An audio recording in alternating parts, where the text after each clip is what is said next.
Chapter 1. Cast into the Celestial Prison. Imperial Decree. The Crown Prince, Chu Xian, has committed acts of indecency towards the Empress, indulged in debauchery within the inner palace, displayed utter disregard for his sovereign, and exhibited utterly despicable character. Henceforth, he is hereby stripped of his title as Crown Prince and cast into the Celestial Prison to await his fate. Thus decreed, Your Highness, accept the edict. The chief eunuch, Lu Jin, held the imperial edict aloft, surveying the young royal with a gaze as cold as death, reminiscent of a specter gazing upon a lifeless body. Chu Xian, bewildered, took the edict, his mind swirling in confusion. Have I traversed realms? Transformed into the crown prince of the great Xia dynasty?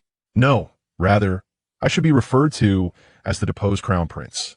To be thrown into the celestial prison at the outset. What manner of misfortune is this? An incessant stream of memories flooded his consciousness, and Chu Xian swiftly grasped the circumstances at hand. The original owner of this body, the sixth prince of the great Xia dynasty, was not only strikingly handsome and endowed with extraordinary talents, but also possessed an innate blood-spirit physique, granting him remarkable potential for cultivation. By a young age, he had ascended to the fourth rank, and it was nearly certain that he would eventually break through to the first rank, becoming a formidable innate warrior. Thus, he had risen above his royal siblings to claim the title of Crown Prince. The original owner was acutely aware of the brutal nature of the struggle for imperial power and had always treaded carefully, yet he had fallen prey to the machinations of others. Initially deceived by a false imperial summons, he found himself summoned to the palace, only to encounter the emperor's most favored consort, appearing in a state of alluring dishabille. Despite resisting temptation and attempting to withdraw immediately, he was unfortunately a step too late. The consort cried out for assistance, and a host of formidable figures descended upon him, apprehending him without mercy. This was evidently a premeditated conspiracy, with countless pieces of evidence rendering him incapable of defending himself. His father, the emperor, nearly fell victim to infidelity, and in his fury, refused to believe the crown prince's protestations. Instead, he ordered the complete destruction of his cultivation, culminating in this decree banishing him to the celestial prison. The celestial prison, notorious within the great Xia dynasty, is known as the 9 layers of purgatory. Of those who enter, 9 out of 10 meet their demise within. The solitary survivor emerges, if at all, only half alive. Must I too perish within those confines? Chu Xian felt a flicker of defiance. Yet with his cultivation obliterated and surrounded by a legion of vigilant guards, the very notion of escape eluded him. The celestial prison. Confine him to the 4th level of the celestial prison, Lu Jin commanded coldly. Warden Wu Qi hesitated. The 4th level is known as the Ice Hell, a place of unbearable cold where even water freezes. Given the crown prince's current state, he may not endure a month in such conditions. Lu Jin turned, his expression dark and menacing. Are you instructing me on how to execute my duties? Suddenly recalling the dreadful authority of the chief eunuch before him, Wu Qi turned pale and hastily bowed his head. I would not dare. Humph. Lu Jin snorted disdainfully. You must remember, he is no longer the crown prince. Having committed such a grave error, he must face the consequences at this point. He turned a glance at Chu Xian, a smile devoid of warmth gracing his lips as he remarked, As for whether you can endure a month, your highness, being of noble birth, is beyond the comparison of ordinary individuals. Chu Xian's expression darkened. He was acutely aware that this despicable eunuch sought to orchestrate his demise through such means. Although he had been stripped of his status as crown prince, he still retained the identity of a royal. As the saying goes, punishment does not extend to the high officials, and thus he could not be subjected to the same brutal tortures as common criminals. However, if he were to succumb to the bitter cold and perish in the sky prison, it would be of no concern to others. Observing Chu Xian's fury, Lu Jin burst into a triumphant laugh, leaning closer to Chu Xian and whispering, In a month's time, I shall personally come to collect your corpse. Haha, bring the prince to the 4th level of the sky prison. The 4th level of the sky prison was a world apart from the first 3 levels. The initial 3 levels were bearable, but upon entering the 4th, the temperature plummeted by 30 degrees. The biting cold and frigid winds were relentless. Truly, it was a place aptly named the Ice Hell. The very ground was thickly coated in frost. In such harsh conditions, even seasoned cultivators would find it unbearable, let alone ordinary people. As soon as he entered, Chu Xian felt his limbs stiffen and his complexion pale. The two guards, somewhat sympathetic towards the well-regarded prince, found themselves powerless to assist.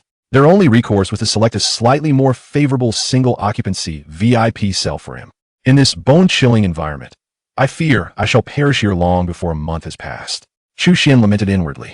As he traversed the path, he observed numerous prisoners who had succumbed to the cold. Even those who had achieved considerable strength would eventually turn into frozen statues if left for too long, their lifeblood extinguished. At that moment, a voice suddenly resonated in his mind. Ding! The Supreme Sign-In system has completed loading and successfully bound to the host. The host may sign in once daily. Each signing grants a random reward. The more unique the sign-in location, the more precious the rewards. Ding confirmed the most unique sign-in location in the Great Xia dynasty, the Sky Prison. Would you like to begin signing in? A series of system prompts echoed in his mind. Chu Xian was momentarily taken aback. Then his heart swelled with joy. As a transmigrator, he was well aware of what his system entailed. However, he had not anticipated that the Sky Prison, where he currently found himself, was the most unique sign-in location in the Great Xia dynasty. Could it be that I have stumbled upon a fortuitous opportunity? Sign in. Without hesitation, Chu Xian silently invoked the command in his mind. Ding! Sign-in successful. Congratulations to the host for obtaining the Ice Sacred Body. Would you like to merge immediately? The system's prompt resonated quickly, sending a jolt through Chu Xian's heart. The Ice Sacred Body. To be regarded as a sacred body, one must possess an extraordinary physique, incomparable to his former Crimson Blood Spirit body. Moreover, when his cultivation was dismantled, the source blood he had nurtured for many years was forcibly extracted, rendering the Crimson Blood Spirit body nearly useless. Initially believing that his path of cultivation had come to an irrevocable end, the emergence of the Ice Sacred Body now promised a brighter future. Merge! Chu Xian exclaimed eagerly. In an instant, a deep blue radiance surged into his being. This luminous essence seemed to harbor unimaginable, colossal energy, which rapidly coursed through his limbs and bones. The meridians and dantian, once ruthlessly destroyed, now felt as though they were experiencing a long-awaited rain after a drought, revitalized by this magnificent energy and bursting forth with boundless vitality. Every muscle, every bone, every meridian, and indeed, every cell underwent an unprecedented transformation and rebirth. This was a true cleansing of marrow and a complete metamorphosis. The entire process was excruciating, causing his very soul to tremble. Yet, it was simultaneously a sublime experience, as if eons had passed in mere moments. At the moment the Ice Sacred Body fully integrated with Chu Xian, an extraordinarily brilliant radiance surged into the heavens, illuminating the entire sky. In the vast imperial capital, snowflakes began to fall like feathers, the frigid winds howled, and the snow danced in the air as if the season had abruptly shifted from summer to winter. Simultaneously, frost dragons soared, ice phoenixes glided, freezing birds pierced the void, and frost giants roared towards the sky. Hundreds of thousands of spectral ice attribute beasts manifested in the high skies, vying for attention. Such a breathtaking phenomenon swiftly captured the attention of countless powerful figures in the imperial capital. A peerless treasure has emerged, and it is an extraordinary treasure of the ice attribute. Before long, a powerful figure declared. In the depths of the imperial palace, Emperor Xia suddenly lifted his head, rising abruptly, a flicker of undeniable astonishment in his eyes. What is happening? Emperor Xia inquired in a solemn tone. Reporting to your majesty, it appears that a peerless treasure of the ice attribute has emerged, or perhaps an extraordinary ice attribute physique has been born. A figure emerged from the shadows, respectfully reporting. Investigate immediately. Whether it is a treasure or a person, we must locate it swiftly, and by any means necessary, it must be in my grasp. Emperor Xia commanded decisively. Following his orders, countless powerful figures sprang into action. Little did Emperor Xia realize that this astonishing celestial phenomenon originated from the very prince he had just imprisoned in the Sky Prison. Chapter 2. The Eternal Cold Essence. Mastery achieved in 3 days as countless individuals outside fervently sought after extraordinary treasures. Chu Xian gradually awakened within the confines of the celestial prison. He soon discerned the remarkable transformation of his physique. If his previous form was akin to mundane assembly line work, then his current body was undeniably a masterpiece of unparalleled craftsmanship. The disparity between the two was immeasurable. Enveloped in the frigid atmosphere of the 4th level of the prison, he felt no trace of coldness. Instead, he experienced an exhilarating warmth, reminiscent of soaking in a hot spring. Moreover, Chu Xian could distinctly sense the icy energies from all directions gradually merging into his being, nourishing his physique and rendering him increasingly formidable with each passing moment. Truly, he was the embodiment of the ice saint body. Previously concerned about succumbing to the bitter chill of this wretched place, he now reveled in the harsh environment, which only served to enhance his strength. With excitement gleaming in his eyes, Chu Xian familiarized himself with the myriad changes within him, and before he realized it, an entire night had slipped away. The dawn of a new day arrived. System check-in. Chu Xian recalled the daily ritual of signing in. Ding. Check-in successful. Congratulations, host, for obtaining a drop of eternal cold essence. The system's notification resonated in his mind. Raising his right hand, he soon found a droplet of crystal-clear blue liquid materializing in his palm, emanating a chilling aura that sent shivers down his spine. Undoubtedly, this was the eternal cold essence. Though it was but a single drop, it contained an exceedingly terrifying energy of ice. Any ordinary person who dared to touch it would likely be frozen into a mere ice sculpture at first contact. Should its energy fully unleash, it could instantly encase a small city in frost. However, for Chu Xian, who possessed the ice saint body, this drop of eternal cold essence posed no threat. Instead, it was a premium spiritual substance that would facilitate his growth. In the next moment, he consumed the droplet of eternal cold essence and began to channel his cultivation techniques, marking the commencement of his first official training since his powers had been rendered dormant. The exceptionally pure energy coursed through his limbs and bones, and a white mist enveloped him, bestowing an air of mystique. Simultaneously, his cultivation level ascended rapidly, visibly climbing higher. 9th grade, 8th grade, 7th grade. 3 days swiftly passed. During these 3 days, the rewards from his daily check-ins were all drops of eternal cold essence. With the aid of these 3 droplets, his strength surged dramatically. Not only did he fully restore his previous powers, but he also surpassed his former pinnacle, breaking through to the 3rd grade realm. Within the realm of martial arts, the grades are classified as follows. The 9th, 8th, and 7th grades are known as the lower 3 grades, primarily focusing on body refinement. The 6th, 5th, and 4th grades constitute the middle 3 grades, centered on chi refinement, while the 3rd, 2nd, and 1st grades are referred to as the upper 3 grades, emphasizing spirit refinement. The lower 3rd rank can merely be deemed as an ordinary martial artist, while the middle 3rd rank is already considered a master, and the upper 3rd rank is truly worthy of the title of a grandmaster. The hierarchy comprises the 3rd rank minor grandmaster, the 2nd rank grandmaster, and the 1st rank great grandmaster. In other words, Chu Xian's current prowess positions him as a minor grandmaster. Within the martial world, such strength is sufficient to establish a sect, and in the military, it is potent enough to command an army. After years of diligent effort, he had only reached the 4th rank, yet in a mere 3 days, he has surpassed his previous limitations. It is indeed somewhat disheartening. Chu Xian felt a mix of excitement and a wry smile creeping upon him. However, being merely a minor grandmaster is still inadequate. He must remain discreet. According to the memories of the original owner, the Great Xia dynasty is under the protection of innate powerhouses. Thus, he resolved to set a modest goal for himself, to swiftly break through to the 1st rank and attain the status of an innate master. Once he becomes an innate powerhouse, he should possess a modicum of self-preservation capabilities. Chu Xian quickly calmed his mind and immersed himself in his cultivation once more. During his time as the crown prince, he was burdened with various affairs and had to engage in superficial dealings with numerous individuals, leaving him with little time to devote entirely to his training. However, in this prison, aside from the jailer's routine meals, he is undisturbed, allowing him to dedicate all 12 hours of the day to cultivation. The sensation of his strength improving moment by moment is indescribably exhilarating, deeply engrossing him in the process. As the night deepened, a subtle awareness stirred within him, prompting Chu Xian to slowly open his eyes. He noticed the 4th level of the prison had become suffused with an eerie white mist. The sound of chains clattering to the ground resonated through the air, followed by the creaking of the iron door being opened. 2 fearsome prisoners, 1 male and 1 female, stepped out of their cell. Are they all incapacitated? The male prisoner inquired as he surveyed the surroundings. Are you still unaware of the effects of the intoxicating fragrance? Even a bull could be rendered unconscious, let alone these feeble prisoners. The female prisoner remarked nonchalantly. Shall we eliminate them all? It's not every day that we, the infamous duo, get to visit the prison. We ought to stretch our legs. A glimmer of temptation flickered in the male prisoner's eyes, yet he shook his head. Let us not waste time. We must first find the crown prince. The infamous duo? The once renowned couple of assassins? Seeking me? A spark of surprise flickered in Chu Xian's eyes. Before long, the notorious duo located his cell. His cell was a solitary VIP chamber, situated at the innermost part, completely isolated from the others. What a handsome young man. In my 40 years of life, I have never encountered such an exquisite gentleman. No wonder he is the crown prince of the great Xia dynasty. The female assassin couldn't help but exclaim in awe. The male assassin furrowed his brow and inquired, "What do you intend to do?" "I want to." The female assassin immediately nodded.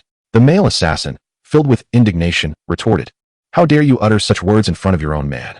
The female assassin pondered for a moment and tentatively suggested, "How about the two of us together?" Such audacious words. Even the feigned unconscious Chu Xian could no longer contain himself. He abruptly opened his eyes, his expression darkening as he remarked, "Is it not rather presumptuous of you both to speak such things in my presence? You weren't knocked unconscious?" Upon hearing Chu Xian's sudden utterance, the duo was taken aback. Could it be that the intoxicating aroma had failed? However, glancing at the others, who were all soundly asleep, it was evident that Chu Xian was the sole exception. It must be that he possesses some treasure. After all, having once been a prince, it would not be unusual for him to have a couple of extraordinary items. With this thought, they felt reassured once more. Humph, whether you are in a state of oblivion or awareness, encountering us, the formidable duo, you shall not escape death today. Someone has expended a fortune to procure your demise. Thus, it is best for you to resign yourself to your fate. As soon as the words left his lips, the male assassin lunged at Chu Xian with a fierce expression. It was unclear whether he was eager to fulfill his mission or to dispel his wife's nefarious intentions. The female assassin, however, shook her head in regret. What a remarkably handsome man. Yet he was about to meet his end. Yet, before she could finish her thought, a deafening explosion echoed through the air. In the next moment, her partner was sent flying back. Chapter 3.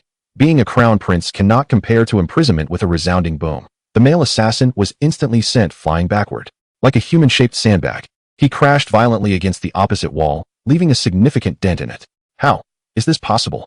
The female assassin was momentarily stunned, her mouth agape, unable to comprehend the situation. The male assassin, a fourth-tier martial artist, was considered a first-rate expert in the martial world, possessing a body of steel and iron. He did not perish from the impact and quickly rose from the ground. However, his gaze upon Chu Xian was filled with disbelief and suspicion. "Isn't your cultivation already ruined?" he demanded, staring intently at Chu Xian. According to the information provided by their employer, this prince had become a mere shell of his former self, which was why he felt emboldened to act so recklessly. Yet, it was evident that the employer's intelligence was grossly inaccurate. A glint of cold light flashed in Chu Xian's eyes. "It seems you know quite a bit. But who decreed that once cultivation is lost, it cannot be regained? Are you fooling me?" The male assassin, feeling deeply insulted, retorted angrily, "Do you think I'm stupid? Just a few days have passed, and you've restored your cultivation? Do you believe you are a reincarnated celestial being?" Surprisingly, Chu Xian nodded earnestly. "You are indeed correct. I am a descendant of Yin and Huang, the dragon's progeny. One could say I am a reincarnation of a celestial being." The duo of assassins did not believe a single word of Chu Xian's claims. In their eyes, he must have employed some trickery to obscure the truth. His cultivation had clearly not been destroyed. Humph. Regardless of the reason, at your peak, you were merely at the fourth tier. We are both peak fourth-tier martial artists. Therefore, today, you are bound to meet your demise. Exchanging glances filled with murderous intent, they swiftly unsheathed their sharp daggers. In the next moment, their figures vanished from sight, moving with the swiftness of lightning. They approached Chu Xian from two different directions, demonstrating their unparalleled teamwork, as befits a renowned assassin duo. Alas, they had encountered Chu Xian today. Boom! The terrifying aura erupted forth, akin to a volcano suddenly in full eruption. Before they could close the distance to Chu Xian, they were hurled away by the overwhelming shockwave. Martial Dao consists of 9 tiers. The lower 3 tiers focus on refining the body, the middle 3 on refining qi, and the upper 3 on refining the spirit. The upper 3 tiers are deemed masters due to their mastery over intent. Within their realm of intent, ordinary martial artists are akin to ants, utterly insignificant by comparison. Although Chu Xian had just broken through to the minor master of the 3rd tier, he possessed the ice sacred body, naturally embodying the essence of ice. In the unique environment of the 4th level of the prison, the power of the icy essence surged to an extraordinary magnitude, surpassing even that of a first-grade grandmaster. The infamous duo of killers, renowned for their peak 4th-grade prowess, found themselves utterly powerless against this transcendent force. In an instant, they knelt before it, as if burdened by the weight of an insurmountable glacier, scarcely able to move. "You are a grandmaster."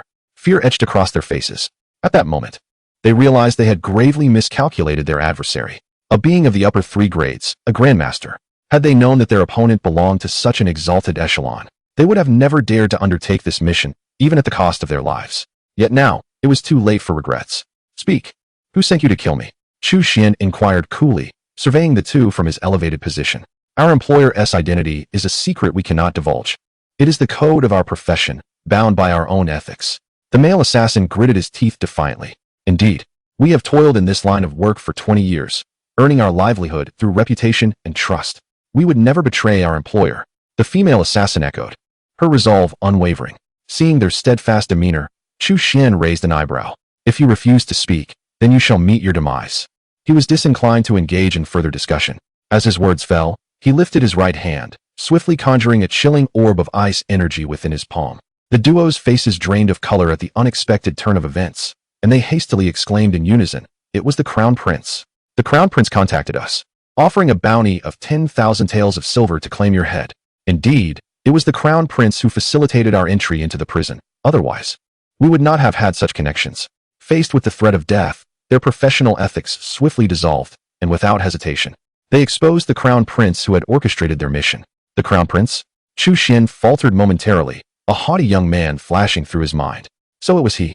Had he become so impatient merely a few days after my arrival in the prison? Chu Xian shook his head, with a decisive push of the icy energy. The duo found themselves cornered, swiftly encased in ice. Their expressions remained vividly alive, eyes wide in disbelief, as if they wished to question why he would strike despite their confession. I never made any promises to you. Refusal leads to death. However, divulging your employer's name guarantees the same fate. Chu Xian harbored no sympathy for these notorious assassins. With a mere flick of his sleeve, a fierce gust of wind swept through, shattering the icy figures into fragments. In an instant, they were reduced to powder, scattered throughout the prison, leaving no trace behind. With the infamous duo dealt with, the fourth level of the prison returned to an eerie tranquility. Chu Xian, indifferent, paid no heed to the unconscious prisoners around him. He settled back onto the bed, his mind consumed by a singular question. Should he venture forth to exact vengeance upon the Crown Prince? In truth, Chu Xian was not taken aback by the Crown Prince's attempt on his life. After all, the Crown Prince had long been a principal contender for the throne, only to be outmaneuvered by Chu Xian in a dramatic turn of events. Their rivalry had unfolded in both overt and covert ways over the years. Now that he had been stripped of his title, it was only natural for the Crown Prince to seize the opportunity to eradicate him completely. It was entirely plausible that the Crown Prince was even one of the masterminds behind his recent demotion. Given his current strength, escaping from the prison posed little challenge. In an element of surprise, employing decisive measures to eliminate the Crown Prince held a significant probability of success. However, what would follow such an act? He would inevitably face relentless pursuit from numerous formidable adversaries, rendering any hope of a tranquil existence within the confines of the prison utterly impossible. Alternatively, he could reveal his innate talents and seek to reclaim the throne. But therein lies the crux of the matter. What could possibly rival the ease of life within these prison walls? Having savored the comforts of imprisonment, Chu Xian now regarded the throne with disdain. Weighing his options, he shook his head in resolute dismissal. It was simply not worth sacrificing his current idyllic existence for the sake of a mere Crown Prince. It would be far wiser to endure, after all. As long as he remained silent, no one would suspect that it was he who had vanquished the notorious duo known as the Twin Assassins. After all, he was merely a once mighty prince whose powers had been rendered null, biding his time in the cell. And what did the matters of violence and bloodshed have to do with him? With his mind firmly made up, he resolved that he would not emerge until he had become invincible. Unbeknownst to him, the clock struck midnight, heralding a new day. System check-in. Ding. Check-in successful. Congratulations, host. You have received a drop of Millennium Cold Essence. Another drop of Millennium Cold Essence. How delightful. Chu Xian promptly consumed it, feeling the terrifying chill of its energy explode upon his taste buds, his face alight with sheer ecstasy.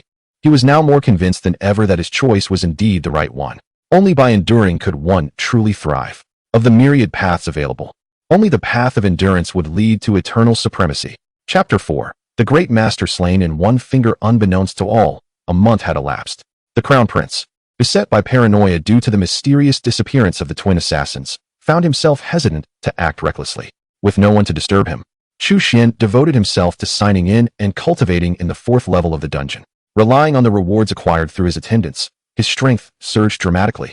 In a mere 10 days, he had ascended from the third rank to the second rank. Another 20 days passed, and he successfully broke through to the first rank. A first-rank Great Master. In the vast expanse of the Great Xia dynasty, the number of martial arts practitioners was astonishing. While third-rank and second-rank masters were indeed rare, they were still relatively numerous when gathered together. However, first-rank great masters were scarce. With only a handful, perhaps only a few dozen, scattered throughout the entirety of the Great Xia dynasty. Each one was a formidable force capable of sweeping away entire armies. Each one merited the title of a regional titan. Moreover, those who achieved the status of first-rank great master had typically surpassed the age of 50. As for someone as young as Chu Xian, attaining first rank at such an age, there had never been a precedent since the inception of the Great Xia dynasty. Should this fact come to light, it would undoubtedly shatter the perceptions of countless individuals. Nonetheless, Chu Xian harbored no thoughts of arrogance. To him, he was merely a first-rank great master, one who had yet to break through to the innate realm, hardly a reason for pride. He must continue to endure. Ding. Sign-in successful. Congratulations, host, for acquiring the Divine Ice Finger. The Divine Ice Finger? Chu Xian's eyes sparkled with interest. On this new day, it appeared he had signed in for something extraordinary, a genuine divine technique. Through the system's guidance, the legacy of this divine art swiftly integrated into Chu Xian's mind. He effortlessly mastered the technique. As he contemplated the extraordinary and potent nature of this skill, a knowing smile graced his lips. As the month drew to a close, Lu Jin, the head eunuch of the Imperial Ritual Office, once again visited the dungeon. What of that individual? His cold, piercing voice soon reached the ears of the warden. Wu Qi, understanding the identity in question, wiped away the non-existent cold sweat from his brow and cautiously replied, Your Highness, no. His Highness the Sixth Prince remains in the 4th level of the dungeon. He still lives? Lu Jin's gaze sharpened, akin to that of a hawk fixating on its prey. Did you not claim he would not endure for a month? Feeling the weight of Lu Jin's oppressive presence, Wu Qi's complexion turned pale, and he could not suppress a gulp. I cannot say. Generally, that is indeed the case. Perhaps His Highness possesses a constitution that endures the cold better. A constitution that endures the cold? This explanation evidently failed to satisfy Lu Jin. With a disdainful snort, he strode purposefully toward the 4th level of the dungeon. Wu Qi hesitated for a moment, but ultimately followed obediently. Your Highness seems to be faring quite well here. Upon arriving at the 4th level of the dungeon, Lu Jin scrutinized Chu Xian with a fleeting shadow of malice in his eyes, and immediately spoke with a tone laced with sarcasm. Although the system could conceal Chu Xian's cultivation level, rendering it imperceptible to others, it could not mask the pallor of his countenance. Faced with Lu Jin, an astute and seasoned eunuch, it was nearly effortless to discern the state of his being. Not only did he not appear to be on the brink of death, but he seemed to be thriving instead. It seems you are not yet destined to perish, which may come as a disappointment to you. Chu Xian replied coldly, raising his eyelids with indifference. Witnessing Chu Xian's blatant disrespect, Lu Jin's expression darkened abruptly. As the chief eunuch of the Imperial Ritual Office, he was not only a trusted confidant of the emperor, but also the most prominent figure among the eunuchs. Moreover, he was one of the few grandmasters in the Great Xia dynasty, often referred to as the 9,000-year-old in the world beyond. The officials trembled in fear before him, and even princes and nobles dared not offend him lightly. The audacity of a discarded prince, imprisoned in the dungeon, to show him such insolence was infuriating. Your Highness, once a prince, was heedless of decorum, seeking to debauch the imperial consort and indulge in chaos within the palace, thereby tarnishing the royal reputation and becoming a laughingstock. His Majesty, in his magnanimity, merely cast you into this dungeon. Yet, why can you not appreciate His Majesty's earnest intentions? Why can you not possess a semblance of self-awareness? Lu Jin said with a smile that did not reach his eyes, his voice laced with contempt. As he spoke, the aura of his Grandmaster level emanated outward with a thunderous sound, causing all guards and prisoners on the 4th level to lose consciousness. Only the warden, Wu Qi, remained unharmed. However, upon hearing Lu Jin's blasphemous words, Wu Qi was seized with terror, wishing fervently to succumb to the same fate. Were such words uttered so casually? Although they cost nothing, they could cost lives. Self-awareness? Perhaps you mean to suggest I should take my own life? At this, Chu Xian abruptly lifted his head, his gaze sharp as a blade. Is this your sentiment, or that of your master behind you? Regardless of whose sentiment it is, Your Highness, a humble demise would serve all well. If you lack the courage to end your own life, I would be more than willing to assist you. Lu Jin approached with a sinister grin. It appears you are indeed audacious. Chu Xian narrowed his eyes slightly, a silent tide of murderous intent swelling within him. Audacious? I do not fear to disclose, Your Highness, that on that fateful night within the palace, it was my own hand that rendered your cultivation null and void. And the source blood of your spiritual essence, nurtured over many years, was also extracted by me. It seems I was too lenient then, otherwise. You would not have endured so long in this dungeon's 4th level. However, it is never too late to mend one's ways, since it was my error.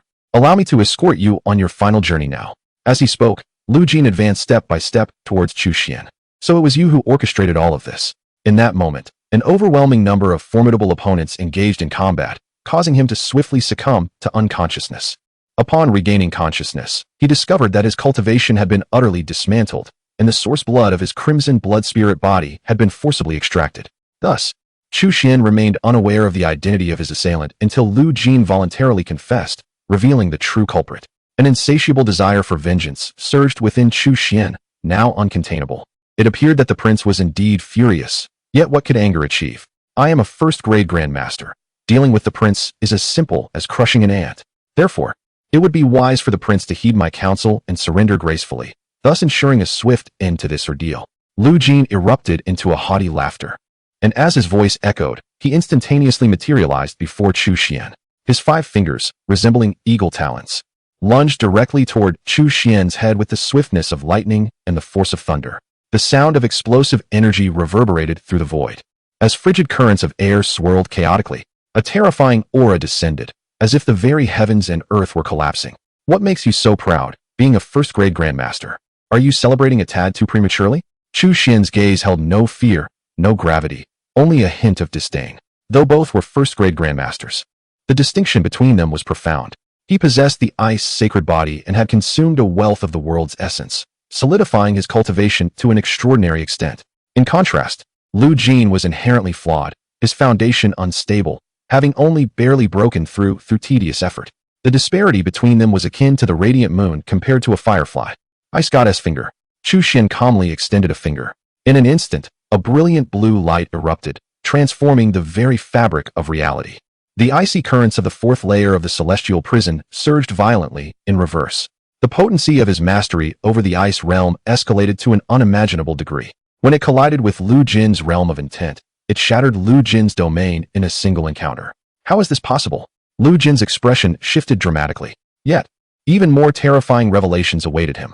The ice goddess finger was a true divine technique, typically requiring at least innate realm cultivation to wield.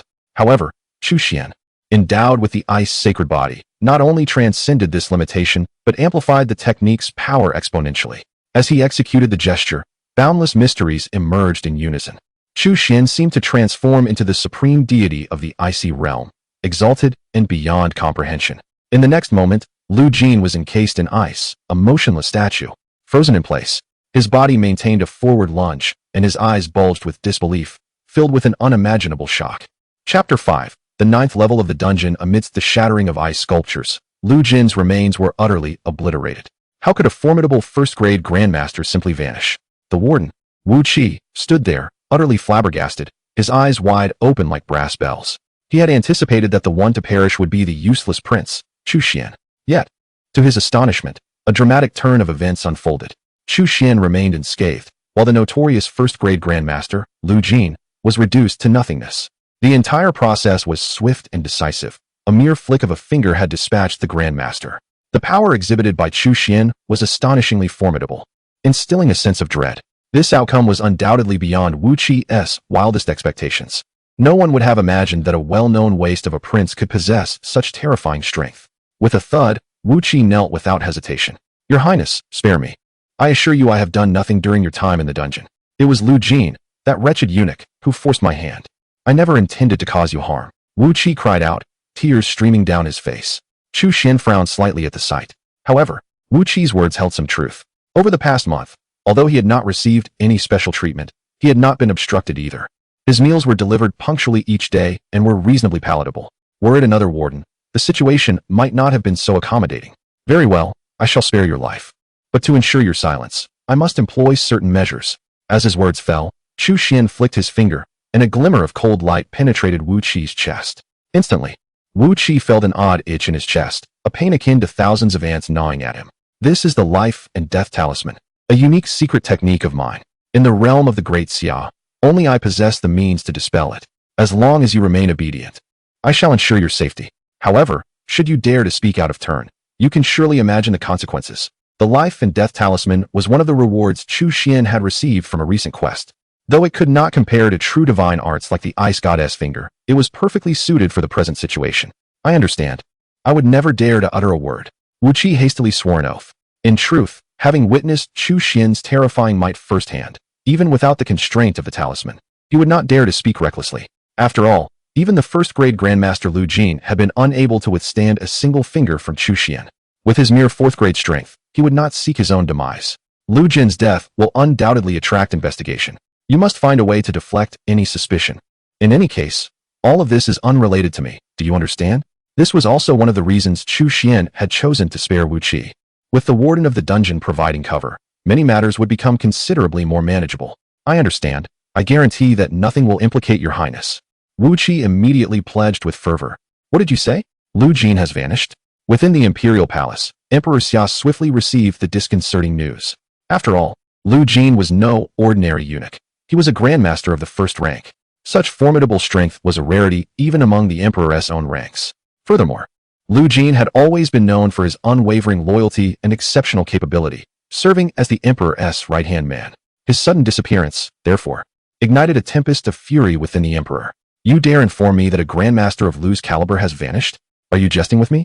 The emperor coldly interrogated a cloaked figure before him. This figure was none other than the leader of the secretive blackguard under the emperor's command. According to the intelligence gathered, Lu Jin's last known whereabouts were within the dreaded prison known as the Celestial Dungeon. Upon receiving this information, the leader promptly dispatched men to seal off the entire dungeon, yet they found nothing amiss. The prison warden, Wu Qi, despite being the strongest in the dungeon with mere fourth-rank strength, posed no threat to Lu Jin.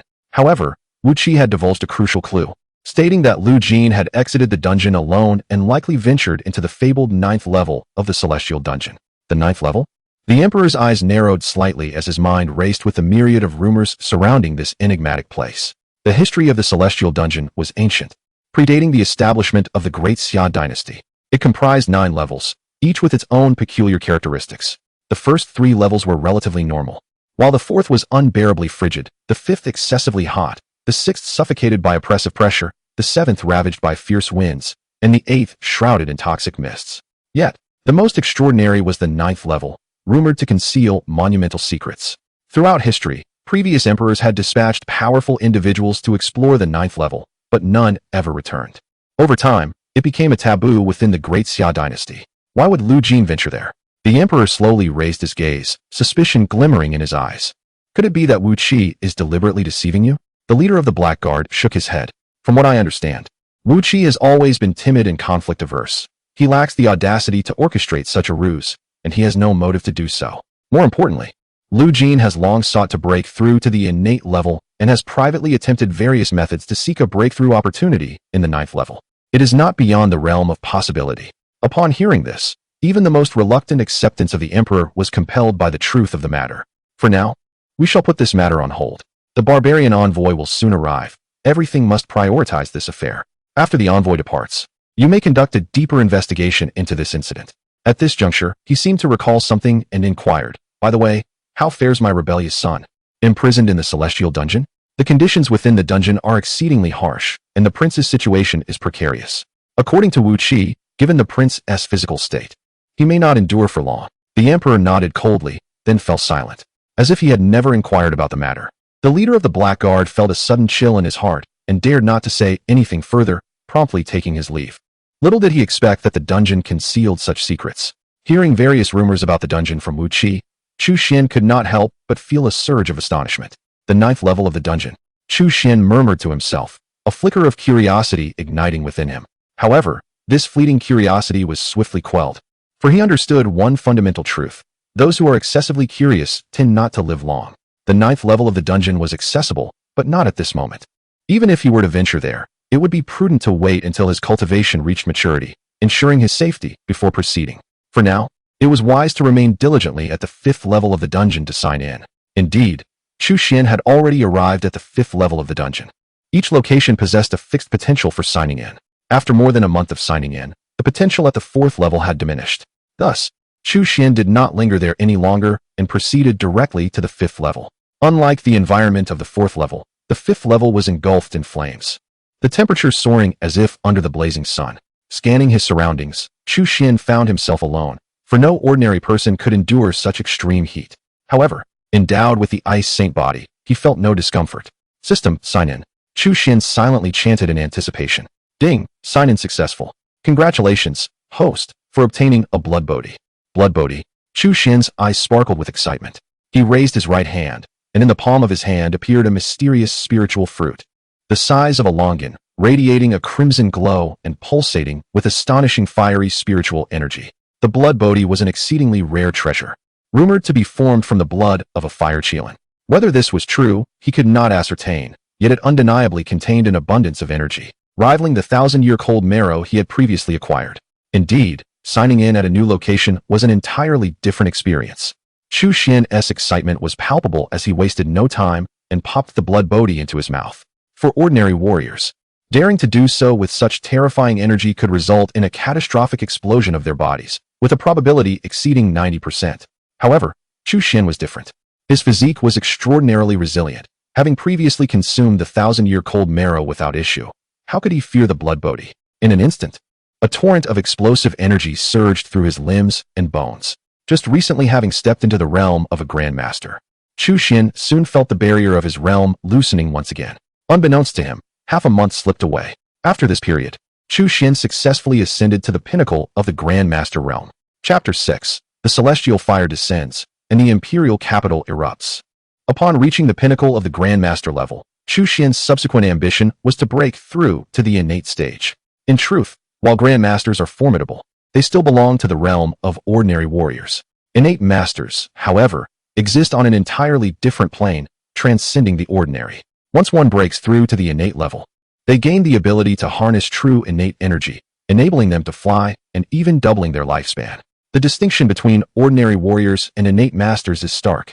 To illustrate, while a first-tier grandmaster may be powerful, they would still bow before an emperor like Emperor Xia. Yet, when faced with an innate master, even a sovereign such as Emperor Xia would adopt a courteous demeanor. It is not beyond the realm of possibility for an innate master to be granted a princely title. Regardless of lineage, for each innate master is akin to a nuclear weapon for a nation. Thus, countless individuals aspire to attain the status of innate master. However, the difficulty of breaking through to this level is extraordinarily high, not a rarity among thousands, but rather an anomaly among millions. For Chu Xian, achieving this breakthrough also posed a certain degree of challenge. Despite the rewards from 7 or 8 consecutive days of sign-ins, he had yet to successfully transcend to the innate stage, merely elevating himself to the limits of Grandmaster. Of course, given his foundation forged from consuming abundant heavenly materials, his Grandmaster limit was indeed somewhat exaggerated in strength. According to Chu Xian's own estimation, even when facing true innate masters, his current prowess should be comparable. Yet, he remains acutely aware that he is not yet a genuine innate master. Chu Xian harbors no desire to engage in reckless challenges against stronger opponents, as many protagonists do. Rather, he prefers to dominate through superior realms. After all, who would wish to occupy a lower position when one can stand above? Thus, his most pressing goal remains the breakthrough to the innate stage. He could sense that he was merely a step away from the innate realm, with only one fortuitous opportunity needed for a successful breakthrough. Perhaps that moment would arrive today. System, sign in. Chu Xian mentally commanded. Ding. Sign in successful. Congratulations, host. You have obtained the solar true fire. A jolt of astonishment surged through Chu Xian, causing him to widen his eyes in disbelief. The solar true fire? One of the 10 divine fires from myth and legend? Such a treasure could be acquired through sign-in. At that very instant, the sun, suspended high in the sky, suddenly radiated an intense brilliance, as a strand of solar true fire cascaded down from the vast cosmos. In an instant, boundless light and heat enveloped the earth, transforming the entire capital of the Great Xia into a colossal furnace ablaze with flames. The sky turned crimson, the ground shimmered with heat, and everyone, drenched in sweat, found themselves staring in a daze towards the heavens. A crimson arc of light cleaved through the firmament, resembling a star descending from the heavens. It left behind a long trail in the sky, with dazzling flames illuminating the world below, as though incinerating all that existed. The astonishing scene unfolded as if the apocalypse had suddenly arrived, leaving countless citizens of the Great Xia dynasty utterly speechless. What could it be? Was it the wrath of the divine? Had the Great Xia committed some grievous offense? No, it appeared to be the fabled true fire of the sun, descending upon our realm, not a divine punishment, but rather a celestial blessing. The true fire of the sun is a legendary flame, feared and revered. ranking among the top 3 of the myriad extraordinary fires known throughout ancient lore.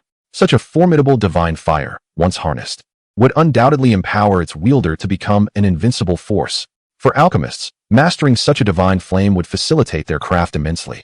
With the prospect of ascending to the esteemed status of a Dan Sage in the future, a cacophony of discussions erupted, and the entire imperial capital was ablaze with excitement. Numerous powerful figures sprang into action. Prominent families swiftly summoned their retainers and warriors, while sect leaders emerged from their sanctuaries one after another. Even those hidden for various reasons could no longer contain themselves and revealed their presence. Even the Emperor of Xia, residing within the palace, stepped forth with urgency, sharing the astonishment of the multitude as they gazed skyward. Just over a month prior, the capital had witnessed the emergence of an unparalleled icy treasure, and now, the fire of the heavens was falling toward them. 2 rare phenomena occurring in such a short span. Could this signify the impending prosperity of the great Xia dynasty and the emperor's potential rise to supreme ruler? His breath quickened, eyes alight with exhilaration. Swiftly, he gestured grandly, issuing commands. Send word immediately. Instruct the imperial guard to seal off the entire capital. Without my permission, none shall enter or exit. The previous extraordinary icy treasure had eluded him despite his exhaustive efforts. He could not allow the true fire of the sun to slip away from beneath his gaze. At his command, a multitude sprang into action. Yet, while the royal power was formidable, the myriad factions within the capital were not to be underestimated. Particularly the sect leaders, emboldened, many disregarded imperial authority entirely. Faced with a divine artifact like the true fire of the sun, not even the highest celestial deity would deter them from their pursuit. Under the watchful eyes of the masses, the strand of true fire finally descended to the ground, tracing a luminous arc across the heavens before plummeting toward the prison. The true fire of the sun had landed within its confines. Quickly seize it. Whoever claims the true fire shall ascend to greatness. A voice cried out, igniting a frenzy among the crowd. Greed sparkled in the eyes of many. Most were unaware of the true fire's true nature. They simply understood that possessing it would grant them unparalleled might. One can indulge in endless wealth and luxury, perhaps even ascend to the status of a deity within the great Xia dynasty. Yet, they have given no thought to whether they can successfully seize the true fire of the sun amidst the throngs of people, nor to the means of mastering it once obtained. Their minds are consumed by a singular thought. The true fire of the sun rightfully belongs to them. Seize it. In the next moment, countless individuals surged frantically towards the celestial prison. Witnessing such a chaotic scene, the guards of the prison were instantly filled with trepidation. Halt them. Close the gates of the prison. No one shall enter, roared Chief Warden Wu Qi. A legion of guards, clad in armor and armed to the teeth, steadfastly defended the entrance of the prison, which was known to be one of the most heavily fortified places in the imperial capital. However, in the face of such a frenzied onslaught, the prison guards appeared alarmingly outmatched. After all, these were not mere commoners. The majority were elite warriors from various factions, including formidable masters of their craft. Each possessed extraordinary strength, and when united, they surged forth like a tempestuous flood, capable of breaching even the most formidable barriers. With a series of thunderous explosions, the steel-forged gates of the prison rapidly became a shattered remnant of their former self. The guards were thrown into disarray, and an unrelenting tide of warriors poured into the prison. Madness. Absolute madness. Chief Warden Wu Qi collapsed onto the ground, his expression one of stunned disbelief as he gazed upon the chaos unfolding before him, murmuring to himself in bewilderment. Chapter 7. Breaking Through the Innate. The terrifying prison of heaven. It appears that the commotion caused this time is rather significant. Sitting cross-legged on the 5th level of the celestial prison, Chu Xian's eyes flickered with a hint of distress. Though he had not ventured outside, the uproar from the world beyond resonated in his ears with crystal clarity. It was evident that the outside was bustling with activity. At this moment, his sole desire was to remain inconspicuous and quietly sign in, for attracting too much attention would be counterproductive to his plans. However, gazing at the strand of true sunfire descending from the heavens, the look of distress in his eyes vanished in an instant. True sunfire, one of the 10 divine flames from myth and legend, an unparalleled divine fire that could only be wielded by the Golden Crow lineage. Although it was but a single strand, its worth was incalculable. Among the myriad rewards he had obtained through his sign-ins, only the Ice Saint body acquired during his initial sign-in could be compared to it. For this strand of true sunfire, he would not hesitate to stir up a bit of commotion, even if it meant turning the entire Xia dynasty upside down. Chu Xian would deem it entirely worthwhile. Oh well, just a little disturbance, nothing too grave. After all, no one would know that I was behind it. First, let us focus on breaking through to the innate realm. With a thought, Chu Xian deftly controlled the strand of true sunfire. This time, he dared not swallow it directly. After all, true sunfire was not akin to ordinary spiritual materials, and a careless mistake could indeed prove fatal. Upon acquiring this strand of true sunfire, he also received the accompanying method to wield it. He gradually guided the flame into his brow, leaving behind a vivid crimson flame mark. As the true sunfire gradually melded into his body, it unleashed an indescribable torrent of terrifying fiery energy. Flames erupted from his very surface, transforming him into an immense fireball in an instant. With the aid of true sunfire, the previously confining bottleneck that had shackled him was rendered impotent. A resounding pop echoed, as though an invisible membrane had been pierced. Chu Xian hardly felt any strain. The innate threshold, which countless warriors spent their lives striving to surpass, was effortlessly crossed by him. The entire process was devoid of any difficulty. The innate realm, feeling the cold ice energy within him swiftly transmute into innate true energy. His entire being underwent a metamorphosis, experiencing astonishing changes in every aspect, including a significant extension of his lifespan. It was then that Chu Xian truly realized he had become an innate being. Upon ascending to the innate realm, the world seemed to transform dramatically. The various elemental spiritual energies of the heavens and earth now appeared vividly before his eyes. No wonder there exists a saying that only upon breaking through to the innate realm does one truly step into the path of cultivation. Compared to before, he had indeed grown significantly stronger, though it was not excessively so, perhaps a tenfold increase at best. Within the depths of his heart, Chu Xian felt a flicker of satisfaction. After nearly 2 arduous months of diligent effort, he had finally acquired a modicum of self-preservation capabilities. It had not been an easy journey. Of course, the term tenfold here does not account for the true fire of the sun. Although the strand of solar flame that Chu Xian possessed was scarce, it remained one of the legendary 10 divine fires. If it were to erupt unexpectedly, even an adversary 10 times stronger than he would find it challenging to withstand. At that moment, the sounds of battle reverberated through the prison, and a throng of martial artists surged forth. Their faces were contorted with madness, and their eyes brimmed with a pathological greed. Even the frigid, bone-chilling atmosphere of the 4th level of the prison failed to temper their fervor.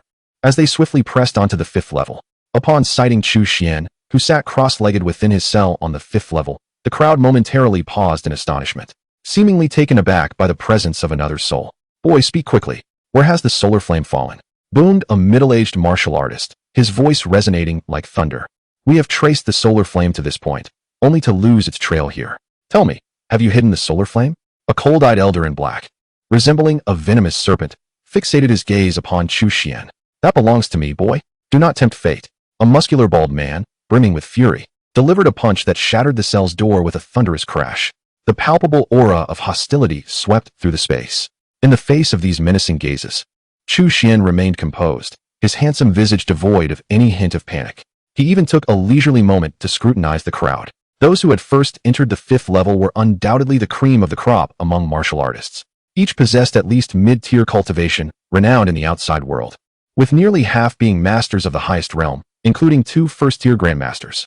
One was a venerable elder clad in a Taoist robe, his hair as white as snow, while the other was a chillingly cold matron in dark garments. "Young brother, the solar flame is not something you can possess. Hand it over, and I, from the Taisu sect, shall ensure your safety." The Taoist elder's tone, though courteous, was underscored by a steely gaze. "Humph, boy. You must have heard of the infamous reputation of our poisoned sect. I am a protector of the poisoned sect. If you do not speak, do not blame me for taking action. You will find yourself in a predicament where survival is impossible." The dark-clad matron advanced toward Chu Xian, her countenance rife with murderous intent. "Is this what you seek?" Chu Xian smiled faintly, raising his right hand to reveal a radiant strand of divine flame manifesting in his palm. The solar flame. As the soul-stirring heat radiated from the flame, the eyes of all present sparkled with desire. "Boy, give it to me. No, give it to me. It is mine." They roared one by one, unable to contain their fury, and immediately surged forward with great strides. Some even resorted to physical confrontation, and in an instant, blood flew in all directions. As for the young Chu Xian, not a single person present regarded him with any respect. In their eyes, he was merely an ordinary individual who had stumbled upon a stroke of luck. Truly, it is said that greed leads men to ruin. Chu Xian shook his head. "Since you desire it so fervently, then let it be yours." As his words fell, he gently tossed his right hand, and a strand of solar true fire instantly soared forward. In the palm of Chu Xian's hand, this strand of solar true fire was remarkably docile, akin to a domesticated kitten. Yet, The moment it departed from his grasp, this once gentle creature transformed into an unparalleled ferocious tiger, radiating an aura of malevolence. With a thunderous roar, boundless flames erupted in a frenzy. In the blink of an eye, the entire 5th level of the heavenly prison was engulfed in a sea of fire. This was no ordinary flame. It was the supreme divine fire known as solar true fire, its power beyond imagination. Every martial artist who entered the 5th level of the heavenly prison, irrespective of their strength, including the formidable masters and the 2 renowned first-grade grandmasters, was instantly consumed by the inferno. They possessed not a shred of resistance. Under the terrifying blaze, their very bones were reduced to ashes. Furthermore, the raging flames did not extinguish. Rather, they intensified, morphing into roaring fire dragons that clawed and danced their way upward through the layers of the heavenly prison. In less than the time it takes to brew a cup of tea, all the martial artists who had charged into the heavenly prison met their demise in the inferno. The Summer Emperor, who had just led his army to the gates of the heavenly prison, abruptly halted in his tracks. His eyes widening in astonishment at the sight of the prison transformed into a sea of flames. The martial artists from various factions shared the same expression of terror. They could distinctly sense the formidable power of the blazing inferno. Should they step into it, even their formidable prowess would lead to instantaneous obliteration. Not a single one dared to take a step forward.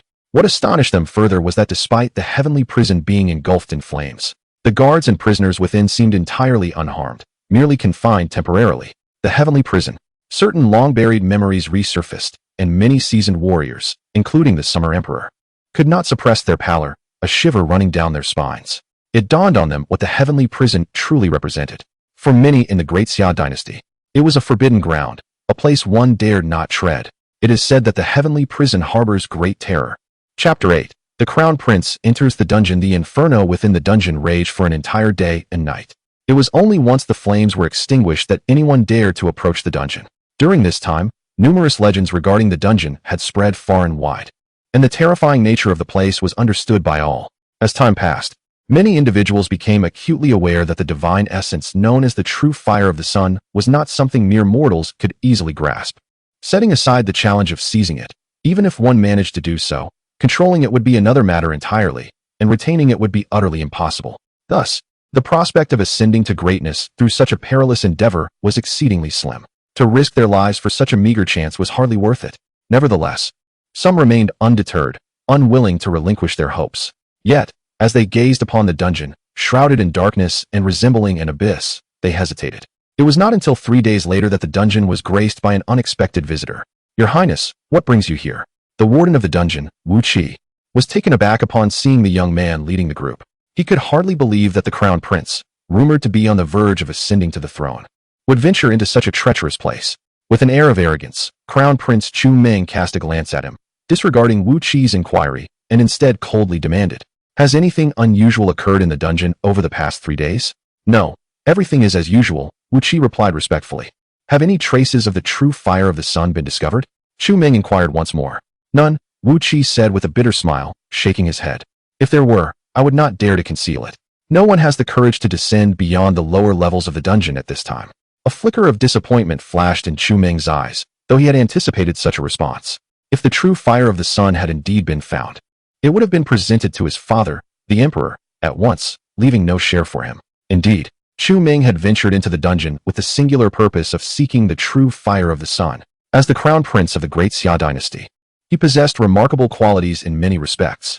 However, his failure to ascend to the position of heir apparent, overshadowed by the 6th prince, Chu Xian, stemmed from a significant flaw: his abysmal talent for cultivation. In a world where the strong could soar through the skies, such a deficiency in the heir's cultivation potential was an exceedingly grave issue. Chu Xian had long sought to remedy this shortcoming, exploring myriad methods over the years. He had consumed countless elixirs and potions, yet they had only managed to elevate him to the 7th tier of cultivation. Despite his efforts, he could not even break through to the 3rd tier, which spoke volumes of his dismal talent. However, the emergence of the true fire of the sun presented a new avenue for him. If he could master it, not only could he compensate for his deficiencies, but he might also seize the opportunity to rise to greatness. Of course, he was well aware of the inherent risks, which is why he had spent the past 3 days preparing meticulously. Now that all was in readiness, he dared to step into the dungeon. "Next, I shall rely on all of you." Chu Xian cast a glance at the 9 individuals behind him. Unlike his haughty demeanor in the presence of Wu Qi, He treated these 9 with utmost courtesy, even bowing respectfully. Given his proud character, this was no small feat. However, the identities of these 9 individuals were indeed extraordinary. All recruited at great expense as his aides. Among them were 6 second-rank masters, 2 first-rank grandmasters, and even a being on the cusp of the innate level. Father-in-law, my life and death in this venture rest entirely in your hands. Chu Ming gazed at the man in the azure robe standing foremost, his attitude even more humble and gracious. This azure-robed man was Fang Xingyi, the head of the Fang family, one of the 8 esteemed clans of the Great Xia dynasty, a being on the brink of the innate level. Though not a true innate powerhouse, being half a step toward it set him apart from ordinary first-rank grandmasters. Truth be told, had they not been bound by their familial relationship, a prince like Chu Ming would never have been able to summon such a half-innate expert. However, given their connection as father-in-law and son-in-law, it was entirely reasonable. After all, should Chu Ming successfully ascend to the throne, Fang Xingyi would not only become the national patriarch, but the entire Fang family would advance as well. As long as you do not enter the 9th level, I assure you of your safety. Fang Xingyi nodded slightly, his expression calm as he spoke. His tone, though unassuming, carried an undeniable weight. While ordinary individuals might be oblivious to the true horrors of the celestial prison, someone of his caliber understood that its genuine terror lay in the 9th level. As long as one refrained from entering that threshold, he was confident he could ensure Chu Ming's safety even in the face of certain dangers. Thank you, father-in-law. With Fang Xingyi's assurance, Chu Ming was instantly elated, feeling a surge of confidence. In truth, the two had previously made a private agreement. Upon locating the true solar fire, they would split it evenly. Chu Ming would resolve his inadequate talent, while Fang Xingyi could leverage this opportunity to break through to the innate level. A mutually beneficial arrangement indeed. The Crown Prince Chu Ming, Fang Xingyi, the head of the Fang family, one of the 8 esteemed clans, 6 second-rank masters, 2 first-rank masters, and a being on the brink of the innate level. It seems my royal brother's ambitions are indeed substantial. The moment the Crown Prince Chu Ming and his entourage entered the celestial prison, Wu Qi had already conveyed the news to Chu Xian through discreet channels. Now, as long as Chu Xian remained hidden, it was destined that Chu Ming and his party would return empty-handed. The internal structure of the celestial prison was intricate, and given that Chu Xian was now an innate being, as long as he actively concealed himself, he would be nearly impossible to locate. Yet, the visitor this time was the Crown Prince Chu Ming. Recalling the recent encounter with the formidable duo, he could not help but feel a flicker of unusual excitement in his eyes. Though he was disinclined to seek trouble with Chu Ming, he would certainly not refuse an opportunity if it presented itself. With this thought, a smile graced Chu Xian's lips, and he closed his eyes once more, resuming his tranquil cultivation. After nearly a quarter of an hour of waiting, Chu Ming and his companions finally made their way into the 5th level of the dungeon. Their cautious demeanor was entirely understandable, given the horrific fire that had erupted 3 days prior. Thousands of martial artists from various factions perished, with over 100 masters of the upper 3 ranks among them. That inferno nearly obliterated a third of the elite martial forces in the Great Xia imperial capital, instilling a deep sense of trepidation in their hearts. Is that a person? Suddenly, an exclamation pierced the air. The group collectively tensed, instinctively raising their gazes. It soon became evident that there was indeed an individual within the cell ahead. This figure seemed somewhat familiar. The Crown Prince, Chu Ming, furrowed his brow, a flicker of confusion crossing his eyes. Compared to 2 months ago, Chu Xian had undergone significant cultivation advancements, radiating a markedly different aura. Particularly after his ascension to an innate being, his presence had transformed profoundly. Nevertheless, the bond of brotherhood prevailed, and Chu Ming quickly recognized Chu Xian's identity. You are Chu Xian? How did you end up here? Chu Ming's eyes widened in astonishment. He had never anticipated encountering Chu Xian in such a place. Initially, when Chu Xian was imprisoned in the dungeon, he had been deeply concerned, prompting him to invite the twin fiends to offer solace. However, when the twin fiends mysteriously vanished, suspicion took root in his heart, leading him to momentarily forget. It was only when the Sun True Fire emerged that his thoughts were wholly consumed by it. Now, at last, he recalled that he had a younger brother imprisoned in this very dungeon. Your Highness must be jesting. If I am not here, where else could I possibly be? Chu Xian opened his eyes calmly, speaking with an air of nonchalance. But what of you, Your Highness? Have you come to keep me company? Chapter 9. Half-step innate. Can you withstand my finger? Shall I accompany you inside? I perceive your intentions are rather absurd. Chu Ming's heart brimmed with contempt and disdain. Although they were nominally brothers, being part of the royal family, any semblance of brotherly affection was utterly absent. Furthermore, Chu Ming had always believed that Chu Xian had usurped his rightful position as the crown prince. He harbored a deep-seated wish for Chu Xian to meet his demise sooner rather than later. It seems my sixth brother has fared rather well in this dungeon. 3 days ago, during that catastrophic fire, I had thought he had met an unfortunate end. Chu Meng spoke with a sardonic smile, his tone icy. In the presence of this group, who shared an extraordinary bond with him, he felt no need to feign decorum. From your tone, it seems you wished for my misfortune? Chu Xian remarked with a hint of amusement, his lips curling into a half-smile. You are fully aware of your own actions. Not only have you embarrassed our father, but you have also brought shame upon the entire royal family. Were I in your position, I would have long since dashed my head against the walls of this dungeon, for I could not bear to live with such disgrace. Chu Meng's gaze was frigid, and his words dripped with venom. Any ordinary individual would feel profound shame or seething anger upon hearing such remarks. However, Chu Xian appeared unfazed by the sarcasm, responding with composed indifference. Has your royal highness not heard the saying, better to live poorly than to die well? If one can survive, who would willingly choose death? Apparently, you remain unyielding. Chu Meng's eyes suddenly turned cold as he contemplated something. You are now a mere wastrel, stripped of your title as crown prince by our father, condemned to languish in this dungeon. Do you still harbor hopes of rising again? Rise again? Upon hearing this, Chu Xian was momentarily taken aback. He soon grasped Chu Meng's implication, that he believed Chu Xian still aspired to reclaim the title of crown prince. For a moment, Chu Xian could hardly contain his laughter. He was living a life of unparalleled comfort. As long as he continued to bide his time, the future promised him invincibility. Even if offered the throne, he would have no desire to accept. How could he possibly care for a mere title? Yet, Chu Meng had clearly misinterpreted his intentions. Believing he had discerned Chu Xian's thoughts, his expression grew sharp, and the murderous intent in his eyes became almost palpable. Since he remains so oblivious, for the honor of the royal family, I shall have no choice but to act against my own blood today. Had it been in the past, with his mere 7th grade strength, he would never have dared to provoke Chu Xian. After all, Chu Xian's talents were well known, possessing the red blood spirit body. He had ascended to the 4th grade at a tender age, mere steps away from the master realm. Yet now that Chu Xian had been rendered incapacitated, facing a powerless individual filled him with confidence. As he spoke, he advanced step by step towards Chu Xian. Wait. At that moment, Fang Xingyi, who had been standing silently nearby, suddenly interjected. Unlike others who looked down on Chu Xian, his gaze held an unusual depth of consideration. Your Highness has been confined to the 5th level of this dungeon, he inquired suddenly. Chu Xian turned to glance at him.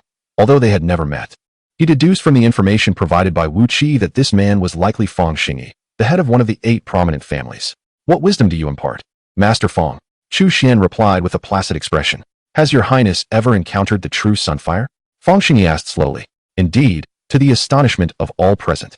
Chu Xian nodded. After all, the true sunfire resided within his grasp. How could he claim ignorance? Really? You have witnessed the true sunfire? Pray tell, where is it? The crowd erupted with fervor, their spirits ignited.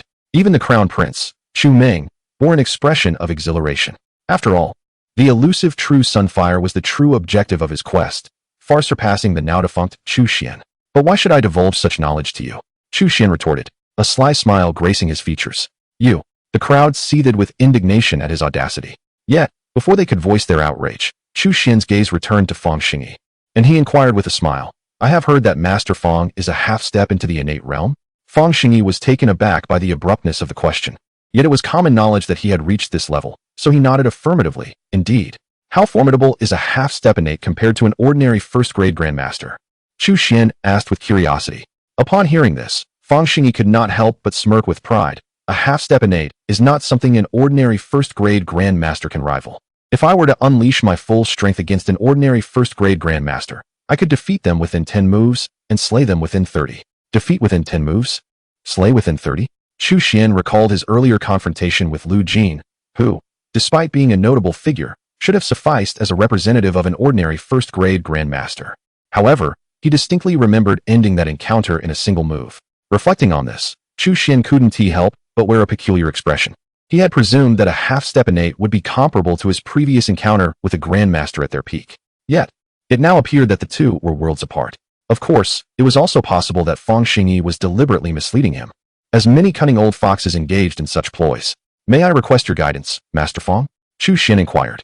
Your cultivation has indeed not been squandered. Fang Xingyi seemed to confirm something, a glimmer of insight flashing in his eyes. His perception was remarkably acute, although the aura surrounding Chu Xian was subdued. The environment of the 5th level of the dungeon was not a place where ordinary individuals could linger. Your cultivation has not been wasted? How can this be? The Crown Prince, Chu Meng, exclaimed incredulously. However, Chu Xian couldn't be bothered to spare him a glance. The moment the esteemed Prince Chu Meng was so blatantly disregarded by Chu Xian, his face flushed with rage, and he turned to Fang Xingyi. Gritting his teeth as he implored, "My revered father-in-law, I beseech you to eliminate him." The distinction between a deposed prince and one still in favor is stark. Especially with a prodigious talent like Chu Xian, if his cultivation were not to be nullified, he would undoubtedly pose a significant threat in the future. Fang Xingyi nodded. He understood Chu Meng's concerns, for they mirrored his own. Having invested heavily in Chu Meng, he would not tolerate any threats to his standing. Regardless of whether one's cultivation had been rendered ineffective, youth still played a crucial role. Even if one were to fortuitously break through to the Master Realm, one must grasp that there exists a vast chasm between the Master Realm and the Master Realm. Moreover, Fang was not an ordinary master, but rather a half-step into the innate. To contend with you, one strike is all that is required. As these words echoed, a fierce intent flickered in Fang Xingyi's eyes. The 8 prominent families that rose within the Xia dynasty were all built upon a foundation of countless corpses. Fang Xingyi was no benevolent figure.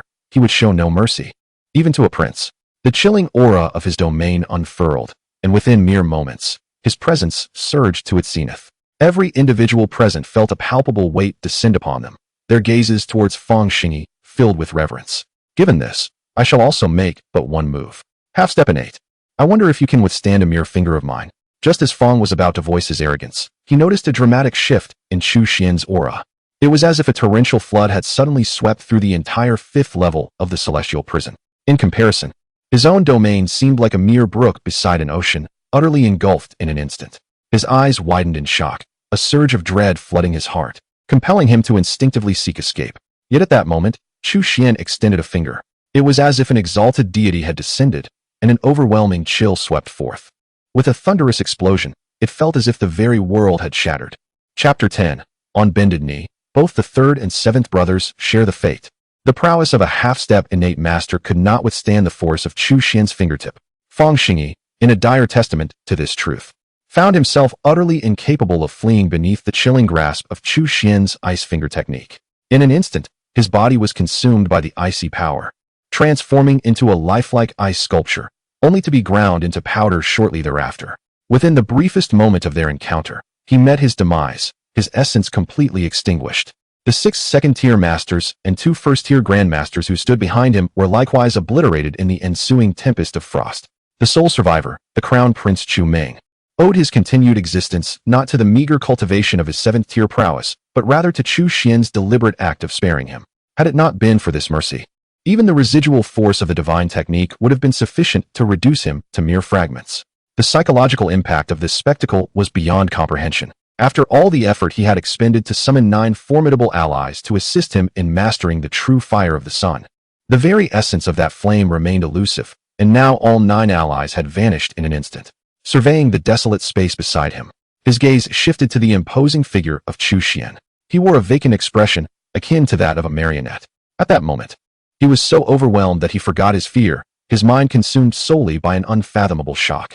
It took a considerable time for him to regain his senses. With a thud, Chu Meng bent his knees and knelt upon the ground.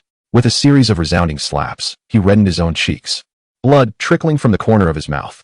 Only then did he lift his gaze to Chu Xian, tears streaming down his face as he pleaded, "Sixth brother, I was wrong. I truly recognize my mistakes.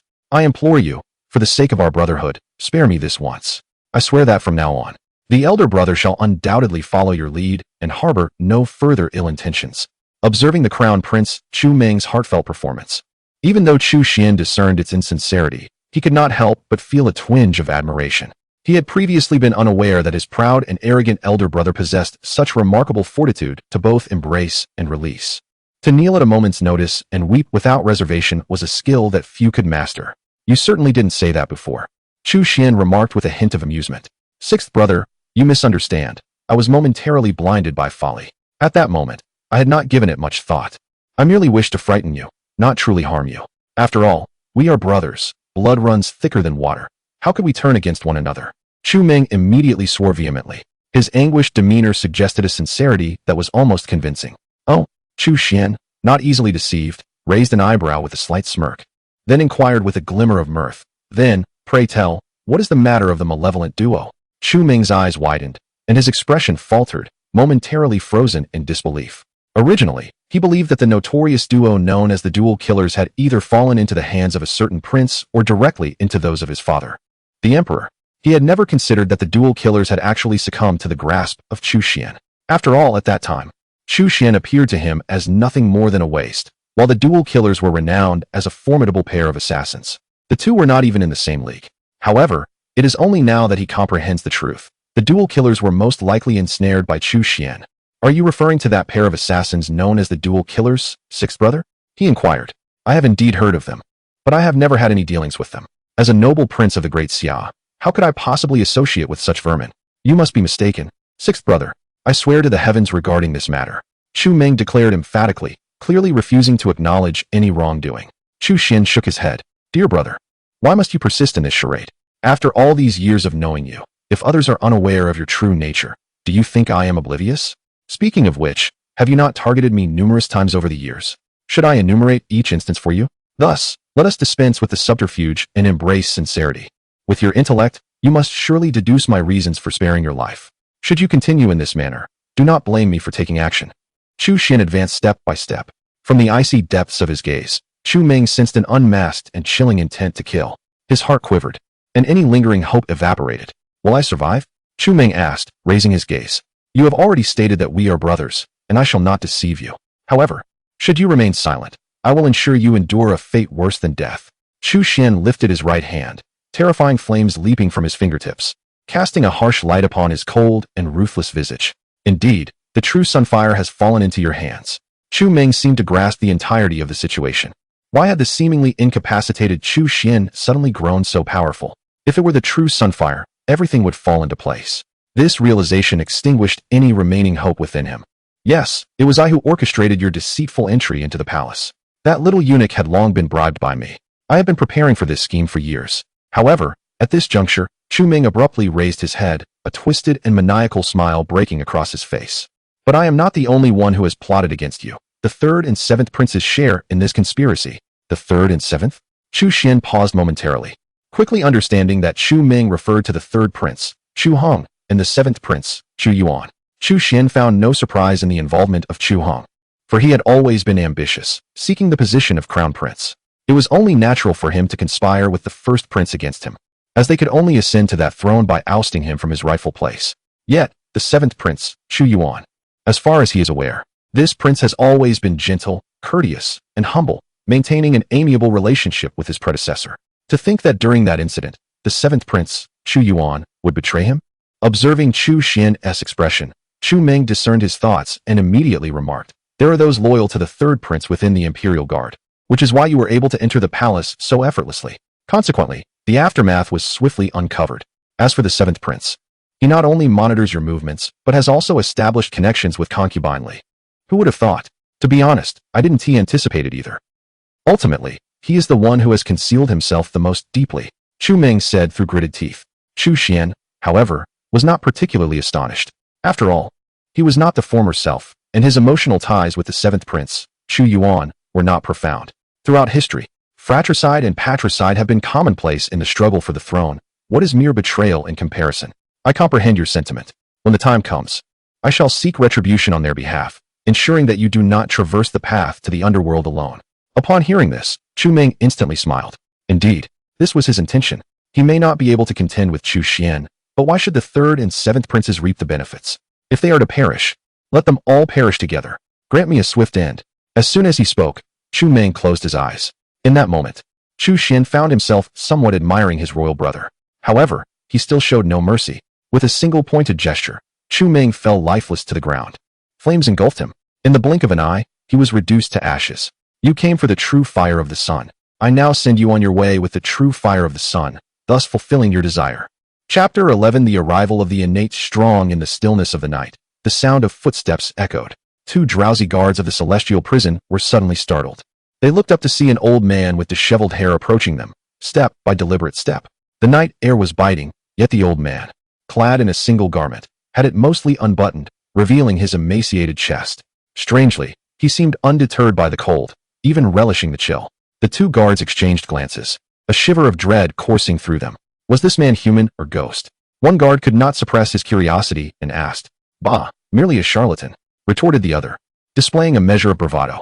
They swiftly raised their long spears, calling out sternly, This is a restricted area. Begone. The old man appeared oblivious, his steps unwavering. With hardened resolve, the guards thrust their spears forward. Yet, in an astonishing display, the old man leaped into the air, effortlessly soaring over their heads, and continued to stride into the prison as if traversing solid ground. Witnessing such an extraordinary spectacle, not only were the two guards left dumbfounded, but every other guard present gaped in astonishment. This was no mere display of agility. It was a true manifestation of walking upon air. To the ordinary onlooker, it was nothing short of miraculous. At that moment, the warden, Wu Qi, arrived with his men. Upon witnessing the scene, his expression mirrored the guard's trepidation. Nevertheless, as the warden of the celestial prison, he struggled to maintain his composure, daring only to bark with feigned authority. Trespassing into the celestial prison is a grave offense.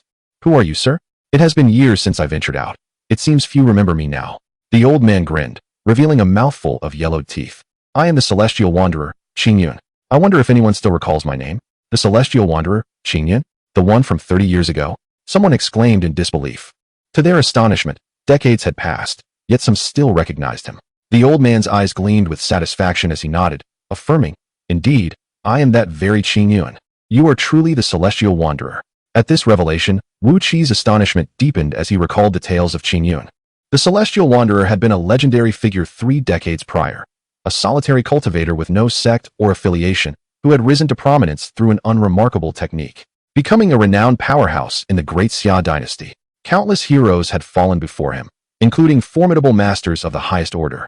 At the height of his prowess, he was even heralded as the foremost master of the Great Xia. He was a figure of both righteousness and wickedness, known for his audacious deeds. However, for reasons unknown, he had incurred the wrath of the Poison Gate, one of the 4 major sects of the Great Xia, leading to a relentless pursuit by its patriarch. Many believed the celestial wanderer had perished at the hands of the Poison Gate's elder, yet now, after 30 years, he had miraculously re-emerged within the confines of the Great Xia's celestial prison. Elder Qingyun, if you seek vengeance, you ought to confront the poisonous sect rather than coming to our prison. Faced with such an ancient being, Wu Qi felt an increasing trepidation. I have long since settled matters with the poisonous sect. My purpose in emerging this time is to pursue the true sunfire. Elder Qingyun let out a cold snort, disinterested in further discourse, and casually tossed a token to Wu Qi. Upon receiving it, Wu Qi's eyes widened in astonishment. A royal offering token. When did Elder Qingyun become a royal offering? As far as Wu Qi knew, the status and power of a royal offering were astonishing, surpassing even that of princes and nobles, yet the requirements were extraordinarily stringent. Even a first-rate grandmaster could not qualify. Only the legendary innate experts were deemed worthy. Hence, although the number of royal offerings was scant, each one was a true pillar of strength, securing the foundation of the Great Xia dynasty in the southern realms. The realization that Elder Qingyun had become a royal offering implied that he was now an innate expert. This thought left Wu Qi utterly speechless. By the way, how long has the first prince's party been inside? It seemed Elder Qingyun recalled something and suddenly inquired. Approximately half an hour, Wu Qi responded instinctively. Half an hour? That should be sufficient. A faint smile graced Elder Qingyun's lips before his figure vanished from sight. When observed again, he had already entered the depths of the prison. With each step forward, his speed appeared slow yet was deceptively swift, and in the blink of an eye, he melded into the darkness. Witnessing this scene, a phrase flashed in Wu Qi's mind. The mantis stalks the cicada, unaware of the oriole behind. Initially, he had been curious as to why His Majesty seemed indifferent towards the true sunfire. It now became clear that age brings wisdom. It was likely that the first prince's maneuvers had not escaped the keen eyes of the emperor. If the emperor chose to act, he would summon a royal offering directly. Although the first prince's party possessed formidable strength, they could only serve as scouts against a true innate expert. Unlike the cautious demeanor of the first prince's entourage, Elder Qingyun, as an innate expert, was bold and unrestrained. Furthermore, his speed was astonishing. In mere moments, he had descended to the 5th level of the prison. Just as Chu Xian had begun to meditate, he sensed something amiss and opened his eyes once more. Lifting his gaze to the entrance of the 5th level, he saw the unmistakable figure of Elder Qingyun. Young lad, have you seen a party enter? Elder Qingyun grinned, revealing a set of large yellowed teeth as he cheerfully inquired. Now nearing a century in age, the youthful Chu Xian appeared to him merely as a child. Indeed, they have all gone below. From their conversation, it seems they are headed for the 9th level of the prison. Chu Xian replied earnestly. The 9th level, you say? Thank you. The ethereal figure of the Qingyun hermit momentarily paused, and then, like a fleeting shadow, he flickered and arrived at the entrance of the 6th level of the heavenly prison in the blink of an eye. Yet, just as he was about to step into the 6th level, he abruptly halted. Turning his gaze toward Chu Xian, he furrowed his brow slightly, a peculiar glimmer flashing in his murky eyes. Little one, are you not feeling warm staying here? Not at all. I am naturally cold-bodied and prefer warmer environments. Chu Xian replied with an unruffled demeanor. Naturally cold-bodied?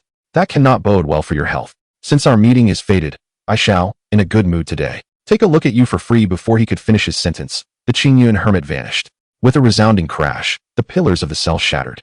Yet, the Qingyun hermit appeared before Chu Xian as if untouched by chaos.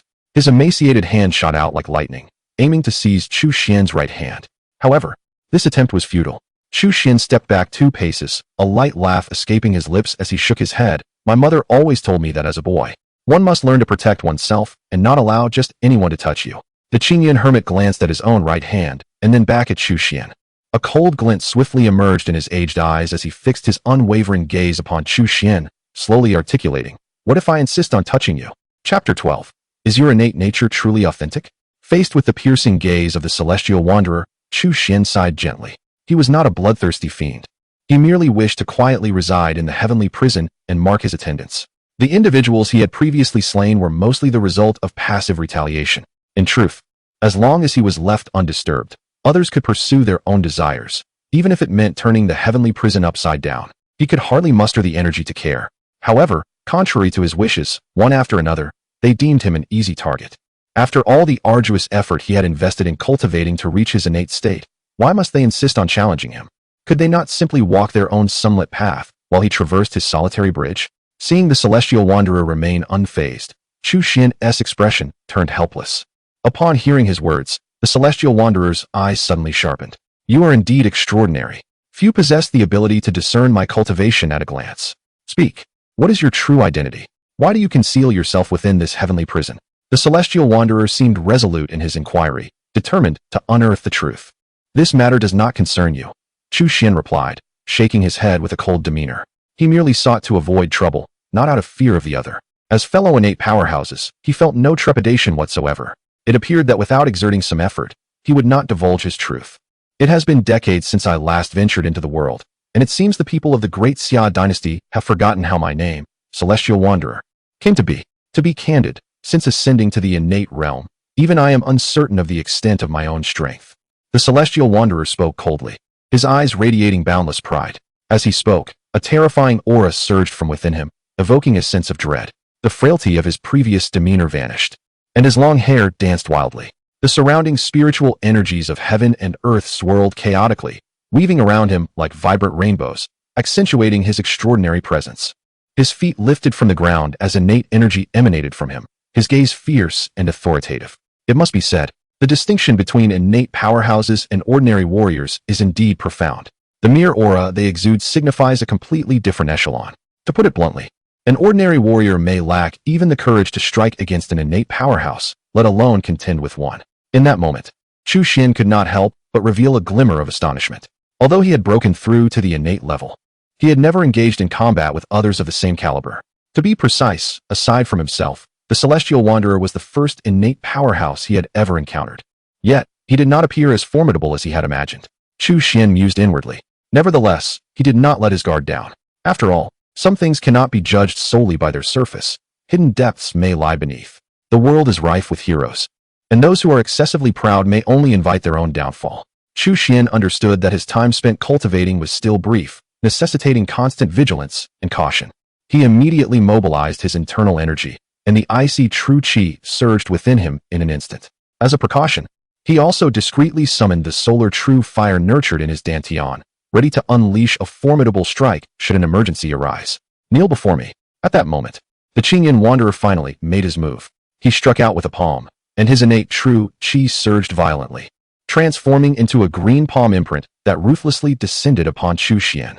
Chu Xian's gaze sharpened, and he reciprocated with a palm strike of his own, the icy true qi morphing into a tempest that surged forward. In an instant, the once scorching 5th level of the heavenly prison experienced a drastic drop in temperature. resembling the frigid purgatory of the fourth level. The clash of two terrifying energies caused the palm imprint conjured by the Qingyun Wanderer to shatter almost immediately. Unable to withstand even a second, the Wanderer's expression changed dramatically. However, as a seasoned expert renowned for many years, he did not retreat. Instead, he chose to advance fearlessly. He took 3 swift steps forward, clenched his fist, and struck with tremendous force against the icy torrent. One strike to shatter all. The next moment, a series of explosive sounds erupted. The Qingyun Wanderer's palm, wrist, and arm burst forth in clouds of blood mist. Accompanied by a scream of agony, he was sent flying, crashing to the ground like a sandbag. Upon closer inspection, his entire right arm had vanished without a trace. Not a shred of flesh remained, let alone any bone fragments. Impossible. This cannot be happening. Gazing at his empty right arm, the Qingyun Wanderer howled in a frenzy. He was the Qingyun Wanderer, a formidable figure who had made his name in the Great Xia 30 years ago. Now, 3 decades later, he had further advanced in strength, becoming a lofty innate expert. An innate expert was a being of unparalleled caliber within the Great Xia dynasty. Even if there were other innate experts stronger than him, they were merely stronger by a margin. They all belonged to the same echelon of power, and it was inconceivable that one strike could obliterate his arm. Furthermore, how could this young man possibly possess such formidable strength? Who are you? His bloodshot eyes fixed on Chu Xian. He gritted his teeth and interrogated in a furious tone. Chu Xian, momentarily taken aback, had anticipated a fierce battle when facing an innate expert, preparing himself accordingly. However, the outcome was starkly different from his expectations. Not only had he not utilized the Solar True Fire, but he hadn't even deployed the Ice God Finger technique. Merely a single palm strike had led to his opponent's defeat.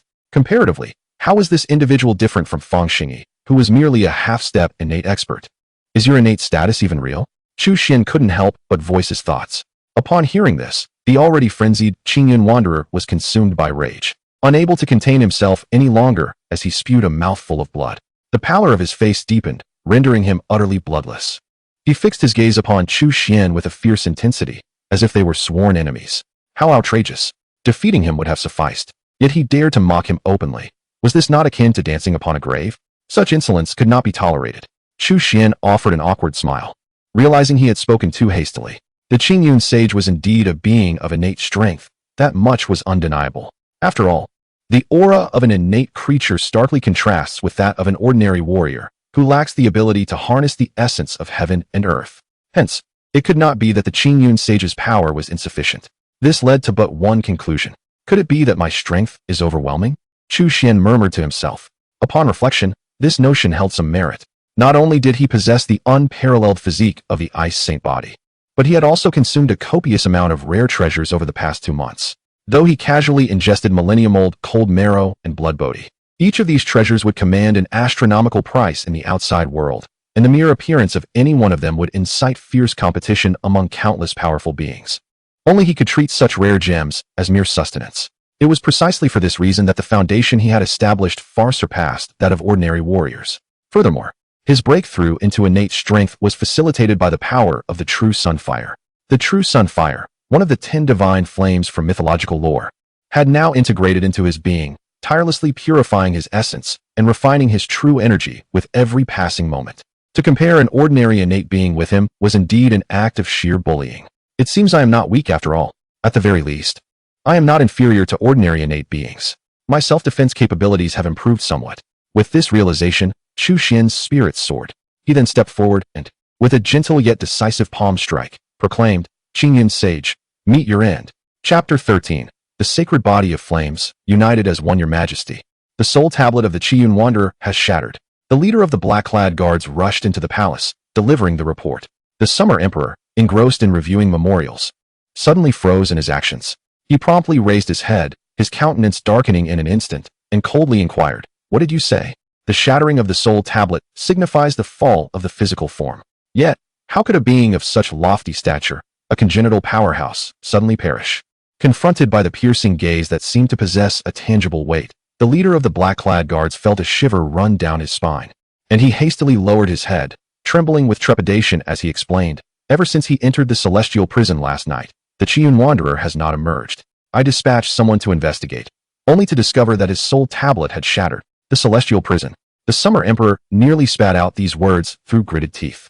This place had become a veritable nightmare for him. He often awoke in the dead of night from dreams filled with torment. He struggled to suppress the fury boiling within him, yet it proved impossible to contain. The demise of a royal patron at the congenital level would have profound repercussions. It must be noted that the southern region, where the great Xia dynasty stands, is hardly a peaceful land, besieged by fierce neighbors and internal strife from sects and families. Should word of the great Xia royal family losing a congenital powerhouse spread, it would undoubtedly trigger a cascade of reactions. What of my eldest prince? Suddenly recalling something, the Summer Emperor inquired with a sharp tone. The Qiyun Wanderer had accompanied the eldest prince and his entourage into the celestial prison. If they emerged unscathed, their culpability would be undeniable. In a sense, this could be seen as fortuitous. After all, dealing with these individuals would be far simpler than contending with the unfathomable depths of the celestial prison. As the ruler of a nation, he could concoct numerous strategies with ease. However, the leader of the black-clad guards shook his head, directly refuting the emperor's speculation. The eldest prince did not emerge from the celestial prison, nor did the 9 masters, including Feng Xingyi. All have vanished without a trace. All have succumbed within the celestial prison? A profound sense of dread flickered in the emperor's eyes. 9 masters, among them a half-step congenital, have simply disappeared? The celestial prison had already claimed too many strong lives in recent days. Now, even half-step congenital and congenital powerhouses have fallen within its depths. If this continues, he could scarcely fathom the extent of the calamity. No, it cannot be allowed to persist. The Summer Emperor made an immediate resolution and swiftly issued an order. Summon the ancestors of the 4 great sects and convey to them. I am willing to share the legendary true fire of the sun. Meanwhile, while the Summer Emperor was engulfed in anxiety, Chu Xian within the celestial prison felt remarkably at ease. Having dealt with the Qiyun Wanderer, he discovered several tomes of cultivation insights among the Wanderer's belongings. Though he held the Wanderer's strength in disdain, he acknowledged that he had cultivated for nearly a century. The recorded insights on cultivation, filled with many fundamental understandings, hold significant reference value for Chu Xian. It turns out that the innate realm is divided into 9 tiers. 20 years ago, the Qiyun Wanderer broke through to the innate realm after years of arduous training, and now he has attained the 3rd tier. As for myself, having just recently crossed into the innate realm, I would be considered at the 1st tier. However, this raises a perplexing question. Why is it that his 3rd tier is not superior to my 1st tier? In fact, he cannot even withstand a single strike from me. It appears that this classification of realms may not be entirely reliable, serving only as a rough guideline. Chu Xian shook his head, acknowledging this, yet committing these cultivation principles to memory. In the days that followed, the celestial prison regained its tranquility, allowing Chu Xian to sign in with peace of mind. The potential for signing in at the 5th level of the prison clearly surpassed that of the 4th level. After a month of signing in at the 4th level, rewards began to diminish. However, at the 5th level, even after a month, there had been no significant decline in rewards. Yet, based on Chu Xian's assessment, he surmised that the 5th level would not sustain this for too long. System, sign in. A new day had arrived. Ding, sign in successful. Congratulations, host. You have obtained the sacred body of blazing flames. Would you like to merge it immediately? Chu Xian was momentarily taken aback, then elated. He hadn't anticipated receiving such a reward during his final days of sign-in at the 5th level. Following the true fire of the sun, fortune had smiled upon him once more. The sacred body of blazing flames is evidently an extraordinary physique, comparable to the sacred body of ice. However, given that he already possessed the sacred body of ice, would merging with the sacred body of blazing flames pose any issues? After all, water and fire are inherently incompatible. Should they repel each other, the only one to suffer would be him. In a more severe scenario, with a loud explosion, he could potentially cease to exist. Concern for his own life left Chu Xian anxious. Ding, rest assured, all sign-in rewards belong to the host and will not cause any harm. Ding. It has been detected that the host already possesses the sacred body of ice. The sacred body of blazing flames can be merged with it. Would you like to proceed with the fusion? Is that possible? Chu Xian's eyes brightened. The 2 sacred bodies could indeed fuse. The singular sacred body of ice was already extraordinarily powerful. If combined with the sacred body of blazing flames, it would undoubtedly become even more formidable, perhaps yielding a synergistic effect greater than the sum of its parts. With the system's assurance, Chu Xian set aside his worries and silently commanded, merge. Ding. Congratulations to the host. The sacred body of ice and the sacred body of blazing flames have merged, resulting in the primordial sacred body, incomplete.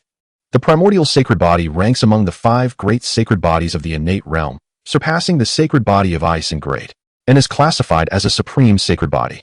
To complete the primordial sacred body, it is necessary to merge the sacred body of ice, the sacred body of blazing flames, the sacred body of earth, the the sacred body of spirit wood, and the sacred body of crimson gold. The host is encouraged to continue their efforts. A series of system notifications echoed in his mind. Chu Xian's eyes widened in astonishment. Initially, he believed it was merely a simple fusion of two formidable sacred bodies, transforming into a water and fire sacred body. However, he never anticipated that it would evolve into an entirely new primordial sacred body. The primordial sacred body ranks among the 5 innate sacred bodies and belongs to the supreme category, its power vastly surpassing that of an ordinary sacred body.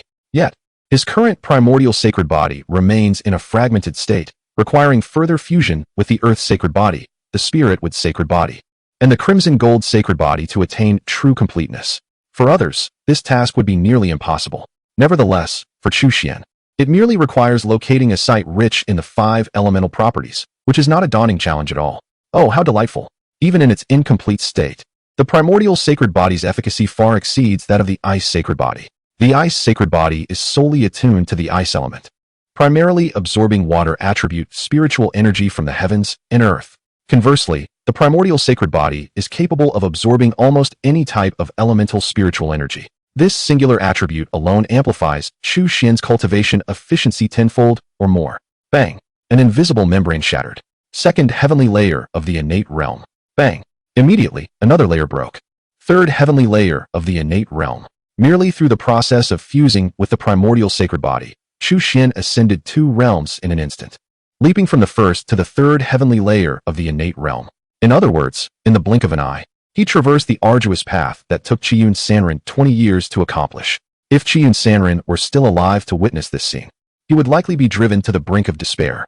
Simultaneously, the outside world manifested yet another astonishing celestial phenomenon. Phoenixes soared in harmonious flight. Divine dragons roared through the heavens, the bright moon rose over the sea, and chaotic azure lotuses bloomed. Various wonders enveloped the entire imperial capital, the spectacle more grand than before. However, the powerful beings within the capital had become numb to these occurrences. In just 2 short months, countless celestial phenomena had appeared. During the first occurrence, they were filled with surprise. The second time, they were brimming with excitement. Yet by the third instance, they only felt weariness, for it was a sight they could observe but not grasp. During the first event, they dug deep but found no treasures of ice. During the second, they searched for the sun's true fire but instead lost thousands of elite warriors to the flames. It felt as though the heavens were playing a cruel joke on them.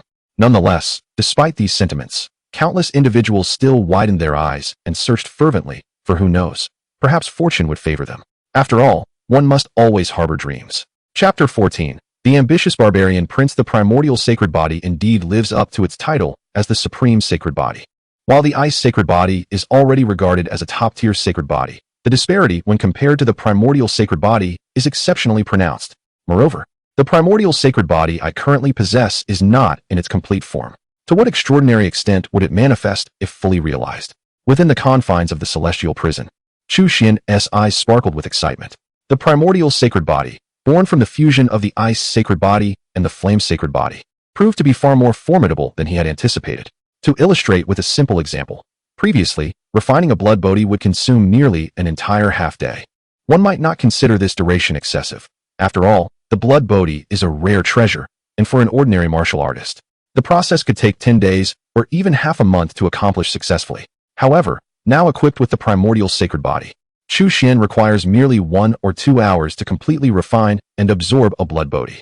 This is merely one facet of the extraordinary prowess of the primordial sacred body. Even in routine cultivation, the efficiency of the primordial sacred body vastly surpasses that of the ice sacred body. The spiritual energies of heaven and earth from all directions surged towards him with fervor. Chu Xian found himself enveloped in an array of elemental energies, as if they were not being absorbed by him, but rather were eagerly seeking to merge with him, relentlessly penetrating into his being. Under such astonishing cultivation efficiency, merely a few days passed before Chu Xian's cultivation level ascended significantly. He effortlessly broke through the bottleneck of the 3rd layer of the innate realm, advancing to the 4th layer. The speed of such progress, if disclosed, would surely drive countless innate experts into a frenzy. After all, for them, breakthroughs are typically measured in years, making Chu Xian's advancement seem like a snail's pace in comparison. Even more astonishing was the fact that Chu Xian's cultivation lacked any semblance of instability. Rather, his foundation was remarkably solid. Despite his desire to temper his progress, he found himself unable to suppress it. and thus, he could only embrace his ascent with humility. Meanwhile, as Chu Xian immersed himself in rigorous training, a delegation of oddly attired foreign tribesmen suddenly arrived outside the capital city. They hailed from the barbarian tribes, residing in the southern regions of the Great Xia. The barbarians inhabit a land rife with wilderness, jungles, venomous creatures, and ferocious beasts, creating an environment exceedingly harsh and difficult for outsiders to traverse. However, it is precisely this hostile environment that has fostered the barbarians' fierce and combative nature. Consequently, the barbarians have always posed a significant threat to the Great Xia dynasty. What a splendid city! The young barbarian prince, Wuduan, merely 20 years of age, gazed in awe, his eyes betraying an unmistakable greed and ambition. Such a magnificent metropolis should rightfully belong to our barbarian tribe. This bountiful land ought to become the territory of the barbarians. If we could seize this fertile ground, how many barbarian warriors could be nurtured? Wuduan murmured to himself.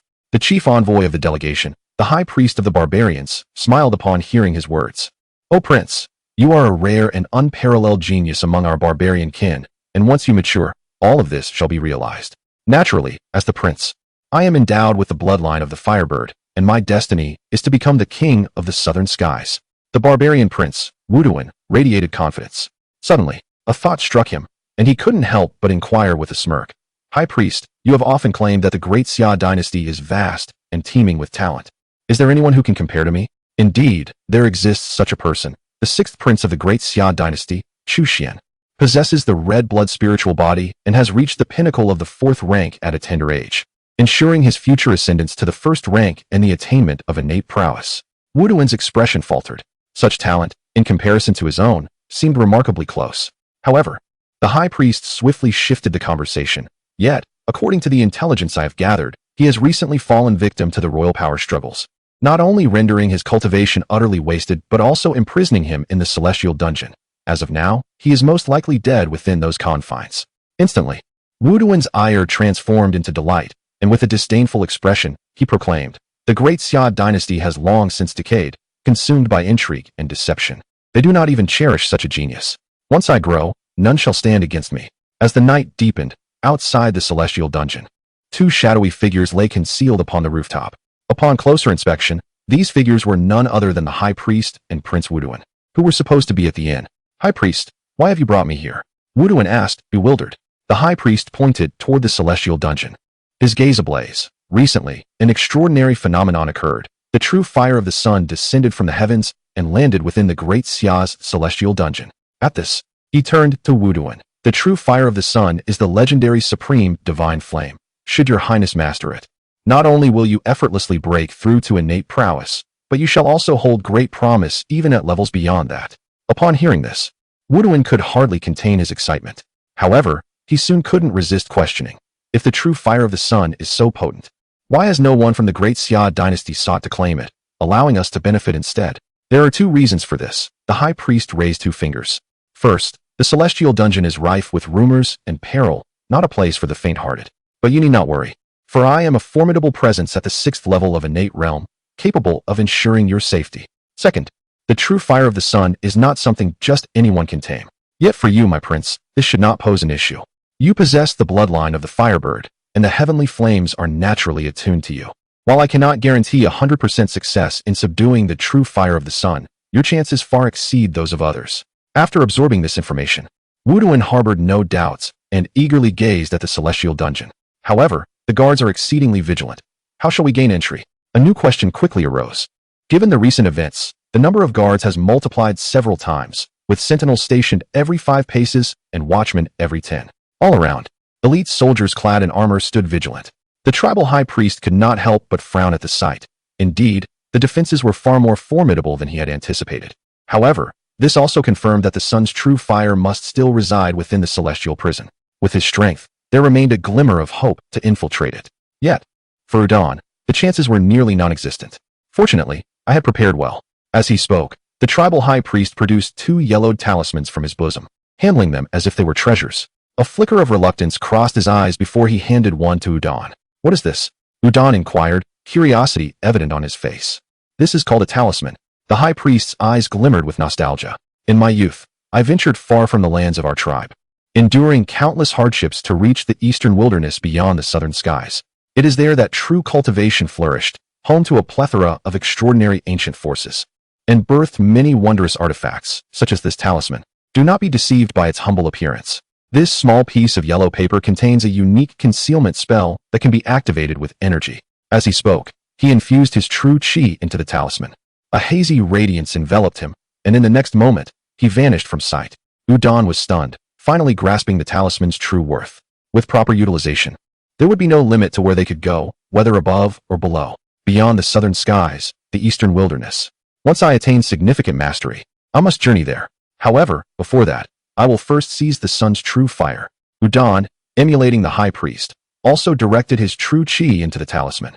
Yet, his strength paled in comparison to that of the tribal high priest, and he found much of his energy depleted before he successfully activated the talisman. A similar haze enveloped him, and his figure too vanished from sight. Utilizing the talisman's unique effect, the two made their way toward the celestial prison without a soul noticing their presence. Moments later, they successfully slipped inside the prison. Chapter 15. Are you the sixth prince, Chu Xian? Who? In the depths of the fifth level of the prison, Chu Xian abruptly opened his eyes, awakening from his meditation. Disturbed in the middle of the night, his mood was understandably irritable. He immediately spoke in a deep voice. Since you two have arrived, why conceal yourselves? The hidden symbols of the tribal high priest and Prince Udon could deceive ordinary individuals, yet they could not escape the perceptive senses of Chu Xian, a being of innate vitality. In truth, the concealment symbol wielded by the high priest was merely a low-level talisman, its efficacy far less formidable than anticipated. If it were a high-grade talisman, he could not afford it given his means. The high priest, it seems he has detected our presence, Udon exclaimed, his face filled with panic as one foot hovered at the threshold of the fifth level. Unsure whether to step forward or retreat, he hesitated. The high priest's expression also darkened. Exchanging a glance with Udon, they quickly nodded in agreement. Since their true identities had been uncovered, there was no need for further concealment. After all, there was no one else in this fifth level of the prison. They immediately disrupted the effect of their talismans, as if stepping out from the shadows. You are, from the tribal clan? Upon seeing their attire, Chu Xian could not help but furrow his brow. Are you the guardian of this prison? The high priest inquired coldly. Currently, all the prisoners were concentrated in the first three levels. Even the fourth level was devoid of life, making the presence of an individual in the fifth level quite peculiar. The high priest surmised that Chu Xian was likely the guardian of this prison. No, I am merely an ordinary prisoner of this prison, Chu Xian replied, shaking his head. Although he was somewhat surprised by their tribal identities, it did not seem to concern him greatly. As for being the guardian of the prison, he was unwilling to bear that label. An ordinary prisoner? Hearing this, Udon burst into laughter, his face mocking as he retorted, Do you take us for fools? Why not claim to be the sixth prince, Chu Xian? As a prince of the tribal clan, Udon held himself in high esteem, often disregarding common folk. However, he had taken note of the sixth prince of the Great Xia, as the latter's talents were comparable to his own. In the entirety of the Great Xia dynasty, there was perhaps only one person worthy of his regard, even if that individual was now deceased. Yet, upon hearing Udon's words, Chu Xian wore an expression of bemusement. What was this? A meeting of Li Kuei and Li Gui? He studied Udon intently, seemingly astonished that he had a fan among the tribe. You are correct. I truly am the sixth prince, Chu Xian. Upon hearing this declaration, Udon was naturally incredulous. Instead, he became infuriated, feeling that the great Xia individual before him spoke not a word of truth. Huh, you are the sixth prince, Chu Xian? Then I am the emperor of the great Xia, Udon exclaimed, laughing boisterously. Chu Xian could only shake his head in resignation. In this day and age, speaking the truth often goes unacknowledged. No, it seems that he truly is the sixth prince of the great Xia dynasty, Chu Xian. At that moment, the high priest of the barbarian tribe suddenly spoke. Although he had never encountered Chu Xian in person, he had seen his portrait. However, the depiction was so indistinct that even in front of Chu Xian, he failed to recognize him at first. It was only upon Chu Xian's own admission that he realized the young man before him was indeed the sixth prince of the Great Xia dynasty. At that moment, Wuduan's expression froze. Internally, he was beset by a torrent of curses. He slowly turned to the high priest, his gaze rife with resentment. Did you not say this fellow was already dead? Yet, the high priest remained impassive, seemingly oblivious to Wuduan's expression. Wuduan, ambitious and eager to become the king of Tiannan, was not one to be easily embarrassed. He quickly suppressed his discomfort. He turned his gaze back to Chu Xian, an unprecedented fervor igniting in his eyes. Are you truly the sixth prince, Chu Xian? Indeed I am. Haha, splendid. Let us engage in battle. The flames of combat surged fiercely within Wuduan's eyes. Be cautious, prince. Given his current state, his cultivation may not have been destroyed. The high priest of the barbarian tribe warned gravely. It is even better if his cultivation remains intact. Defeating him will signify that none in the great Xia dynasty can rival me, and I shall be recognized as the most gifted. As he spoke, Wu Duan strode purposefully towards Chu Xian, invoking the bloodline of the firebird within him, flames surging across his body. Although he was merely at the fourth-tier realm, he exuded a presence more formidable than that of an ordinary master. While the high priest was reluctant to intervene, he considered the immense benefits Wu Duan would gain from vanquishing a rival of equal caliber. He quickly dismissed any concerns, as much as he professed Chu Xian's extraordinary talent. In his heart, Wu Duan was a once-in-a-century prodigy of the barbarian tribe, incomparable to ordinary individuals. Moreover, he stood there as a powerful innate warrior, capable of intervening should any complications arise. Suddenly, a flash of blue light appeared. Before he could comprehend the situation, he witnessed Wu Duan, brimming with confidence, being violently hurled back. Blood gushed forth, and he was instantly grievously wounded. Lying on the ground, Wu Duan was utterly bewildered. Not far away, the high priest of the barbarian tribe mirrored his astonishment. The two exchanged blank stares, and an awkward silence enveloped the air. What were you just saying? Chu Xian stepped out of the cell, a smile gracing his face. He suddenly found these two barbarians quite amusing. It was no small feat for them to come all this way in the dead of night to entertain him. However, the two individuals, Wu Dun and his companion, displayed not a hint of joy at being appreciated. Rather, their expressions darkened to the utmost degree. It seems I have underestimated you. The rumors of your cultivation being abolished and your confinement in the heavenly prison must be nothing more than intentionally disseminated falsehoods. On one hand, this serves to lower the guard of various factions, while on the other, it allows you to devote yourself entirely to your cultivation. If I am not mistaken, you must have received secret training from the royal family of the Great Xia. Otherwise, how could one so young possess such formidable strength? Furthermore, the solar true fire has remained elusive to the Great Xia dynasty. It must be that this incredibly precious opportunity was bestowed upon you, which is why you find yourself here. The high priest of the barbarian tribe's imagination ran wild. A series of conjectures left Chu Xian, the central figure in this narrative, utterly speechless. Although all of it was false, for some inexplicable reason, when articulated by the other party, it felt as though everything was undeniably true. Alas, you have encountered me. Though it may seem somewhat unfair for me, a congenital master, to confront you, I must extend my apologies for the future of the barbarian tribe. To perish at the hands of a being like me, a preeminent innate powerhouse, is not entirely unjust. As his words echoed, the aura surrounding the high priest of the barbarian tribe surged forth. In the next moment, his figure shot out like a long rainbow, hurtling towards Chu Xian with the intent to strike. Chapter 16. The Business Card Diary. Bloodline of the Flame Bird. The shaman of the barbarian tribe possessed an extensive combat experience, far surpassing that of the youthful Wu Duan. A murderous intent surged within him, devoid of any embellishment. His strike unleashed a tempestuous force. It descended like a torrential storm, causing the entire fifth level of the sky prison to tremble violently. As the fierce winds howled, Chu Xian's robes billowed dramatically, yet he remained as steadfast as a mountain. His gaze was as tranquil as a deep well, undisturbed. It was not until the barbarian shaman closed the distance, poised to extinguish Chu Xian with a mere flick of his wrist, that Chu Xian responded with lightning speed. He thrust a finger forward, tearing through the fabric of the void. A terrifying surge of innate true energy erupted forth, akin to an endless, tumultuous ocean. From a distance, it appeared as if two ferocious torrents were colliding head-on. In the blink of an eye, the victor and the vanquished were determined. The barbarian shaman was hurled back at a velocity greater than before, reminiscent of Wu Duan's recent fate. However, his outcome was decidedly more tragic than that of Wu Duan. In his encounter with Wu Duan, Chu Xian had merely delivered a casual blow. Yet, in the face of this innate powerhouse, he accorded the necessary respect and wielded the full extent of his innate strength. With a single strike, the barbarian shaman was grievously injured. His body crashed violently to the ground, numerous bones shattering upon impact. He lay there, akin to a puddle of mud, incapable of even rising. The once menacing glimmer in his eyes began to fade into a vacant stare. Before Chu Xian could approach, his head tilted, and he breathed his last. Witnessing this scene, Wu Duan's eyes widened in disbelief, akin to copper bells, filled with unimaginable shock. Their tribal shaman had perished just like that? During the day, he had been ambitious, boasting of his plans to conquer the Great Xia dynasty and become the lord of the southern heavens. That very evening, he had been exhilarated, believing he was on the cusp of obtaining the true fire of the sun, which would propel him to greatness. Yet, upon entering the sky prison, he discovered the reality was far from his expectations. Without even a glimpse of the true fire of the sun, He had already suffered a devastating defeat. Now, he could only watch in horror as the barbarian shaman died before him, feeling as though the entire world was collapsing around him. This was no grand opportunity. It was clearly a journey towards certain death. Moreover, it was a journey that delivered a head on a silver platter. Spare my life. I implore you, spare my life.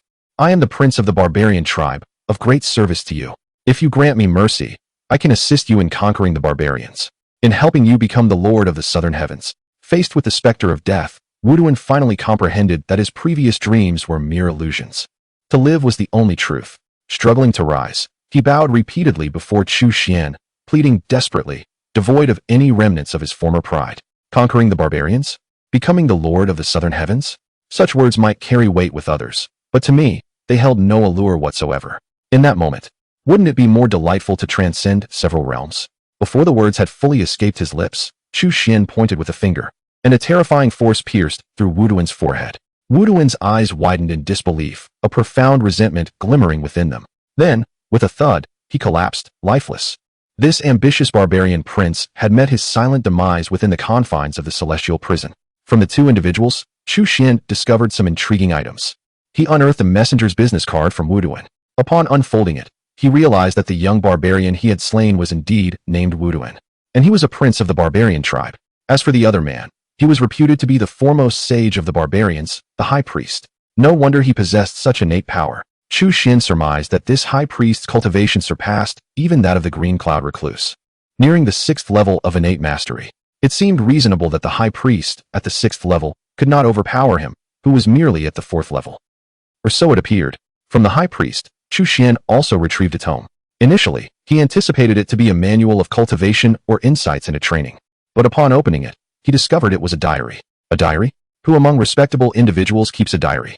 A cursory glance revealed that this was a record of the high priest's early travels across the continent, chronicling his observations and the diverse customs of various locales. Upon his return to the barbarian tribe, he had no time to wander further, yet he kept this diary close, as it was his most cherished memory. It not only detailed the conditions of various regions in Tiannan, but also included accounts from beyond, in the eastern wasteland. According to the high priest's writings, Tiannan was merely a corner of the continent, while the eastern wasteland was the true sanctuary for cultivation. Intrigued, Chu Xian's eyes sparkled with surprise as he tucked the diary away, intending to study it leisurely when time permitted. Lowering his gaze to the two corpses, he shook his head. As envoys of the barbarian tribe, they ought to have remained in the relay station. Instead, they had clandestinely infiltrated the celestial prison under the cover of night, clearly harboring sinister intentions. Their demise was hardly surprising. No sooner had he spoken than he flicked his fingers, unleashing a wisp of flame that swiftly enveloped the two bodies in a conflagration. As for the repercussions of their deaths, Chu Xian dismissed them with indifference. After all, he was merely an ordinary prisoner of the celestial prison, and such matters held no significance for him. Since acquiring the true fire of the sun, erasing traces of the deceased had become remarkably effortless. The high priest's body vanished at a visible pace, yet the flames consuming Wuduan's corpse suddenly transformed. A vibrant red mystical firebird emerged from within him, vividly alive, poised to take flight. What is this? Chu Xian instinctively retreated 3 steps, a flicker of caution mingling with his burgeoning curiosity. Suddenly, memories of the moment when Wuduan unleashed his power surged back, engulfing him in a torrent of flames. Initially, Chu Xian believed it to be a unique fire attribute technique. However, it now appeared more likely to be the force of the enigmatic firebird within him. This was not merely a peculiar physique, but rather akin to a distinctive bloodline. Coupled with his identity as a prince of the barbarian tribe, could it be the legendary flamebird bloodline? At that moment, before Chu Xian could make a move, the true sunfire pulsed with excitement. Although the fragment of true sunfire he commanded was modest in quantity, its prowess as one of the 10 divine flames was unequivocal. In the blink of an eye, it transformed into a fiery net that ensnared the crimson firebird. No matter how the firebird struggled, it remained unable to break free, the net tightening with each passing moment. The crimson firebird, born of the flamebird bloodline, was gradually consumed by the true sunfire. With each diminishment of the firebird, the true sunfire grew stronger. When the entirety of the crimson firebird was devoured, the true sunfire had augmented itself by at least 50%. What an unexpected delight! It turned out that, in addition to nurturing and strengthening within his dantian, the true sunfire possessed the ability to absorb such fire attribute bloodlines for enhancement. Perhaps other fire attribute spiritual entities could also foster the growth of the true sunfire. The next time he encountered a fire attribute spiritual entity, he would certainly endeavor to experiment. A smile of joy adorned Chu Xian's face. The true sunfire was not merely a life-saving weapon for him. As long as he nurtured the true sunfire within his body, it continuously refined his essence and vital energy, akin to a passive buff that yielded benefits every moment. The stronger the true sunfire became, the greater its advantages for him would be. Chapter 17. The Earthly Armor, Invincible Defense. The following morning, officials from the Ministry of Rites hurriedly entered the palace. Your Majesty, the shaman of the barbarian tribe and Prince Chu have vanished. Upon hearing such news early in the day, the Emperor of Xia was left bewildered. What did it mean to say they had vanished? The official from the Ministry of Rites replied earnestly, "It is as it sounds. Last night, I personally escorted them to the inn, and after the night passed, they simply disappeared. I inquired with the other members of the delegation and the inn staff, yet none had any knowledge of their whereabouts." Upon hearing this explanation, the Emperor abruptly rose, grasping the gravity of the situation. The barbarian tribe had long been a significant nuisance to the Xia Empire, and now an opportunity to transform conflict into harmony was at hand. If both the shaman and Prince Chu had gone missing in the imperial capital, it would inevitably lead to renewed strife in the south. Immediately send someone to investigate this matter, the emperor commanded. It must be noted that the Xia dynasty had its share of competent individuals. Within less than half a day, the outcome of this incident was revealed. Are you implying that the shaman and Prince Chu stealthily left the inn in the middle of the night, sneaking into the prison, and have not emerged since? The emperor inquired darkly, gazing at the chief justice of the Dali Temple. Last night, their presence was detected on the rooftops, and there were footprints outside the prison. Moreover, the prison guards felt the tremors of a struggle. Based on these clues, there was over a 90% likelihood that they had indeed entered the prison. The chief justice, being rational, did not state it as an absolute conclusion. However, in the emperor's mind, he was already 100% convinced of this outcome. From the intelligence he possessed, he knew that Prince Chu was exceptionally gifted, possessing the strength of a 4th rank at a young age. The shaman was a well-known veteran innate master, having reached the 6th level of innate cultivation. With their abilities, who could have subdued them without a sound? It was inconceivable that they would travel all the way to the imperial capital merely to take a look and then sneak back. Within the capital, only the prison could quietly engulf the two of them. As for why they would stealthily enter the prison in the middle of the night, the emperor could surmise it had to do with the sun's true fire. However, he had not anticipated that their attempt would backfire. The prison again. The emperor sighed, rubbing his forehead in frustration. Although the loss of an innate master and a prodigious talent from the barbarian tribe was a cause for celebration, the thought of not providing the barbarians with a reasonable explanation for this incident weighed heavily on him, as it would surely plunge the south into chaos. Regardless of the situation with the barbarians, the matter of the prison needed to be resolved swiftly. Otherwise, with such a ticking time bomb remaining in the imperial capital, he could hardly sleep soundly. Once the elders of the 4 great sects arrive, we shall take action. The emperor inhaled deeply, his eyes filled with resolve. The sudden disappearance of the barbarian high priest and the barbarian prince, Chu, indeed stirred quite a commotion in the imperial capital.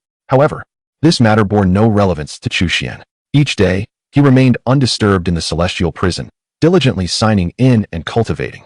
Ever since the notorious reputation of the celestial prison spread, it had seemingly transformed into a forbidden domain. Even the guards stationed there dared only to remain on the first 3 levels. With no one to interrupt him, Chu Xian enjoyed a rare tranquility. A few days later, the rewards for signing in on the 5th level of the celestial prison finally began to diminish. Chu Xian had anticipated this development and was not caught off guard. He set off directly for the 6th level. Each of the 9 levels of the celestial prison presented vastly different circumstances. The 4th level, excruciatingly cold, was known as the ice hell, where water would freeze upon contact. The 5th level, engulfed in flames and unbearable heat, was aptly named the fire hell. Upon entering the 6th level, Chu Xian immediately sensed the exceptionally rich earth-attributed spiritual energy that filled the air, accompanied by gravity nearly 10 times that of the outside world.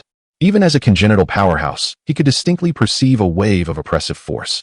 One could only imagine that if an ordinary person were to enter this realm, even for a brief duration, their body would likely falter under the immense pressure, potentially leading to the shattering of their internal organs. Yet, Chu Xian was far from ordinary. Not only was he a congenital powerhouse, but he also possessed the primordial sacred body, granting him a physical constitution that far surpassed that of typical martial artists. Thriving in such an environment posed no challenge for him. Rather, it provided constant pressure that would accelerate his physical growth. For any martial artist, physical prowess is fundamental, and its significance is indisputable. Particularly for Chu Xian, who possessed the primordial sacred body. Failing to harness this opportunity would be a grave waste. This environment was even more conducive for him than the 4th and 5th levels. Moreover, with the abundance of Earth-attributed spiritual energy, it was conceivable that he might sign in for the Earth's sacred body, potentially enhancing his primordial sacred body further. Elated, Chu Xian promptly located a cell and settled down. He refrained from immediate cultivation and instead prepared to sign in, having reserved today's signing opportunity. System, sign in. Ding, sign in successful. Congratulations, host, on acquiring the Earth armor. The system notification soon echoed in his mind. Earth armor? Chu Xian paused, his eyes widening as a pair of earth-toned armor appeared within the system space. With a flick of his right hand, the armor materialized before him.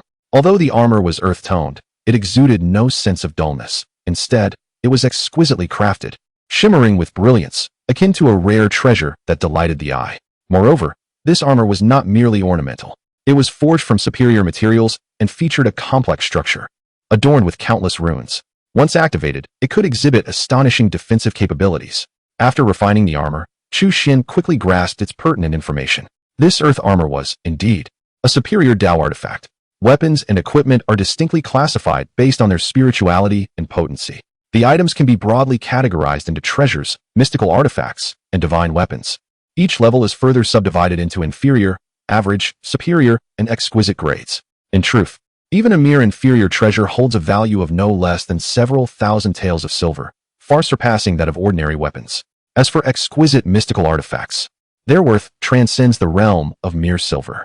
To speak candidly, even if one were to sell the entire Great Xia dynasty, it would scarcely suffice to procure such a refined mystical artifact. Furthermore, the earth armor, being a defensive artifact, is naturally more coveted than other types, rendering it even more precious by a significant margin. With a flick of his right hand, Chu Xian donned the armor instantaneously. It bore no cumbersome weight, feeling as light as a gossamer veil, akin to wearing nothing at all. With a mere thought, the armor seamlessly merged into his being. In the event of danger, the earth armor would immediately activate its protective capabilities. Although it may not be the Earth's sacred body, the earth armor is certainly commendable. My current strength can be deemed respectable, yet I am in dire need of such a life-preserving asset. After all, life is paramount. Only by surviving can one ultimately revel in triumph.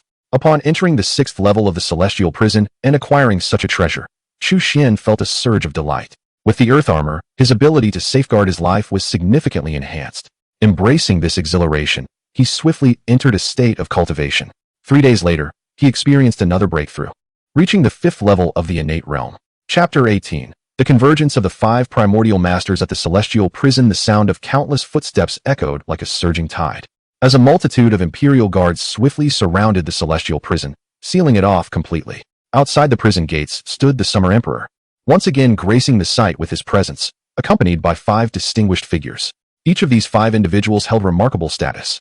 Among them, were revered ancestors from the 4 major sects: Taishu Temple, Poisonous Sect, Lotus Sect, and Great Sword Sect, each possessing terrifying prowess at the innate realm. The 5th, an elderly eunuch known as the ancestor of the Sunflower, served as another esteemed member of the Daxiao imperial court. The Daxiao royal family boasted 4 prominent patrons. The most powerful among them was the elder of the Daxia dynasty, who stood at the pinnacle of the innate realm, serving as the true backbone of the dynasty. However, his lifespan was waning, and he remained in seclusion, seldom intervening unless faced with a dire crisis. Another royal member was currently engrossed in the cultivation of a secret technique, rendering him equally unavailable. With the passing of the Qiun Wanderer, the only patron capable of action was the ancestor of the Sunflower. Though he was a eunuch, his strength ranked second among the patrons, having attained the 7th level of the innate realm. Even the great shaman of the barbarian tribe, if still alive, would likely find him a formidable opponent. The other 4 sect ancestors regarded him with considerable trepidation. To their astonishment, the ancestor of the Sunflower was still alive. The Great Sword Sect's ancestor, possessing the 5th level of the innate realm, excelled as a swordsman, far surpassing his peers in combat prowess. Yet, when faced with the ancestor of the Sunflower's 7th level, he felt an immense pressure. I have but a few years left to live. This time, I have come to assist His Majesty, but I also wish to discover who was responsible for the death of my adopted son. Casting his gaze towards the prison, the ancestor of the Sunflower's eyes gleamed with a chilling intensity. Eunuchs often took in adopted sons, and he was no exception. His adopted son, Lu Jin, had met his demise at the hands of Chu Xian 2 months prior. I care not for other matters. I only wish to ascertain whether your promise holds true, Your Majesty. If we uncover the true sunfire, will you truly share it with us? The ancestor of the Lotus sect, the youngest among the five, possessed a fervent and assertive disposition, particularly regarding the true sunfire. We shall assist you. But should you dare to betray us afterwards, do not blame us for our lack of courtesy. The ancestor of the poisonous sect, with a sinister expression, issued a direct threat. Meanwhile, the ancestor of Taishu Temple remained silent, but wore a grave countenance. Despite their numerous past grievances, the four powerful sect ancestors united in a rare display of camaraderie. Rest assured, as the sovereign of Daxia, I am a man of my word. Once we resolve the issues surrounding the celestial prison, I guarantee that the true sunfire will be shared among you. Although the four major sects were indeed a thorn in his side, the gravity of the situation demanded a measured approach. In comparison, the celestial prison poses a significant threat to the Emperor of Xia at this moment. After all, the prison is situated within the imperial city, alarmingly close to the palace. Any unforeseen incident could catch them completely off guard. Given this, let us place our trust in you for once. The elders of the four major sects exchanged glances before finally nodding in agreement. Subsequently, the five of them entered the celestial prison together. Your Majesty, might it be prudent to allow me to lead the army inside as well? Suggested the commander of the Imperial Guard, who stood nearby. The Emperor of Xia cast him a glance, a flicker of intrigue passing through his eyes, yet he ultimately shook his head. He had indeed contemplated the strategy of overwhelming numbers. However, the previous incident where the sun's fiery wrath descended and countless warriors rushed into the prison had resulted in a catastrophic blaze, leaving no one unscathed. The celestial prison is far too sinister a place, one that ordinary soldiers cannot dare to tread. Furthermore, the limitations of the terrain render the advantage of numbers virtually useless. Should another inferno occur, even dispatching 100,000 troops would likely stir not a single ripple. United, the 5 innate experts should be more than capable of overcoming any adversary they encounter. Confidence gleamed in the Emperor's eyes. Not only the venerable elder of the Sunflower, who had reached the 7th level of the innate realm, but also the other 4 elders from the major sects each possessed formidable prowess. At the 5th or 6th level of the innate realm, their combined strength should be unmatched within the borders of the Great Xia. The Emperor's thoughts were mirrored by the 5 innate beings entering the prison. Within the Great Xia dynasty, the innate realm represents the pinnacle of power. Each innate warrior stands as a formidable giant. Moreover, they are not novices in the innate realm. Each has honed their skills over decades, seasoned veterans in their own right. The eldest among them, the Sunflower Elder, has transcended the innate realm for nearly a century. Together, their coalition would face no opposition in the entirety of the Great Xia, nor even across the broader expanse of the southern celestial region. As for the celestial prison, despite its infamous reputation and dire legends, no matter how perilous it may be, today it is destined to be laid bare before the might of these 5. Rumors abound regarding its ancient history, having existed for countless years. Today, they would uncover the great secrets concealed beneath this prison. Even the notorious 9th level, whispered of in many tales, would yield its truths to their united strength. With unwavering confidence, they swiftly descended through the layers of the prison. The 3rd level, the 4th level, the 5th level. In the blink of an eye, they reached the 6th level of the celestial prison. Much like Chu Xian's initial experience upon entering the 6th level, they were immediately met with an oppressive gravity, nearly tenfold that of the outside world, causing their bodies to feel as if they bore the weight of a 1,000-pound stone. Nevertheless, as innate warriors, they quickly acclimated to this new burden. Enduring such intense pressure for a brief period posed little challenge to them. Naturally, their movements were still inevitably affected. It is akin to running 100 meters alone versus carrying another person while doing so. The circumstances are undoubtedly disparate. The gravity on the 6th level of this prison is equivalent to bearing the weight of 10 individuals. Within that cell, it appears there is someone present. The revered ancestor of the Lotus Flower sect, with his keen perception, promptly sensed the presence of Chu Xian. Is there someone there? Upon hearing this, the other 4 individuals immediately tensed, instinctively directing their gazes forward. Soon, they too discerned the figure of Chu Xian. For a moment, they were rendered speechless, for it seemed that the person within the cell was engaged in cultivation, even under the tenfold gravity of this prison's 6th level. Though they were all seasoned innate powerhouses, in the face of such an extraordinary environment, they could only endure for a brief period. If they lingered too long, their bodies would surely succumb. The notion of cultivating in such conditions was beyond their wildest imaginations. It was tantamount to courting death.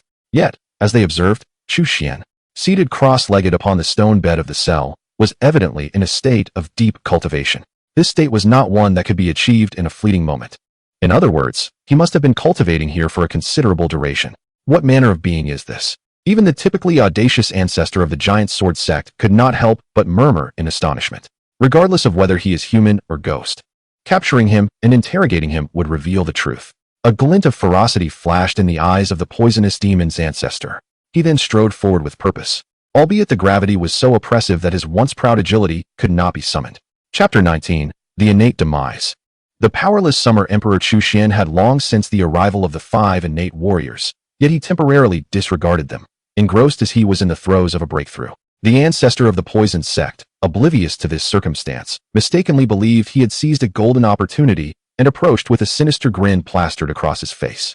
The other 4 innate warriors looked on with cold indifference, unwilling to intervene. Each of them, as a respected elder, bore the heavy burden of countless lives lost. The fate of a mere stranger held no significance for them. Young man, choose a better place for your cultivation next time. The elder of the poisoned sect swiftly reached Chu Xian, his right hand splayed wide as he lunged forward with blinding speed. At that moment, Chu Xuan's eyes snapped open, his dark irises shimmering like stars, unleashing 2 beams of divine light. Concurrently, a deafening roar resounded as a wave of terrifying energy surged forth, sending shockwaves radiating outward. He had successfully advanced from the 5th to the 6th layer of innate realm. The sudden turn of events caught the poisoned sect elder off guard before he could react. A wave of formidable energy coursed through his right hand, leaving it numb and causing him to be flung backward. With a resounding thud, his body traced a lengthy arc through the air before crashing down to the ground like a heavy sack. This unforeseen spectacle left the 4 observers utterly dumbfounded. If their eyes did not deceive them, the young man before them was also an innate warrior? What a jest! When had such a youthful innate warrior emerged in the Great Xia dynasty? This lad undoubtedly harbored secrets. He must know the mysteries of the celestial prison. Let us all converge and subdue him. Regaining his footing, the poisoned sect elder glared fiercely at Chu Xian, his voice tinged with wrath and humiliation. Before his words could fade, he charged forward. The other 4 exchanged glances, their eyes reflecting curiosity and avarice. Regardless of whether this young man was aware of the celestial prison's secrets, his ability to attain innate mastery at such a tender age undoubtedly concealed monumental revelations. Resolute in their purpose, they surged forward without hesitation. Such a secret was one they could not afford to overlook. Foolhardy. Observing their advance, a sharp glint flickered in Chu Xuan's eyes. While he was not the type to revel in bloodshed, he was equally no pushover. Being unjustly accosted and threatened, he would certainly not remain passive. As his words faded, the power of his newly achieved breakthrough erupted forth, propelling him like an arrow into the fray. The disparity between the 2 sides was starkly evident. The poisoned sect elder and his companions had only just entered the 6th layer of the celestial prison and had yet to fully acclimate to the environment. The tenfold gravity severely hampered their abilities. In stark contrast, Chu Xian had not only fully adapted to the environment, but his physical prowess far surpassed that of the 5 others.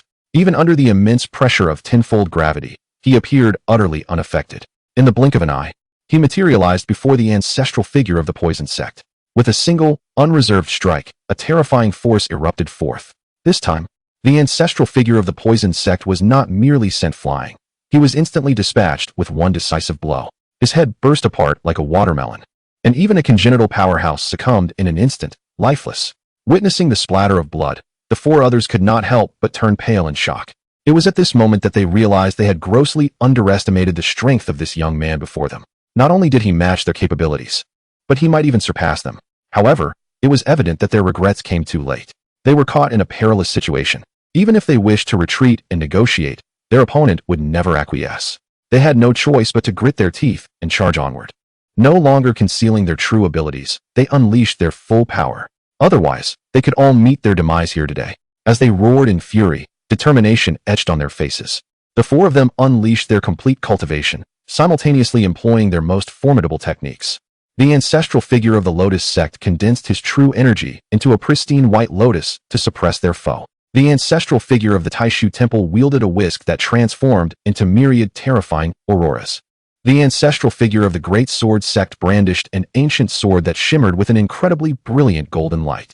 The ancestral figure of the Sunflower sect waved his hands, releasing a flurry of nearly imperceptible embroidery needles that shot forth. Indeed, these 4 were renowned top-tier powerhouses, and in this life-or-death moment, they all showcased astonishing prowess. Each unique technique possessed immense lethality, and when combined, their assault was enough to instill terror. Even a peak congenital expert would find it nearly impossible to withstand their full-on assault.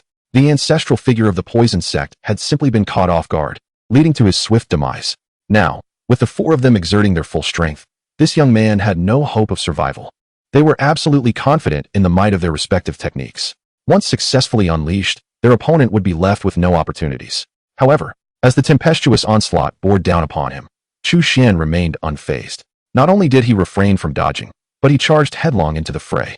As he appeared to be engulfed by the terrifying barrage, a mysterious yellow armor suddenly materialized around his body, accompanied by a translucent defensive barrier. The attacks promptly collided with this protective shield. To everyone's astonishment, the barrier not only remained intact, but did not even quiver, as if the ferocious assaults were merely tickling it. How could this be possible? What manner of armor possessed such formidable defensive capabilities? No, this was absolutely inconceivable. The four individuals shouted with all their might, their disbelief palpable at the formidable defense displayed by the earth armor. More crucially, they had exerted their utmost strength, risking everything without reservation. When Chu Xian charged forth, it was akin to a tiger entering a flock of sheep. They were utterly powerless to resist him. Unfortunately, within the peculiar confines of the 6th level of the prison, escaping was a mere fantasy for them. In a fleeting moment, all four met their demise at Chu Xian's hands. Boom, boom, boom, boom. Simultaneously, outside the prison, for soul tablets shattered in unison, joining the first one that belonged to the ancestor of the poisonous sect. All 5 soul tablets had now been destroyed, unequivocally indicating that the 5 innate powerhouses who had entered the prison had perished. Shock, fear, a chilling dread, an array of emotions swirled within the hearts of the onlookers, causing their faces to pale in an instant. The sudden fall of 5 innate powerhouses was an overwhelming blow. After all, they were not mere nobodies, but exalted innate powerhouses. Each was a superlative figure of immense power. Their inexplicable demise sent shivers down the spine. They were dead, all of them. The Emperor of Xia could not help but murmur to himself. Despite his efforts to remain composed, his hands trembled involuntarily. The simultaneous demise of 5 innate powerhouses would inevitably stir a tremendous uproar. Yet, what terrified him more was the realization that even these 5 could not resolve the predicament of the prison. How, then, could this calamity truly be addressed? As the sovereign of the great Xia, the paramount figure of power in the eyes of countless, he now gazed upon the abyss-like prison before him, feeling a profound sense of helplessness. Chapter 20. How about helping you ascend the dragon throne? The simultaneous demise of the 5 innate powerhouses within the celestial prison has engendered repercussions far more profound than one could ever anticipate. The shockwaves reverberated not only throughout the imperial capital, but also across the entire Great Xia dynasty and its neighboring territories. A single stone cast into the waters stirred 1,000 ripples. Upon hearing this news, countless individuals could not suppress their astonishment, their initial reaction being one of disbelief. Innate powerhouses are not only immensely formidable, but they also possess lifespans that far exceed those of ordinary mortals. In the minds of many, these exalted beings are synonymous with invincibility. The fall of any solitary innate master is a monumental event, let alone the simultaneous demise of 5 such beings, an occurrence that defies imagination. As this incident spread widely, the celestial prison emerged into the public eye for the first time. Its notorious reputation became firmly entrenched, transforming it into a sight of dread in the hearts of countless individuals. Within the prison walls, anxiety ran rampant. Many guards, shaken by these events, contemplated resigning from their posts. Inmates, regardless of their connections, sought every possible means to transfer to other facilities. Amidst this turmoil, the warden, Wu Qi, found himself in a state of utter disarray. After all, beneath the emperor's feet, who does not have some connections, a misstep could cost him his position as warden of the celestial prison. Yet, there was one individual even more beleaguered than him, the emperor of the great Xia dynasty. With the 5 innate powerhouses perishing, someone had to bear the responsibility, and that person could only be him. After all, it was he who had initially summoned the 4 grand sect elders to the capital. Now, with the 4 elders having met their end within the prison, the sects were quick to send representatives to demand an explanation from the Xia emperor. Ordinary factions would lack both the qualification and the audacity to make such demands. However, the 4 sects were different. With their deep-rooted heritage, even the loss of one innate elder did not cripple them, as they still had others to uphold their power. Moreover, the vast influence of these sects extended deeply, directly and indirectly controlling numerous factions, with many of their own within the ranks of the great Xia dynasty itself. If this matter were mishandled, it could plunge the entire dynasty into turmoil. Simultaneously, the barbarian tribes learned of the demise of their high priest and prince, Udon, and sent representatives to the capital as well. Unlike previous delegations, This time the barbarian representatives adopted a confrontational stance, declaring that if the Xia emperor failed to provide a satisfactory explanation, their king would lead a formidable army to demand one. These myriad issues left the Xia emperor utterly exhausted. Adding to his plight, the successive deaths of two innate protectors had halved the foundation of the imperial family, genuinely shaking the very roots of the nation. Unbeknownst to Chu Xian, the tumult outside was beyond comprehension. Even if he were aware, he would likely remain indifferent. As the saying goes, one does not concern themselves with the affairs of state when not in a position of power. He was merely an ordinary prisoner of the celestial prison, far from the status of the crown prince, and thus had no need to burden himself with such matters. In truth, he is currently in quite a good mood. From those 5 innate powerhouses, he has gathered a considerable amount of valuable items. The weapons they regarded as treasures, however, were of little interest to Chu Xian. They were merely ordinary magical artifacts, not even on par with Dao artifacts. Who would he look down upon? Conversely, the several manuals and cultivation insights he discovered from them piqued his interest immensely. Although these individuals possessed average strength, they were, after all, innate powerhouses, each bearing extraordinary legacies that surpassed those of solitary cultivators like Qingyun Sanren. As the saying goes, in the company of 3, there must be my teacher. From these manuals and insights, Chu Xian learned numerous subtle details and knowledge he had previously overlooked. He also came to understand the levels beyond the innate realm, namely the Purple Mansion and Dharma Aspect realms. The Purple Mansion, true person; the Dharma Aspect, great being. However, in the Tiannan region, where spiritual energy is scarce, it has been far too long since a being above the innate realm had appeared. The last occurrence of a Purple Mansion true person was over 1,000 years ago. As for the Dharma Aspect great being, that is a near mythical existence. To break through from the innate realm to the Purple Mansion realm, the crux of the matter lies in establishing the Purple Mansion within the Dantian. This process requires unique spiritual materials as a foundational medium. The rarer the chosen spiritual material, the larger the space of the established Purple Mansion will be, ensuring a solid foundation and greater potential for future development.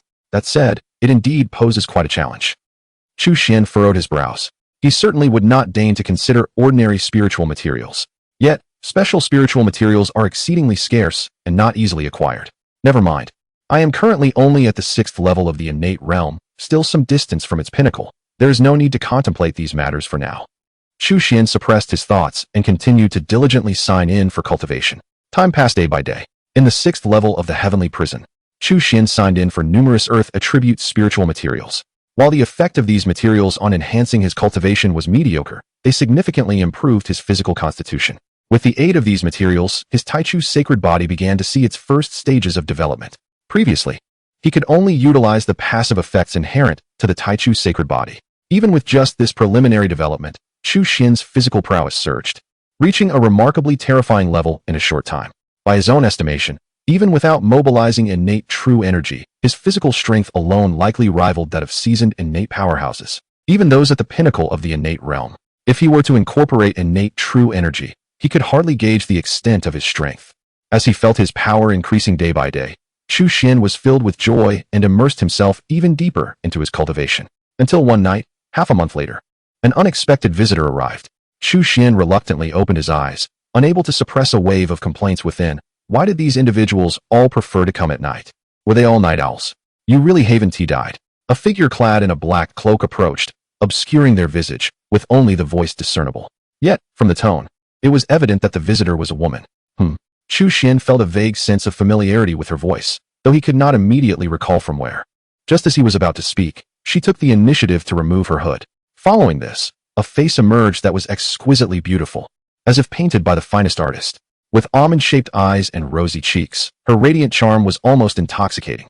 If one were to rate her beauty on a scale of 100, she would undoubtedly score at least 90, and with a beauty filter, perhaps even 95. She could indeed be classified as a genuine beauty. However, in that fleeting moment, Chu Xian furrowed his brow deeply. It was you. Chu Xian did not claim to be intimately familiar with this woman, yet her presence left an indelible impression. The reason his former self, once a noble prince, had descended into the depths of a prison cell was entirely due to her actions.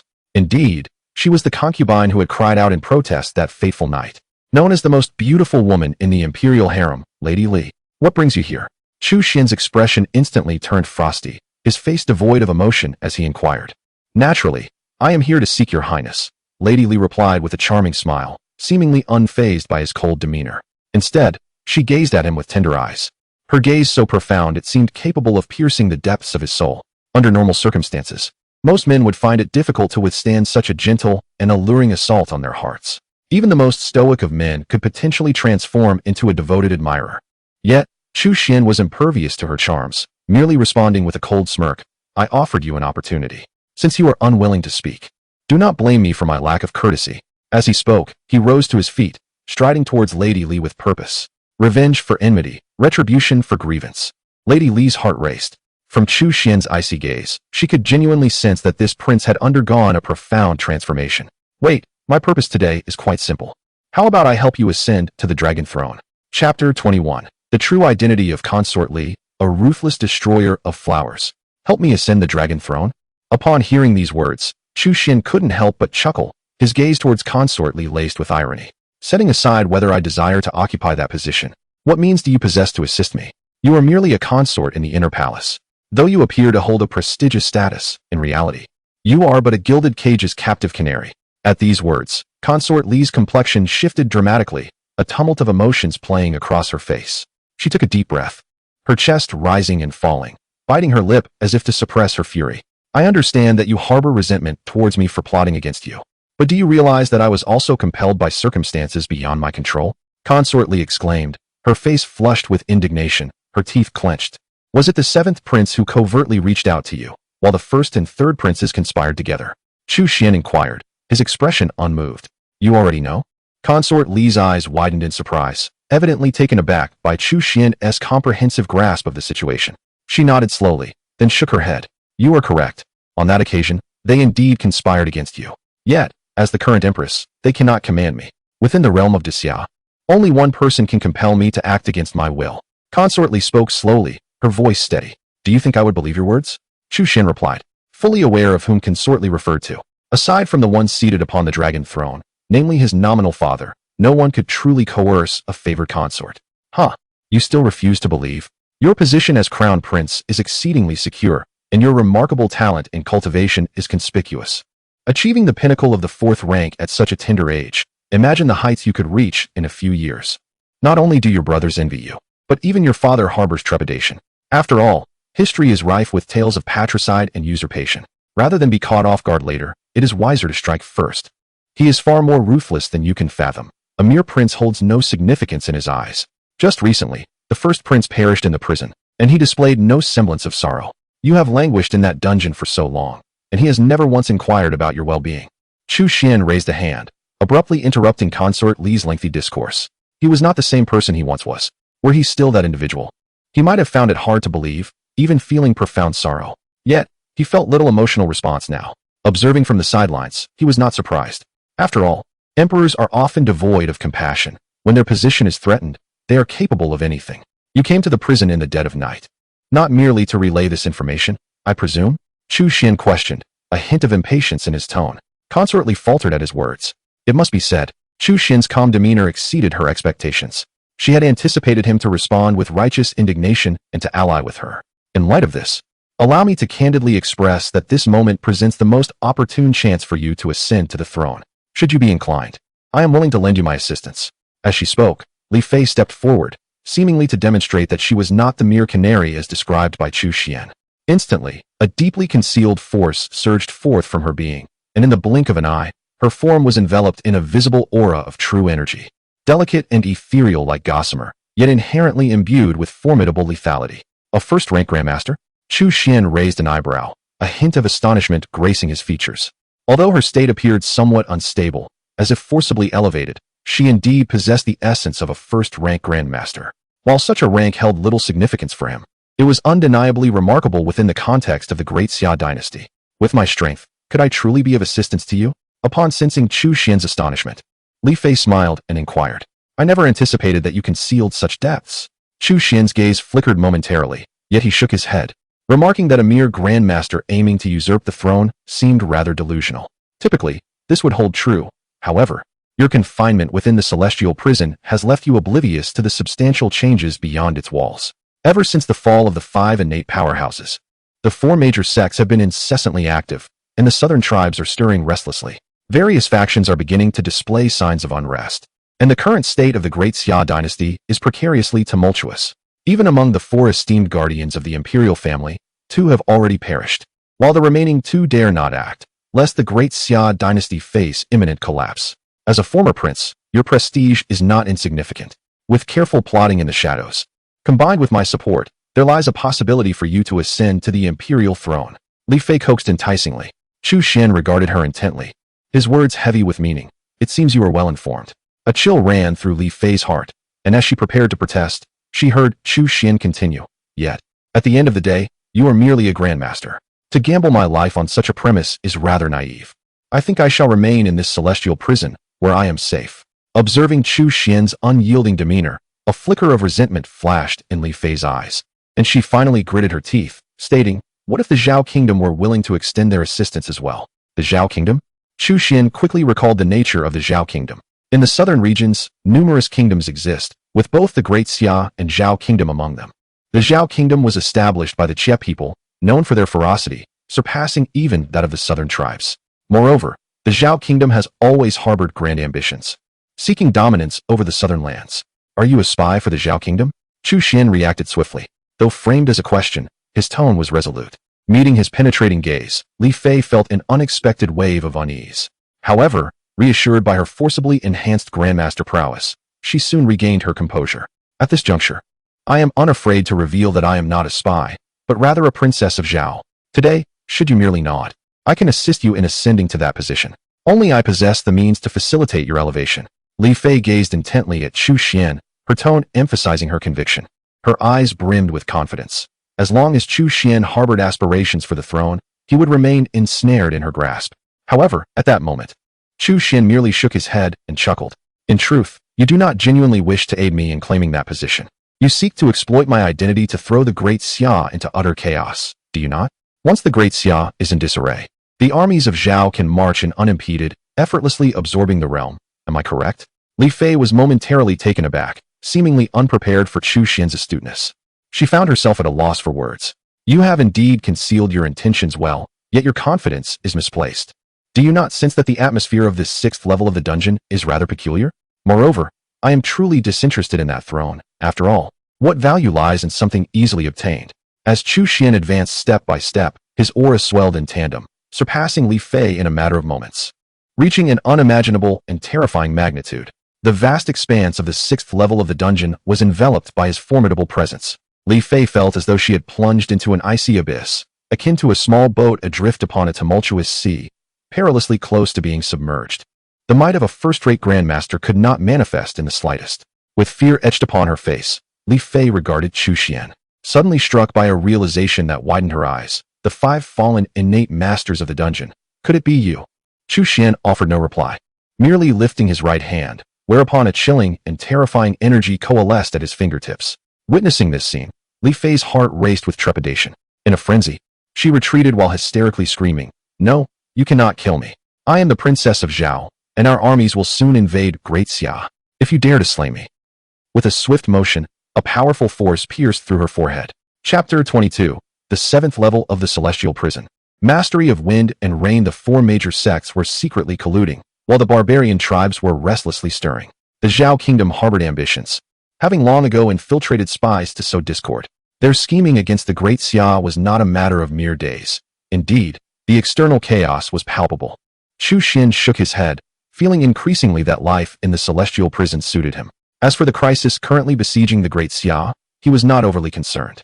After all, the Great Xia had been a grand nation for millennia, surely capable of weathering such tempests. Though 2 of the 4 esteemed protectors had perished, 2 remained. Notably, one of them, the venerable sect leader, was a formidable presence at the pinnacle of the innate realm. Not only was he unmatched within the Great Xia dynasty, but he was also a rarity across the entire southern heavens. As long as this elder remained, the Great Xia would likely endure for the time being. For him, an ordinary prisoner of the celestial prison, it was prudent to remain within its confines. Days turned into weeks. The sudden disappearance of the favored concubine, Li, was swiftly noted. In ordinary circumstances, this would have incited the emperor's wrath. However, given the undercurrents swirling within the Great Xia dynasty, with various factions scheming against one another, the emperor was preoccupied and lacked the bandwidth to attend to such trifles. He merely dispatched someone to investigate before dismissing the matter entirely. As concubine Li had aptly assessed, the emperor was indeed cold and unyielding. Little did she realize that this indifference extended not only to numerous princes, but also to her, his cherished concubine. Before long, more than a month had slipped away. Thanks to the daily rewards from signing in, Chu Xian's cultivation advanced at an unimaginable pace. Yet, his spirits were not particularly elevated. Observing the pattern of rewards from the previous 2 levels, he noted that the rewards for this 6th level were soon to diminish. And the earthly sacred body, which he had long awaited, had yet to materialize. If such a rich source of earth attribute spiritual energy could not yield the earthly sacred body, his aspirations to complete the primordial sacred body would be significantly hindered. Fortunately, the heavens do not completely shut their doors. Just as time was about to run out, the earthly sacred body finally appeared among his sign-in rewards, eliciting a profound sigh of relief from him. The various phenomena emerging from the outside world aside, after merging with the earthly sacred body, his primordial sacred body was significantly enhanced, revealing extraordinary effects. Upon closer inspection, not only did his internal bones and meridians gleam with brilliance, but even his blood flowed with a mysterious dark golden luster, while his external muscles and skin became more resilient and powerful. Chu Xian tested his newfound strength. Even when struck by the golden great sword of the giant sword sect's ancestor without employing true energy, he found his skin impervious to harm. Though he regarded this golden sword with a degree of disdain, it was nonetheless a top-tier middle-grade treasure, valued at no less than several tens of thousands of taels of silver within the Great Xia dynasty. It is evident that if one were to employ ordinary weaponry, it would be exceedingly difficult to inflict even the slightest harm upon him. Even if he stood motionless, an average person would find it impossible to cause him any injury. As for the tactics of overwhelming him with mass assaults, such strategies have become entirely ineffective against him. Of course, should a multitude of several hundred to 1,000 innate powerhouses converge for an assault, they might still pose a genuine threat. Therefore, Chu Xian believed it prudent to refrain from recklessness. After all, he had yet to attain true invincibility and should remain diligently within the confines of the celestial prison to cultivate. Upon acquiring the earthly sacred body, the rewards for signing in on the 6th level of the celestial prison began to diminish rapidly. Chu Xian was not taken aback by this. However, he harbored little interest in these mundane rewards. He decisively made his way to the 7th level of the celestial prison. Standing at the entrance of the 7th level, Chu Xian could not help but furrow his brow slightly. Indeed, the 9th level of the celestial prison proved to be increasingly inhospitable. While the 4th and 5th levels could be endured with some effort, the 6th level posed a grave challenge. Upon reaching the 7th level, it became evident that this was no place for an ordinary individual to venture. Looking up, he observed that the 7th level was beset by tempestuous winds, as if he were standing at the eye of a storm. These grayish gales seemed to materialize from thin air, yet their ferocity was astonishing. Even the ground and walls bore the marks of brutal abrasions, as though they had been slashed by sharp blades. Although martial artists could protect themselves with vital energy, enduring such a tumultuous environment would surely not be sustainable for long. However, for Chu Xian, the threat was minimal, as he possessed the exquisite earth armor of the highest caliber. The armor enveloped him in a protective barrier, effectively shielding him from the ravaging winds. The only concern was that maintaining the earth armor would continuously deplete his vital energy. Nonetheless, given the current robustness of his vital energy, this level of consumption posed no challenge, even falling short of the natural recovery rate. Before long, he found a suitable spot to sit cross-legged and seamlessly entered a meditative state.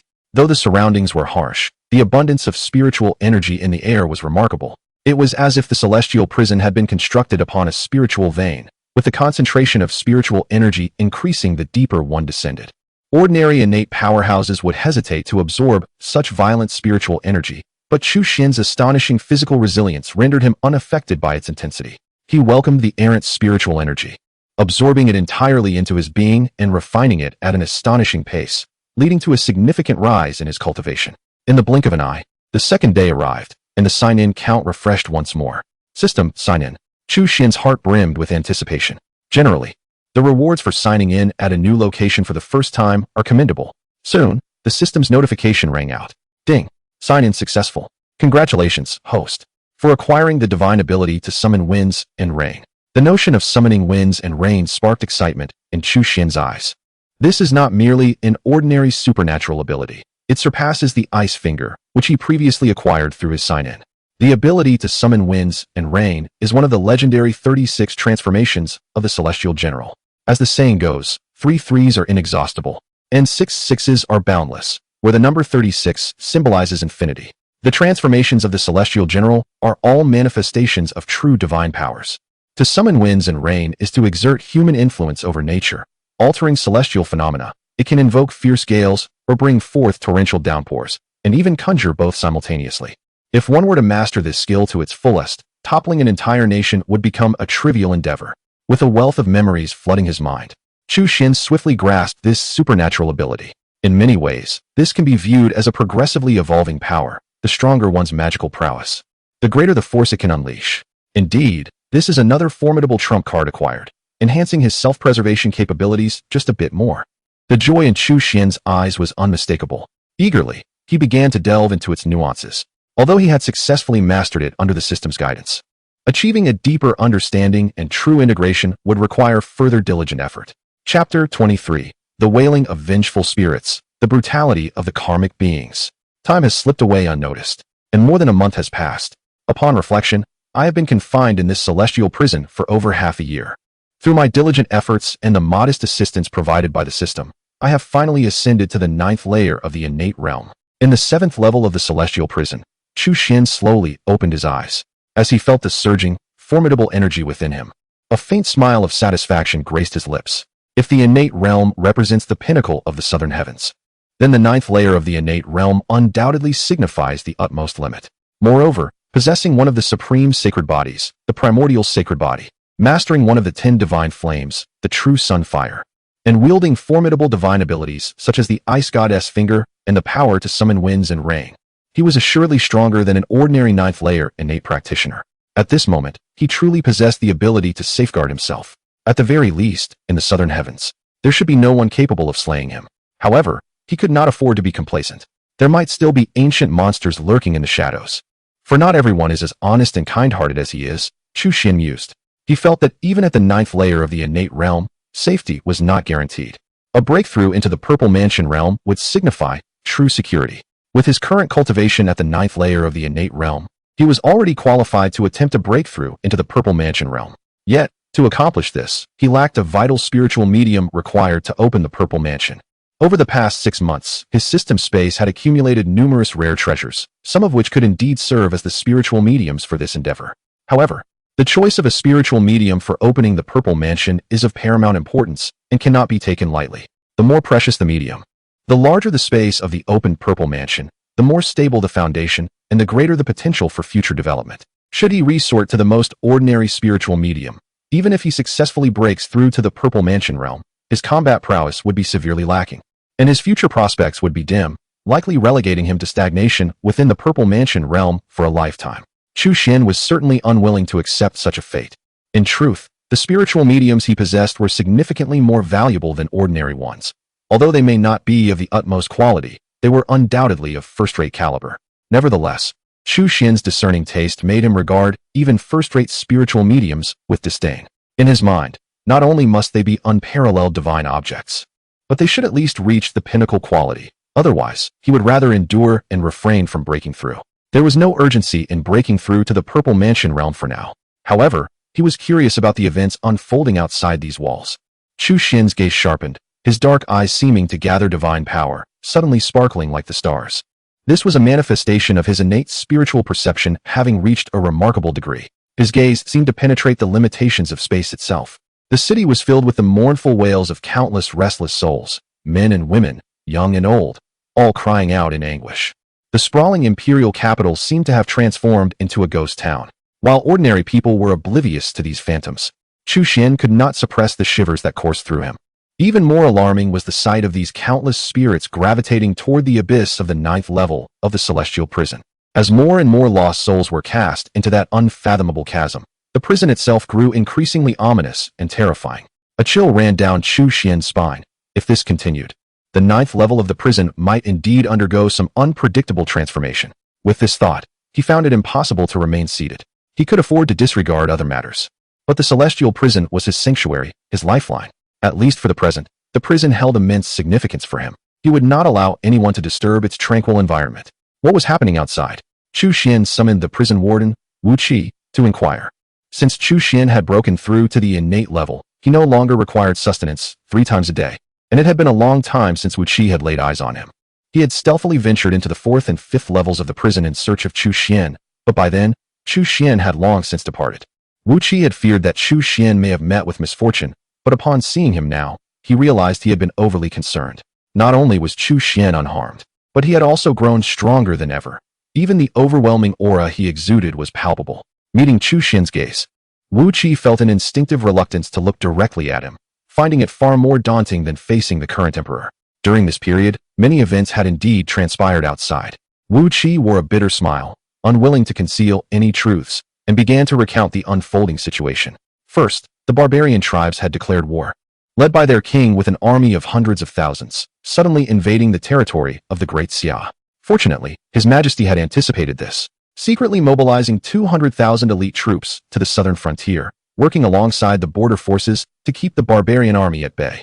However, at this juncture, the four major sects announced their independence, and numerous noble families echoed this sentiment, resulting in many prefectures and states changing their banners. Chaos ensued throughout the Great Xia. To make matters worse, the Zhao kingdom had taken advantage of the situation, delivering a devastating blow. They had secretly assembled 300,000 elite cavalry, cutting through our defenses and advancing deep into the heart of the Great Xia. Now, they were on the verge of besieging the imperial capital, and many outside were declaring that the Great Xia dynasty was on the brink of collapse. At this point, Wu Qi could not help but display a sorrowful expression. Although he could not claim to be fervently loyal to the crown, he took great pride in his identity as a citizen of Xia. Any rational person would surely dread the thought of becoming a subject of a fallen nation. Moreover, the Zhao kingdom was notorious for its brutality. The ferocity of the Jies was well known throughout the southern territories. If they were to fall into their clutches, their fate would likely be worse than death. Chu Xian furrowed his brow slightly, for he had not anticipated that within just a few short months, the situation in the Great Xia had deteriorated to such a dire extent. Initially, he held a measure of respect for the Xia emperor's capabilities and had harbored some expectations. However, it now appeared that the emperor was merely a tyrant in his own domain, formidable in internal strife, yet feeble against external foes.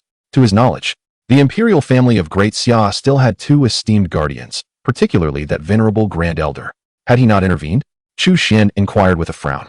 The Grand Elder had long departed the imperial capital, having journeyed to the four major sects days prior. Given the current circumstances, it seemed that the four major sects had likely conspired with the Zhao kingdom, and the Grand Elder was probably entangled by the innate ancestors behind these sections. As for the remaining guardian, despite being a formidable innate warrior, he would find himself powerless against the Zhao kingdom's elite force of 300,000 iron cavalry. Chu Xian's brow furrowed even deeper. While innate warriors are indeed invincible, facing an elite cavalry of 300,000 battle-hardened troops presents a formidable challenge. Furthermore, the Zhao kingdom had meticulously planned this offensive, deploying such a massive force. It was improbable that they had not taken precautions, and it was likely that their ranks included innate warriors as well. By your account, the Zhao army should not have breached the imperial capital yet. Why then do we witness so many innocent lives lost? Chu Xian voiced his confusion. If the capital had fallen and the 300,000 cavalry had stormed in, wreaking havoc, the presence of so many vengeful spirits would be understandable. However, the capital had not yet fallen, yet the streets were filled with the lamentations of the wronged, which was perplexing. It is those Chang people. Upon hearing this, Wu Qi immediately gritted his teeth in fury. The 30,000 Chang cavalry had hastened their arrival with only a few days' provisions. Yet upon reaching the imperial capital, they found themselves thwarted at the city walls. Consequently, the Chang dispatched men to abduct the surrounding populace, compelling them to assault the city while also utilizing them as sustenance, even derogatorily referring to them as two-legged sheep. Particularly distressing was the fate of the women, who faced unspeakable indignities at night and were slaughtered for sustenance by day. They were not regarded as human beings, but as wretched beasts, lower than dogs and pigs. Wu Qi's eyes widened in fury, filled with indignation and hatred. Chu Xian narrowed his eyes, his heart similarly igniting with rage. If it were merely a matter of conventional conquest, even the annihilation of cities and nations would not weigh heavily upon him. However, such barbaric acts of cannibalism transcended the limits of his tolerance. 300,000 iron cavalry. Chu Xian raised his head as if envisioning the scenes of bloody slaughter beyond the city walls, an icy murderous intent suddenly surfacing in the depths of his gaze. Chapter 24. The Storm and the Massacre. 300,000 iron cavalry vanished. In the stillness of the night, as silence enveloped the world, Chu Xian awoke from his meditative state. He slowly opened his eyes, his dark pupils glinting with an ominous intent. Rising to his feet, he stepped forth with deliberate strides. Moments later, he arrived at the 4th level of the celestial prison. The warden, Wu Qi, had been awaiting his arrival, and upon seeing Chu Xian, he hurriedly approached him. "Your Highness, all arrangements have been made. You may proceed through the special passage without being detected," Wu Qi announced. Chu Xian nodded and instructed, "Lead the way." Under Wu Qi's guidance, Chu Xian successfully exited the prison. It was the first time in over half a year that he had stepped beyond its confines. As he surveyed his surroundings and inhaled the fresh air, he found himself feeling somewhat disoriented. "Your Highness." Wu Qi hesitated at the entrance of the prison. Chu Xian glanced back at him, surmising his unspoken thoughts, and waved his hand dismissively. "Fear not. Mere beasts that feast on raw flesh do not daunt me." No sooner had he spoken than Chu Xian flicked his sleeve and ascended into the air, resembling a legendary celestial being as he gracefully soared into the sky. Witnessing this spectacle, Wu Qi's eyes brimmed with admiration. He had previously beheld Qingyun's Sanren gliding through the air, yet the demeanor displayed by Chu Xian was on an entirely different echelon. Why, he pondered, does one with such extraordinary prowess remain confined within the prison? It baffled Wu Qi, for he believed that should Chu Xian reveal his capabilities, the position of crown prince would be assuredly his. Perhaps even the throne would be within reach. However, he remained oblivious to the fact that such titles held no allure for Chu Xian. In truth, had it not been for the brutal ferocity of the Jiaran, which had driven countless innocent souls into the 9th level of the prison, he would have had no desire to leave at all.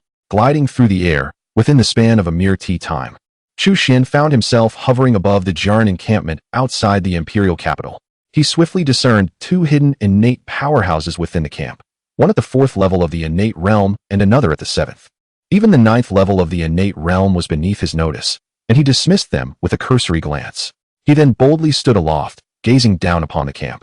What he beheld was a ghastly tableau of carnage far more harrowing than Wu Qi had described.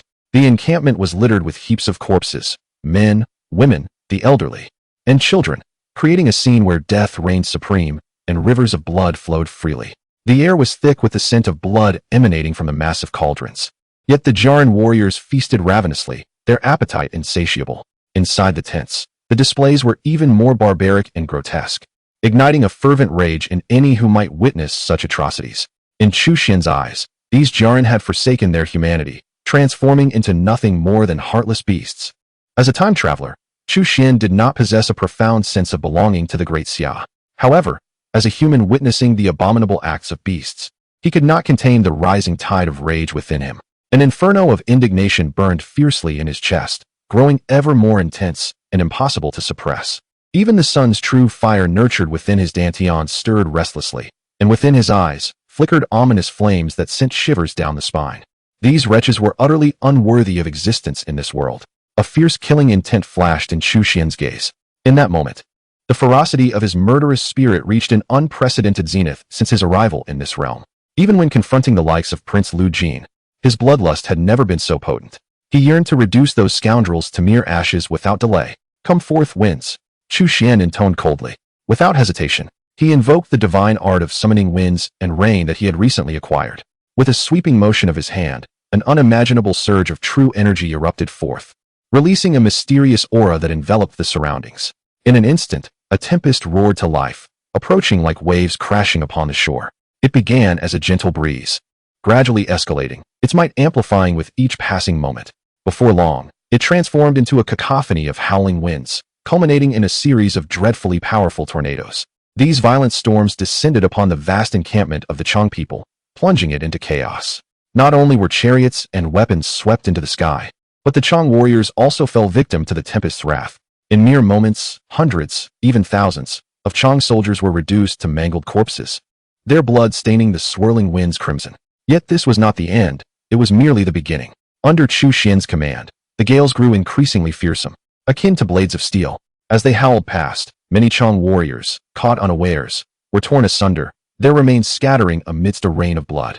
No matter how they fled in terror, they could not outrun the speed of the winds. Akin to the harvest of wheat, lives were reaped in droves. "Damn it! Cease this at once. Dare to assault us, and we shall dismember you piece by piece." The two innate masters finally discerned Chu Xian high above. With gritted teeth and furious roars, they unleashed their full power and charged towards him. The leaders among the Chang forces swiftly summoned archers, bending bows and knocking arrows with utmost haste, all aimed at the figure suspended in the sky. In an instant, a barrage of arrows was loosed, each shaft imbued with terrifying force, as if poised to transform Chu Xian into a pincushion. Yet, in the face of this relentless barrage, Chu Xian remained unfazed. Shielded by the earth armor's defense, these attacks posed no threat to him whatsoever. Even when the two innate masters exerted their utmost efforts, they could not even rattle the translucent barrier that enveloped him in the slightest. Under the protection of the earth armor, Chu Xian felt no fear. As he gazed upon the grotesque faces before him, the murderous intent in his eyes intensified. "Rain, come forth," he shouted once more. With the relentless expenditure of energy within him, a torrential downpour soon cascaded from the heavens. If the swirling winds were likened to blades of steel, then this deluge was undoubtedly a volley of sharp arrows. Moreover, this rain descended directly from the sky, leaving the warriors of the Xia tribe with no means of escape. Many, still disoriented in their flight, found their heads pierced and shattered by the raindrops. From a distance, the entire Xia encampment appeared shrouded in an endless tempest of wind and rain. Even as numerous Xia warriors galloped in frantic flight, it proved futile to break free from this realm steeped in lethal intent. The very heavens seemed to have been overturned. Faced with such dire straits, an increasing number of Xia warriors fell to their knees, pleading for mercy. Their wails, roars, and cries echoed in vain, unable to alter their grim fate. Though it was the dead of night, the cacophony roused countless souls within the imperial city. Initially, they believed the Xia forces were mounting a nocturnal assault. But upon ascending the city walls to gaze into the distance, they were met with an unimaginable scene. Soon, the Xia encampment became a river of blood. This time, it was not the blood of innocent civilians that flowed, but that of the Xia warriors themselves. Confronted with such a terrifying display of power, the Xia army was utterly defenseless. Not only the ordinary warriors, but even the master-level experts within their ranks, as well as the two extraordinary innate powers, ultimately succumbed to the maelstrom.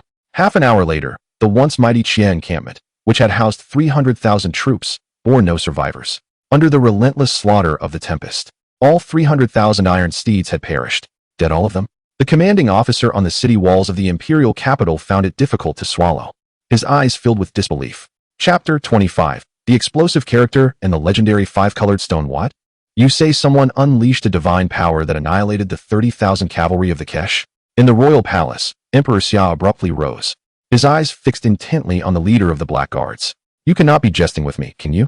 The leader of the Black Guards wore a bitter smile. How could I dare to jest with your majesty regarding such matters? Although it was night, numerous witnesses saw it with their own eyes. I personally investigated, and indeed, the entire 30,000 Kesh cavalry has been utterly vanquished. Emperor Xia took a deep breath. While he was confident that the leader of the Black Guards would not deceive him on such a grave matter, he still found it hard to believe. After all, it was an entire 30,000 Kesh cavalry, renowned for their ferocity and martial prowess. Comparatively, a typical army of 1,000,000 would stand no chance against them. Yet, they are gone. What left him even more incredulous was that such a formidable army was eradicated by a single act of divine power, a truly astonishing revelation. Who could this individual be? Slowly, Emperor Xia raised his head, his tone gravely serious as he inquired. Who is this terrifying powerhouse that has appeared in the imperial capital of the Great Xia? This could be an opportunity, but equally, it may spell disaster. In some respects, he may pose a greater threat than the 30,000 Kesh cavalry. I am uncertain. He had been situated high above, rendering his appearance indistinguishable, though I could discern he was a man. However, at this juncture, the leader of the Black Guards hesitated, glanced at Emperor Xia, and ultimately confessed. However, it was witnessed within the city that this individual seemingly emerged from the heavenly prison. Following the battle, he returned there once more.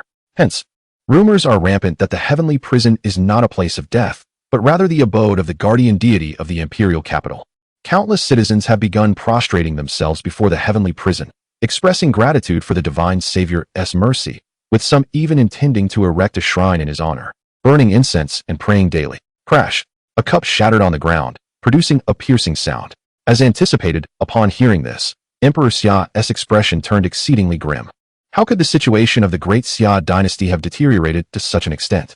To Emperor Xia, the heavenly prison was the root of the calamity.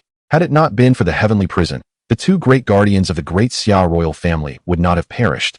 The ancestors of the four major sects would not have fallen, and even the shaman king and prince of the barbarian tribes would not have vanished inexplicably. Had the four guardians of the Great Xia royal family remained, the four major sects would not have stirred up trouble, and the barbarian tribes would have behaved themselves. How could the Kesh army have surged forth to the very gates of the imperial capital? Thus, in essence, the root cause of all this turmoil lies within the heavenly prison. Yet now, it is absurdly regarded as the dwelling of some so-called guardian deity. It is nothing short of a farce. A multitude of foolish commoners and naive women. I am their true guardian deity. If it were not for me, The imperial capital would have long been breached, and its people would have descended into the depths of servitude. Yet now, instead of expressing gratitude towards me, They foolishly extend their thanks to some inexplicable figure. How utterly absurd. They all deserve to perish. The Emperor of Xia glared with fury, his voice a tempest of rage. The leader of the Black Guards, trembling in trepidation, lowered his head deeply, not daring to utter a word. After a considerable time had elapsed, and the Emperor seemed to regain his composure, the leader cautiously inquired, "Your Majesty, since the 300,000 cavalry of the Xia people have been annihilated, should we inform the 8 nations' reinforcements to return?" In truth, the Emperor was not as ineffectual in foreign warfare as one might assume.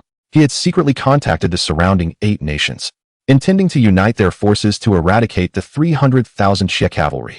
If all went according to plan, he envisioned a joint incursion into the Zhao nation, resulting in its division among the allied forces.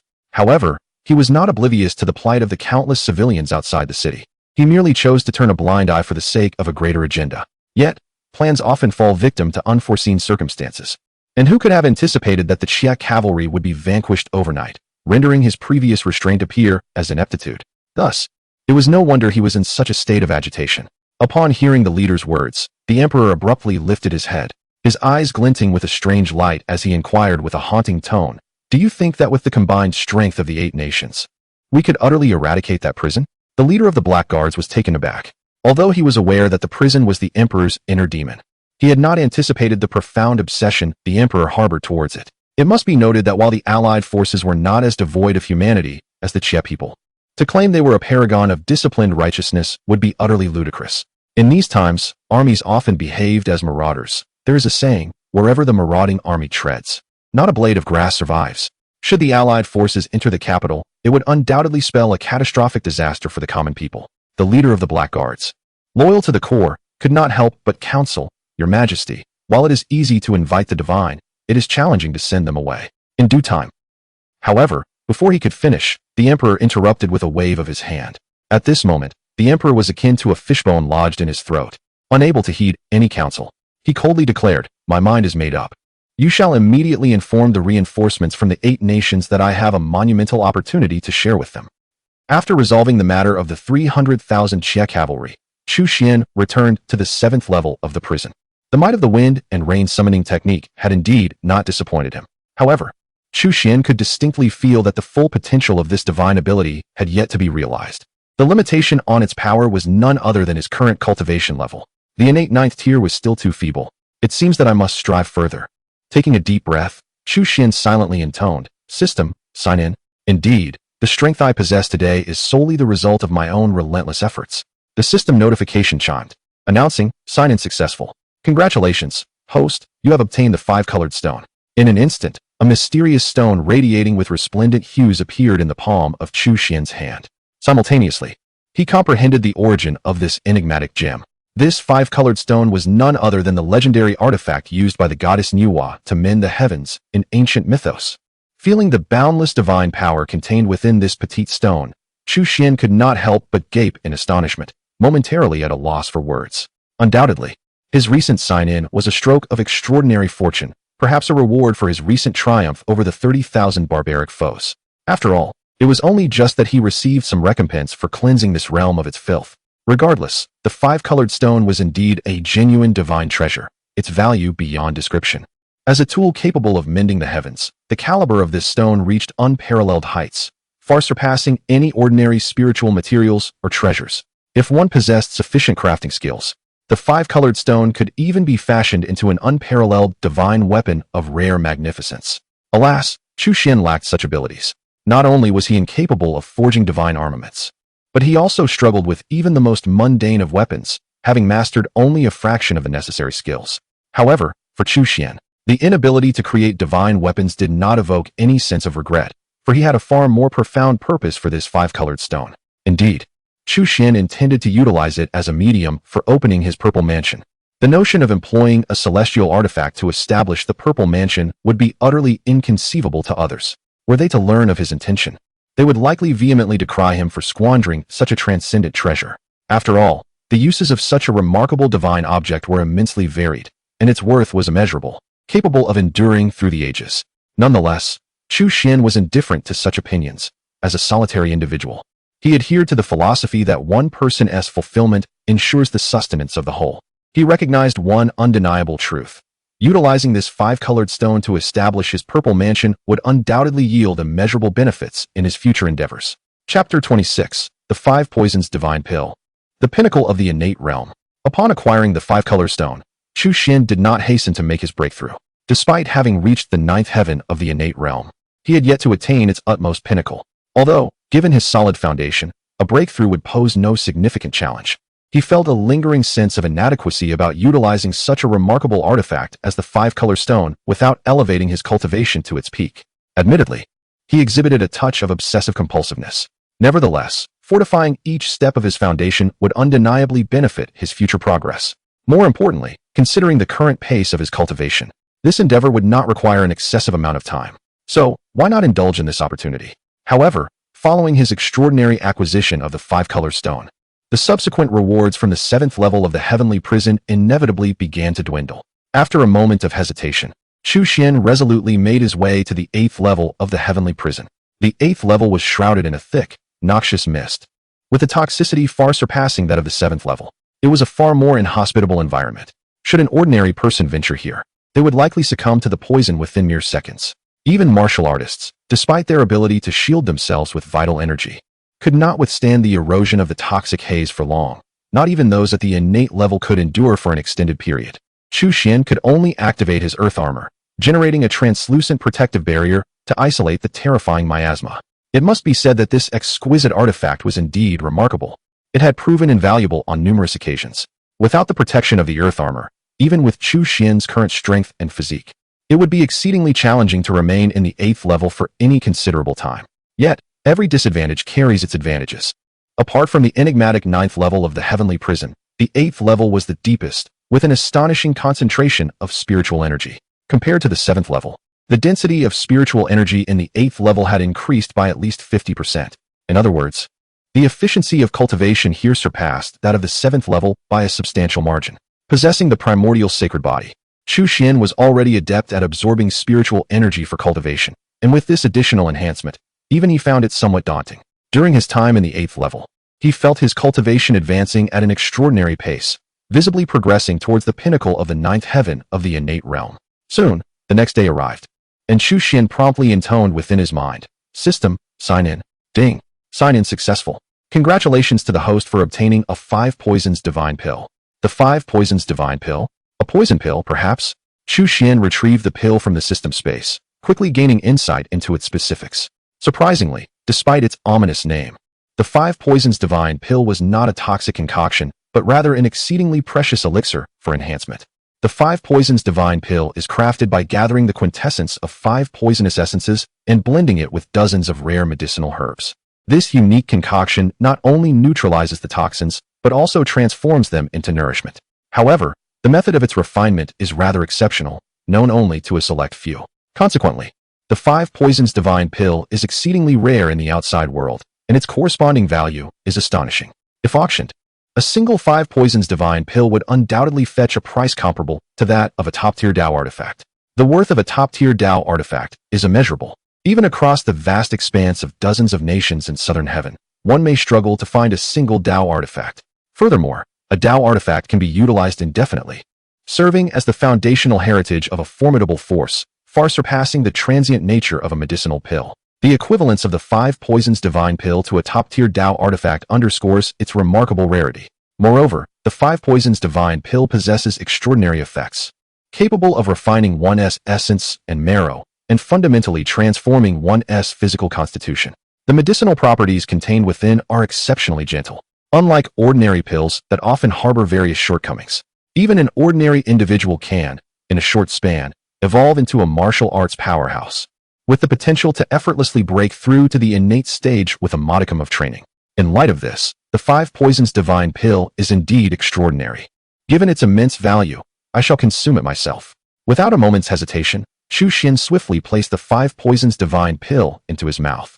Although he possessed the primordial sacred body and demonstrated remarkable cultivation talent, who would not desire even greater aptitude in their training? As the pill dissolved within him, it instantly transformed into a surge of potent medicinal energy, far exceeding Chu Xian's expectations, even surpassing the treasures he had previously ingested. Yet, while this medicinal force was astonishing, its attributes were remarkably mild, flowing gently into the very marrow of his bones and limbs.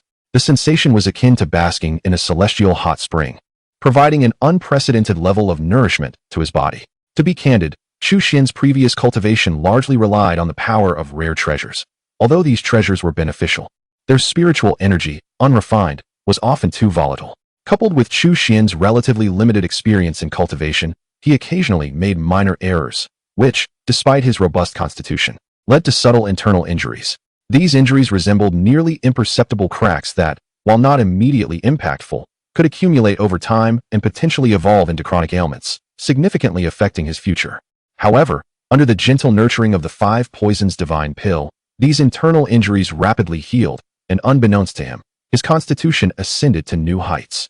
Simultaneously, Chu Xian's cultivation level surged upward. The speed at which he absorbed the spiritual energy of heaven and earth paled in comparison to the direct consumption of such a priceless, exquisite pill.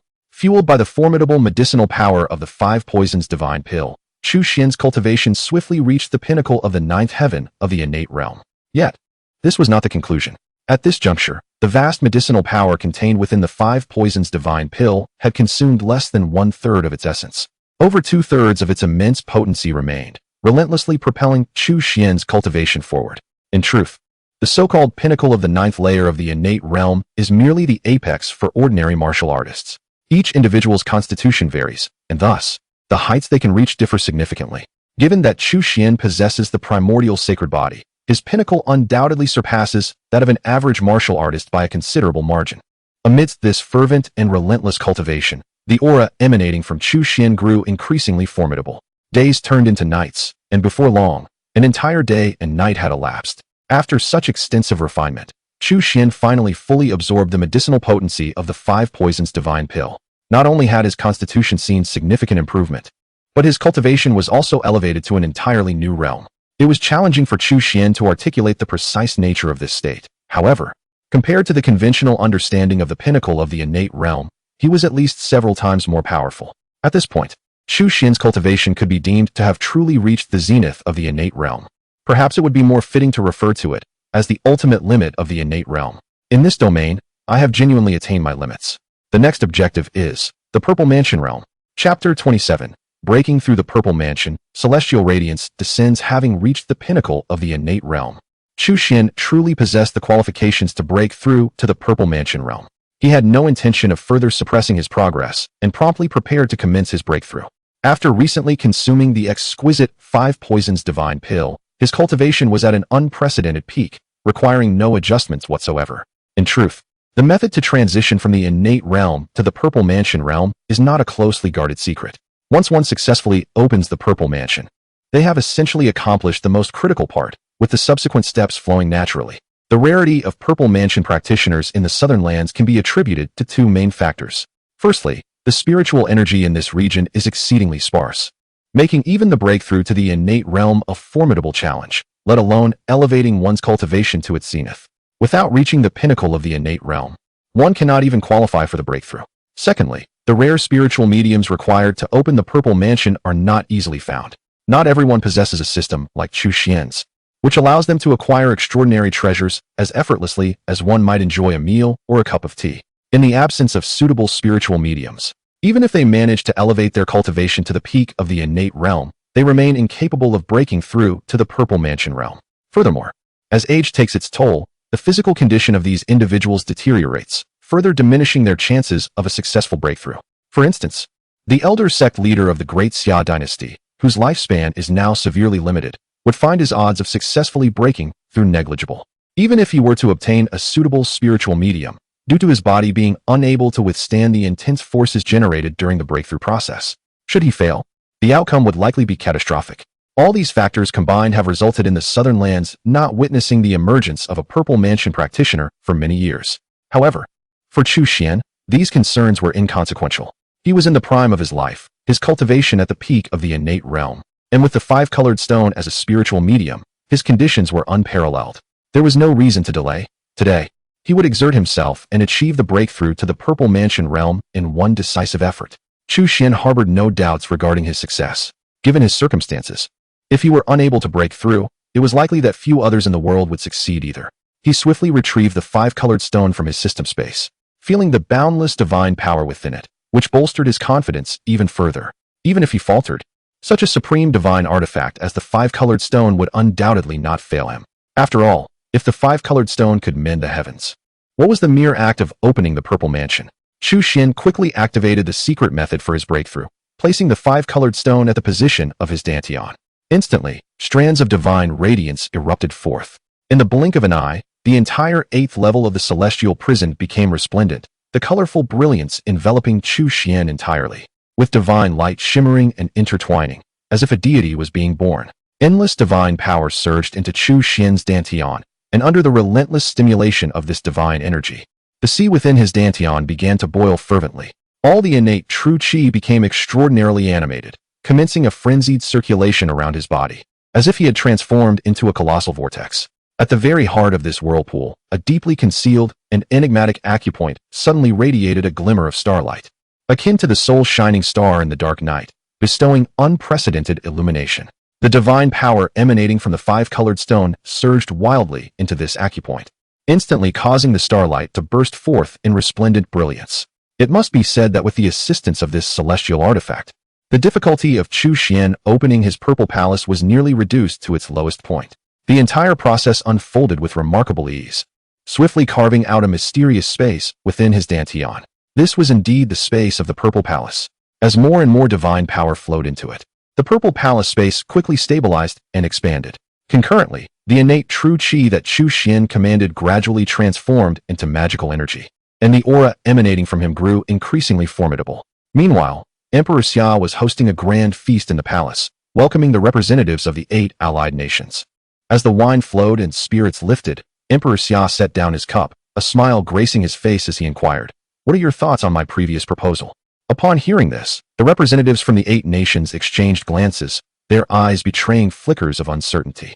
"As far as I am aware, that celestial prison is a significant forbidden ground for your nation, having devoured numerous formidable beings, including several innate entities," spoke Wang Ling, the representative of the Martial Kingdom, who was not only the commander of the Martial Kingdom's forces, but also a powerful innate being, wielding considerable influence among the representatives. True to form, as soon as he spoke, several representatives from other nations shook their heads in refusal. "To be frank with your majesty, we have come here to confront the tyrannical Jew people. Other matters are currently beyond our consideration. According to the intelligence I have received, the annihilation of the 300,000 Jew troops was due to a mysterious powerful entity emerging from the celestial prison. To be able to obliterate such a vast army is not the act of an ordinary individual. Indeed, we do not know what benefits the celestial prison may hold, but the dangers are undoubtedly immense. Perhaps we should deliberate on how to partition the Zhao kingdom instead?" Although Emperor Xia had a well-calculated plan, the representatives from the other nations were not foolish. They would not agree to risk their lives for intangible benefits. Noticing the series of rejections, a shadow flickered in the depths of Emperor Xia's eyes. However, he maintained his smile as he said, "I understand your concerns.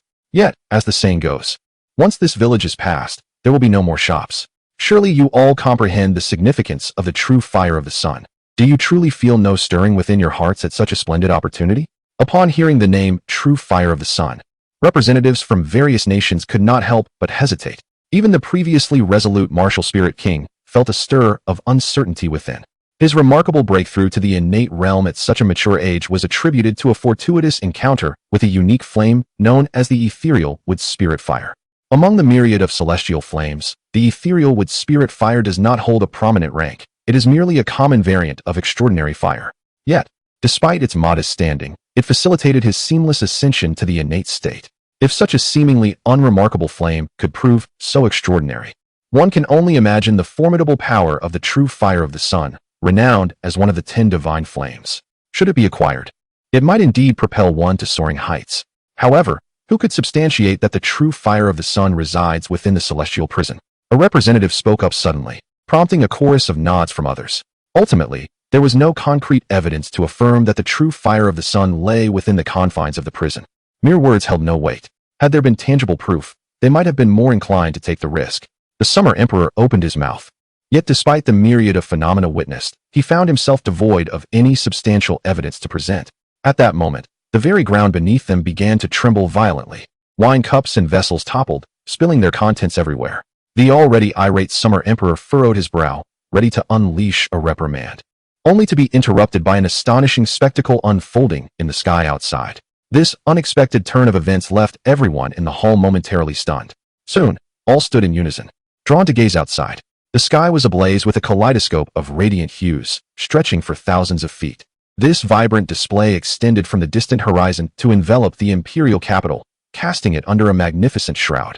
The dazzling light cascaded from above, swirling in layers.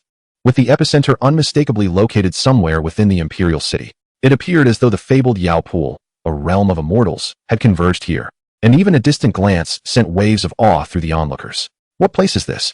One representative could not contain their astonishment and inquired. The celestial prison, came a swift reply. Upon hearing this, the expressions of all present transformed dramatically. The representatives involuntarily turned their gaze toward the Summer Emperor, their eyes now ablaze with fervent anticipation. Only the Summer Emperor maintained a profound gaze, his countenance inscrutable, betraying neither joy nor sorrow. Chapter 28. 18 innate beings and 300 masters, overturning the celestial prison. In the bright morning, the sun shone brilliantly. A large contingent of imperial soldiers suddenly mobilized within the capital city. In no time, they had sealed off the celestial prison and its surrounding areas. Outside the prison gates, surrounded by civil and military officials, Emperor Xia, adorned in his dragon robe, arrived for the third time. As he gazed upon the imposing gates of the prison before him, a chilling and fierce glint flickered in his eyes. He could hardly fathom that he would stumble repeatedly at the threshold of such a mere prison. The repeated failures at the celestial prison did not quell the emperor's composure. Rather, they intensified his obsession to eradicate it, transforming this endeavor into a haunting nightmare. I am the sovereign of this realm. No one can threaten my position, nor can anyone defy my will, the emperor fervently proclaimed within his heart. Surveying the formidable presence of the powerful figures surrounding him, he cast aside the shadows of his prior defeats and felt an unprecedented surge of confidence. The earlier demise of the 5 innate beings within the prison had indeed exceeded his expectations, yet this time, the strength he had amassed far surpassed that of before. It turned out that the allied forces from the 8 nations had initially shown little interest in the celestial prison, not due to a lack of curiosity about the true sunfire, but rather their uncertainty about whether entering the prison would yield any rewards. After all, they were not subjects of the great Xia and had not witnessed the prison's myriad wonders with their own eyes. However, after witnessing the astounding spectacle of radiant light descending from the heavens just yesterday, their attitudes shifted dramatically. No longer was it Emperor Xia beseeching them to enter the prison.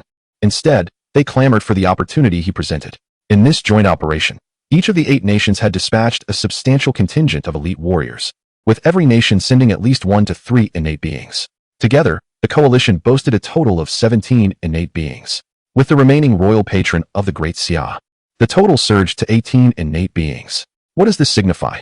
In the southern lands, each innate being is considered a titan, the very foundation of a powerful faction. The former great Xia dynasty, with its 4 innate patrons, was able to maintain its grip on the throne. Now, amassing a full 18 innate beings was unprecedented.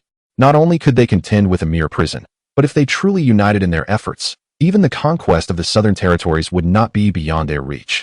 Moreover, the coalition comprised not only these 18 innate beings, they had also gathered over 50 first-rank grandmasters, more than 90 second-rank masters, and over 150 third-rank minor masters. In other words, they had summoned nearly 300 master-level warriors. This collective of 300 masters represented an undeniably formidable force, for each master had already mastered the realms of intent and could establish their own martial sections. The assembly of 300 master-level experts walking together would undoubtedly cause even the most formidable innate peak superiors to take a detour upon encountering them. With 18 innate beings and 300 masters, such formidable power is more than sufficient to sweep across the southern realm. Confronting a mere heavenly prison is certainly a trivial matter. The representatives from various nations were filled with exuberance. The collective actions of so many top-tier warriors heralded an unprecedented grand event in the southern realm. Even years later, legends of their exploits may well be passed down through generations. This endeavor indeed possesses the potential to become a remarkable tale, one that may be recounted as 18 innate beings and 300 masters jointly exploring the heavenly prison.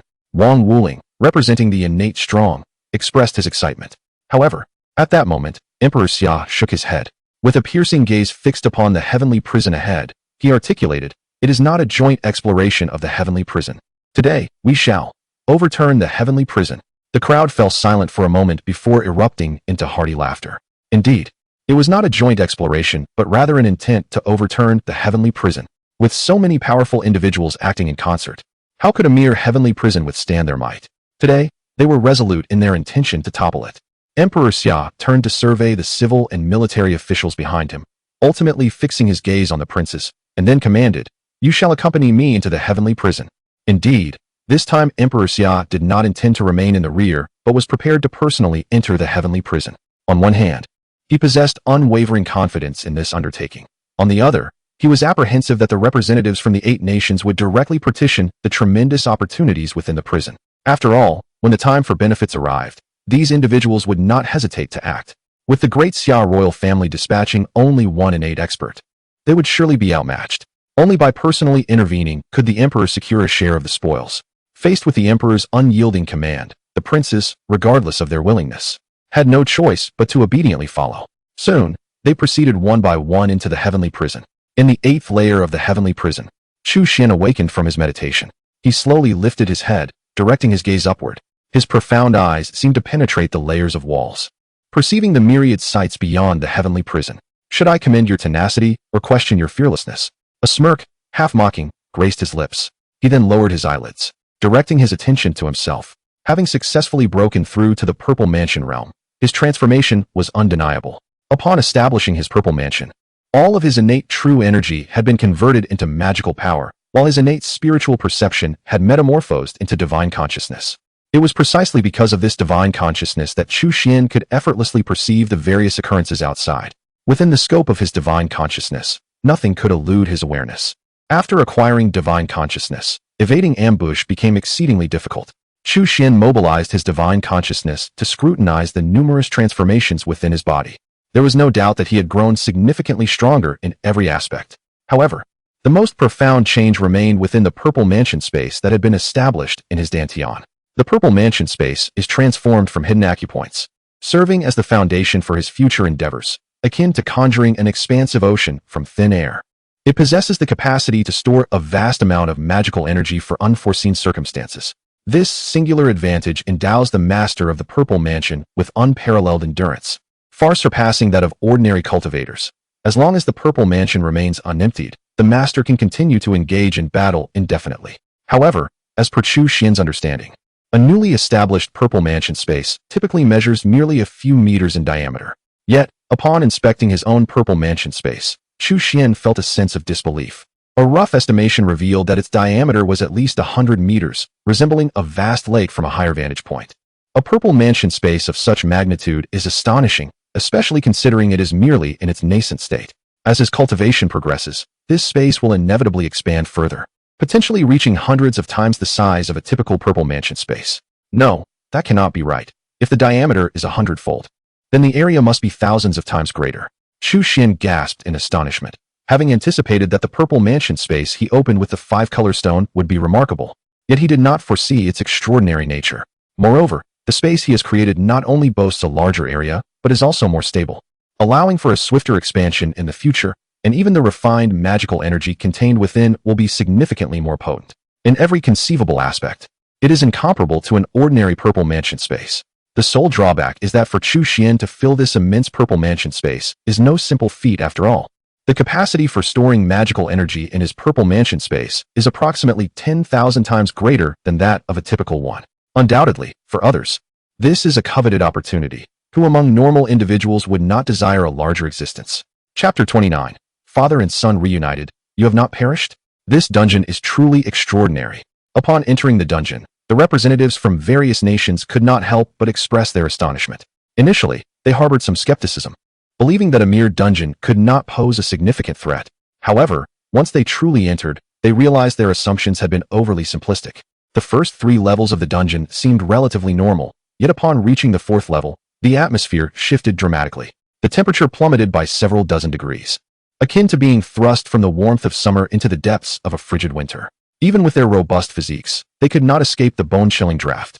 Before they could acclimatize, they found themselves in the 5th level, where oppressive heat engulfed them, causing beads of sweat to break forth instantly. Having just endured the extremes of cold and heat, they entered the 6th level, where an almost 10-fold increase in gravity bore down upon them. nearly forcing many to collapse onto the ground. As they struggled to traverse the weighty 6th level, a terrifying storm in the 7th level delivered a formidable shock. Although they encountered few direct threats along the way, the relentless and harsh environmental changes instilled a sense of dread within them. Upon reaching the entrance of the 8th level, the thick, toxic fog that permeated the air caused many faces to stiffen in fear. Compared to the visible threats of violent storms, poison is a more insidious danger, striking without warning. "You should go first," commanded the Summer Emperor, designating a Grand Master to step forward and attempt to navigate the miasma. Taking a deep breath, the Grand Master summoned his vital energy to protect himself and cautiously ventured into the fog. Almost immediately, a hissing sound arose, as the terrifying toxin eroded his protective energy at a visibly alarming rate. The Grand Master's expression changed drastically, and without a moment's hesitation, he retreated swiftly. Yet, he was a fraction too late. The poison had already invaded his body, draining the color from his face to a ghastly green. Before anyone could rush to his aid, he began to froth at the mouth and collapsed lifelessly to the ground. In an astonishingly brief span, even his remains were consumed entirely, leaving behind nothing but stark white bones. Witnessing such a scene, all present involuntarily gasped in horror. Even innate experts felt a shiver run down their spines. A first-grade Grand Master, esteemed as a top-tier powerhouse in the outside world, had proven utterly powerless against the toxic fog of the 8th level. The potency of this poison surpassed all expectations. "What shall we do?" The expressions of the gathered individuals darkened. Had they come all this way only to be halted at the 8th level of the dungeon? The vital energy of the Grand Master could not withstand the encroaching poison. While innate realm practitioners might endure for a brief while, they could hold out for at most around 15 minutes. The crux of the matter lies in the uncertainty surrounding the 9th level of the celestial prison. Should one be unable to enter this level within a mere quarter of an hour, even those of innate prowess may find themselves in peril. A formidable innate master undertook an experiment, subsequently speaking in a grave tone. Rather than eliciting any sense of joy among the crowd, his words only intensified their trepidation. The 8th level of the celestial prison was already a source of considerable distress. The 9th level would undoubtedly present even greater dangers. Despite their keen interest in the opportunities concealed within the prison, they were not inclined to gamble with their very lives. "Wait, it seems there is someone there." An exclamation pierced the crowd, prompting a collective pause. In unison, they raised their gazes. Soon, they discerned a figure seated cross-legged in the depths of the 8th level's confines. It was none other than Chu Xian. Previously, he required the protection of the earth armor to endure prolonged exposure to the 8th level. But following his breakthrough to the Purple Mansion realm, he no longer needed such safeguards.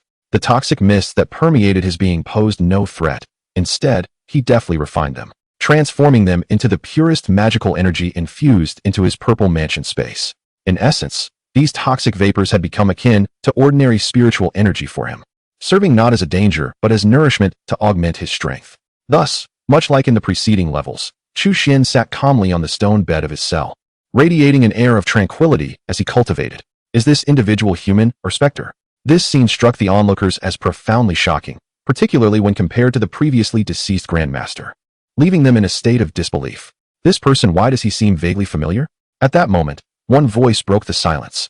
The crowd, startled, turned in unison. They soon identified the speaker as the 7th prince of the Great Xia dynasty, Chu Yuan. Under the intense scrutiny of so many formidable beings, even the astute Chu Yuan could not suppress a flicker of anxiety. He promptly confessed, "I merely sensed a hint of familiarity. It seems it resembles my 6th royal brother."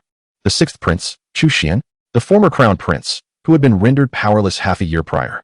How could this be? The formidable members of the Great Xia dynasty swiftly shook their heads in disbelief.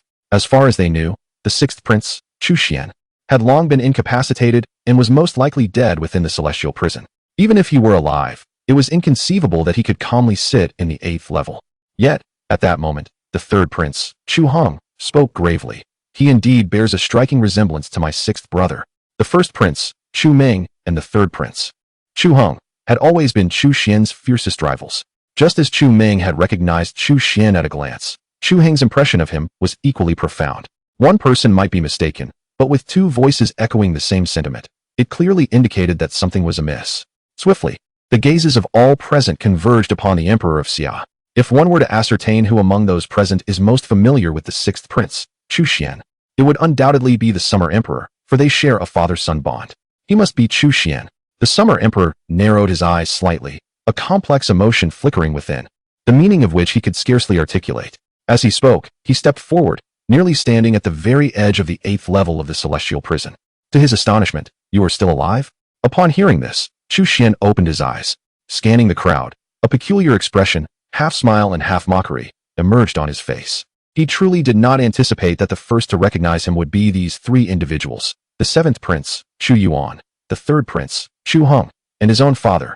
Undoubtedly, these three shared a profound connection with him. This, too, was intertwined with his significant advancement in cultivation and the transformation of his demeanor. Had he remained the same as before, many would have undoubtedly recognized his identity, considering he had once been the crown prince of the Great Summer Dynasty.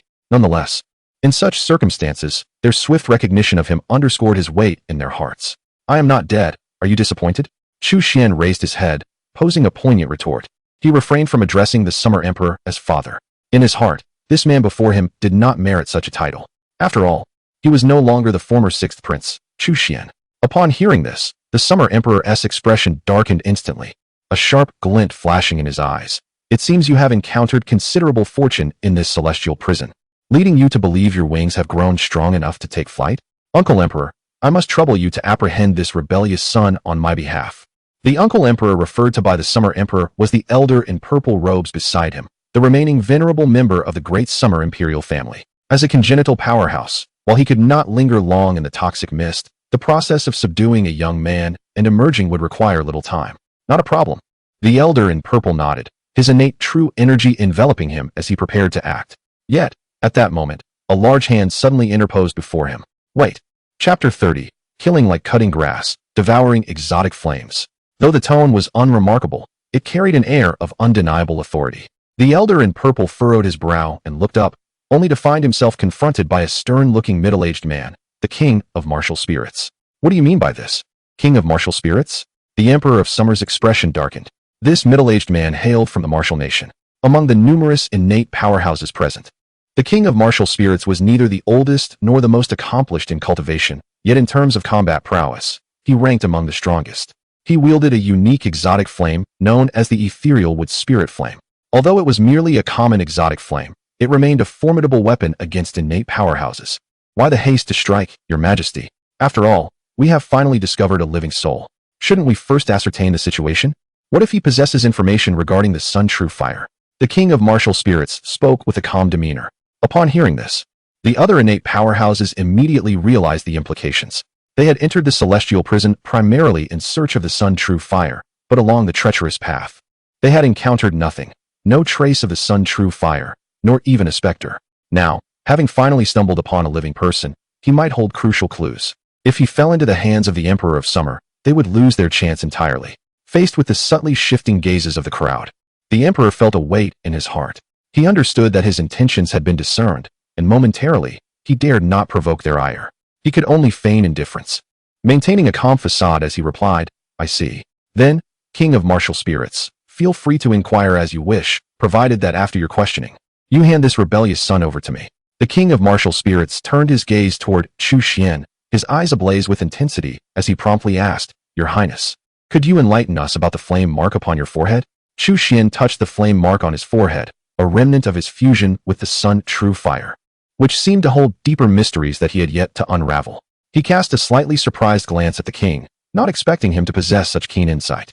Nevertheless, he shook his head and replied earnestly, "I'm afraid I cannot divulge that information." At this response, the king of martial spirits looked momentarily taken aback, seemingly unprepared for Chu Xian's forthright refusal. However, he remained unfazed, a cold smile gracing his lips as he retorted, "You may deceive others, but you cannot hide the truth from me." As he spoke, he raised his right hand, revealing a flame mark on his wrist, though it differed slightly from Chu Xian's. "This is the flame mark I acquired when I fused with the ethereal wood spirit flame. If I am not mistaken, you have already mastered the Sun True Fire. Haven to you? Is it not the power of the Sun True Fire that allows you to remain unharmed in the 8th layer of the celestial prison?" The moment these words left his lips, every heart present skipped a beat. The Sun True Fire was right before them, embodied in this young man. Even Emperor Xiao's gaze towards Chu Xian could not help but shift. He had not anticipated that the true fire of the sun had fallen into Chu Xian's possession. However, observing Chu Xian's composed demeanor while remaining in the 8th level of the celestial prison, impervious to the pervasive poisonous mist, everything seemed to fall into place. "Boy, swiftly surrender the true fire of the sun, It is not something you are entitled to possess. Indeed, if you relinquish the true fire, you might yet preserve your life. Otherwise, death is your inevitable fate today. Do not provoke me into action. At this juncture, the other formidable figures present began to voice their demands in unison. Now that they were aware of the whereabouts of the true fire of the sun, how could they possibly restrain themselves? Each pair of eyes fixated on Chu Xian as though he were a treasure-laden child, brimming with insatiable greed and desire. After all, this was the true fire of the sun. The martial spirit king, merely wielding the most ordinary wood elemental fire, could ascend to prominence among the innate powerhouses. If they were to obtain the true fire of the sun, they could soar to unprecedented heights, perhaps even become the supreme beings of Tiannan. Such a tantalizing temptation lay before them. How could they possibly contain their fervor? They eagerly rubbed their hands together, their faces alight with anticipation. Were it not for the horrifying poisonous mist enveloping the 8th level of the celestial prison, they would have undoubtedly rushed forward without a second thought. Human greed is insatiable. Observing the distorted faces consumed by avarice, a glint of ferocity flickered deep within Chu Xian's eyes. He slowly raised his right hand, and soon a dazzling flame of divine essence erupted from his palm. The true fire of the sun resided here. Whoever desires it may come forth and claim it. As if to entice their yearning further, he began to stride towards the crowd. With each step, he drew closer, and under the burning radiance of the true fire, even the surrounding poisonous mist began to dissipate. As the mist thinned, it was as though the greatest obstacle before them had been removed, plunging everyone into a frenzy. Madness ensued. They had utterly lost their wits. Witnessing the existence of the true fire of the sun, all doubts vanished from their hearts. Their eyes widened, nearly bulging from their sockets, as if they could not wait to seize the true fire for themselves. The true fire of the sun is mine. With a furious roar, a primal innate powerhouse could no longer contain himself and surged forward. His innate energy surged like a tempest, propelling him with blinding speed. With the first to charge, soon followed the second, then the third. Even the master-level experts could not resist joining the fray. In an instant, the 8th level of the celestial prison descended into chaos. The sound of battle cries reverberated throughout the space. Countless powerful figures unleashed their might, causing the entire prison to tremble. What surprised everyone, however, was that in the face of the frenzied onslaught, Chu Xian showed no inclination to evade. With a firm grip of his right hand, the true sun fire within his palm instantly transformed into a blazing war knife. He struck down with a single blow, cleaving the foremost innate expert in twain. The terrifying flames clung to the severed bodies, swiftly reducing them to ashes. Yet, this gruesome spectacle did not deter the onlookers. On the contrary, the fearsome power exhibited by the sun fire ignited within them an insatiable greed and desire. After all, the greater the might of the sun fire, the more advantageous it would be for them if they could seize it. In stark contrast, the young Chu Xian had his limits. And even if he gritted his teeth to endure, how many more times could he summon such power? The supreme divine flame, while potent, demanded an astonishing toll with each invocation. Should he fail to wield it further, he would be akin to a toothless tiger, no longer a threat. Ultimately, the sun fire would merely benefit them. Under such a lethal temptation, countless powerful figures surged forward, each believing themselves to be the destined hero. However, the ensuing developments defied their expectations. Chu Xian's limits appeared far more profound than they had presumed. Time and again, he summoned the sun fire, showing no signs of fatigue. Conversely, those who rushed at him, be they master-level or innate experts, fell before his fiery blade, as effortlessly as cutting grass. Witnessing this scene, even the previously concealed martial spirit king could no longer remain passive. Indeed, though he had exposed Chu Xian's mastery of the sun fire, he had refrained from rushing into the fray, fully aware of the might of extraordinary flames. His intent was to reveal Chu Xian's secret to exhaust his strength, allowing him to claim the final prize. Yet now, that prize remained elusive, as the advancing experts fell one after another at Chu Xian's hands, leaving only a handful of innate experts standing. Exchanging glances with the remaining 4 innate experts sharing the same ambition, the martial spirit king reached a silent agreement with them. They nodded in unison and charged forth together. Boy, meet your demise. The 5 innate experts unleashed their full power, creating an astonishing spectacle. A terrifying storm swept across the 8th level of the celestial prison, seemingly engulfing Chu Xian entirely. Particularly, the martial spirit king exerted all his strength to summon the ethereal wood spirit fire, transforming it into a blazing green spear. With a heart-stopping force, it pierced through the void, striking with lightning speed toward Chu Xian's chest. With a thunderous roar, an explosion erupted. In the aftermath, Chu Xian stood unscathed, while 4 of the 5 innate experts lay lifeless. The only surviving martial spirit king clung to a mere semblance of life. Before he could utter a plea for mercy, the blazing true sunfire surged forward with unrestrained excitement, targeting not him directly, but rather the ethereal wood spirit fire. Although the ethereal wood spirit fire was merely an ordinary variant of otherworldly flames, it still possessed its own unique essence. Should it be consumed, the true sunfire would experience significant enhancement. Meanwhile, at that moment, Emperor Xia advanced steadily towards Chu Xian. Chapter 31. The Father and Son's Confrontation. The Fall of the Summer Emperor. To my astonishment, you have indeed managed to reach this point. The Summer Emperor gazed intently at Chu Xian, gradually approaching him. Truly, you are worthy of being my prince. I had thought you had perished in the imperial dungeon, yet you have brought me such an unexpected delight. Surrender the true sunfire to me, in light of our father-son bond. I shall not only spare your life, but also allow you to remain my prince from this day forth. The Summer Emperor halted before Chu Xian, extending his right hand, the meaning unmistakable. Chu Xian let out a silent laugh. He had no intention of forcibly recalling the true sunfire that was currently consuming the ethereal with spirit fire. Nor did he plan to hand it over to the Summer Emperor. He shook his head, a mocking expression on his face as he inquired, "Do you truly feel so self-assured? Do not speak of the princely title, even the throne you currently occupy. If I desire it, who could possibly stop me?" At these words, the Summer Emperor's gaze sharpened instantly. Yet, he did not show anger. Instead, he regarded Chu Xian with a profound look. "It seems you are quite tenacious. Very well. Today I shall impart a lesson to you. What I bestow upon you is yours, but what I withhold from you, you shall never possess."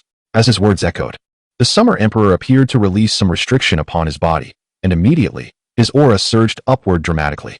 To the onlookers, he had merely been a second-tier ordinary master. Yet, in that fleeting moment, his cultivation soared to the pinnacle of a first-tier Grand Master. And this was merely the beginning. He swiftly advanced into the realm of the innate. His momentum did not wane. He charged forth like a wild stallion set free. The first layer of the innate realm. The second layer of the innate realm. Finally, he reached the 8th layer of the innate realm before coming to a halt. Feeling the astonishing aura emanating from the Summer Emperor, Chu Xian could not help but widen his eyes. It was not the sheer strength of the Summer Emperor that astonished him. Within Chu Xian's perception, the Emperor's cultivation was remarkably hollow, evidently relying on excessive external forces. His true combat prowess could hardly be deemed formidable. However, the 8th layer of the innate realm was still the 8th layer. Even when gathering 18 innate masters from 8 nations, the strongest among them had barely reached the 7th layer of the innate realm. In other words, the Summer Emperor, who outwardly appeared to be a mere second-tier warrior, was indeed the most powerful among them all. The depths of the Summer Emperor's concealment greatly exceeded Chu Xian's expectations. He had thought himself sufficiently cautious after hiding in the dungeon for over half a year, yet when compared to the Summer Emperor, a cunning old fox who had concealed his strength for decades, he realized how utterly outmatched he was. What you rely upon is merely the true sunfire, undeniably potent. I must concede this point. However, at present, your true sunfire is being devoured by the ethereal with spirit fire, and attempting to summon it again may not be so simple. Furthermore, after enduring continuous battles, your cultivation has likely been thoroughly depleted. In the face of me, do you still harbor any hope? Have you resigned yourself to your fate? Emperor Xia looked down from his lofty position at Chu Xian, his gaze brimming with absolute confidence. His audacity to enter the heavenly prison was not without its foundations. His formidable cultivation at the 8th heaven of the innate realm was his true reliance. Surrender the true sunfire to me. With it in my possession, I shall swiftly ascend to the pinnacle of the innate realm. At that point, I will have the opportunity to challenge the Purple Mansion realm, and perhaps even become the first Purple Mansion true man in the land of Tian Nan in a millennium. The ambition of Emperor Xia was palpable as he spoke. Yet, as he detailed his grand aspirations, an inexplicable sensation stirred within Chu Xian. Was it truly appropriate to voice such ambitions in the presence of a Purple Mansion true man? I have but one question. From you, I seem to sense the aura of the crimson blood spirit body. Everything I have encountered appears to have been orchestrated by you, does it not? Chu Xian reined in his smile and slowly inquired, fixing his gaze on Emperor Xia. The Emperor furrowed his brow, instinctively reluctant to respond. However, confronted with Chu Xian's steadfast eyes, he ultimately acquiesced with a reluctant nod. Yet, there was no hint of remorse in his demeanor. Instead, he spoke with unyielding composure. "Since you are my son, you must naturally dedicate yourself to my grand enterprise. Once I unify Tiannan, you will undoubtedly reap the benefits." Upon hearing this, Chu Xian could not help but let out a laugh. He shook his head, his eyes devoid of disappointment, only disdain. To scheme against even one's own flesh and blood is truly cold-blooded and heartless. Do you, such a person, truly deserve to unify Tiannan? The emperor's expression instantly turned icy, his eyes revealing an unmasked intent to kill. I have tolerated you time and again, yet you remain ungrateful. Since that is the case, do not blame me for disregarding our father-son bond. Before his words had faded, he extended his hand, fiercely reaching for Chu Xian. In his mind, his formidable cultivation at the eighth heaven of the innate realm, coupled with his prior observation of the struggle, placed him in a position of absolute dominance. In contrast, Chu Xian, whose cultivation was far inferior and who had just endured relentless battles, was already in a state of weakness. Comparing the two, victory seemed assured. However, this confident strike was met with an invisible force that halted it mid-air. Despite his efforts, he could not advance even an inch. I must inform you. It seems you have misconstrued a fundamental aspect. What I rely upon has never been the true sunfire. The true sunfire is merely one of my means. My true strength lies within myself, as well as my cultivation that far surpasses yours. As these words resonated, Chu Xian's cultivation was fully revealed, previously obscured by the system. No one had been able to discern the specifics of his power. Now he actively revealed himself, instantly unleashing a terrifying tempest within the eighth level of the celestial prison. Not only did the spiritual energy of heaven and earth surge, but even the noxious mists were swept up in the maelstrom. A dreadful pressure radiated outward, enveloping the remaining individuals, who felt as if an immense Mount Tai had suddenly descended upon them. Including the Emperor of the Summer, who had attained the eighth level of the innate realm, everyone present found themselves utterly immobilized, not to mention, even those at the pinnacle of the innate realm, when confronted by a true immortal of the Purple Mansion, possessed no means of resistance. Furthermore, Chu Xian was no ordinary true immortal of the Purple Mansion. What more do you wish to say? Chu Xian inquired coldly, his expression devoid of emotion as he gazed at the Emperor of the Summer. The Emperor stared wide-eyed, his former composure and confidence replaced by unprecedented shock and terror. Suddenly, a realization seemed to dawn upon him as he glared at Chu Xian and shouted, "It is you. It is all you're doing." "Indeed, it is all me," Chu Xian replied with a slight smile, raising his right hand. "Before your demise, I shall alleviate your doubts. I suppose that is a mercy on my part." When faced with the specter of death, even the Emperor could not help but succumb to panic. "You dare? No, you cannot kill me. I am your father. I am the sovereign of the great summer. If you slay me, it is patricide. One who commits such an act will find no loyalty among the civil and military officials. Even if they ascend to the throne," he cried out in desperation. "I have never claimed to desire that position. The thing you hold dear is life. I cast aside as worthless." Chu Xian retorted. "Moreover, why would I need to dirty my hands to end your life?" Before his words could fully settle, Chu Xian struck down with his palm. True to his assertion, he did not directly seek the Emperor's life. Rather, he merely obliterated his cultivation. It was not out of fear but a desire to keep his hands clean. The Emperor was sent flying, crashing violently against the prison wall. Though stripped of his powers, which left him in agony, the mere fact of surviving filled him with a manic delight. He immediately prepared to rise and flee. As long as he could escape this celestial prison, he would still remain the sovereign of the great summer, commanding legions and poised to make a comeback. However, at that moment, the encroaching poisonous mist enveloped him. The Emperor was suddenly gripped by terror. Although the mist had thinned considerably from the purifying flames of the sun, without any cultivation to shield him, he was left with no hope. In mere moments, he was consumed by the venomous fog, his body succumbing to its control as he collapsed. Just like the Grandmaster he had sent to sacrifice, he too swiftly transformed into a mere skeleton. Strangely, the two skeletal remains faced each other, as if locked in a mutual gaze. Chapter 32. Do you desire to become emperor? With the fall of Emperor Xia, Chu Xian's gaze swiftly shifted to the remaining individuals. Aside from a few honest and cautious masters, the rest were predominantly the imperial princes of the Great Xia, forcibly brought in by Emperor Xia. It was not that these princes were entirely indifferent to the allure of the sun's true fire. Rather, their lack of cultivation rendered them incapable of withstanding even the toxic mists. Each one failed to reach the master level, unable to endure the corrosive effects, and the aftermath of battle was sufficient to claim their lives. Despite any desire they might have harbored, fear kept them from participating in the fray, compelling them to remain hidden in the shadows. Ironically, this caution allowed them to escape a dire fate. The formidable innate masters and all the master-level experts had perished, leaving behind the weakest among them to survive. It was undeniably a bitter irony. However, whether they could ultimately continue to live depended on Chu Xian's will. Under the impassive gaze of Chu Xian, all present could not help but feel a shiver of dread. Having witnessed hundreds of powerful figures being mercilessly slaughtered, akin to mowing grass, Their inner turmoil and terror were beyond the capacity of words to express. At that moment, Chu Xian was no longer the familiar crown prince in their minds, but rather a fearsome demon. Sixth brother, spare my life. I have never wronged you. I was forcibly brought here by father. For the sake of our brotherhood, I implore you to grant me mercy. I promise to follow your lead from now on. Soon, a younger prince, unable to bear the weight of such overwhelming pressure, fell to his knees, pleading vocally. With the first to take the initiative, the others followed suit like a line of fallen dominoes, kneeling and wailing in desperation. Sixth brother, I have never meant you harm. When you left the palace, I even gifted you a modest residence.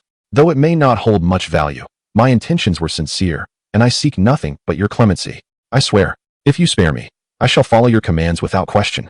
Sixth brother, it's me. Remember our secret visits to the brothel? I covered the expenses, and the courtesan even favored you.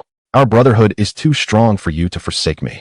Sixth brother, while I may not have shared those escapades, we endured our master's punishments together for our errors in memorization. We were the most foolish of the lot. Our bond is the strongest. As the multitude of princes clamored to express their camaraderie, eager to divulge their shared childhood mischiefs, Chu Xian couldn't help but frown in irritation. Enough. Silence. Chu Xian commanded, his tone brusque. At his words, the crowd fell promptly silent, not daring to utter another sound. However, not all princes were on their knees pleading for mercy. Two remained steadfast in their positions, Prince Chu Hong, the third prince, and Prince Chu Yuan, the seventh prince. The two individuals were not averse to pleading for mercy. Rather, they were acutely aware that Chu Xian would not spare them. Indeed, this was the case.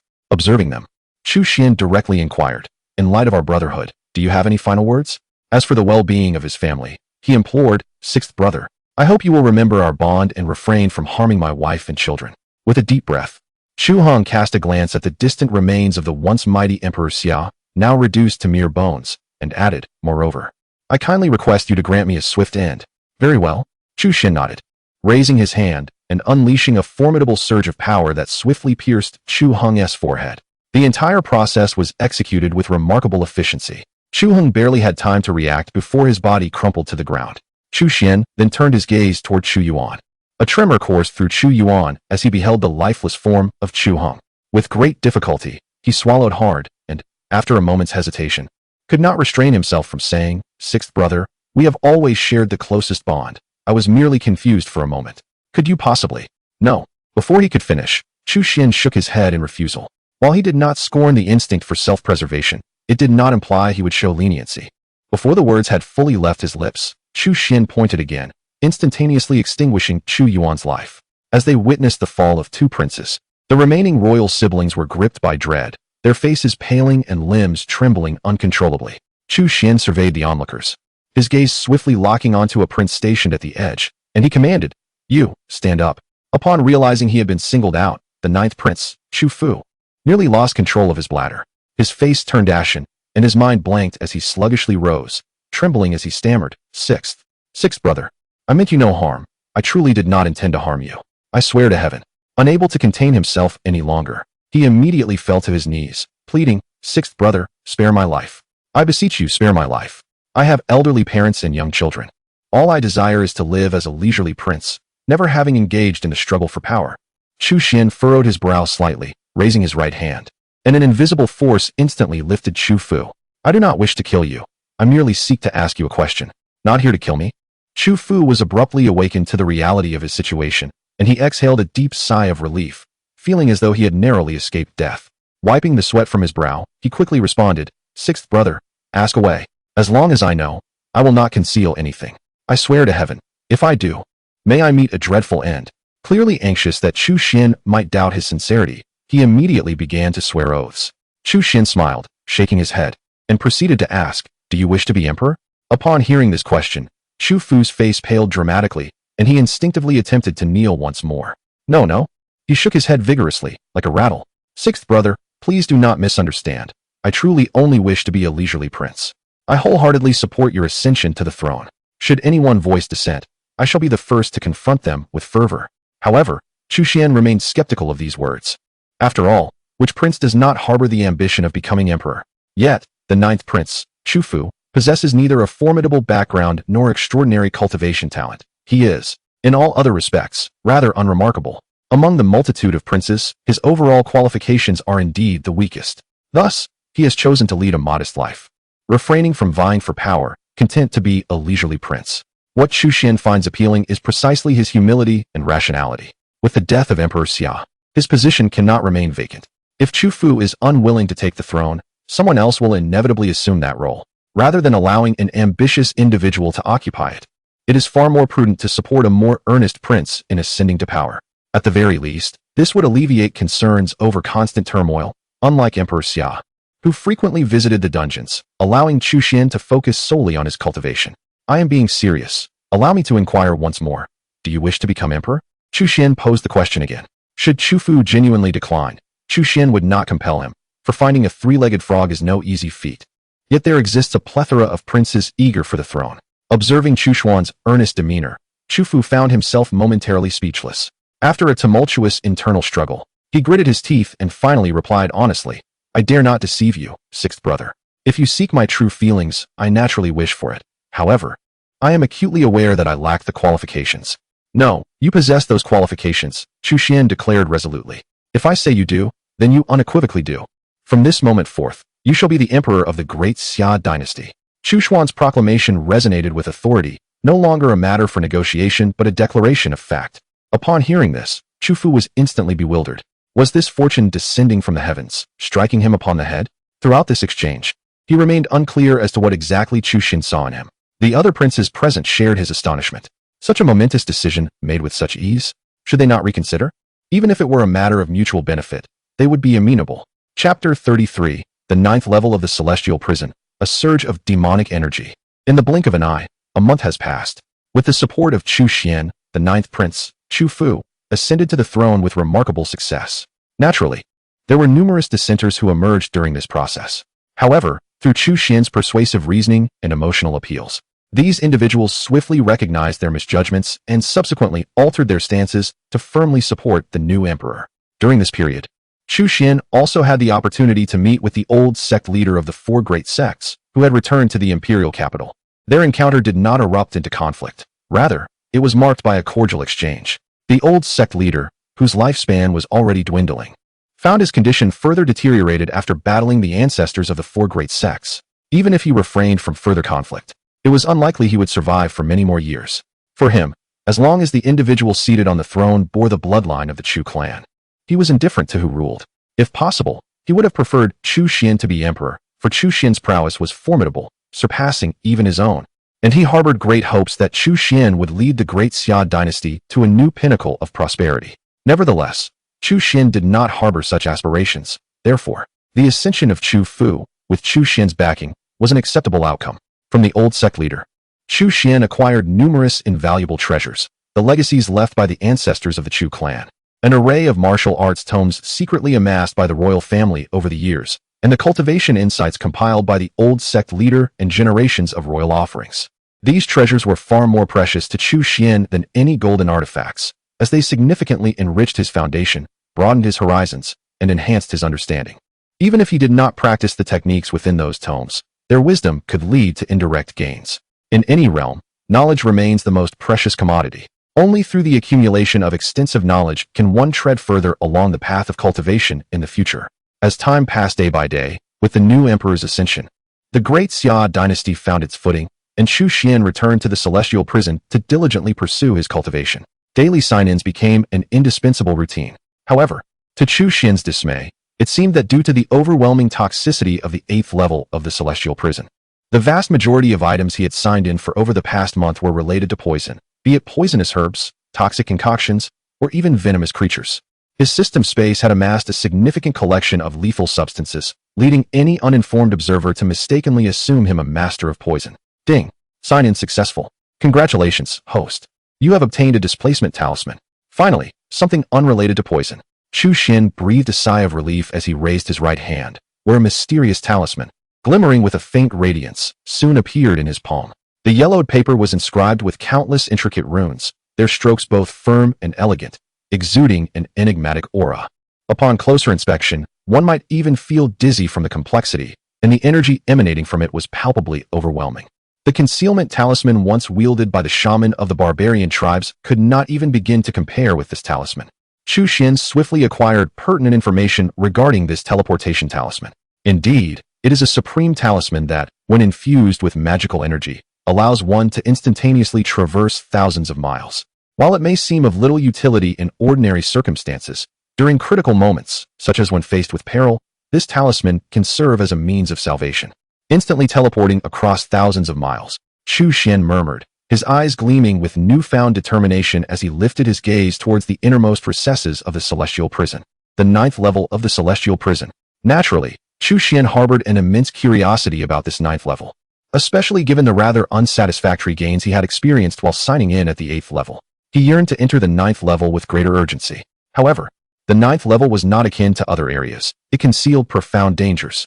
Throughout history, emperors had dispatched individuals to explore its depths, including innate powerhouses, yet none returned unscathed.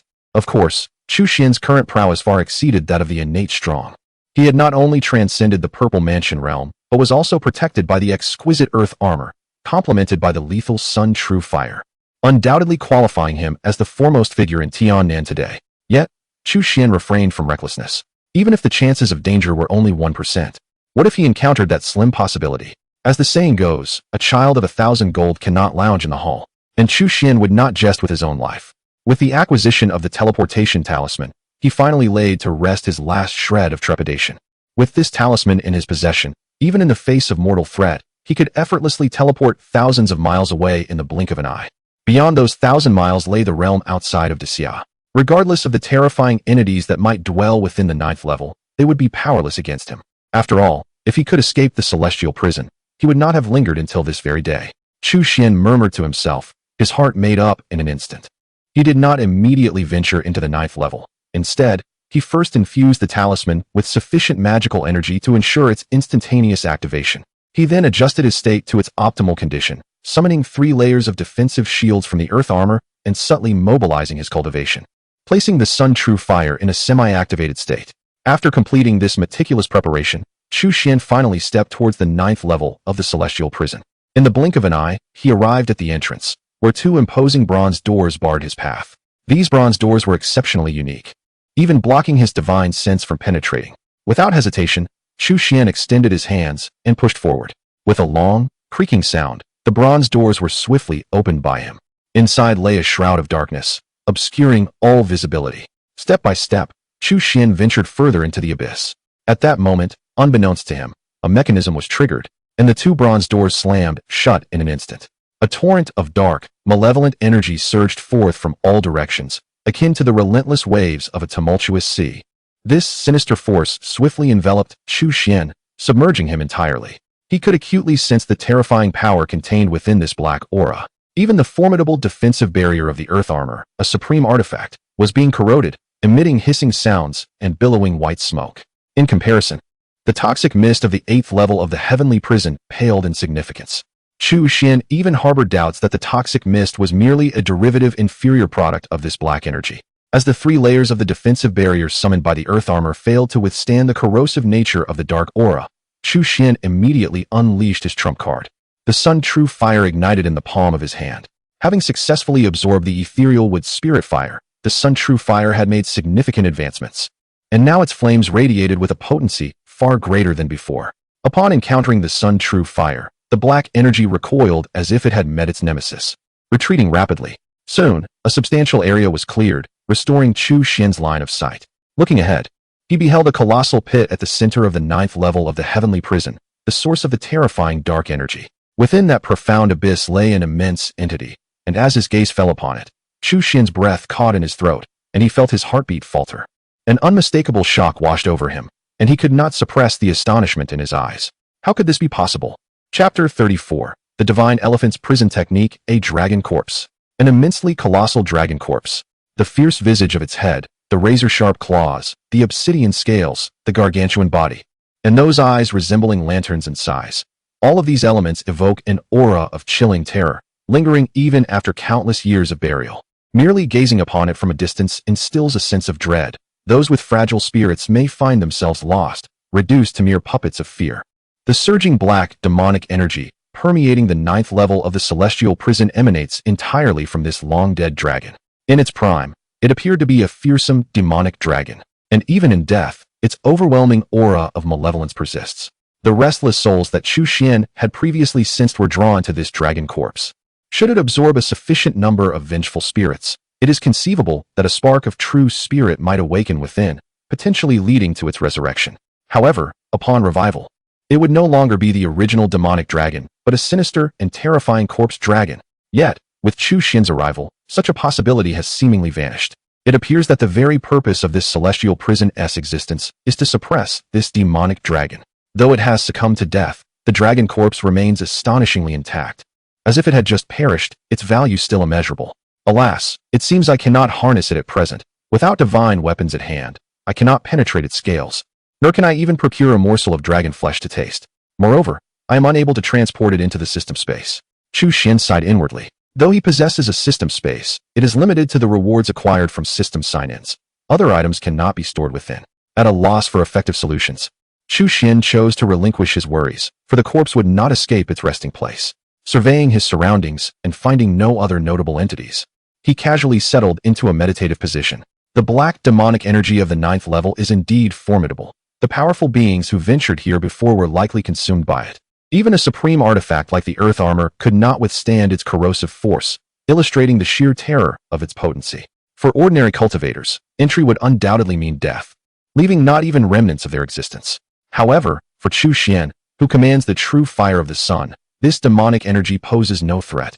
After absorbing a substantial amount of the black demonic energy, the true fire of the sun has experienced significant growth, seemingly surpassing the effects of devouring the bloodline of the flame bird and the ethereal wood spirit fire.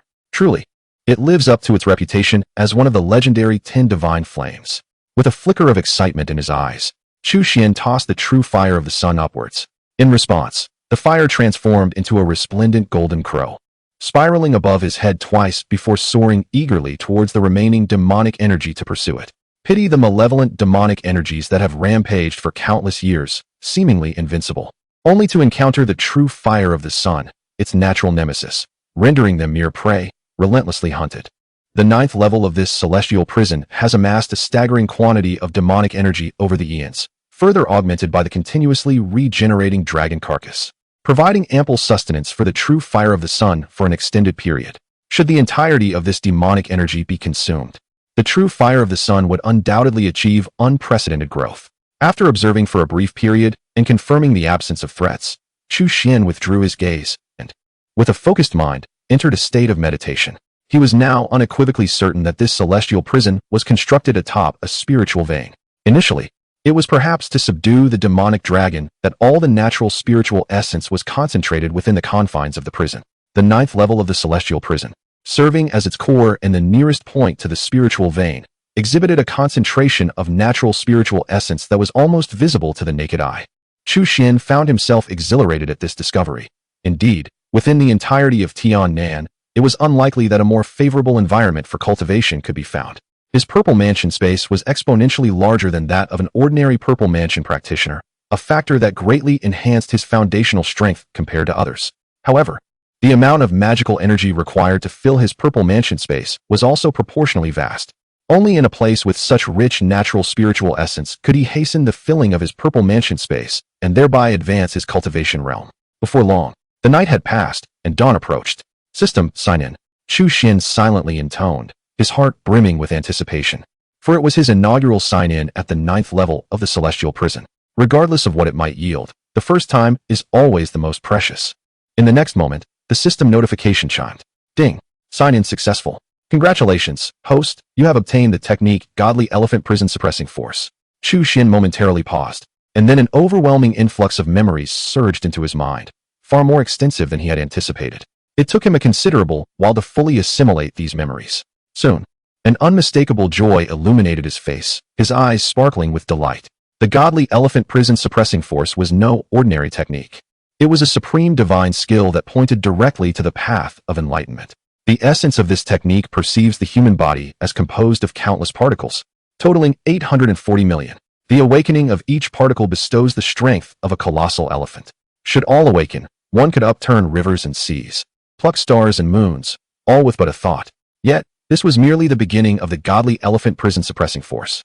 Upon awakening all the particles within the human body, they would coalesce into dragon elephant particles, returning everything to the starting point. As the saying goes, the forms of elephants are myriad. The colossal elephant transforms into the dragon elephant into the primal elephant into the divine elephant. Only upon reaching the state of the divine elephant does the technique achieve true mastery. Once perfected, each divine elephant possesses the power to subjugate an entire hell. What concept does the figure of 840 million divine elephants represent? Moreover, the potential to manifest an infinite number of particles is beyond comprehension in its immense power. With this divine skill in his possession, how could Chu Xian not feel an overwhelming joy? Acquiring the divine elephant suppression technique, he considered it a significant step towards addressing his most substantial shortcoming. A look of contentment graced his face. The cultivation methods he had practiced prior were sourced from the great Xia dynasty, inherited from its illustrious ancestors. Over a millennium ago, the progenitor of the great Xia, through sheer will, established the dynasty, and naturally, the techniques he passed down were not mediocre. However, to be candid, they were merely satisfactory, as this particular method could only be cultivated to the pinnacle of the Purple Mansion stage. Chu Xian had previously signed in for several cultivation techniques, acquiring hundreds of diverse methods from the old sex orders. Yet, he remained dissatisfied with these techniques, not due to their inadequacy, but because they failed to meet his aspirations. Even if he chose to switch methods, it was likely that he would soon find himself facing another bottleneck. It was only upon signing in for the divine elephant suppression technique that Chu Xian felt a genuine sense of fulfillment. The sole regret was that the divine elephant suppression technique was not a traditional method of the Xianmin for refining qi, but rather an exalted skill leaning towards physical cultivation. Nonetheless, this was of little consequence. If need be, he could later seek a suitable Xianmin qi refining technique to complement it. Chu Xian swiftly adjusted his state of being and eagerly commenced his practice of this supreme skill. Possessing the primordial sacred body endowed him with a physical resilience far surpassing that of ordinary individuals, and now, with this divine technique, he felt as though he had gained wings like a tiger. Chapter 35. The Passing of the Old Patriarch, 18 years in the blink of an eye. Sixth brother. The old patriarch is nearing his end. 3 months later, Chu Fu hurried to the dungeon to convey this news to Chu Xian. Upon hearing this, Chu Xian frowned immediately. He believed the old man's health should have allowed him to endure for another year or two. How could it be that he was on the brink of death now? At this point, he suddenly looked up at Chu Fu, his eyes glinting with intensity. Have you urged him to act again? Startled, Chu Fu shook his head vigorously, insisting he was not to blame. Although he had ascended to the throne of the great Xia, he still felt a deep-seated reverence towards Chu Xian. It has nothing to do with me. It was his own decision, feeling that his time was short. He left the capital once more to execute those who were causing turmoil in the region. I only learned of this afterward, and by the time I found out, he was already gravely ill. I rushed here to inform you, as he wishes to see you one last time before he departs. Chu Xian sighed quietly, knowing the old man as he did. This was indeed something he would do. Rather than passively awaiting death, he seemed more inclined to extract every last ounce of value from himself, contributing to the great Xia dynasty until the very end. His life had been dedicated to the dynasty, and now, it appeared he would also die for it. This was a true embodiment of selfless devotion. For such a venerable elder, Chu Xian could not help but feel a measure of respect. Then let us accompany him on his final journey. The two soon arrived at a secluded hall deep within the palace. There lay the old patriarch on the bed, looking frail and waxen, clearly at the brink of drawing his last breath. Upon seeing Chu Xian, a flicker of light shone in his murky eyes as he attempted to raise his hand in greeting, yet he lacked the strength to do so. Chu Xian quickly stepped forward, grasping his right hand, while subtly channeling his own energy into the old man's body. He was cautious not to infuse too much, not out of reluctance, but because the old patriarch's frail state could hardly withstand it. The old patriarch took a shallow breath, a hint of color returning to his face, and he seemed to regain a semblance of vitality. Chu Fu and the others brightened at this sight, their faces alight with hope. However, Chu Xian understood well that he was not practicing any longevity technique. His energy bore no life-extending properties. This was merely a fleeting revival. I have devoted my life to great Xia, and the only regret I hold is for you. Had I recognized your extraordinary talent earlier and nurtured you from a young age, perhaps you would be even more remarkable now. It is I who have delayed you. The old patriarch spoke intermittently. Chu Xian shook his head, fully aware that such a notion was impossible. The old patriarch exchanged a few more words with Chu Fu and the others, urging them to safeguard the realm of great Xia. Finally, he turned his gaze back to Chu Xian, opening his mouth as if to say something, yet ultimately, no words escaped his lips. The light in his eyes gradually dimmed. Chu Xian let out a quiet sigh, fully aware of what the old patriarch intended to convey. It was undoubtedly his hope that Chu Xian would inherit his position and become the new guardian of the great Xia dynasty. Yet, Chu Xian understood that this was an impossibility. His feelings for the great Xia dynasty did not run as deep, nor could he dedicate his life to safeguarding it in the same unassuming manner as the old patriarch. Perhaps the patriarch recognized this truth as well, which is why he ultimately refrained from articulating his thoughts. However, considering the vast legacy of ancient texts that the patriarch had selflessly bequeathed to him, Chu Xian could not deny that he owed the old patriarch a significant debt of gratitude. With this thought in mind, Chu Xian lifted his gaze toward Chu Fu and retrieved a pill vial from the system space, presenting it to him. "Brother Six, what is this?" Chu Fu inquired, his expression sorrowful as he regarded the vial in his hands, confusion evident in his voice. Inside were 10 innate pills, which could elevate anyone with even a modest foundation in cultivation to the innate realm. In other words, these 10 innate pills had the potential to forge 10 innate powerhouses in a remarkably short span of time. 10 innate powerhouses. As soon as Chu Xian's words fell, Chu Fu could not contain his astonishment, his eyes widening like bronze bells. During this period, he had constantly reminded himself to maintain the dignity befitting a prince. Yet at this moment, he could no longer restrain his excitement. It was no wonder he was so taken aback. During his father's reign, the great Xia royal family had only 4 innate offerings, and now, this vial of innate pills could create 10 powerhouses, more than doubling their previous numbers. With 10 innate powerhouses at their command, who would dare to provoke the great Xia? Suddenly, as if struck by a thought, Chu Fu anxiously asked, "Brother Six, can I consume one?" Before ascending the throne, he was merely an ordinary prince, lacking exceptional talent and cultivation resources, having only barely broken through to the 6th rank. At his current pace, he had no idea when he might achieve the innate realm. Yet with the innate pills, he could instantly break through. The prospect of doubling his lifespan and soaring through the air with qi was incredibly enticing. However, Chu Xian shook his head at that moment. "I have yet to finish my explanation. The innate pills possess both advantages and disadvantages. While they can aid one in breaking through to the innate realm, they do so by hastily accelerating growth. If you consume these pills to break through, you will forever remain at the initial stage of the innate realm, unable to advance further." Chu Fu opened his mouth, his expression shifting between uncertainty and contemplation. Although Chu Xian had clearly articulated the drawbacks of the innate pills, he still found himself torn. He felt that relying on his own gradual cultivation might leave him without a chance to ever reach the innate realm. Seeing the turmoil in his expression, Chu Xian understood his thoughts all too well. With a resigned shake of his head, he stepped forward and placed a reassuring hand on his shoulder. Immediately, an unimaginable surge of terrifying magical power surged into his body. "Ah!"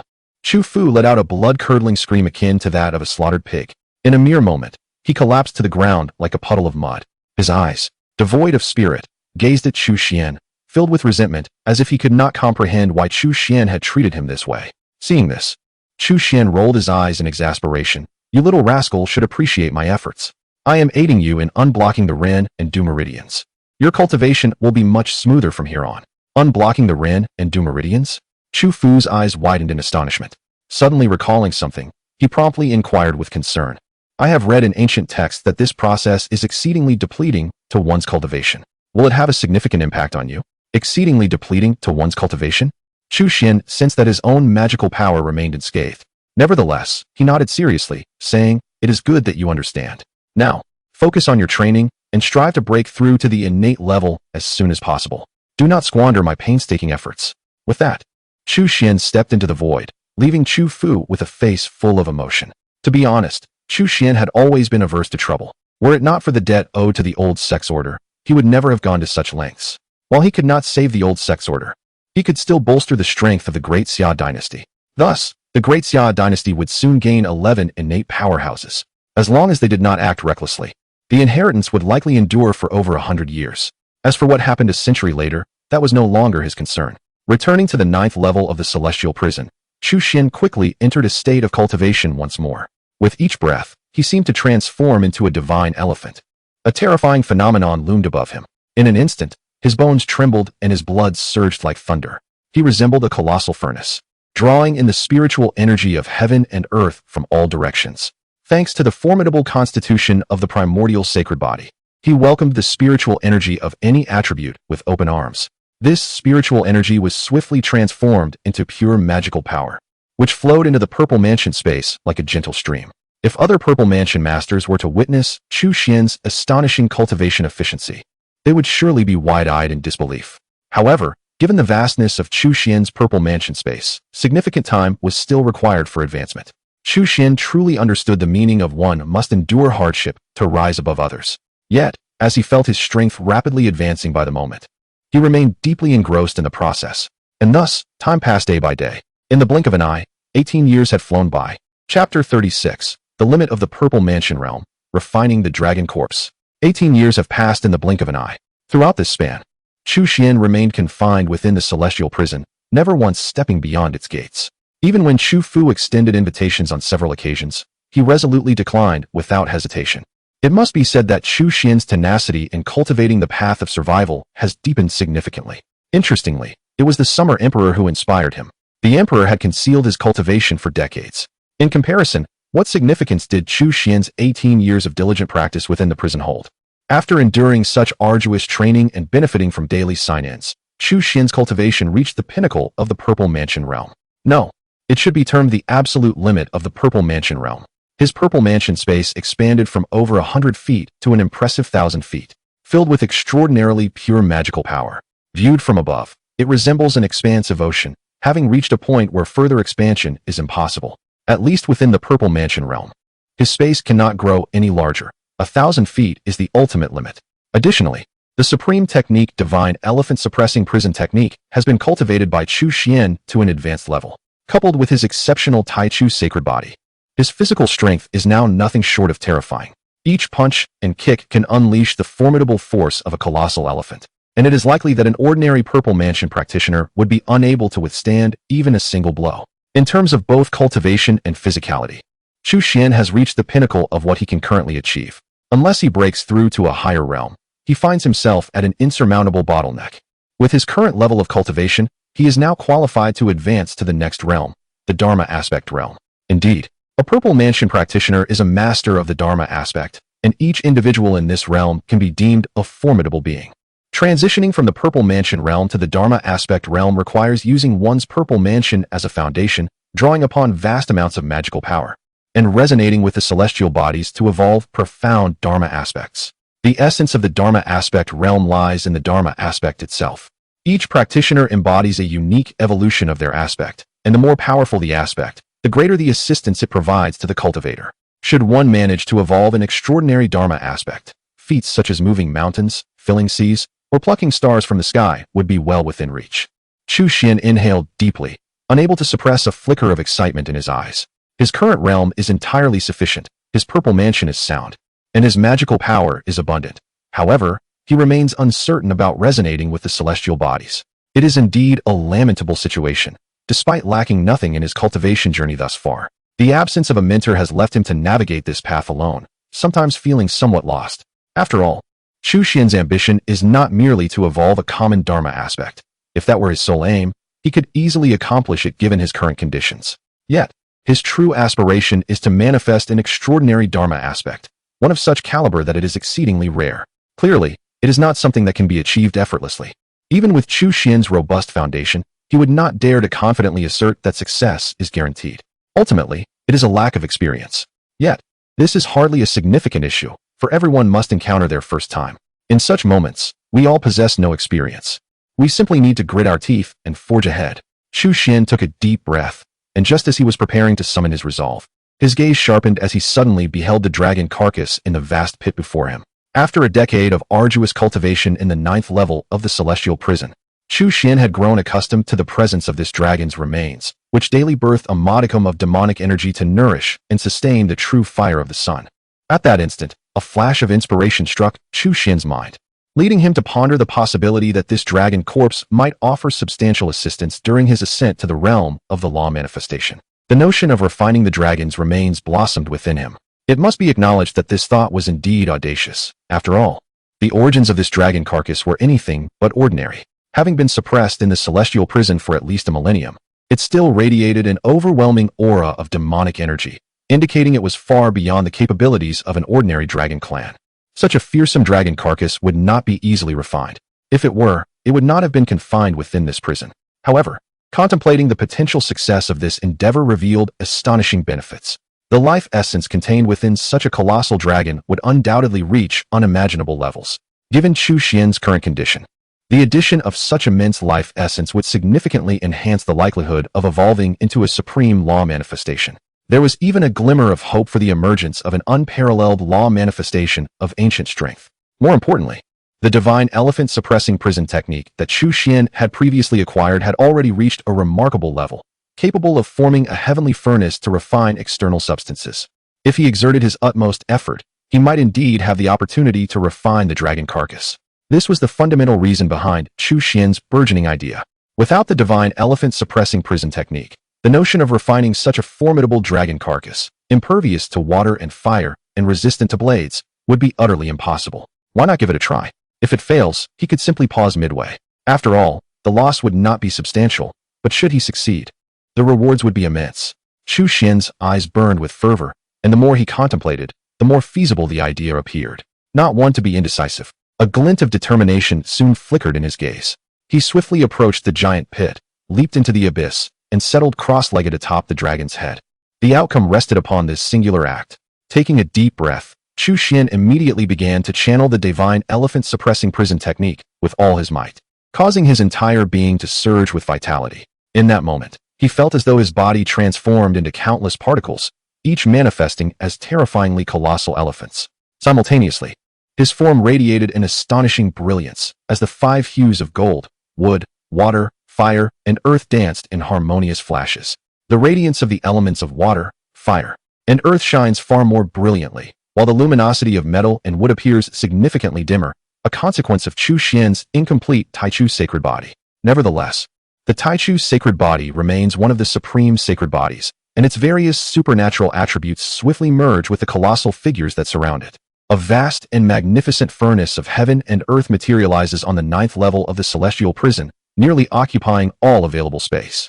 With the supreme divine flame of true solar fire as fuel, the Taichu sacred body as the cauldron, and the unparalleled divine art of the divine elephant suppression technique as the grinding stone, the immense elephants exert all their strength to operate this celestial furnace, quickly enveloping the dragon's corpse in terrifying flames. In the distance, a fearsome demonic dragon roars towards the heavens, seemingly unwilling to accept its fate. Chu Xian is on the verge of facing a fatal backlash. Just then, before the dragon can fully awaken, it is forcefully suppressed by the colossal elephants. At this critical juncture, Chu Xian holds nothing back, pouring forth nearly all his strength. 10 years of arduous training seem to culminate in this very moment. The vastness of the purple mansion trembles violently, and the boundless sea of magical power is summoned, instantly intensifying the flames of the celestial furnace to a raging inferno. Despite the dragon's extraordinary nature, it ultimately proves unable to withstand Chu Xian's full might. Its immense form begins to collapse, with dragon scales, horns, flesh, and even the most precious dragon pearl, all transforming into the purest essence of life. This essence flows into Chu Xian's body like countless white galaxies, a staggering amount contained within the ancient dragon's form, exceeding all imagination. Even if hundreds or thousands of human powerhouses were combined, they would still pale in comparison. Such a colossal essence of life, if poured into an ordinary cultivator, would likely cause them to explode in an instant. Even exceptionally gifted individuals would find it difficult to endure. Only someone like Chu Xian, possessing a supreme sacred body and a solid foundation, can barely withstand it. However, even he soon feels an overwhelming fullness, akin to having consumed 10 large bowls of rice in one breath. Chu Xian cannot afford to delay any longer. Despite his extraordinary constitution, any further postponement may lead to his undoing. At this moment, he senses the stars and begins to evolve his Dharma manifestation. With all his consciousness mobilized, he embarks on the crucial step towards breaking through to the Dharma manifestation realm. The next stages, whether to become a dragon or a worm, hinge upon this pivotal moment. Chapter 37. The Invasion of the United Armies of 9 Nations. The Might of Ancestor Hu Yan. At the moment when Chu Xian was sequestered in meditation to achieve a breakthrough, a significant event transpired in the outside world. The Zhao Kingdom, in alliance with 8 neighboring nations, suddenly assembled a formidable army that surged into the territory of the Great Xia. Does this scenario sound somewhat familiar? Indeed, it mirrors the plan devised by the Xia Emperor a decade prior.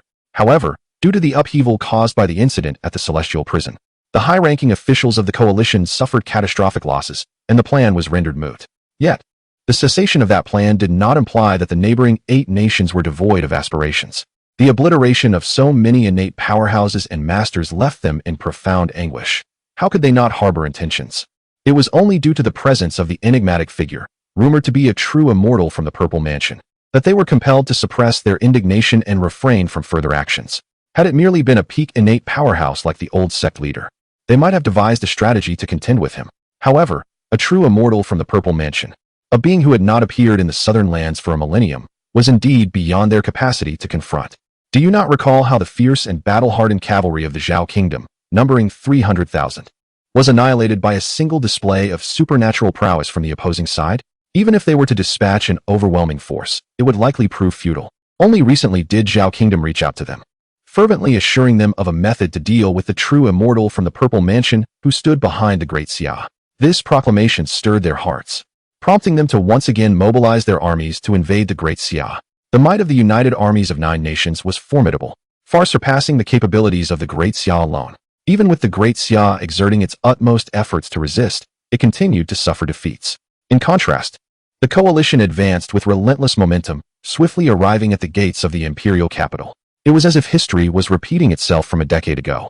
However, the neighboring 8 nations, once allies of the Great Xia, had now allied themselves with Zhao Kingdom, eagerly preparing to divide the spoils of the Great Xia. Could King Zhao, that venerable ancestor Hu Yin, truly contend with the true immortal from the Purple Mansion who lurked behind the Great Xia? Outside the great camp beyond the imperial capital, the rulers of the 8 nations exchanged glances, a flicker of concern evident in their eyes. King Zhao, with a hearty laugh, reassured them, "Rest assured, my friends. This matter is devoid of any complications. At this juncture, I shall not withhold the truth from you. Ancestor Hu Yin hails from the eastern wilderness and is a venerable true immortal of the Purple Mansion, having attained the 8th level of the Purple Mansion realm. Although I am uncertain how the Great Xia has suddenly produced a true immortal, how could a freshly ascended true immortal possibly rival Ancestor Hu Yin? A true immortal from the eastern wilderness? The 8th level of the Purple Mansion realm?" Upon hearing the revelations from King Zhao, the rulers of the 8 nations were instantly enlivened. They were well aware of the existence of the eastern wilderness.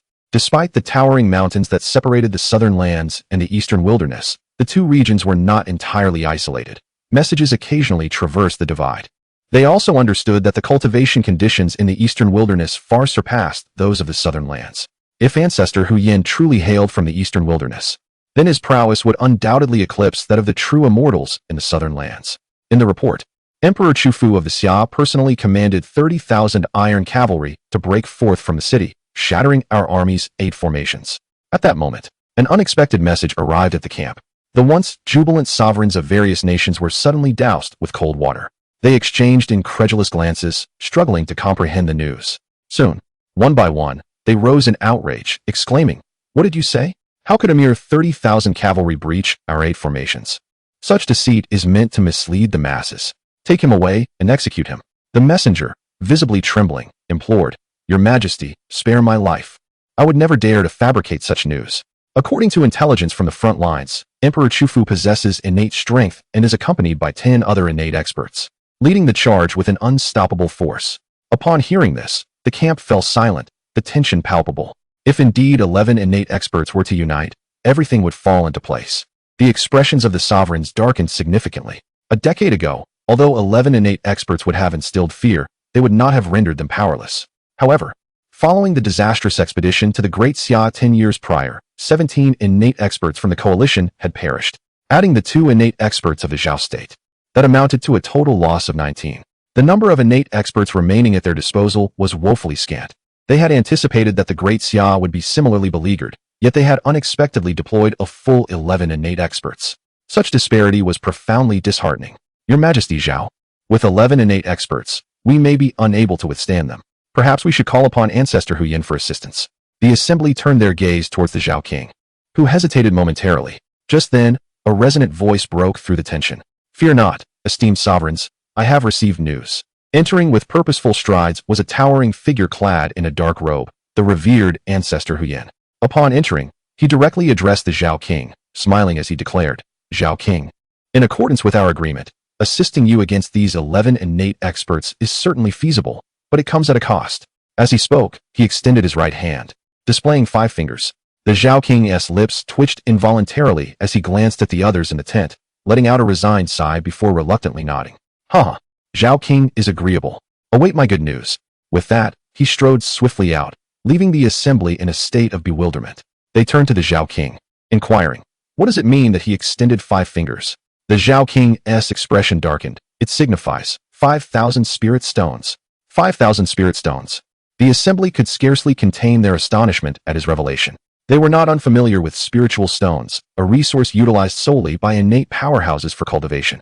Spiritual stones are considered a unique mineral, typically born within spiritual veins, imbued with exceptionally pure spiritual energy from the heavens and earth, which can significantly accelerate the cultivation speed of innate beings. However, in the land of Tian-Nan, where spiritual energy is thin and spiritual veins are exceedingly rare, spiritual stones are correspondingly scarce. Essentially, only the great powers possess them in their collections, treating them as treasures, and are seldom willing to part with them for trade. Wait, isn't Ancestor Hu-Yin a transcendent being? Why would he require spiritual stones? Someone soon realized this and, with astonishment, inquired. Even transcendent beings need sustenance. King Zhao replied with irritation. Otherwise, do you think he would assist us for no reason? Not only was it 5,000 spiritual stones, but in aiding us against the formidable figure behind the great Xia, the true man of the Purple Mansion, he demanded an additional 10,000 spiritual stones. In total, that amounts to 15,000 spiritual stones, which we shall all share.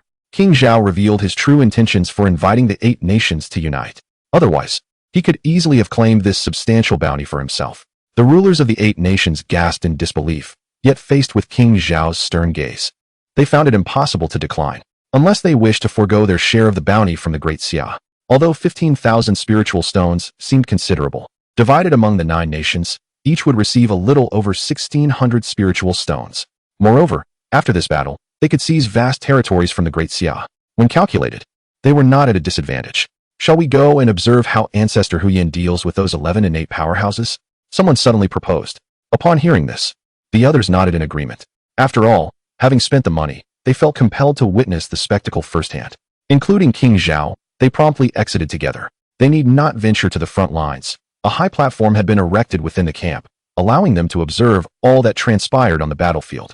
Soon, they beheld Ancestor Hu-Yin arriving at the front line like an eagle soaring through the sky. With a mere sweep of his sleeve, all 11 innate powerhouses, including Emperor Chu Fu of Xia, were sent reeling, blood spurting from their mouths, utterly devoid of resistance.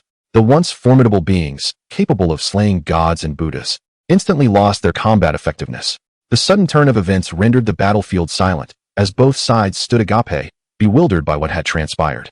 After this decisive motion, Ancestor Hu-Yin did not cast a glance back, but turned and returned to the camp. Even the rulers of the 9 nations atop the high platform watched as the Xia soldiers desperately rescued their emperor and the other 10, finally comprehending the situation. Oh, why didn't Ancestor Hu-Yin finish them off? If he had, we could have seized the imperial capital of Great Xia. Someone couldn't help but lament. Yet, there were those who remained utterly unconcerned. Haha, it matters not. They have already lost their fighting spirit. As long as we can capture the enigmatic Zifu Zhenren behind the Great Xia, the Great Xia dynasty will be firmly within our grasp. Perhaps we may even entice those innate powerhouses to join our ranks. Regardless of their inner thoughts, the crowd had no lingering doubts regarding the combat prowess of Ancestor Hu-Yin. With a mere flick of his sleeve, he had rendered 11 innate warriors gravely injured. With such formidable strength, what could they possibly fear? It can only be said that there is reason behind every prestige. Ancestor Hu-Yin is magnificent. It remains unclear who initiated the fervent chant, but soon over 1 million troops joined in unison. Ancestor Hu-Yin is magnificent. Ancestor Hu-Yin is magnificent. Ancestor Hu-Yin is magnificent. The resounding cheers reverberated not only throughout the imperial city, but also echoed within the confines of the celestial prison. Chapter 38. The Invincible Dharma Form. The primordial divine image treads the 9 heavens. When the thunderous cry resonated through the celestial prison, Chu Xian, with his formidable divine awareness, sensed it immediately. His consciousness was so powerful that it effortlessly enveloped the entire imperial capital. A mere sweep of his perception revealed to him the unfolding events beyond the city walls. However, he did not allow the impending assault of the allied forces of the 9 nations to weigh on his mind. Instead, he dismissed the matter entirely. Casting it aside without a second thought, he swiftly gathered his focus and devoted himself wholeheartedly to the pursuit of transcendence. In the grand scheme of existence, there was nothing more pressing than his breakthrough. The approach of the 9 nations coalition was insignificant. Even if the heavenly king himself were to arrive, he would have to stand aside until Chu Xian completed his ascension. Should Chu Fu fail to endure until that moment, it would simply be a misfortune of fate. Once his breakthrough concluded, Chu Xian would undoubtedly seek vengeance on his behalf. In the worst-case scenario, he could always install another prince. As long as the bloodline of the Chu clan prevailed, the great Xia dynasty would remain unchanged. Surely, the spirit of the ancestral patriarch would harbor no objections. He had already sensed the stars, and all that remained was to harness their power to evolve his Dharma form, marking the completion of his endeavor. The sole dilemma was that the number of stars he perceived seemed overwhelmingly abundant. The multitude of celestial bodies appeared to resonate with him, and even the sun and moon seemed to vie for his attention, as if competing for favor. Was he truly that desirable? Which one should he choose? Chu Xian found himself momentarily bewildered. From the texts acquired from the ancestral patriarch, he had discovered the specific method for breaking through to the Dharma form realm. However, no tome could possibly enumerate every conceivable scenario in exhaustive detail. There remained certain esoteric secrets, passed down through oral tradition. Moreover, the situation he encountered was indeed an unexpected occurrence, one that most would never experience. At that moment, the vital essence from the dragon's corpse surged into his body in ever-increasing quantities, and Chu Xian felt as though he might burst apart. He dared not linger any longer. Gritting his teeth, he resolved that it mattered not whether the cat was black or white, as long as it caught the mouse. What he sought was merely the power of the stars, not the stars themselves. He would accept any that were willing to bestow upon him their celestial energy. No initiative, no rejection, no responsibility. He was well aware of the legendary principle of the three no's. In an instant, as Chu Xian relinquished his self-imposed boundaries, the myriad stars trembled in response. Rays of starlight cascaded down, slicing through the void like a celestial torrent. Even more astonishing was the participation of the sun and moon, as their resplendent light simultaneously bathed the earth. In that moment, countless formidable beings across the continent opened their eyes, gazing in awe at the magnificent spectacle of myriad stars shining in the heavens, and they were collectively struck by profound astonishment. Even the most exalted and transcendent beings could not fathom the reason behind it all. Only a select few ancient beings faintly sensed something amiss, directing their gaze towards the southern lands, their brows furrowing involuntarily.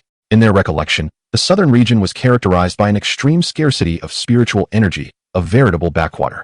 What could possibly exist in such a desolate place to provoke such astonishing phenomena?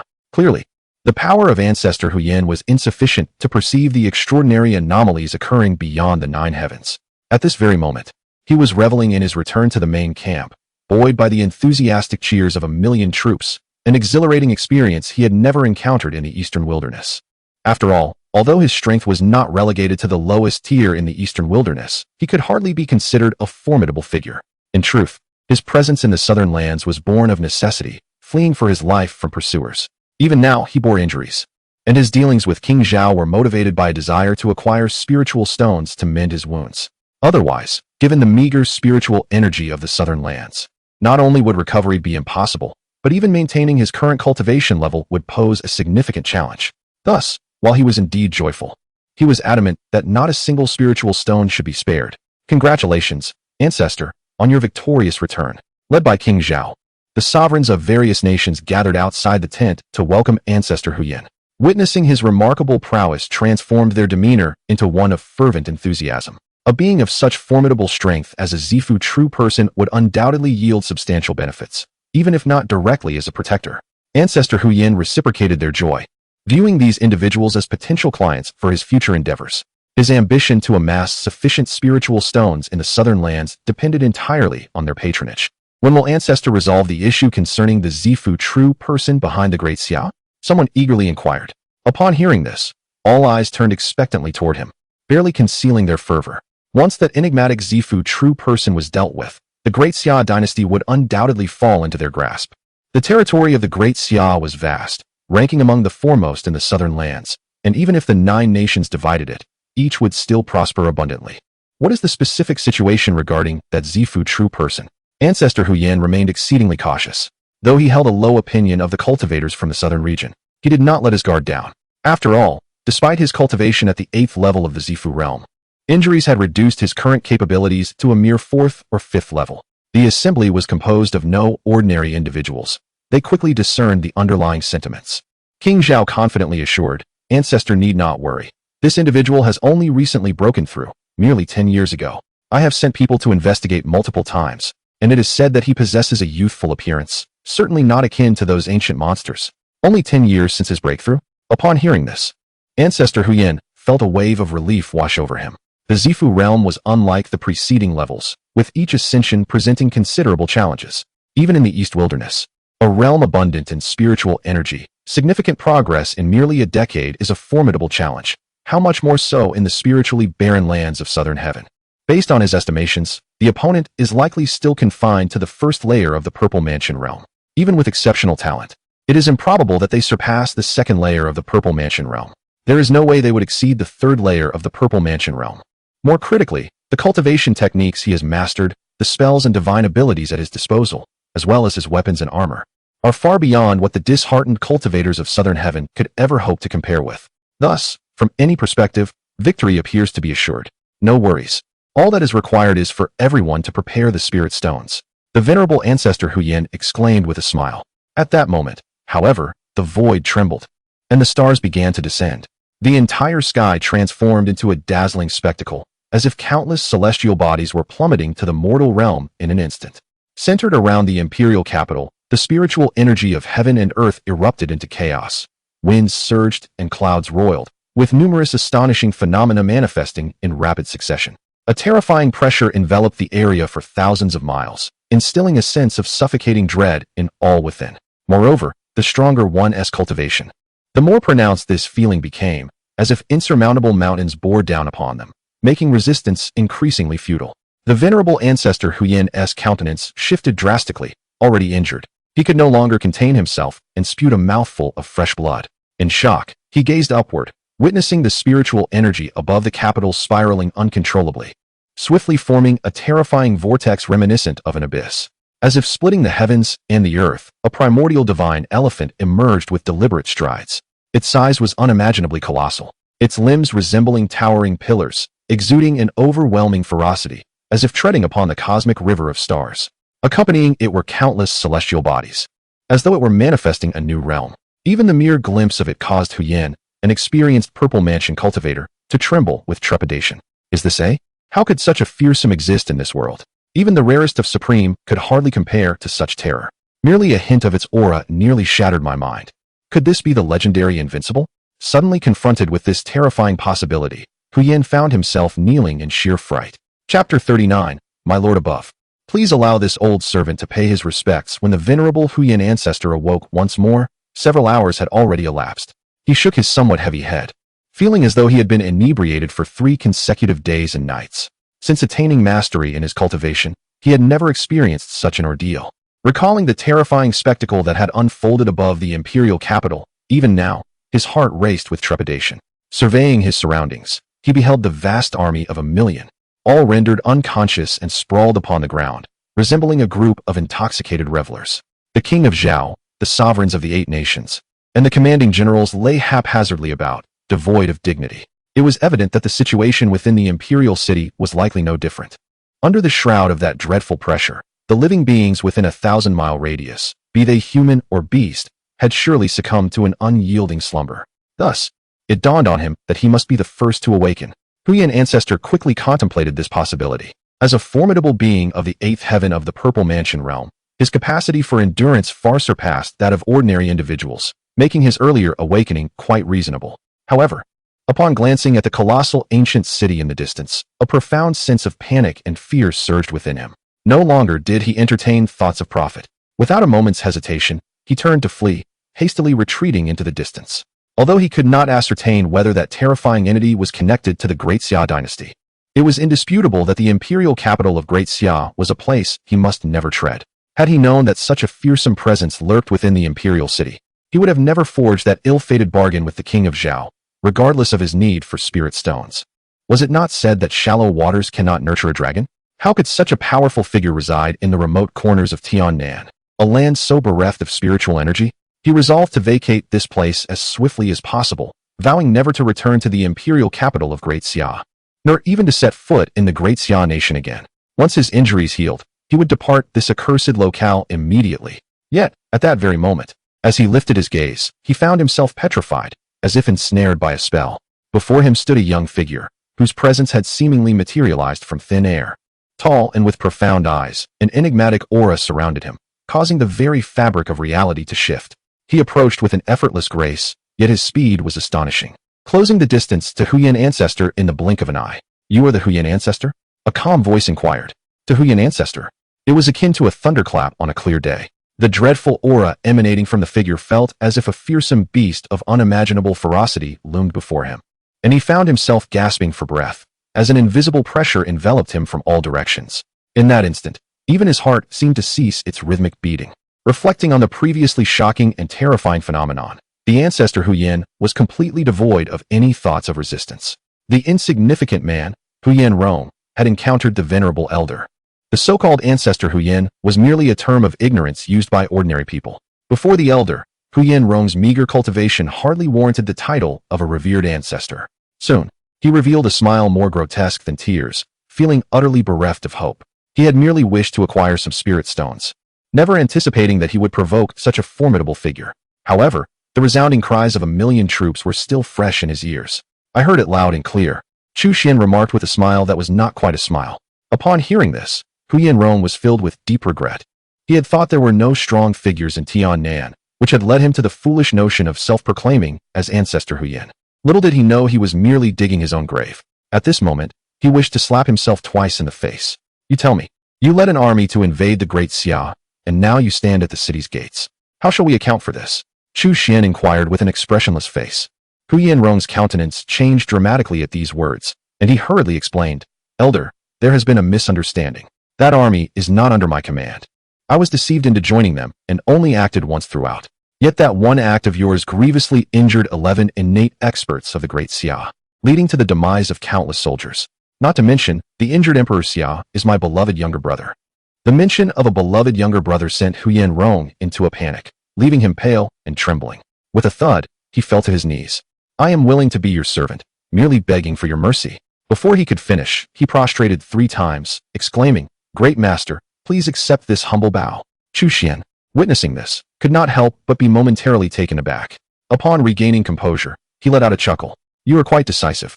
However, as a Zifu true person, to consider yourself a servant seems a bit beneath you. Not at all. Huyan Rong quickly lifted his head, his expression resolute.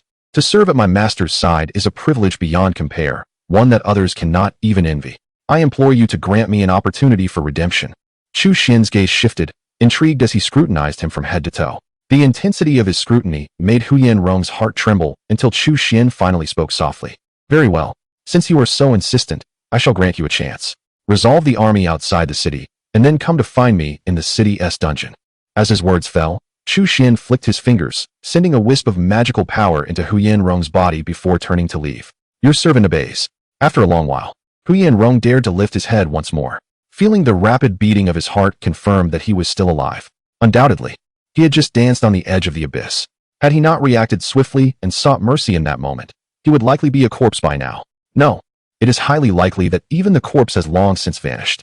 Perhaps I should seize this moment to flee. The very thought arose, only to be swiftly extinguished without hesitation.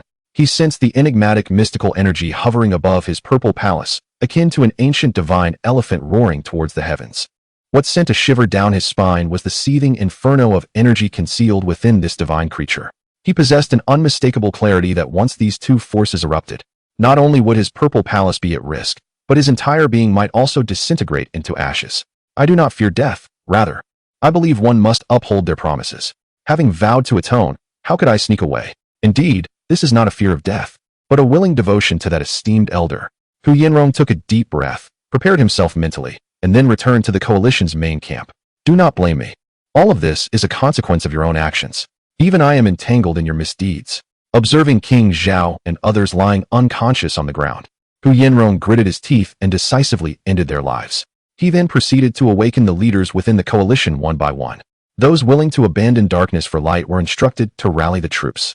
As for the stubborn diehards, they were destined to accompany King Zhao on the road to the underworld. It must be said, his method proved remarkably efficient, and soon the entire coalition was swayed. Thus, when Chu Fu regained consciousness, he was met with the news of the coalition's surrender. Chu Fu was instantly taken aback. Clearly, the Great Xia had been driven to the brink of despair. How could it be that the coalition surrendered instead? Am I still dreaming? Chapter 40. Search expansion card. Potential list. Returning to the 9th level of the heavenly prison, Chu Xian could not help but furrow his brow. Raising his gaze, he found that the 9th level had completely lost its former appearance. The remnants of walls lay in ruins, and the scene was one of utter devastation. More critically, the earth's veins had been damaged, resulting in a significant depletion of spiritual energy. What was most disheartening was that this chaos had been wrought by none other than himself. Ultimately, it stemmed from the astonishing manifestation of his Dharma form, which, born from the convergence of countless stellar energies, far surpassed the capabilities of ordinary forms.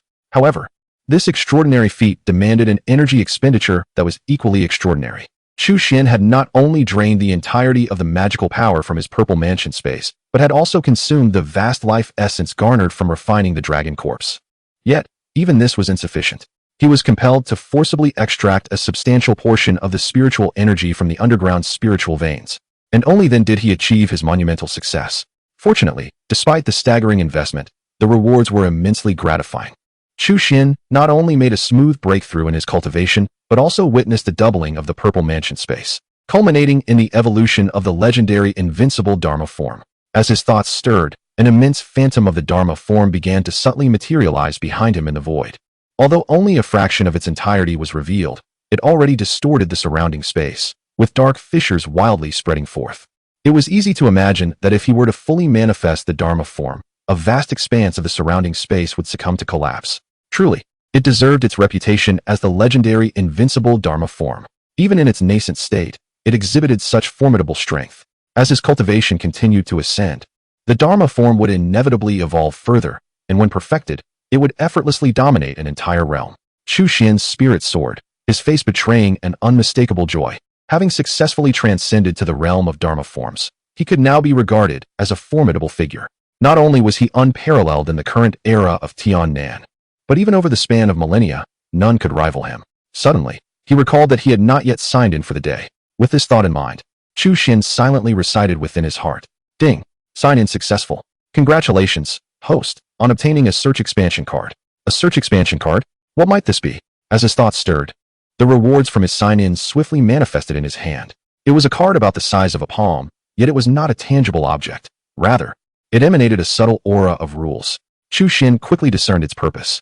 It was designed to enhance the system's functionality, expanding its search range to identify more promising sign-in locations. His eyes lit up. Such a valuable item would not be wasted, and he promptly chose to utilize it. Ding! Searching for the 5 most promising sign-in locations in Tiannan. First, the Heavenly Prison of the Xia Kingdom. Current sign-in potential is low. Second, the Academy of the Lu Kingdom. Current sign-in potential is low. Third, the Imperial Palace of the Qian Kingdom. Current sign-in potential is low. In the 4th location, the Gu Yuan Sect's rear mountain. The potential for sign-in is currently quite low.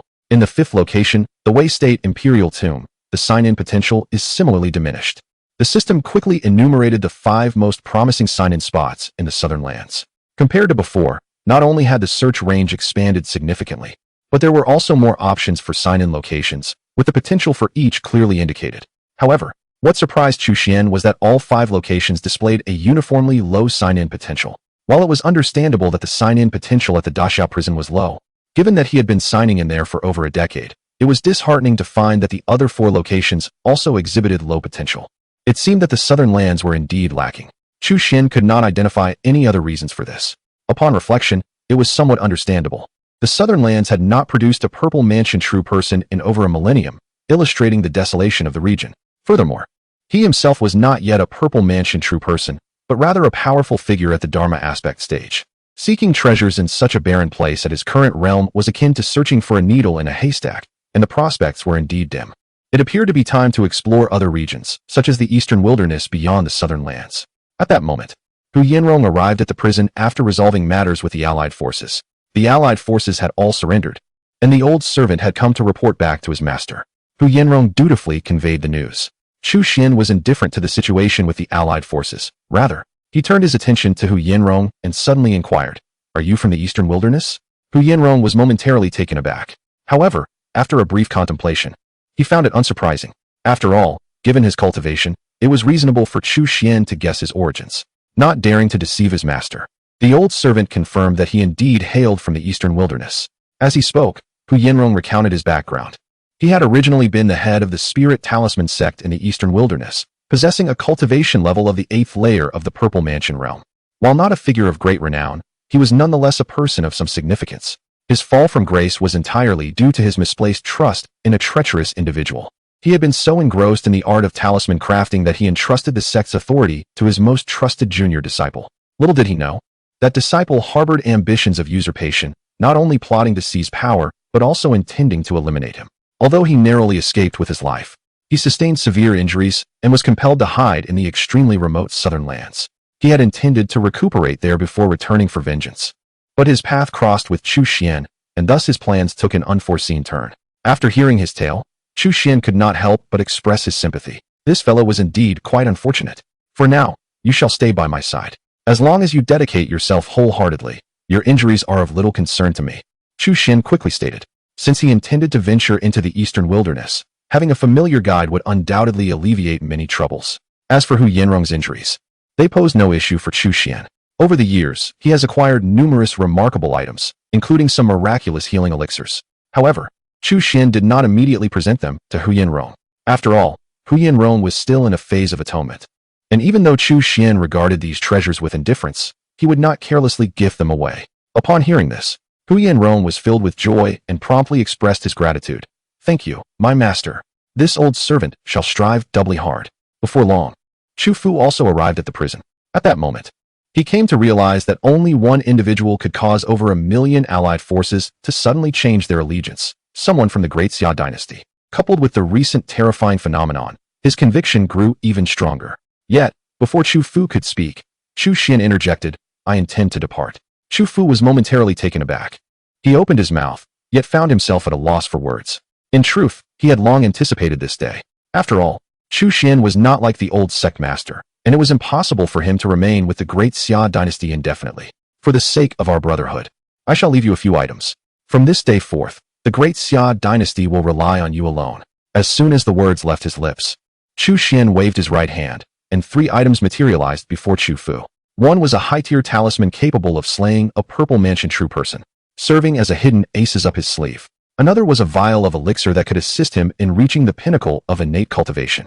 The last was a unique spiritual object, which could serve as a medium for opening the purple mansion. These 3 items held little significance to Chu Xian. Yet for Chu Fu, they were invaluable treasures. If all went well, he might even aspire to become a purple mansion true person himself. Reflecting on how he once dared not even dream of reaching the innate stage, Chu Fu's heart swelled with gratitude. Sixth brother I. However, when he lifted his gaze again, he found that Chu Xian had already drifted away, with Hu Yanrong closely following. The 2 figures resembled graceful swans, swiftly vanishing into the distant horizon. Chapter 41. The Spirit Rune Sect, the Legacy of the Rune Master. In the eastern wilderness, at the entrance of the Qingyuan prefecture, 2 figures, one old and one young, ascended the steps.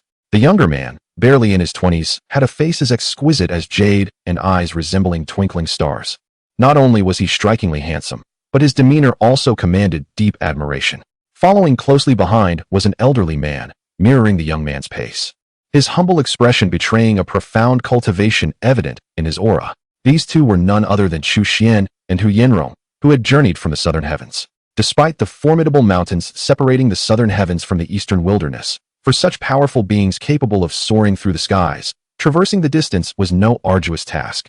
In merely 3 days, they had traveled from the Yan Kingdom to the Spirit Rune Sect. You mentioned that the Spirit Rune Sect is merely a third-rate sect in the eastern wilderness? Chu Xian gazed upward, taking in the sight of pavilions and towers, where celestial cranes danced gracefully, hinting at an awe-inspiring spectacle. Such a sect could only be classified as third-rate in this vast expanse. This revelation was indeed beyond Chu Xian's expectations. Hu Yanrong wore a wry smile and clarified, what you may not know, my lord, is that the Spirit Rune Sect was once a prominent sect in its heyday. However, as the years have passed, the successors have fallen short, and the legacy has been lost, leading to its gradual decline. The eastern wilderness boasted 72 prefectures, each covering an area comparable to the southern heavens, with innumerable sects and powers scattered throughout. While the Spirit Rune Sect might hold a modest reputation within the Qingyuan prefecture, on the grand scale of the eastern wilderness, such a sect is hardly noteworthy. Upon hearing Hu Yanrong's explanation, Chu Xian nodded slightly, gaining a clearer understanding of the eastern wilderness's grandeur, which was indeed incomparable to the resource-scarce southern heavens. The 2 moved swiftly, soon arriving at the entrance of the Spirit Rune Sect. Who are you? No outsiders are allowed to trespass at the Spirit Rune Sect. If you value your lives, get lost. At that moment, 2 disciples guarding the mountain gate blocked their path, their arrogance evident as they shouted. Chu Xian remained silent, merely turning to Hu Yanrong with a faint smile. Hu Yanrong's expression stiffened. As the sect master of the Spirit Rune sect, being treated thusly by his own disciples, especially in front of Chu Xian, was a bitter pill to swallow. Which hall do you disciples belong to? Do you not even recognize me? Hu Yanrong took a step forward, suppressing his anger as he coldly inquired. You are the esteemed sect master? No, the sect master was said to have perished. Are you a ghost or a man? The two disciples stared in disbelief, their eyes widening in astonishment upon closer inspection. Hearing their words, Hu Yanrong's fury ignited. Have you lost your sight? I am very much alive. Who claimed I was dead? The two disciples exchanged glances, momentarily at a loss regarding the situation. It was Elder Lu Jie who spoke, claiming that you had met with an untimely demise. Before your passing, you bequeathed the position of sect leader to him. He has now assumed the role of the new leader of the Lingfu sect.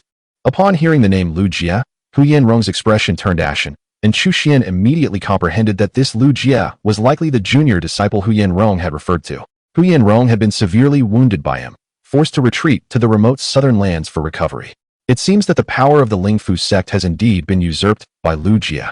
However, Lu Jie would hardly anticipate Hu Yanrong's swift return to the Lingfu sect. Chu Xian chuckled softly and shook his head, then turned his gaze toward a stone tablet standing at the entrance of the mountain gate. This tablet towered several meters high, inscribed with the characters for Lingfu, and bore the marks of age, its edges showing considerable wear. Yet, the characters themselves were extraordinary, crafted with strength and finesse, drawing one into their depths upon closer inspection. This stone tablet was truly remarkable. A sense of inexplicable reverence surged within Chu Xian. He felt a stirring in his heart and silently intoned. System, sign in. The sign-in system allowed for daily participation, and Chu Xian would not let this opportunity slip by. The previous 2 days had been spent on the road, with little of worth to sign in for amidst the wilderness. But today, having arrived at the Lingfu sect, Chu Xian sensed that he would reap significant rewards. This was one of the reasons for his visit to the Lingfu sect. Ding! Sign-in successful. Congratulations, host, on obtaining the inheritance of the Master of Talismans, Miao Fuzi. The inheritance of the Master of Talismans, Miao Fuzi? Chu Xian's expression froze in surprise. Contrary to his expectations, this sign-in did not yield a treasure, but rather a legacy. Soon, a torrent of memories flooded into his mind, far grander than he had anticipated. The Talisman Master is a remarkably unique profession, capable of inscribing runes, crafting talismans, and even wielding them in battle. High-level Talisman Masters are seldom trifled with, for no one knows the extent of the talismans they possess. While ordinary talismans are manageable, the power of high-grade talismans is formidable. At times, a single talisman can determine the outcome of a battle. Talisman Masters are categorized by rank: Talisman Apprentices, Junior Talisman Masters, Intermediate Talisman Masters, Senior Talisman Masters, and finally, Talisman Grandmasters. The status of a Talisman Grandmaster is even more esteemed than that of a powerful figure in the law manifestation realm. Take the Eastern Wilderness, for instance. While there are many capable figures in the law manifestation realm, Talisman Grandmasters are few and far between. Now that Chu Xian has acquired the inheritance of the Master of Talismans, Miao Fuzi, should he fully absorb and master it, it would signify an unobstructed path to becoming a Talisman Master. Hence, the value of this inheritance far surpasses that of ordinary treasures. A smile of delight involuntarily crept upon Chu Xian's lips. Indeed, his visit to the Lingfu sect had proven fortuitous. Do you know who Miao Fuzi is? Suddenly, Chu Xian turned to Hu Yanrong and inquired. Upon hearing this name, Hu Yanrong's reaction was far more intense than that of Chu Xian, his face a canvas of astonishment. How does my master know the name of the founder of my spirit symbol sect? The founder of the spirit symbol sect? Chu Xian was momentarily taken aback. The revered Miao Fuzi was indeed the founding master of the spirit symbol sect? Suddenly struck by a thought, he immediately pointed at the stone tablet before him and asked, could this stone tablet possibly have been erected by your sect's founding master? Indeed, it is so, Hu Yanrong promptly affirmed. In that instant, Chu Xian experienced a profound realization. With this revelation, everything began to make sense. Just then, before Chu Xian could utter another word, a series of piercing shrieks sliced through the air. Looking up, he beheld a multitude of formidable figures hurtling towards them. At the forefront was a middle-aged man with a sinister countenance. Which scoundrel dares to brazenly deceive my spirit symbol sect? My master has long since perished. Yet you masquerade as him. You shall pay with your life. Accompanying his furious shout, he raised his hand, summoning over 100 violent wind blades that ruthlessly hurtled towards Chu Xian and his companion. Chapter 42. Unexpectedly vulnerable. The middle-aged man who took the first strike was none other than Lu Jie, a disciple of Hu Yanrong. He clearly harbored murderous intent. launching his assault with a ferocity akin to a tempest. A multitude of savage wind blades surged forth simultaneously, casting a shadow over the sky and enveloping the surroundings in a somber gray. Chu Xian and his companion found themselves entirely encompassed by the ferocious wind blades, as if they were on the verge of being reduced to mere fragments in a sanguine storm. It must be said, this individual was indeed ruthless. Upon receiving the news, he wasted no time in leading a strike, granting Hu Yinrong no opportunity to sway the hearts of others. "You despicable villain, Lu Jie. Today, I shall cleanse my domain," Hu Yinrong exclaimed, his eyes wide with fury. Old grievances and new resentments surged within him, and he could no longer restrain himself. With a thunderous roar, he ascended into the air, unleashing his full cultivation without reservation. The magical energy from his purple mansion surged forth like a deluge, radiating a brilliant violet light that sparkled like stars, transforming into a radiant arc that clashed with the oncoming wind blades. Both men possessed cultivation at the purple mansion level, yet Lu Jie's prowess evidently surpassed Hu Yinrong's by a significant margin. Hu Yinrong managed to shatter over a dozen wind blades, but as Lu Jie directed his consciousness, dozens more wind blades converged and descended upon him with a sudden ferocity. Taken by surprise, Hu Yinrong was swiftly sent hurtling backward. "How audacious to dare approach my Lingfu sect and deceive us. Today, you shall find no place to rest in death." Lu Jie laughed maniacally upon witnessing Hu Yinrong's disarray. Initially, upon hearing of Hu Yinrong's return to the sect, Lu Jie felt a flicker of alarm. However, upon engaging in battle and confirming Hu Yinrong's current state, his worries dissipated, replaced by overwhelming joy. Had Hu Yinrong remained in hiding, Lu Jie would have been restless, but now, this self-sabotage presented him with the perfect opportunity to eradicate his foe. Those who bring ruin upon themselves shall not live. A sinister smile crept across Lu Jie's face, as his murderous intent intensified. Without a moment's hesitation, he launched another attack, swiftly casting a blue talisman. Under the impetus of his magical energy, the talisman transformed into a torrential hailstorm that rained down upon the earth, freezing the very air around them. From the outset, Lu Jie's focus was solely on Hu Yinrong, dismissing the young Chu Xian as a mere subordinate. Anyone associated with Hu Yinrong was destined to perish. Chu Xian, witnessing the unfolding chaos, maintained his composure, though a glint of cold resolve flashed in his eyes. In that fleeting moment, he finally made his move. With a flick of his finger, a stream of magical energy surged forth. Though it was but a single thread of energy, the power it contained was profoundly terrifying. Swiftly morphing into a colossal wild elephant, the mighty beast thundered through the skies, exuding an overwhelming ferocity that instilled dread in all who beheld it. The onslaught of the colossal hailstones clashed with the entity, and in an instant, the fearsome tempest was utterly crushed, unable even to slow its advance. The disparity between the two was stark, akin to the chasm that exists between a firefly and the sun. How could this be possible? Such a transformation was profoundly beyond Lu Jie's expectations. The talismans he had long cherished as his trump card proved utterly ineffectual. His previously unwavering confidence crumbled in an instant, and his expression morphed dramatically. Witnessing the terrifying giant charging toward him, he knew well that this behemoth was conjured from magical energy, yet it bore an undeniable resemblance to a true wild giant. Both exuded an aura of unparalleled ferocity. Both were equally insurmountable. Fear uncontrollably flickered in his eyes, prompting him to retreat without a second thought. Although his agility was commendable, it paled in comparison to the giant's earth-shattering strides. In mere moments, the behemoth closed the distance, its colossal hoof descending like a pillar of the heavens. A series of bone-cracking sounds echoed, followed by a deafening explosion. Lu Jie's body, overwhelmed by the force, burst apart like a balloon.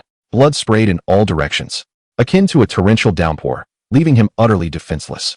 Witnessing such a harrowing spectacle, the powerful members of the Spirit Talisman sect could not help but gasp in shock. For a moment, they stood frozen in place, as if ensnared by a spell. Despite it not being the depths of winter, an icy chill enveloped everyone present. In truth, it was not only them. Even Hu Yinrong was left wide-eyed, his gaze filled with disbelief. Though he harbored deep animosity towards Lu Jie's treachery, he had to concede that Lu Jie's strength was indeed formidable, far surpassing his own. In terms of talismanic arts, Lu Jie fell short. Yet when it came to cultivation, he eclipsed Hu Yinrong. Lu Jie's successful usurpation was largely attributable to his immense power. His cultivation had evidently reached the pinnacle of the Purple Mansion realm. With just one more step, he could ascend to the realm of the Dharma manifestation. Such prowess, even within the Qingyuan prefecture, could hardly be deemed weak. Yet, against Chu Xian, he was defeated in a mere exchange? No, It wasn't even an exchange, it was, more accurately, a casual strike from Chu Xian. Thus, Lu Jie met a fate of utter annihilation. Even though Hu Yinrong had unwavering faith in Chu Xian, he could not have anticipated the extent of Chu Xian's strength, which was nothing short of astonishing. I am deeply grateful to you, my master, for your timely intervention. I also thank you for avenging my grievances. From this day forward, should you have any commands, I shall plunge into fire and water without hesitation. Hu Yinrong inhaled deeply and respectfully bowed to Chu Xian. If previously he had succumbed to Chu Xian out of necessity, now it was a matter of profound reverence. At this very moment, he was genuinely willing to submit. Chu Xian cast a glance at him, and with his keen intellect, he could easily discern the shift in Hu Yinrong's demeanor. Reflecting on the remarkable inheritance of the Miao Fuzi he had just acquired, Chu Xian's good spirits remained largely unaffected. With a casual wave of his hand, he remarked, "Not long ago, when you spoke of him, I presumed he was a formidable figure. I never anticipated he would be so easily vanquished." After uttering these words, Chu Xian shook his head, as if profoundly disillusioned.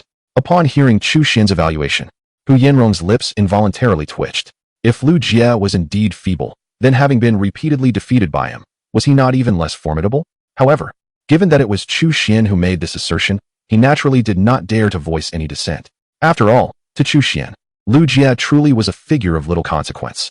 The ironclad truth lay before them, leaving no room for rebuttal. Well then, I shall proceed to explore your Lingfu sect. You may handle these individuals as you see fit. Chu Xian cast a cursory glance at the powerful members of the Lingfu sect, showing no inclination to inquire further. And then he strode confidently into the depths of the sect, as if returning home. The members of the Lingfu sect stood frozen, akin to lifeless puppets, allowing Chu Xian to pass with unimpeded arrogance. Not a single soul dared to intervene, as though they were blind to his presence. Witnessing such unreserved submission from the crowd, Hu Yinrong found himself at a loss for words, caught between amusement and exasperation. Chapter 43, One Palace, Two Teachings. Three sword sects. With Lu Jie's demise at the hands of Chu Xian, Hu Yinrong swiftly regained control over the Lingfu sect. After all, he was the rightful leader of the sect. Although he had previously immersed himself in the art of talismans, his prestige within the sect was undeniably significant. In truth, had it not been for Lu Jie's insidious machinations, no one could have threatened his position. The elders and higher-ups of the Lingfu sect adeptly navigated the shifting tides, and upon witnessing Lu Jie's downfall, they promptly abandoned their dark allegiances to rally once more under Hu Yinrong. Even though a scant few loyalists to Lu Jie remained, it was exceedingly difficult for them to stir any significant turmoil in such circumstances. Regarding the internal affairs of the Lingfu sect, Chu Xian paid them little heed.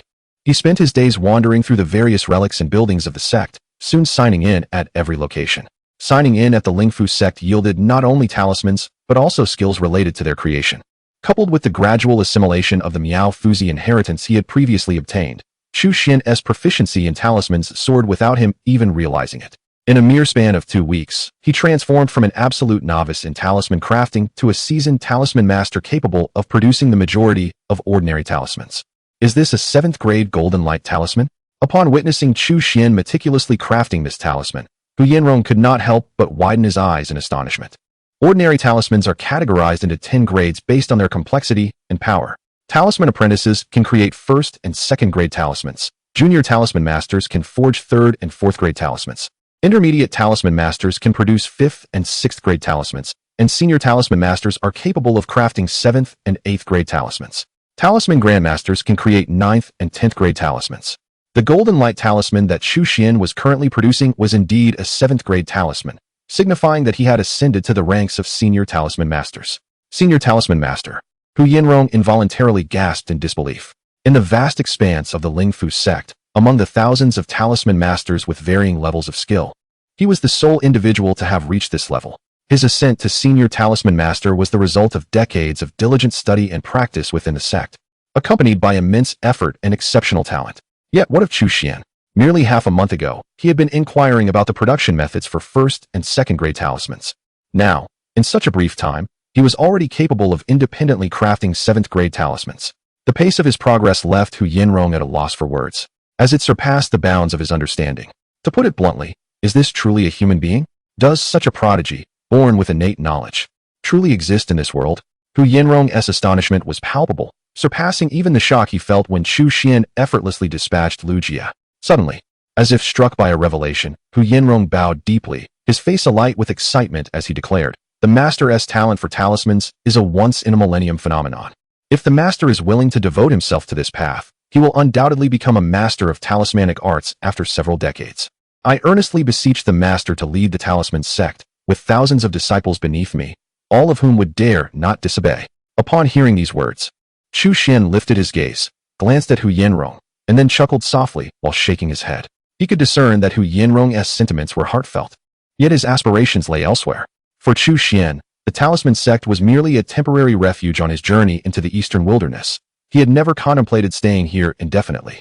In fact, over the past half-month, aside from his daily rituals of signing in and cultivating, he had perused a substantial number of the ancient texts treasured by the talisman sect, gaining a general understanding of the eastern wilderness. However, such matters were not something he felt compelled to elaborate on to Hu Yanrong. He waved his hand and simply inquired, "How is the investigation I requested previously coming along?" Seeing Chu Xian's demeanor, Hu Yanrong immediately comprehended. With a hint of regret, he sighed but dared not say more, quickly regaining his composure to respond. "This old servant has completed the investigation and is prepared to report to the Master." A few days later, they arrived at the capital city of Qingyuan Prefecture. Chu Xian and Hu Yanrong found themselves in a bustling metropolis, the very heart of Qingyuan Prefecture, renowned for its rich history and majestic grandeur, far surpassing the opulence of the great Xia imperial capital. The scene before them was one of vibrant prosperity, with an abundance of people, vehicles, and colorful banners fluttering in the wind. More importantly, the number of formidable practitioners here vastly exceeded that of Tiannan. Even the most ordinary of citizens possessed some level of cultivation, and innate experts were numerous. Even the presence of Zifu realists was not considered extraordinary in this locale. It must be said that the cultivation environment here was indeed far superior to that of Tiannan, resulting in an incessant emergence of powerful individuals. The pair walked along the streets until they reached the central square of the capital. There, they were greeted by a throng of people, with countless banners waving and platforms towering, overwhelming the senses. Today marked the annual disciple recruitment ceremony of Qingyuan Prefecture. As in previous years, various sects sent representatives to recruit new disciples. Each platform symbolized a sect within Qingyuan Prefecture, and the grandeur of the displays varied significantly among them. The mightiest sects occupied the most advantageous positions at the center of the square, their platforms particularly luxurious, while their disciples exuded an air of superiority, attracting the most newcomers. In contrast, weaker sects were relegated to obscure corners, unable to compete with the larger sects, and thus their allure for new recruits was considerably diminished. Occupying the central location were the most powerful sects of Qingyuan Prefecture, commonly referred to as the One Palace, Two Teachings, and Three Sword sects. Hu Yanrong followed closely behind Chu Xian, providing explanations. The One Palace refers to the Longhu Palace, regarded as the foremost power in Qingyuan Prefecture, with an ancient lineage and a plethora of strong practitioners, making it a formidable force even across the vast eastern wilderness. The second sect refers to the Moon Worship sect and the Xianin sect, both of which are venerable traditions that have endured for millennia, boasting disciples numbering in the thousands. Although they may pale in comparison to the Dragon and Tiger Palace, they remain formidable entities in their own right. As for the three sword schools, they consist of the Qinghong Sword School, the Xianyang Sword School, and the Zhulong Sword School. Each of these is a sect dedicated to the art of the sword, yet they each pursue vastly different paths. The Qinghong Sword School is renowned for its swift blade, advocating the principle that speed is invincible. The Xianyang Sword School espouses the philosophy of a heavy sword that is devoid of sharpness, emphasizing that true mastery is akin to artistry. The Zhulong Sword School, on the other hand, has a rich heritage of esoteric sword techniques that can injure the very soul, rendering opponents defenseless. As Hu Yanrong elaborated on the various sects with the familiarity of a treasured recount, Chu Xian could not help but nod slightly in acknowledgement. However, in comparison to these, Chu Xian was far more interested in the circumstances surrounding another faction. "What of the Tai sacred land that I previously asked you to investigate?" Chu Xian inquired. "Did you not mention that they would also be recruiting disciples in this city today?" After traversing a considerable distance, he had yet to uncover the presence of the Tai sacred land. Hu Yanrong, momentarily taken aback by the question, quickly regained his composure and gestured toward a specific location. "The Tai sacred land is over there." Following the direction of Hu Yanrong's outstretched hand, Chu Xian soon spotted a small stall nestled in the farthest corner. It bore no flag, only a tattered banner inscribed with the 4 characters of Tai sacred land. At that moment, a singular thought raced through Chu Xian's mind. Could this truly be a jest at my expense? Chapter 44. What is your opinion of me? Is this truly the Tai Chi Holy Land? Chu Xian turned his head to look at Hu Yanrong, his eyes filled with disbelief. He was acquainted with the Taichi Holy Land not for any other reason, but due to the results of a system search. Among the 5 most promising sign-in locations listed by the system in the Qingyuan Prefecture, the Taichi Holy Land stood proudly at the top, being the only site evaluated as having extremely high potential. Such a treasure trove of geomancy was not something Chu Xian wished to overlook. Thus, he had tasked Hu Yanrong with gathering relevant intelligence about the Taichi Holy Land. The reason for his visit to the prefectural city today was solely for this purpose. However, from the current situation, it appeared that the Taichi Holy Land was somewhat different from his expectations. Unbeknownst to the master, Hu Yanrong remained composed in contrast to Chu Xian's incredulity. Having grown up in the Qingyuan Prefecture, he was well acquainted with the tales of the Taichi Holy Land. The Taichi Holy Land, which has its origins in ancient times, is said to have been established by formidable beings of the past and is renowned for its enduring legacy. In terms of historical significance, few powers across the eastern wilderness could compare. In its heyday, the Taichi Holy Land was a beacon of strength. With powerful figures abounding within its confines, disciples flourishing like rain, and its influence resonating across the seas, instilling awe and reverence in countless formidable beings, leading all factions to submit to its might. Yet, the heavens often bring unforeseen calamities. Over a century ago, the Taichi Holy Land was struck by misfortune, and almost overnight, its powerful figures suffered grievous losses. The once mighty lineage of the Holy Land swiftly descended into decline. The vast territories belonging to the Taichi Holy Land were quickly seized by various factions, and even its celestial mountains and spiritual abodes were divided among competing powers. The sacred texts and legacies of the Taichi Holy Land were forcibly plundered. To this day, the Taichi Holy Land has seemingly reached the nadir of its existence, with only a handful of individuals guarding its desolate gates. If this trend continues, it will not be long before it vanishes entirely from the annals of history. At this juncture, Hu Yanrong could not help but express a sense of lament. How magnificent the Taichi Holy Land once was. Who could have foreseen its current fate of fading into obscurity? It is but a testament to the capricious nature of the world. After a moment of silence, Chu Xian pointed to the pitiful girl sitting beneath the canopy and asked, "Who is she?" Upon hearing this, Hu Yanrong could not suppress a peculiar expression on his face. She should be Su Qianqian, the current Holy Master of the Taichi Holy Land. The Taichi Holy Land has not welcomed new disciples for many years. If it fails to recruit new members, how will the lineage endure? As the Holy Master, it is my unassailable duty to accept disciples. Yet, what should be done when no one is willing to join the Taichi Holy Land? Sitting at the modest stall belonging to the Taichi Holy Land, Su Qianqian furrowed her delicate brows, her youthful visage awash with a sense of conflict and melancholy. At merely 18 years of age, she should be basking in the carefree exuberance of youth, like any ordinary girl. However, the Taichi sacred land was indeed deserted, compelling her to reluctantly step into the role of its leader, shouldering responsibilities that were far beyond her years. Contemplating the myriad challenges confronting the Taichi sacred land, recalling her master's relentless efforts to sustain it, and envisioning the potential demise of a legacy that had endured for countless generations under her stewardship, a subtle yet unmistakable sorrow surfaced in her clear, luminous eyes. This cannot continue. She gazed upward, noting that the sun was nearing its zenith, and with the number of newcomers dwindling, she could no longer restrain herself. I must take the initiative. Drawing a deep breath, she summoned her courage and intercepted a young passerby. "Esteemed sir, do you wish to seek a master to learn the arts?" The young man, initially taken aback, softened slightly upon beholding Su Qianqian's exquisite countenance, and reluctantly nodded. "Indeed, I have come to apprentice." Su Qianqian's eyes brightened with hope as she eagerly inquired, "Would you be willing to join our Taichi sacred land?" The young man, now noticing the modest stall behind her, scoffed derisively, "A nearly extinct faction, attempting to ensnare me." Before she could respond, he stormed away in anger, leaving Su Qianqian rooted to the spot, stunned. This setback was a significant blow, yet the weight of his words struck her even deeper. In his eyes, the Taichi sacred land was clearly destined for extinction, a notion Su Qianqian could not abide. The Taichi sacred land will absolutely not perish. She clenched her fists, her gaze resolute, determined not to surrender. She quickly revitalized her spirit and continued her pursuit of other newcomers. Yet, the harsh reality was unforgiving. Anyone who heard the name Taichi sacred land rejected it outright. Without a second thought, those with a modicum of courtesy merely chose to walk around her, while others unleashed a torrent of insults. In the eyes of the public, the Taichi sacred land resembled a sinking ship. Everyone was aware of its plight. To attempt to recruit disciples at this juncture was clearly an act of folly. After enduring a series of rejections, Su Qianqian was compelled to confront the truth. Even those with a hint of talent were likely to dismiss the Tai Chi's sacred land. Though its reputation was grand, it had nothing to offer them. Its allure paled in comparison to that of smaller sections. After all, those lesser factions could at least boast a legacy and provide various resources. In contrast, what could the Tai Chi's sacred land possibly offer?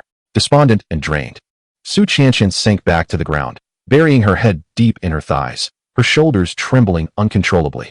The turmoil within her heart and the harshness of reality left this 16-year-old girl utterly at a loss. Just then, a sound of approaching footsteps drew nearer. Immediately, a voice rich with magnetism resonated in her ear, inquiring whether the Tai Chi Holy Land was still recruiting. Upon hearing this, Chu Xian abruptly lifted her head, seemingly caught off guard.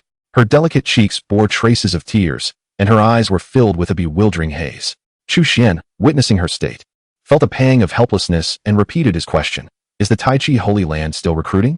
It was only then that Chu Xian truly awakened, her eyes illuminating with an unprecedented glimmer of hope as she sprang to her feet. Yet, recalling the dismissive attitudes of those she had encountered not long ago, she felt as though a bucket of cold water had been poured over her, causing her expression of joy to retract involuntarily. With a hint of hesitation, she inquired, "Do you wish to join the Tai Chi Holy Land?"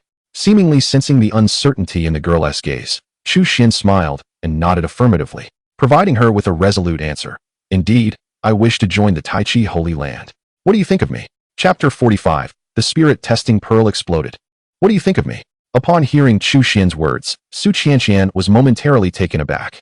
Ordinarily, the relationship between disciples and sects entails a mutual selection process. Disciples select their sects, and conversely, sects choose their disciples. However, this reciprocal selection is contingent upon certain conditions. Disciples eligible to select a sect are undoubtedly those endowed with extraordinary talents. Likewise, sects deemed worthy of choosing disciples are typically those with substantial standing. Does the Tai Chi Sacred Land possess such standing at present? Clearly, it does not. As the current leader of the Tai Chi Sacred Land, Chu Xian is acutely aware of its circumstances. The Tai Chi Sacred Land, stripped of its former glory, has little to offer its disciples and lacks the confidence that comes with substantial resources. Yet, it is precisely this realization that renders Chu Xian's attitude all the more touching. Especially after enduring the cold indifference of so many others, his displayed kindness significantly enhanced her fondness for him. According to the traditional rules of the sect, one would typically assess talent and select the most capable. However, as she spoke, Chu Xian felt her cheeks flush. In the past, the Tai Chi's sacred land indeed held the privilege to be selective. But now, it no longer possesses such a right. Why don't we conduct a simple test? Chu Xian suggested, glancing at Chu Xian with a hint of trepidation. Regardless of the outcome, you would still be welcomed into the Tai Chi's sacred land. What do you think? Observing her cautious demeanor, as if fearful of scaring him away, Chu Xian found himself at a loss for words and could only nod in acquiescence. After all, there was no harm in a simple test. Upon seeing him agree, Chu Xian's small hands clenched into fists, her face lighting up with barely concealed excitement. She felt she had finally taken a significant first step toward gathering disciples. Swiftly, she retrieved a somewhat worn gray pearl from her pocket and, treating it like a treasured possession, polished it before presenting it to Chu Xian. This is the Spirit Testing Pearl, which can roughly assess one's innate talent. Although it is merely a low-grade testing pearl, it typically costs at least 1,000 spirit stones. However, I managed to find this second-hand item at a thrift shop, and after bargaining with the shopkeeper for quite some time, I ultimately spent only 400 spirit stones, saving 600 spirit stones in the process. Seeing her proud expression, Chu Xian couldn't help but chuckle. The esteemed leader, haggling over a mere few hundred spirit stones, would surely invite laughter from others. Such a frugal leader is a rarity in the vast eastern wilderness. Nevertheless, Chu Xian felt no disdain. Instead, he was inexplicably moved by the radiant smile on her youthful face. You simply need to hold the spirit testing pearl and channel a thread of energy into it. At that moment, the color of the emitted light would provide a glimpse into one's innate talent. Red, orange, yellow, green, cyan, blue, and purple. Achieving the orange level would undoubtedly indicate a promising future. Chu Xian's expectations for Chu Xian were evidently modest. As long as he reached the orange level, she would be thoroughly satisfied. Of course, even if he only attained the minimal red level, she would not turn him away. After all, it was a rare opportunity to recruit someone, and her impression of Chu Xian was exceptionally favorable. Even if his talent were somewhat lacking, she would not express disdain. Naturally, achieving the yellow level would be even more desirable. As for anything above that, she dared not even contemplate, for such talent would easily secure a place in prestigious sects. rendering entry into the now declining Tai sanctuary unnecessary. However, the subsequent scene greatly exceeded Chu Xian's expectations. Chu Xian took the spirit testing orb and, following her instructions, summoned a wisp of energy to input into it. Yet, one must consider Chu Xian's cultivation level, a formidable figure in the law manifestation realm. Even among the esteemed sects, his prowess would suffice to govern a territory. Moreover, the purity of his magical power was far beyond what an ordinary cultivator of the law manifestation realm could compare to. Thus, even with his deliberate control, as he merely summoned a minuscule amount of energy to input into the orb, it remained overwhelmed. With a series of cracking sounds, the surface of the orb instantly fractured with intricate lines. The 7 hues of red, orange, yellow, green, cyan, blue, and purple flashed rapidly, creating a dazzling spectacle. Yet, before a second could pass, a resounding explosion echoed, and the spirit testing orb, which had cost 400 spirit stones, shattered into pieces. Witnessing this, Chu Xian's eyes widened in disbelief. She stood frozen in place, taken aback and momentarily unresponsive. The outcome was clearly far beyond her expectations. Chu Xian glanced at the remnants of powder in his hand and felt a twinge of embarrassment. He had not intended for this to happen. Who could have anticipated the orb's fragility? It was no wonder it was priced at merely 400 spirit stones. It must be of inferior quality. Perhaps I should compensate you with a new one? For Chu Xian, several hundred, or even 1,000 spirit stones were but a trifling matter, and he regarded them with indifference. Just then, an elderly voice suddenly broke the silence. An old man clad in a brown robe strode over, his face adorned with a broad smile as he addressed Chu Xian. I am Shangzhua, an elder of the Flying Dragon sect. I wonder if you have heard of our esteemed sect? Chu Xian lifted his gaze to regard this unexpected figure and, with a calm demeanor, shook his head. I have not. The brown-robed elder momentarily faltered at this response, yet he managed to force a smile. It matters not that you are unfamiliar. Allow me to enlighten you. Our Flying Dragon sect boasts a heritage spanning several centuries, currently housing 3,000 disciples. We are one of the most renowned sects in the Qingyuan prefecture. Moreover, our Flying Dragon sect has experienced rapid development over the years, and it will not be long before we become a renowned and formidable sect that resonates across the lands. We are certainly not to be compared with certain small and soon-to-be extinct factions. As he spoke, he cast a pointed glance at Chu Xian, his meaning unmistakable. Chu Xian, not being naive, understood his insinuation and instantly felt her face flush with anger. Our Taichi Holy Land is anything but a minor faction.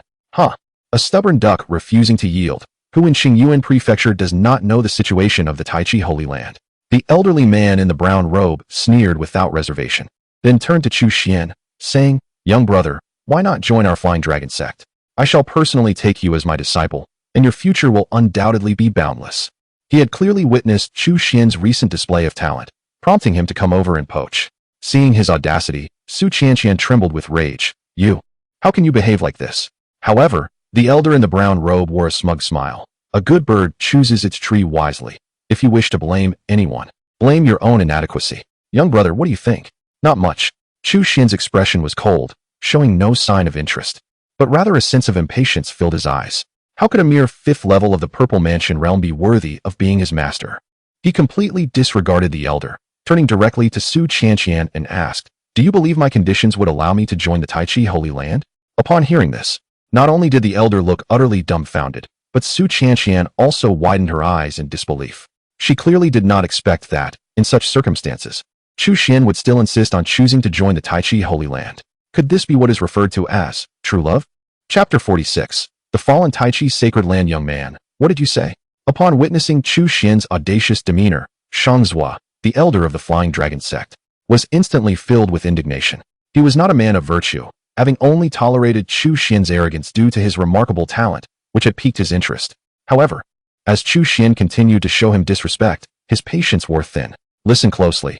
I offer you one final opportunity to choose. Will you join the Taichi Sacred Land, or the Flying Dragon sect? Shangzhua stepped forward, his gaze fixed menacingly on Chu Xian, his voice laced with an icy threat. Yet, Chu Xian remained unfazed, a smirk playing on his lips as he replied without a moment's hesitation, the Taichi Sacred Land. Very well, I see you are courting disaster. Shangzhua, now infuriated, couldn't he contain himself any longer. He summoned his full strength and, with a swift motion of his right hand, struck fiercely at Chu Xian, with a resounding smack. The next moment saw not Chu Xian, but Shangzhua himself, sent hurtling backward. His body crashed to the ground, akin to a sandbag. raising a cloud of dust upon impact. Gritting his teeth, Shangzhuo rose, only to discover an elderly man in a black robe standing before him. Hu Yuanrong, what are you doing? Have you lost your mind?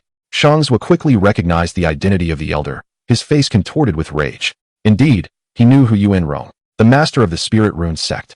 Yet, he could not fathom why, having no enmity between them, Hu Yuanrong would suddenly turn against him. Humph. I cannot abide such arrogance and bullying. Hu Yuanrong raised his chin, adopting a posture of righteous indignation as he declared. At these words, Shangzhuo felt a surge of blood rise to his throat, overwhelmed by indignation. Yet, Hu Yuanrong's prowess far surpassed his own. While the Spirit Rune sect might not rival the Flying Dragon sect in strength, it was certainly not something a mere elder like him could easily contend with. However, having suffered such humiliation in front of numerous witnesses, he could not simply let it go. At that moment, Chu Xian stepped forward, holding a communication talisman, and proclaimed loudly, "If you continue to pester, I shall inform my master." "How dare you?" Shangzhuo shouted in a fit of rage. "Do you wish to test my resolve?" Chu Xian's expression was taut, unyielding in her defiance. As he observed her serious demeanor and recalled the terror associated with the matron of the Tai Chi sacred land, a flicker of concealed fear crossed Shangzhuo's eyes. Ultimately, he dared not gamble. That old hag won't survive much longer. Once she is gone, I wonder who will protect your Tai Chi sacred land then. Shangzhuo spat through clenched teeth, leaving with his tail between his legs. As he watched Shangzhuo retreat in disgrace, an unusual light flickered in Chu Xian's eyes. In the face of calamity, the Tai Chi Holy Land has managed to endure, suggesting there is indeed something of value within. Although Chu Xian successfully repelled Shangzhuo, her countenance bore no trace of joy. Instead, the words he uttered before departing filled her with trepidation. Yet, she swiftly composed herself and approached Hu Yuanrong, solemnly bowing in gratitude. "Thank you, senior, for your assistance." Hu Yuanrong paused momentarily, then instinctively glanced at Chu Xian. Receiving a nod from him, Hu Yuanrong immediately understood and, with a broad smile, replied, "Miss Su, there is no need for such formality. I merely acted out of indignation." However, Shangzhuo is a man of narrow mind. Although he has retreated for now, he is surely plotting revenge. It would be wise for you to return to your sect post-haste. A flicker of hesitation crossed Chu Xian's eyes as she turned to glance at Chu Xian, ultimately nodding in agreement. "Thank you for your counsel, senior. I shall gather my belongings and depart at once." While Chu Xian busied herself with her possessions, Hu Yuanrong approached Chu Xian, confusion evident in his gaze. "Master, do you truly intend to join the Tai Chi Holy Land?" To him, given Chu Xian's formidable cultivation, establishing a sect of his own would be more than sufficient. Why would he choose to affiliate himself with a dwindling entity like the Tai Chi Holy Land? If he desired, he could easily bring the entirety of the Spirit Talisman sect under his wing, yet it was apparent that Chu Xian had no such intentions. Thus, Hu Yuanrong found himself perplexed regarding what Chu Xian saw in the Tai Chi Holy Land. Chu Xian nodded but offered no further explanation. "What shall become of this old servant?" Hu Yuanrong inquired, a hint of melancholy in his voice. Chu Xian regarded him with a glance, realizing that this fellow seemed accustomed to following him, leaving him somewhat exasperated. "You shall return to your Spirit Talisman sect and continue your studies of talisman crafting. Should any matters arise, I will inform you in advance." After a moment's contemplation, Chu Xian raised his hand and imparted a simplified version of the Miao Talisman inheritance to Hu Yuanrong. This gesture was not solely a reward for Hu Yuanrong's loyalty. More importantly, this inheritance rightfully belonged to the Spirit Talisman sect. If Hu Yuanrong could leverage it to ascend to the rank of Talisman Master, it would effectively grant Chu Xian an additional free laborer. The value of a Talisman Master far exceeds that of a mere advanced Talisman Craftsman. Unaware of the multitude of thoughts swirling in Chu Xian's mind, Hu Yuanrong was left speechless upon sensing the sudden influx of inherited memories within him. His gaze towards Chu Xian transformed into one of utter astonishment, nearly overwhelming him with the urge to kneel and pay homage. Under Hu Yuanrong's reluctant gaze, Chu Xian and Chu Xian set forth on their journey back to the Tai Chi Holy Land. Though young, Chu Xian displayed extraordinary talent, her cultivation having evidently reached the pinnacle of the innate realm. At merely 16, such mastery was indeed rare, even in the Qingyuan prefecture. This was particularly notable given the Tai Chi Holy Land's inability to provide substantial support. Otherwise, with her innate gifts, breaking through to the Purple Mansion realm would likely pose little challenge. As for Chu Xian, his outward display of cultivation was equally at the innate realm, precisely at the first level. The two individuals raced forward at a considerable pace. After several hours, they successfully returned to the mountain gate of the Tai Chi sacred land. Although referred to as a mountain gate, it was merely a barren peak. Most of the area had transformed into ruins, with only a few dilapidated palaces remaining. "Sister, you're back," exclaimed a tall, somewhat foolish-looking man. "Sister, did you bring me any treats from the capital?" A little girl, around 4 or 5 years old, chimed in. "Miss, it must have been a tough journey," added an elderly, limping servant. Though Chu Xian had long suspected that the Tai Chi's sacred land was in a dire state, the extent of its decline took him by surprise. It was no wonder people claimed that Tai Chi's sacred land was on the brink of extinction, with so few individuals left, and the old and young among them. Even the most basic sustenance seemed a challenge. Seeing the expression on Chu Xian's face, Su Qianqian felt a pang of anxiety. To prevent her hard-won disciple from abandoning her, she had refrained from detailing the situation at the Tai Chi's sacred land during their journey. In a sense, Chu Xian had been somewhat deceived into returning. However, one cannot hide the truth indefinitely. Eventually, the ugly bride must meet her in-laws. "Junior brother Chu, I didn't mean to conceal the truth from you. If you wish to reconsider now, I would completely understand and would not force you," Su Qianqian stammered. Chu Xian glanced at her, fully aware of her concerns, and immediately shook his head with a smile. "Sister, where are your thoughts wandering? Since I have chosen to join the Tai Chi's sacred land, how could I leave midway? As long as you do not despise me, I shall be one of you from this day forth." Upon hearing these words, Su Qianqian's worries transformed into joy, and she promptly declared, "Then I shall take you to meet Master right away." Moments later, Chu Xian found himself in the presence of the true core figure of the Tai Chi's sacred land, the Grand Elder, Deng Ying. However, when Chu Xian beheld this venerable woman, she lay weak and gasping on her bed. Her complexion was pallid, and a sense of decay emanated from her frail body, yet her eyes sparkled with an intimidating brilliance. Feeling a chill run through him, Chu Xian immediately suppressed his own aura to its utmost. If he was not mistaken, Deng Ying's cultivation was indeed formidable, at least at the pinnacle of the Dharma realm. Even in her current precarious state, she exuded an aura of tremendous danger. Simultaneously, after Su Qianqian's introduction, Deng Ying's piercing gaze fell upon him. Her sharp eyes seemed to penetrate his very being, and she soon inquired coldly, "I have heard you are determined to join our Tai Chi sacred land. Tell me, what is it that attracts you to us?" Chapter 47. The First Sign-In. The Divine Weapon Thunder Spirit Spear. Deng Ying's words were undeniably blunt, nearly accusing Chu Xian directly of harboring ulterior motives for his calculated decision to join the Tai Chi Holy Land. Unlike the naive Su Qianqian, Deng Ying was seasoned and perceptive, quickly discerning the underlying intricacies of the situation. According to Su Qianqian, Chu Xian evidently possessed extraordinary talent. Yet, instead of aligning himself with illustrious sects promising bright futures, he chose the now-diminished Tai Chi Holy Land, a choice that appeared rather peculiar. Under the weight of Deng Ying's scrutinizing gaze, Chu Xian's mind raced. He recognized that this elderly woman was not easily deceived, yet he could not divulge the truth regarding the system that had guided his decision. Maintaining his composure, he smiled gently and replied, "Perhaps it is simply fate."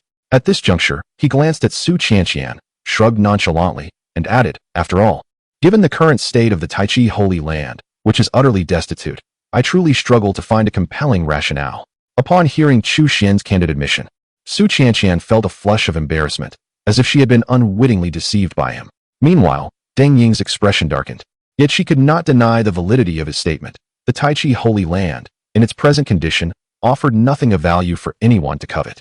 With a sigh, she lamented the decline of the Tai Chi Holy Land, which troubled her greatly, leaving her feeling powerless. Her desire to interrogate Chu Xian further dissipated, and she waved her hand dismissively, instructing, "You may leave for now. I will have Qianqian teach you the foundational techniques in due time." Upon hearing this, Chu Xian bowed slightly and said, "Disciple takes his leave." As he departed, Su Qianqian promptly exclaimed, "Master, do not be suspicious. Junior brother Chu is truly a good person. He is different from others." He stood firm even when Elder Shangzhua from the Filong sect pressured him. Deng Ying shook her head, thinking to herself that Su Qianqian was still too young. In this world, where were the truly good people? If so many truly existed, how could the Tai Chi Holy Land have fallen to such depths? Nevertheless, gazing at Su Qianqian's innocent and youthful face, she refrained from voicing her thoughts. Gently stroking Su Qianqian's glossy black hair with her slender hand, a hint of guilt welled up in her eyes as she said, "Qianqian, I apologize for the hardships you've endured during this time. It's not burdensome at all." Su Qianqian immediately shook her head, her small face brimming with determination. She understood the dire circumstances surrounding the Tai Chi Holy Land. Her master was gravely injured. Junior brother A, who was not mentally astute. Junior sister Jiajia was too young. And Lu Bo faced mobility challenges. Naturally, it fell upon her to shoulder the responsibilities, although the pressure was indeed overwhelming at times. Thoughts of her master and her junior siblings quelled any feelings of resentment. In the future, things would undoubtedly improve. Her heart was filled with hope. As Chu Xian emerged from the rear hall, he noticed a small head peering over the railing, wide-eyed and unblinking, gazing in his direction. He waved at her. From previous introductions by Chu Xian, he recognized the girl as Jia Jia, whose father had been an elder of the Tai sacred ground, though he had since passed away. Should I address you as senior brother or junior brother?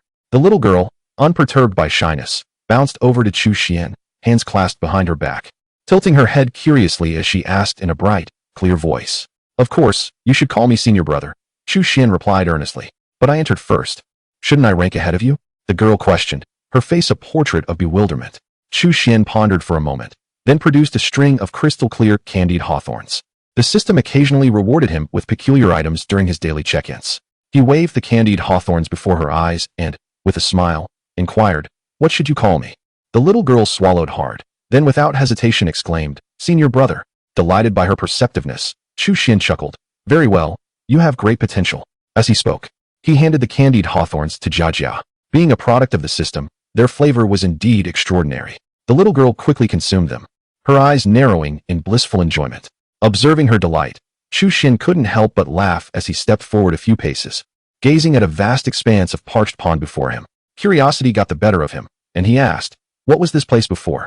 "I heard my father mention that it was once called the Thunder God Pool," the girl replied, munching on her candied hawthorns. "It was said to harness thunder from the heavens, not only for crafting magical artifacts, but also to refine one's physique and cultivate unique thunder-related abilities." Chu Xian marveled inwardly at the grandeur of the Tai sacred ground, recognizing from these remnants of its past just how prosperous it once was, regrettably now reduced to mere echoes of its former glory. However, if such treasures still existed, it was unlikely that the current strength of the Tai sacred ground could safeguard them, and they would likely fall into the hands of others. System check-in. Chu Xian's thoughts crystallized, and without hesitation, he dedicated his first check-in at the Tai sacred ground to the Thunder God Pool. Truth be told, he was genuinely curious about the extraordinary potential the system had deemed worthy of high accolades. He had gone to great lengths to join the Tai sacred ground, and hoped it would not disappoint him. Beep. Check-in successful. Congratulations to the host for acquiring the divine weapon, the Thunder Spirit Spear. As the system's notification echoed, the once dry Thunder God Pool suddenly erupted with an endless radiance of lightning, resembling a surging sea of thunder. Within that tempestuous expanse, a dazzling aurora burst forth, akin to a flash of lightning, hurtling towards Chu Xian in an instant. The speed was so astonishing that even he could scarcely comprehend it. The entire process transpired in an exceedingly brief moment, unnoticed by the bystander, Jia Jia. Yet, Chu Xian himself found it impossible to suppress his astonishment. Witnessing the terrifying spear, crackling with lightning in the system's realm, a wave of unimaginable shock surged within his eyes. A divine weapon. To receive such a celestial armament at the very first signing in was beyond belief. Even for someone as composed as Chu Xian, a torrent of emotions surged within him. A true divine weapon possesses an immeasurable worth.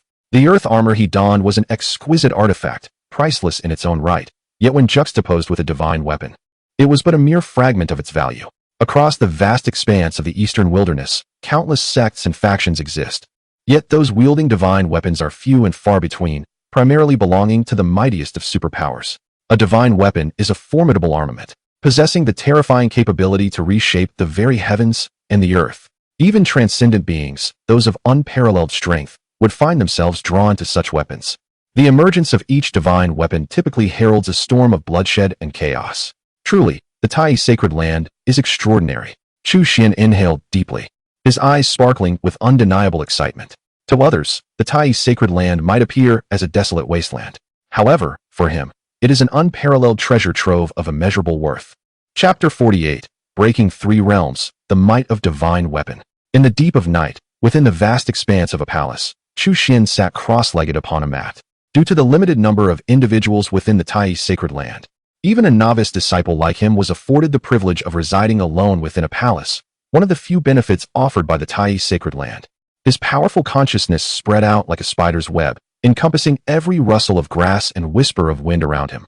A terrifying Dharma image subtly manifested behind Chu Xian, drawing in the surrounding spiritual energy from all directions. Even the ethereal essence of heaven and earth was forcibly extracted from the void. The grand palace soon became filled with visible vortices of spiritual energy, as if one were immersed in a celestial paradise. A violet spear quietly hovered before Chu Xian. This was the divine weapon, the Thunder Spirit Spear, which he had acquired earlier that day. Threads of lightning flickered around its shaft, and the spear tip shimmered with a resplendent brilliance, akin to the celestial bodies in the heavens above. This divine weapon was evidently forged from invaluable materials, exuding an enigmatic aura while inscribed with countless ancient and mysterious runes. A chilling atmosphere of dread gradually enveloped the surroundings. Unlike ordinary weapons, divine weapons possessed a spirit of their own, making them arduous to refine and master. However, with Chu Xian's profound foundation and the fact that the Thunder Spirit Spear was a reward from his registration, the refinement process proceeded remarkably smoothly. As he continuously infused it with his magical energy, the luminescence of the Thunder Spirit Spear intensified, and the emanating aura grew increasingly formidable. Had it not been for Chu Xian's conscious suppression, various phenomena would have undoubtedly manifested, causing tremors in the surrounding 1,000 miles due to the emergence of the divine weapon. Time passed, and by the late hours of the night, the divine weapon was finally fully refined by Chu Xian. Simultaneously, a surge of primordial power from the weapon's core flowed back into his body. This was an exceptionally pure lightning attribute spiritual power that required no specialized refinement. It naturally surged into Chu Xian's dantian, seamlessly merging with the magical energy within. Consequently, Chu Xian's cultivation began to ascend rapidly. Those at the Dharma image realm were regarded as formidable beings, and the difficulty of cultivation was naturally far greater than before. Each increment of progress necessitated an immense accumulation of resources, particularly for Chu Xian, whose foundation was remarkably solid. The magical energy required for breakthroughs was beyond imagination. Thus, although over half a month had passed since he broke into the Dharma image realm, and he had diligently practiced without a moment's respite, he remained at the initial stage of the Dharma image realm. However, with the assistance of the divine weapon's essence, his cultivation finally commenced a meteoric rise. In the blink of an eye, he transcended the limits of the initial stage of the Dharma image realm, ascending to the second stage. The second stage of the Dharma image realm was not his endpoint, as he swiftly surged into the third stage. He then continued to soar upwards, with his ocean of magical energy expanding, leading to a ferocious rise in his cultivation. Ultimately, with one final push, he shattered the limits of the third stage of the Dharma image realm, stepping boldly into the fourth stage. 3 realms broken in succession. The realm of the law manifestation has ascended to the fourth layer, a stark contrast to the first layer. Feeling the expansion of the purple mansion space once again, a surge of power coursed through Chu Xian, nearly multiplying his prowess several times, and an unmistakable joy flickered across his visage. Transitioning from the first to the fourth layer of the law manifestation through ordinary cultivation would demand considerable time, even for one of his talents, supplemented by celestial treasures acquired through diligent efforts. However, the unexpected enhancement resulting from successfully refining the divine weapon was a delightful surprise. Furthermore, having also successfully refined the Thunder God Spear, it was truly a double blessing. Gazing at the extraordinary purple spear in his hand, Chu Xian felt an intensified sense of admiration. With the divine weapon now in his grasp, he was eager to test its might. Observing the enveloping darkness outside, he hesitated not, swiftly soaring into the night sky. With his current cultivation, his speed in full flight was astonishing, and in an instant, he had left the confines of the Tai sacred land. After traversing hundreds of miles and delving deep into the endless mountain range, Chu Xian finally came to a halt. Just as he contemplated what target to test the Thunder God Spear on, a wave of terrifying demonic energy surged skyward. The surroundings grew ominously chilling, as if he had entered a realm of dread. Looking down, he saw a pair of blood-red eyes fixated on him from the depths of the mountains. In the blink of an eye, a torrent of flames erupted forth, roaring like a tidal wave towards him. Amidst the overwhelming inferno, a massive black, demonic sheep, several feet in length, opened its gaping maw and lunged at Chu Xian with astonishing speed. This was evidently a formidable demon lurking within the mountains. Perceiving Chu Xian as its prey, possessing the primordial sacred body and having consumed numerous rare treasures, Chu Xian's vitality was extraordinarily vigorous, radiating like the sun even in the dark, making him irresistibly alluring to demonic beasts. Should it succeed in devouring him, the demon would reap unimaginable benefits. Undergoing a complete transformation, unaware of its impending doom, Chu Xian's expression darkened, revealing an unmasked glint of cold, murderous intent. Just the target he needed to test the power of the Thunder Spirit Spear. Though faced with a fearsome demon, Chu Xian exhibited no signs of trepidation. Instead, he resolutely drew forth the Thunder Spirit Spear. As a continuous flow of magical energy surged into the spear, it radiated a dazzling purple light, accompanied by countless arcs of lightning flickering wildly. "Go!" Chu Xian commanded, and the Thunder Spirit spear shot forth with unparalleled speed, akin to a bolt of purple lightning. The demonic sheep, sensing the threat, frantically summoned its demonic energy, forming heavy shields in a desperate attempt to defend itself.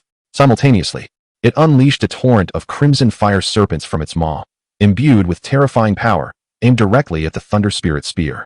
However, in the face of the swiftly approaching Thunder Spirit spear, all efforts proved futile. Neither the demonic energy shield nor the terrifying fire serpent could pose even the slightest obstruction. Even the formidable demon body that the sheep demon had always taken pride in was effortlessly pierced by the Thunder Spirit spear in an instant. The spear continued its relentless course, soon crashing down amidst the distant mountains. A resounding explosion echoed, as a towering peak of 1,000 zhang crumbled and disintegrated. Witnessing such a scene, even though Chu Xian held immense confidence in the power of the Thunder Spirit spear, he could not help but silently marvel at its might. The power of this divine weapon is indeed terrifying. A ferocious and ruthless great demon appears to be nothing more than an appetizer to the Thunder Spirit spear, exhibiting absolutely no resistance whatsoever. Moreover, Chu Xian was acutely aware that he had not exerted the full force of this divine weapon. Had he done so, the might displayed by the Thunder Spirit spear would likely have been even more astonishing. Chapter 49. Roast Whole Lamb. The Flying Dragon Sect comes knocking. What could be so fragrant? After completing her morning routine, Su Qianqian stepped out of the palace, immediately engulfed by an overwhelmingly rich aroma. With curiosity etched across her face, she lifted her gaze and soon discovered a barbecue grill erected in a nearby clearing, seemingly constructed out of nowhere. Beneath it lay a bed of glowing coals, while atop rested an enormous goat. Chu Xian stood before the grill, each hand wielding a brush, methodically applying an array of sauces to the goat's surface. The meat soon emitted a tantalizing sizzle as thick droplets of fat cascaded down its surface, dripping onto the coals and releasing plumes of fragrant smoke. Beside him, Ahu rolled up his sleeves, gripping the iron rack, diligently turning the goat to ensure that every inch was evenly kissed by the flames. Before long, the skin developed an alluring sheen, crisp and fragrant, with the aroma intensifying as the fat permeated the air. Though Su Qianqian did not consider herself a glutton, the sight was simply irresistible, and she found herself drawn over, her legs moving of their own accord. "Where did you find such a large goat?" Su Qianqian inquired, unable to contain her curiosity. "It was picked up by my senior brother from down the mountain." Before Chu Xian could respond, the eager little girl Jia Jia, fanning the flames, interjected. "Picked up?" Su Qianqian's eyes widened in disbelief. How could such a massive goat simply be found? After living here for over a decade, she had never come across one. This goat met its demise by crashing into a tree. "I just happened to find it and brought it back," Chu Xian replied, wearing an expression of fortunate happenstance. "A goat of this size must surely have attained a certain level of spirit," remarked the usually diligent Ru Bo. Unable to resist joining the conversation, his eyes fixated on the aromatic roast. "It seems destined to meet such a fate. One cannot blame others for it." Indeed, Ahu nodded emphatically. Towering in stature and possessing an extraordinary appetite, he had refrained from indulging fully due to the dire circumstances at Tai-Yi sacred ground. Now, with such a large goat before him, his gaze left no room for anything else. "All right, it's time to eat." At that moment, Chu Xian finally spoke, inviting everyone to serve themselves. Upon hearing his words, Jia Jia darted forward like a little mouse. Ahu swiftly tore off a leg of lamb, eagerly beginning his feast. Even Ru Bo, who was usually less agile, displayed surprising nimbleness and quickly joined the fray. Only Su Qianqian hesitated, swallowing hard as she felt a twinge of restraint. Is it perhaps a bit inappropriate to indulge in such a greasy meal so early in the morning? Noticing her discomfort, Chu Xian smiled, appraising her from head to toe before slicing off half a leg of lamb and offering it to her. "Junior sister, you are quite slender. You ought to nourish yourself more." Upon hearing these words, Su Qianqian was momentarily taken aback, sensing a deeper significance behind the term little junior sister as uttered by Chu Xian. Following his gaze, she could not help but frown in dismay. However, when she glanced down, her feet were clearly in view, without any obstruction, which left her feeling somewhat disheartened. She immediately shot Chu Xian a fierce glare, then accepted the half leg of lamb he offered, taking large bites as if she were devouring him instead. It must be said that the flavor of the roasted lamb was indeed extraordinary. After all, in her previous life, she had been a formidable demon, and the quality of the meat was far superior to that of an ordinary goat. Due to the grave illness of the Grand Elder Deng Ying, who could only subsist on medicinal broths, the four of them quickly devoured the entire roasted lamb. Surprisingly, the one who ate the most was not Ahu, but rather the seemingly less robust Chu Xian. His stomach appeared to be an insatiable abyss, no matter how much he consumed. He rapidly refined it with the divine elephant-suppressing prison technique, transforming it into pure energy to nourish his body. Thus, the vast majority of the feast ended up in his belly. Of course, while the other three did not consume nearly as much, given their cultivation levels and appetites, they too were thoroughly stuffed. I'm full. I'm full, Jia Jia exclaimed, patting her little belly. Ahu and Lu Bo had already sprawled out on the ground side by side. Su Qianqian was barely standing, her face adorned with a satisfied smile. She could hardly recall the last time she had enjoyed a meal so thoroughly. Turning to glance at Chu Xian, she felt a newfound sense of closeness towards him. After such a grand feast, the other three also found their fondness for Chu Xian greatly increased, unconsciously accepting his presence among them. Suddenly, a loud banging erupted at the front gate. Before anyone could respond, the door was kicked open with a resounding crash. Where have all the people gone? A voice boomed without courtesy, and a large group swaggered in. It's you. Upon seeing the leader of the group, Su Qianqian's expression darkened.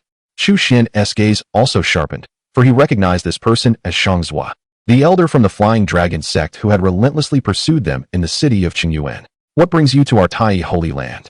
Su Qianqian questioned in a serious tone. What brings me? Upon hearing her words, Shang Zhua burst into laughter. He surveyed the surroundings, and his gaze soon landed on Chu Xian, a shadow of malice flickering in his eyes. With a forced smile, he said, You may not be aware, but from this day forth, all forces within a 1,000-mile radius must pay tribute to our Flying Dragon sect, and your Tai Holy Land is no exception. An annual fee of 3,000 spirit stones is required. Let us settle this year as payment first. Extending his right hand towards Su Qianqian, the implication was clear. 3,000 spirit stones? You must be dreaming. Upon hearing this, Su Qianqian's face flushed red with anger. She only dared to purchase second-hand spirit beads. And on ordinary days, she was so frugal that she would rather split a single spirit stone in half to utilize it. How could she possibly hand over 3,000 spirit stones to the Flying Dragon sect? Not to mention that she lacked such a sum, even if she possessed it. She would never relinquish it to the Flying Dragon sect without cause. This is the territory of our Tai Chi sacred land. Why should we pay spirit stones to your Flying Dragon sect? Such delusion. Ahu and the others expressed their indignation vocally. Observing their demeanor, Shang Zhua showed no sign of anger. Rather, he seemed to have anticipated their reaction. With a cold chuckle, he disdainfully remarked, Are you in a position to make decisions? It would be more prudent to summon the Grand Elder of your Tai Chi sacred land. Matters of this nature ought to be determined by her. However, I have heard that she seems to be bedridden and unable to move. How true is that? As he spoke, a glimmer of cunning sparkled in his eyes, accompanied by a smile that was both enigmatic and mocking. Upon hearing this, Su Qianqian felt a sudden weight in her heart. Initially perplexed by Shang Zhua's earlier retreat in the capital, she now wondered why he dared to brazenly invade the Tai Chi sacred land. It appeared that his intentions were far from simple. Chapter 50. A single blow shatters the Purple Palace. Am I truly this powerful? So, have you made your decision? Will you obediently pay the offerings? Or shall I summon your esteemed elder to negotiate with me directly? Shang Zhua, with his arms crossed and a demeanor of assured dominance, coldly inquired from his elevated position. Who do you think you are to meet my master? As for offerings, we of the Tai sacred ground shall not yield. Not even a single spirit stone. You might as well abandon that hope. Su Qianqian replied resolutely, her face taut with determination. Seeing her response, Shang's sneer deepened, and he became increasingly convinced of his suspicions. It seems the information I received was accurate. Your esteemed elder truly lies bedridden and unable to rise. The only figure he regarded with caution from the Tai sacred ground was Elder Deng Ying. If Deng Ying is unable to act, the remaining disciples are of no concern to him. Contemplating the instructions given by the sect leader before his departure, as well as the humiliation he suffered in the capital, a dangerous glint flickered in his eyes.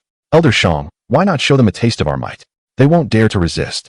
At that moment, the disciples of the Flying Dragon sect behind Shang Zhua could no longer contain their excitement, shouting in unison, You see, we have come in full force. If we do not receive a satisfactory explanation, even if I agree, these disciples behind me will not. If you dare to strike, I will fight back with everything I have. Ahu's eyes bulged like copper bells, his fists clenched tightly, resembling an enraged bull. Though he may not be the sharpest, his loyalty to the Tai sacred ground, where he was raised, was unshakable. However, upon witnessing his fervor, the disciples of the Flying Dragon sect merely erupted into laughter. Fight back with us. Huh? Foolish giant. What do you have to contend with us? I shall state this clearly. If you do not pay the offerings, none of you shall escape. Shang Zhua declared with a sinister grin, his smile devoid of warmth. As he spoke, he waved his hand, and the disciples of the Flying Dragon sect quickly encircled them, each face filled with malice. Upon seeing this, The members of the Tai sacred ground felt an undeniable tension in their hearts. They realized that these individuals were indeed prepared to engage in violence. Chu Xian looked troubled. With just a handful of them, they were undoubtedly outmatched. Yet, the thought of calling upon her master, considering her master's precarious condition, filled her with reluctance.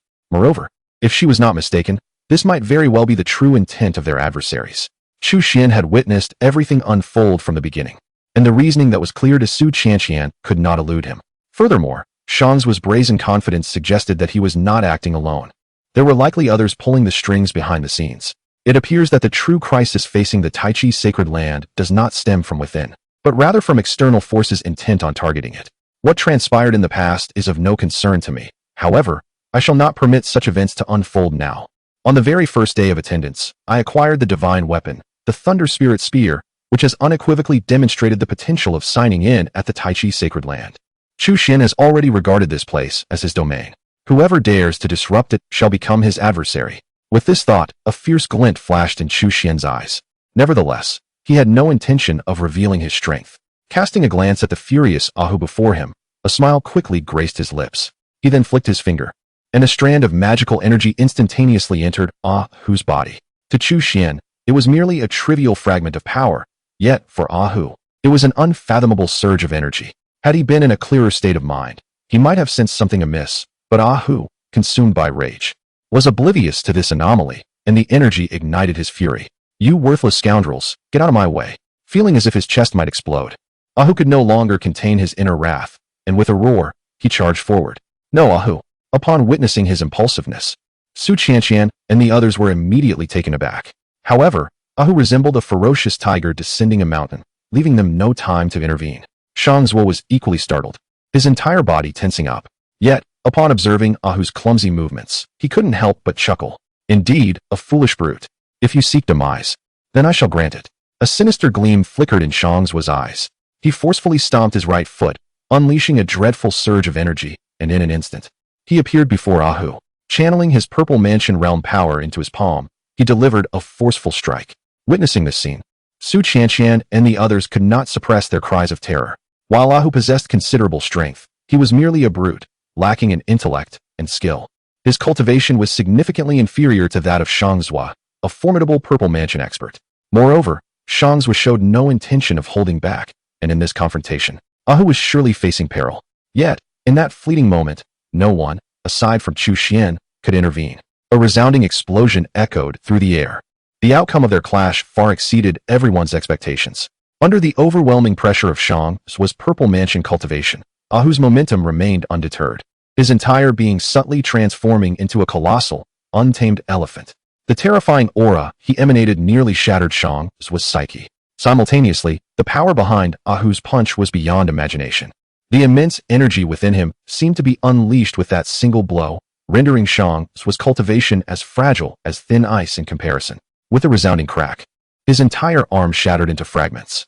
Accompanied by a thunderous roar, Ahu's fist ultimately struck his abdomen, obliterating his dantian and purple palace with the force of a thunderstorm. In an instant, Shang Zuo was sent flying like a rag doll, hurtling through the air for dozens of yards before crashing heavily against the courtyard wall, where he finally came to a halt. At that moment, all present were left in stunned silence. The vast Taichi Holy Land was eerily quiet, save for Shang Zuo's anguished cries and Ahu's heavy breaths. Although Shang Zuo was not dead, the outcome was far worse than death for him. With his dantian and purple palace shattered, his entire cultivation was rendered meaningless, reducing him to a mere shell of his former self. Given his previous arrogance, the days ahead promised to be a living nightmare.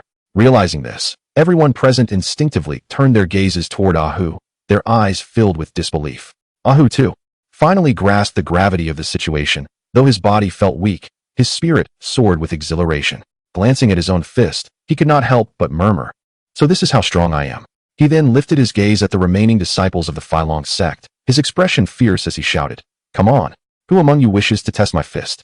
Upon hearing this, the disciples of the Filong sect immediately paled in horror. If even Shang Zuo, a venerable elder of the Purple Palace, was no match for him, who would dare seek their own demise? In a frantic rush, they hoisted the moaning Shang Zuo and fled in a panic. "Ha ha, don't run if you have the guts." Ahu laughed heartily, preparing to give chase. However, as soon as he took a step forward, he collapsed onto the ground in a starfish position. Moments later, he struggled to lift his head. His face pale and weak as he said, "Quick, help me up. I have no strength left." Chu Xian and the others were left dumbfounded. They exchanged glances, unable to contain their laughter. This was the Ahu they knew. Chapter 51. The golden chapter of Tai. The sudden outburst from Ahu naturally piqued the curiosity of Chu Xian and her companions. By all rational accounts, Ahu should not have been a match for Shangzhua, let alone shatter his purple mansion with a single punch. It is noteworthy that their cultivations differed by 2 entire realms, rendering such an outcome rather astonishing. Even the venerable elder, Deng Ying, confined to her sickbed, found it hard to believe upon hearing the news. Yet, Ahu himself was utterly oblivious to the circumstances. With a mind not particularly sharp, he was thoroughly confused about the event, recalling only a surge of power that had inexplicably arisen within him, unable to articulate any coherent explanation. Fortunately, upon examining Ahu's condition, they found no issues aside from his weakness, allowing them to breathe a sigh of relief. Following this incident, it seemed that the Filong sect harbored some reservations, refraining from sending individuals to demand tribute, and for several consecutive days, there was a notable absence of activity. In the Hall of Transmission, under Chu Xian's guidance, Chu Xian stepped inside. Like the other remaining palaces of the Tai sacred land, the Hall of Transmission lay in ruins. However, the remnants still hinted at its former opulence. Yet, the most lamentable aspect was not the dilapidated structure, but rather the vast array of cultivation texts that had been plundered, leaving behind nothing but empty shelves thick with dust. In its prime, the Tai sacred land boasted 36 lineages, each of which was comparable to the core doctrines of the most prestigious sects, capable of forging a regional hegemon. Among them, the strongest lineages could directly aspire to the Tao, achieving immortality. In the entirety of the Eastern Wilderness 72 prefectures, few could rival the Tai sacred land. As Chu Xian reminisced about the former glory of the Tai sacred land, a sense of pride swelled within her. Yet, gazing at the desolate surroundings, her expression dimmed with sorrow. Alas, all that magnificence had vanished. Taking a deep breath, she quickly regained her composure and turned to Chu Xian, saying, "Our lineage descends from one of the 72 lineages, Jade Chanter Peak. Although some of our traditions have been lost, we still surpass many ordinary sections. I shall impart to you our foundational technique, the Jade Chanter Treasure Record. If you are diligent, reaching the pinnacle of the innate realm within a few years should be well within your grasp. Once you attain that level, I will then teach you another technique, the Jade Chanter Spirit Art. This art not only serves as a continuation of the Jade Chanter Treasure Record but is also the core technique of our lineage. Should you master it proficiently, you will not only have prospects in the Purple Mansion realm, but even in the Dharma Aspect realm. The future holds great promise." Chu Xian regarded Chu Xian with encouraging words, her eyes shimmering with hope. Although Chu Xian currently stood at the first level of the innate realm, Chu Xian harbored immense expectations for him. Given the previous results of the Spirit Pearl's explosion, it is evident that Chu Xian possesses at least a first-rate talent. With proper guidance, his future achievements are bound to be extraordinary. Particularly in this moment when the Tai Chi sacred land is sparsely populated, if Chu Xian can rapidly develop, it would significantly lighten her burdens. However, faced with Chu Xian's hopeful gaze, Chu Xian felt a sense of discomfort. His cultivation had already surpassed the Dharma Manifestation realm in Tiannan and had now reached the 4th level of the Dharma Manifestation realm. Even if he were to receive the Jade Toad Spirit Technique, he would hardly regard it with any esteem, let alone the entry-level Jade Toad Treasure Record. Such a level of cultivation method holds little significance for him. Nonetheless, to maintain the FAAD, acquiring a few more techniques would not be detrimental to him. So Chu Xian feigned excitement on his face. "Thank you, senior sister." Upon hearing the term senior sister, Chu Xian's expression darkened, and she immediately felt unwell. She gritted her teeth and emphasized, "Just call me sister." "All right, senior sister." Seeing that Chu Xian had no intention of changing his address, Chu Xian took a deep breath and silently resolved to overlook it. She then began to relay the cultivation methods of the Jade Toad Treasure Record to Chu Xian. It must be said that Chu Xian took this matter to heart, generously sharing all her knowledge. Whether it was the cultivation principles taught by her master or her personal insights, she imparted them to Chu Xian without reservation. For Chu Xian, this did provide some ancillary benefits, albeit minimal, as their cultivation levels were quite disparate. Initially, he listened with some seriousness, but as time passed, he found it increasingly difficult to concentrate. However, given Chu Xian's goodwill, he was reluctant to refuse, particularly as it conflicted with his current persona. Casually glancing around, Chu Xian suddenly remembered that he had yet to sign in today, and he quietly thought, "System, sign in." Immediately, the system's prompt echoed in his mind. "Ding, sign in successful. Congratulations, host. for acquiring the technique Tai Golden Chapter. Following this, a torrent of inherited memories surged into Chu Xian's consciousness. Even with his formidable mental acuity, he was momentarily overwhelmed, as if the sound of the great Tao resonated in his mind, immersing him entirely in the boundless scriptures of the Tao. Junior brother, junior brother. After a considerable time, an anxious voice broke through, awakening Chu Xian from his reverie. He opened his eyes to behold Su Qianxian's flawless beauty, unadorned by any cosmetics. Junior brother, what is wrong? Did I overwhelm you with too much information? Su Qianxian inquired, concern evident in her eyes. Chu Xian shook his head. Although his expression remained calm, a tempest of emotions surged within him. The profundity of the Tai Golden Scripture surpassed all expectations, exceeding even the divine elephant suppression technique he had previously acquired.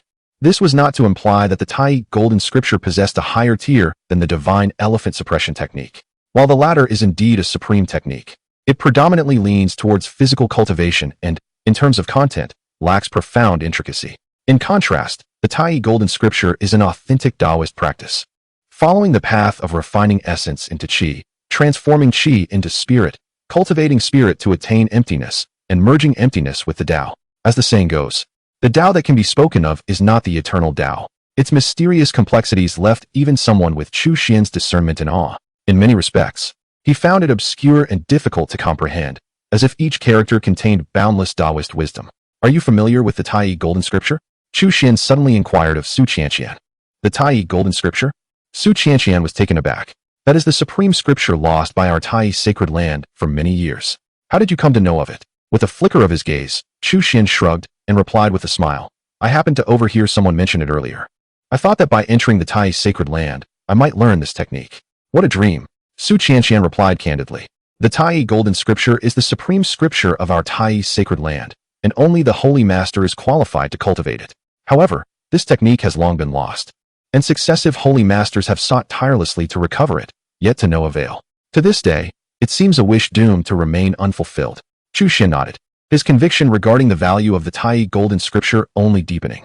It was undoubtedly a supreme technique on par with the divine elephant suppression technique. Chapter 52. The Six Heavens of Dharma and an Uninvited Guest. Although Chu Xian had already acquired the supreme technique of the divine elephant suppressing prison skill, he still placed immense value on the newly obtained Tai Golden Register. Having personally experienced the extraordinary effects of the divine elephant suppressing prison skill, his anticipation for the Tai Golden Register was even greater. While both techniques are unparalleled paths that directly lead to the Tao, their functions do not overlap, as they emphasize different aspects. The divine elephant suppressing prison skill focuses on body refinement, aiming to temper the physical form and pursue the path of strength. Once mastered, it grants the wielder the might of the divine elephant, capable of subduing all adversaries in the world. Conversely, the Tai Golden Register, as the supreme scripture of the Tai Holy Land, is a pure Taoist technique that emphasizes the cultivation of qi. Should one successfully cultivate it, their spiritual power would be as vast as the ocean, brimming with myriad mysterious abilities. Currently, I possess the divine elephant suppressing prison skill for body refinement and the Tai Golden Register for qi cultivation. Should I acquire a supreme technique for spirit refinement, it would mean cultivating essence, qi, and spirit simultaneously. If all three can progress in unison, I shall possess no shortcomings. Contemplating this, Chu Xian could not help but feel a surge of excitement. However, he quickly shook his head and chuckled. Such supreme techniques are fortuitous encounters, not easily attained. Moreover, he had yet to fully master the Tai Golden Register. It would be foolish to yearn for new techniques at this juncture, akin to seeking to grasp both the mountains and the rivers. A wise saying goes, one cannot chew too much at once. No matter how powerful a technique may be, it requires diligent cultivation. After acquiring a technique, one must dedicate considerable time and effort to delve into its depths. Only through thorough comprehension can its true value be realized. Otherwise, even if one obtains numerous techniques, it would merely be a waste of resources. With this thought, Chu Xian took a deep breath, swiftly severing all distracting thoughts from his mind, and entered a tranquil state of cultivation. Seated cross-legged in his palace, the jade-toed treasure record had evidently been forgotten in the distant recesses of his mind, as his spirit was entirely immersed in the myriad mysteries of the Tai Golden Register. He carefully perceived each passage of the Taoist scriptures as if attending a lecture from an exalted master. Each character contained boundless Taoist insights, and every nuance bestowed upon him a sense of enlightenment, allowing his consciousness to grow stronger and more refined without his awareness. In truth, Chu Xian had already gained significant advantages, as his Tai Golden Register was obtained through a system that facilitated its acquisition, making it far easier than solitary research. With the difficulty of mastery greatly diminished. If it were anyone else, even a slight deficiency in comprehension could render their efforts futile, leaving them unable to grasp such an unparalleled Taoist scripture despite their tireless pursuit. Unbeknownst to him, day transitioned into night. As darkness fell, Chu Xian formally began his attempts at cultivating the Tai Golden Register, progressing gradually from unfamiliarity to proficiency. Chu Xian is indeed not an ordinary individual. Possessing the supreme primordial sacred body, his innate talent is unparalleled. Though he is merely at the outset of his cultivation journey, he swiftly becomes adept. However, an unexpected transformation occurs in his cultivation level. It diminishes rather than ascends. Initially at the 4th level of the Dharma manifestation realm. As he channels the techniques from the Tai Golden Scripture, his cultivation begins to decline. 3rd level of the Dharma manifestation realm. 2nd level of the Dharma manifestation realm. 1st level of the Dharma manifestation realm. It continues to drop until it reaches an irreducible limit, at which point the descent finally halts. Despite this decline in cultivation, Chu Xian's overall strength remains undiminished. Rather, the aura emanating from him subtly intensifies. This is because, during this process, his magical power becomes extraordinarily refined. Each thread of his energy, through the cultivation of the Tai Golden Scripture, glimmers with a golden hue, as if enigmatic and profound symbols are interwoven within, amplifying his might to an astonishing degree. This, of course, is not the conclusion. Behind Chu Xian, a formidable Dharma manifestation swiftly materializes, voraciously absorbing the surrounding spiritual energy from heaven and earth, akin to a whale swallowing its prey, all of which he refines and assimilates at an astonishing pace. With the supreme sacred body, an invincible Dharma manifestation, and an unparalleled technique, he possesses an extraordinary configuration, truly a king among kings.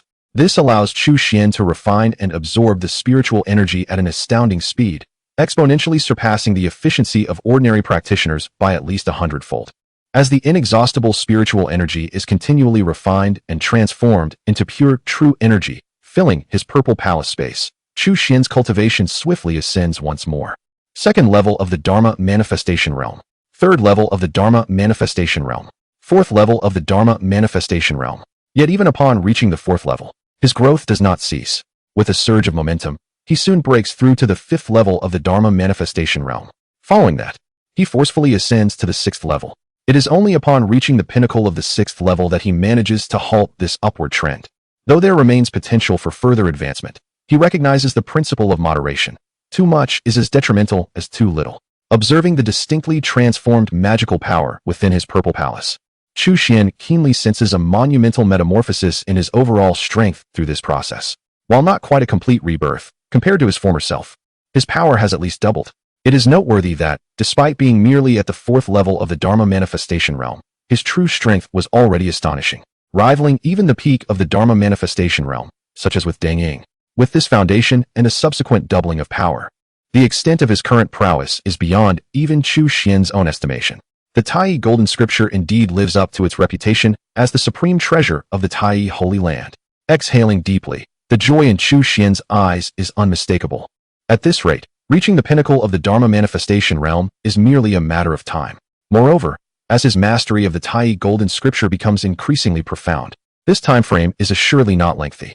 Just as Chu Xian was preparing to immerse himself in his cultivation, he raised an eyebrow, instinctively sensing something amiss, and involuntarily lifted his gaze towards the outside of the hall. Simultaneously, his aura was swiftly retracted, transforming him once again into an ordinary practitioner at the 1st level of the innate realm. Could it be here? Outside the hall, a figure clad in black soared through the air, gracefully landing atop the eaves. Clearly adept in the art of concealment, he had not only suppressed his presence to the utmost, but also seemed to blend seamlessly with the surrounding darkness of the night. Even if an ordinary person were to pass by, it would be nearly impossible to detect his existence. According to Shangzhua, this young man had only recently entered the Tai Holy Land, and, thus, possessed little loyalty to it. Compared to others, he was undoubtedly the most suitable target for a breakthrough. As for his cultivation at the 1st level of the innate realm, to me, he was as insignificant as an ant, posing no threat whatsoever. A trace of unabashed disdain flickered in the black-clad man's eyes. Aware of the vast disparity in their cultivation levels, he felt no hesitation and immediately vanished into the hall. Moments later, he appeared before Chu Xian, exuding an air of superiority as he coldly inquired, "Young man, Do you wish to live or die? Chapter 53. The Suppression of Zhejiang Town. Who is the mastermind behind it? How does one wish to die, and how does one wish to live? Chu Xian raised his head and inquired. Upon seeing the serene expression on Chu Xian's face, Xueping could not help but furrow his brow. This was clearly not in accordance with his prior expectations. In his view, Chu Xian's reaction was excessively composed. Nevertheless, Chu Xian's willingness to cooperate made his task considerably easier. He swiftly quelled the flicker of doubt within him and, with an impassive countenance, coldly declared, "If you wish to die, I shall send you to your demise. If you wish to live, then you must answer my questions honestly. As long as I am satisfied, I may spare your life." As he spoke, to substantiate the gravity of his words, he enveloped Chu Xian entirely with the overwhelming presence of his peak Purple Mansion realm cultivation. The disparity between the peak of the Purple Mansion realm and the first heaven of the innate realm was akin to crushing superiority. Under the weight of his aura, Chu Xian appeared utterly devoid of the means to resist. Yet, even in such a predicament, Chu Xian remained unfazed, taking the opportunity to leisurely scrutinize Xueping from head to toe. A peculiar smile crept onto Chu Xian's lips, and he nodded, saying, "I see. Since there is a chance for survival, I certainly do not wish to die. Please, proceed with your inquiries. I assure you, anything I know will be disclosed without concealment." For reasons unknown, Xueping's doubts deepened upon witnessing Chu Xian's calm demeanor, yet he could not pinpoint why. "What is the current condition of your esteemed elder, Deng Ying, from the Tai Yi Sacred Land?" Xueping promptly asked. "Severely injured and perilously close to death. He lies bedridden and can only rely on medicinal soups to survive." "Are there any hidden powerhouses within your Tai Yi Sacred Land? Aside from Elder Deng Ying, there are just 5 of us. What transpired a few days ago? Ahu's sudden outburst, its precise cause remains unclear to us." The two exchanged questions and answers. Observing that Chu Xian was indeed responding earnestly, Xueping nodded in satisfaction. Following this, he inquired with utmost seriousness, "One final question. Has that old hag, Deng Ying, entrusted you with anything of particular significance? Something special?" Chu Xian was taken aback by the question, then shrugged and replied with a light laugh. "Do you truly believe that as a newly initiated disciple, I possess the qualifications to be privy to such matters? Even if there were something special, it is unlikely it would be entrusted to me." "Indeed." Xueping nodded in astonishment. Realizing the foolishness of his own question, he acknowledged Chu Xian's reminder. "Having asked me so many questions, may I pose one to you?" At that moment, Chu Xian suddenly lifted his head to inquire. Xueping's gaze turned dangerously sharp, and a palpable murderous intent flickered in his eyes. With a half-smile, he regarded Chu Xian and mockingly gestured with his chin. "Very well, ask away." Chu Xian appeared utterly oblivious to the shift in his demeanor, instead earnestly inquiring, "Is the Flying Dragon sect's relentless pursuit of the Tai Sacred Land truly for that peculiar object?" Upon hearing Chu Xian reveal his identity, Xueping's expression changed dramatically, and the murderous intent in his eyes could no longer be concealed. Even his cultivation surged involuntarily, causing the entire palace to resonate with tumultuous waves. Xueping fixed his gaze intently on Chu Xian, enunciating each word with precision. "Young man, you possess far too much knowledge." As his words echoed, he ruthlessly struck, his hand descending like a lightning bolt aimed at Chu Xian's head, as if it would shatter upon impact. In truth, even if Chu Xian had refrained from posing that question, Xueping would have shown him no mercy. From the very beginning, Xueping had no intention of leaving any survivors. Now that Chu Xian had discerned his identity, his fate was sealed. "I have answered all your inquiries. Yet you refuse to respond to just one of mine and choose to strike instead. Tell me, do you not think that is a tad excessive?" Chu Xian sighed, his calm voice resonating within the hall. The juxtaposition of his demeanor with Xueping's murderous glare created a rather incongruous tableau. Observing his right hand suspended midair, Xueping's face quickly flushed crimson. Yet, regardless of his efforts, even summoning all his cultivation, he remained unable to advance a single inch. At that moment, Xueping realized he had indeed stumbled upon an insurmountable obstacle. His gaze towards Chu Xian could not help but shift, as he felt as if he were being toyed with like a mere puppet, inciting a profound sense of humiliation and rage within him. Yet, beyond his indignation, an uncontainable panic began to stir within. For even up to this moment, he still could not fathom Chu Xian. The sensation he evoked was akin to an unfathomable ocean, leaving one perpetually in the dark about its depths. "Who exactly are you?" Xueping demanded, his voice laced with a hint of trepidation. "Do you not know? I am Chu Xian, a newly initiated disciple of the Tai Yi Sacred Land." Chu Xian shrugged nonchalantly, a smile gracing his features. "Do you take me for a fool?" Xueping bellowed in fury. How could a mere fledgling disciple possess such strength? Before he could finish, without any forewarning, Xueping's cultivation erupted. Rather than charging at Chu Xian, he darted towards the palace exit like an arrow released from its bow, evidently seeking to escape. One must concede. His cunning and swift reflexes were commendable. Had it been an ordinary person, he might have indeed succeeded in his flight. However, beneath Chu Xian's vigilant gaze, such a chance was utterly non-existent. Boom! A terrifying aura suddenly expanded, swiftly enveloping the entire palace, as if the surrounding space had been forcibly sealed. As Chu Xian raised his hand and pressed downward, Shui Ping was immediately enveloped by an unimaginable and terrifying pressure that bore down upon him. With a resounding thud, he found himself prostrate on the ground. In a mere instant, he was subdued, and an overwhelming sense of powerlessness flooded his heart. Although he stood at the pinnacle of the Purple Mansion realm, reputed within the entirety of Qingyuan Prefecture, at this moment, he was utterly devoid of any means to resist. The disparity in strength between the two was far greater than he had anticipated. Now, will you answer my questions honestly? Chu Xian advanced step by step, soon towering over Shui Ping as he inquired from his elevated position. Speak. Who exactly are you, and what brings you to the Tai sacred land? In a fleeting moment, their positions had undergone a complete reversal. Shui Ping's complexion turned ghastly pale. Yet, rendered as he was, a mere fish on the chopping block, he evidently had no recourse. With a desperate desire to live, he complied, stating, I am Shui Ping, the deputy sect master of the Filong sect. I am here on the orders of our sect master to investigate the specific circumstances of the Tai sacred land. Deputy sect master of the Filong sect? It seems your sect is quite tenacious. A cold smile crept onto Chu Xian's lips, and he continued, What was that peculiar thing you mentioned earlier? I truly do not know, Shui Ping replied with a bitter smile and a shake of his head. Chu Xian's gaze suddenly turned icy.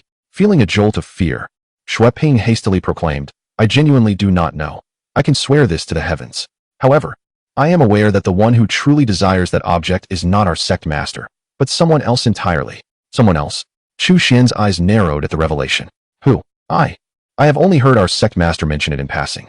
It is said that this person has significant influence, and our sect master is deeply apprehensive about their identity. I am not privy to the specifics.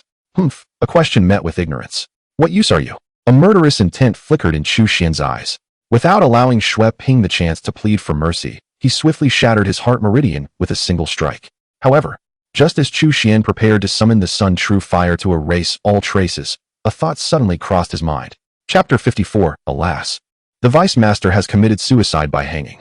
In the early morning, a disciple of the Flying Dragon sect opened the mountain gate and unexpectedly discovered a dark figure swaying incessantly before it, groggily raising his head. A familiar visage soon came into view. The owner of this face was none other than their Vice Master, Shui Ping. However, in stark contrast to his usual self, his countenance was now as pale as snow, devoid of any trace of color. Coupled with his cold, rigid body, it was evident to anyone with sight that he was in a dire state. The next moment, a piercing scream reverberated throughout the entire Flying Dragon sect. Alas, the Vice Master has hanged himself. The sudden news astonished everyone, from the esteemed elders to the ordinary disciples. Instantly, the sect was thrown into chaos.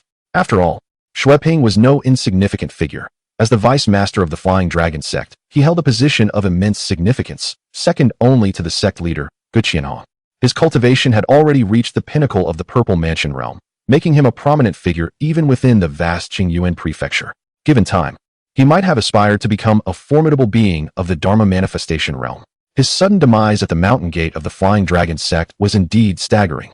More critically, the question loomed, was it suicide or murder? If the latter, it would undoubtedly be a provocation against the entire sect, potentially igniting a series of subsequent issues. Before long, all the elders and high-ranking members of the Flying Dragon sect convened, led by the sect master, Qianhong. With a taut expression, he turned to the elder of the punishment hall, who was examining Shui Ping's body, and inquired in a grave tone, What is the outcome? The elder of the punishment hall took a deep breath and soon provided the findings. Vice Master Shui did not commit suicide. He was killed by someone who shattered his heart meridian with a single strike. The assailant possesses unimaginable strength, if I am not mistaken. Vice Master Shui was utterly defenseless at the time. Upon hearing this, the expressions of everyone present dramatically changed. It was well known that Shui Ping was a peak powerhouse of the Purple Mansion realm. To render him defenseless implied that the assailant's power was beyond comprehension. Could it be a being of the Dharma manifestation realm? No, even an ordinary being of that level might not possess such might. A wave of disbelief washed over the crowd. Yet, the one making this assertion was the elder of the punishment hall, leaving them with no choice but to believe. Soon, all eyes involuntarily turned to sect master Qianhong. Master, How shall we address this matter? Gu Qianhong, not only the sect master but also the sole being of the Dharma manifestation realm within the Flying Dragon sect, responded with assurance, "There is no need for concern. I shall personally handle this matter and ensure that Vice Master Shui receives justice." Taking a deep breath, he spoke each word with deliberate gravity. While others were unaware of Shui Ping's activities the previous night, Gu Qianhong was fully informed, as it was a task he had personally orchestrated. This was certainly not an act of premeditated harm against Shui Ping.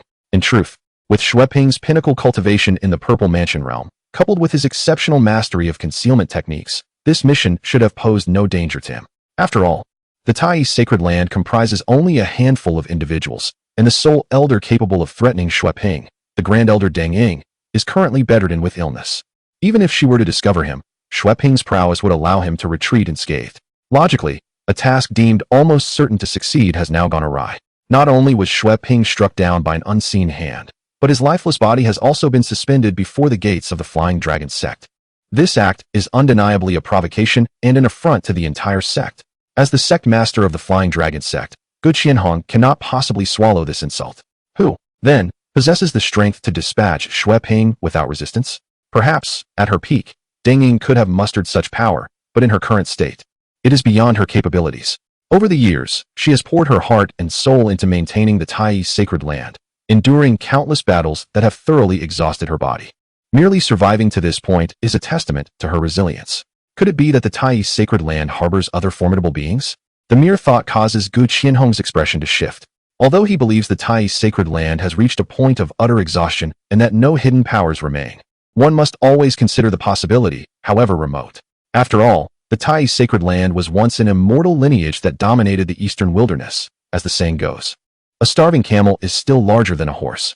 Who can guarantee that they are entirely devoid of strength? The existence of such a fearsome force lurking in the shadows, now seemingly targeting the Flying Dragon sect, leaves Gu Qianhong restless and unable to find peace. This matter must be resolved swiftly. Observing the panic in the faces of those around him only solidifies his conviction. If this situation is not addressed promptly, the entire Flying Dragon sect may descend into chaos. Alone, the sect lacks the requisite strength. However, unlike lesser factions, the Flying Dragon sect has backing. This issue must be reported to the Protector Lord without delay, especially given its implications for the Tai sacred land. Perhaps Shui Ping had unearthed something significant, which led to his silencing. Gu Qianhong promptly issued a series of commands before hastily departing the sect alone. At the very moment he left, a smirk appeared on Chu Xian's lips from his concealed vantage point nearby. The act of suspending Shui Ping's corpse before the Flying Dragon sect was indeed his handiwork. However, his intentions were not to provoke. On one hand, he found such trivialities beneath him, and on the other, the mere Flying Dragon sect did not warrant such attention. His true aim was to stir the grass and startle the serpent. Judging by the current response, the results are quite satisfactory. He is eager to uncover the identities of those backing the Flying Dragon sect. A flicker of inscrutable sharpness glinted in Chu Xian's eyes. Having decided to remain within the Tai sacred land, he is disinclined to live under constant scrutiny. Rather than perpetually guarding against threats, it is far more prudent to eliminate the source of trouble once and for all. With his current prowess, he remained unperturbed even in the face of peak practitioners of the law manifestation realm. Particularly after successfully refining the divine weapon, the Thunder Spirit Spear, his Audacity sword. He immediately activated his movement technique, leisurely trailing behind Gu Qianhong. The two moved in tandem, swiftly departing from the influence of the Flying Dragon sect, proceeding eastward. In the blink of an eye, they traversed over 1,000 miles. Upon reaching a canyon, Gu Qianhong abruptly halted. Chu Xian, who followed closely behind, subtly furrowed his brow and diligently concealed his presence. Yet, Gu Qianhong seemed to sense something amiss. With an increasingly grim expression, he turned around and coldly remarked, "Might I inquire why you choose to follow in silence?"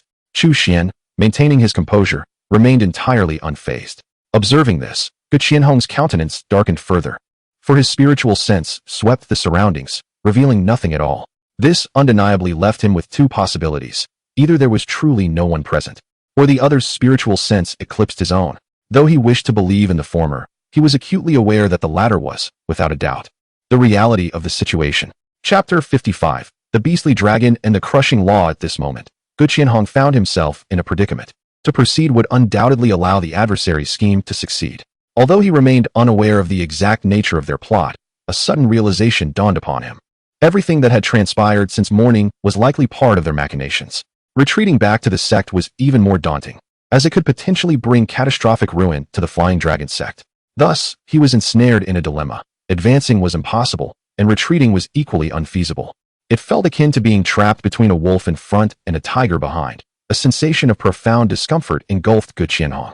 Drawing a deep breath, he chose to sit cross-legged, channeling the ethereal energies of heaven and earth to replenish the cultivation he had expended along the way. After all, not everyone's Dantian was as extraordinary as Chu Xian's, capable of recovering even faster than they consumed.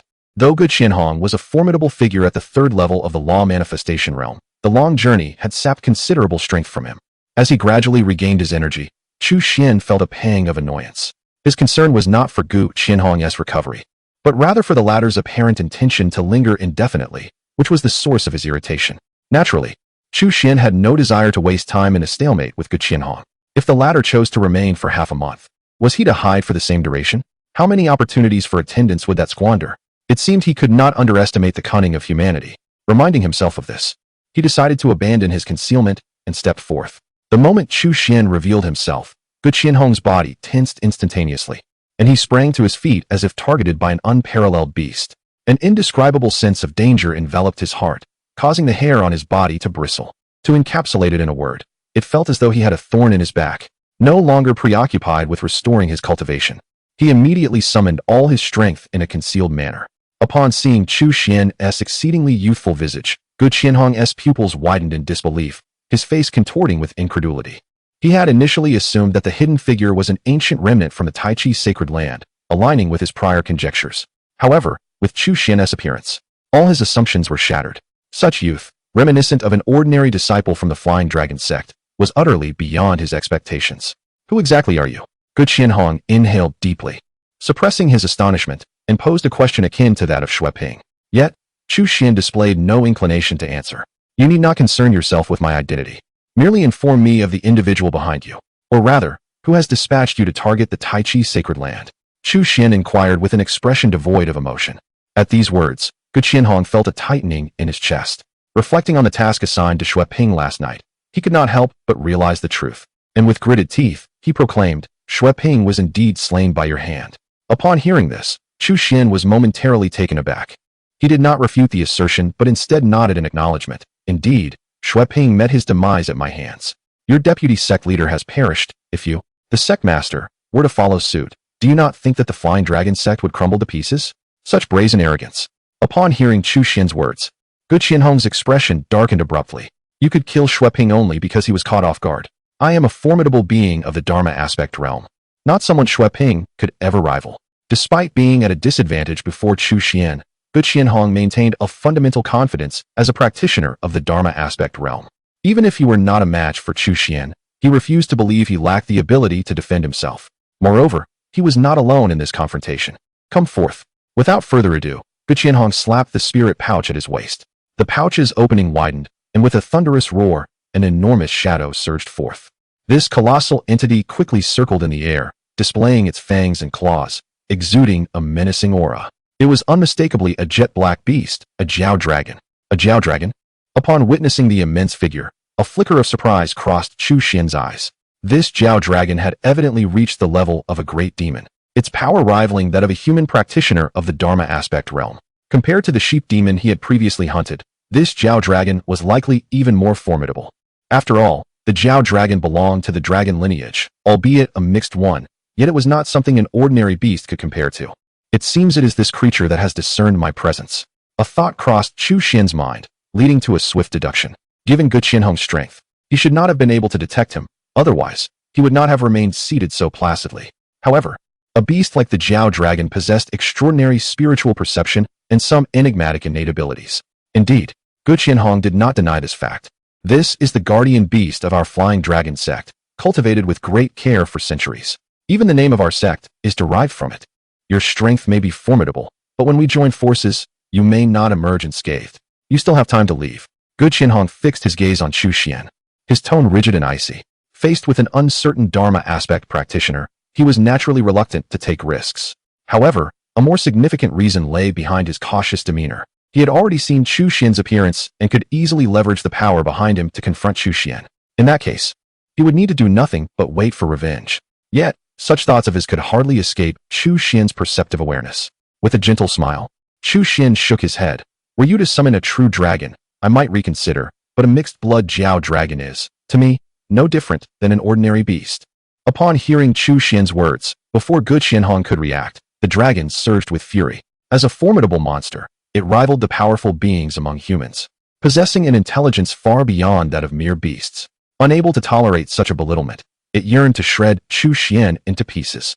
With its eyes blazing, it unleashed a torrent of demonic energy and lunged ferociously toward Chu Xian.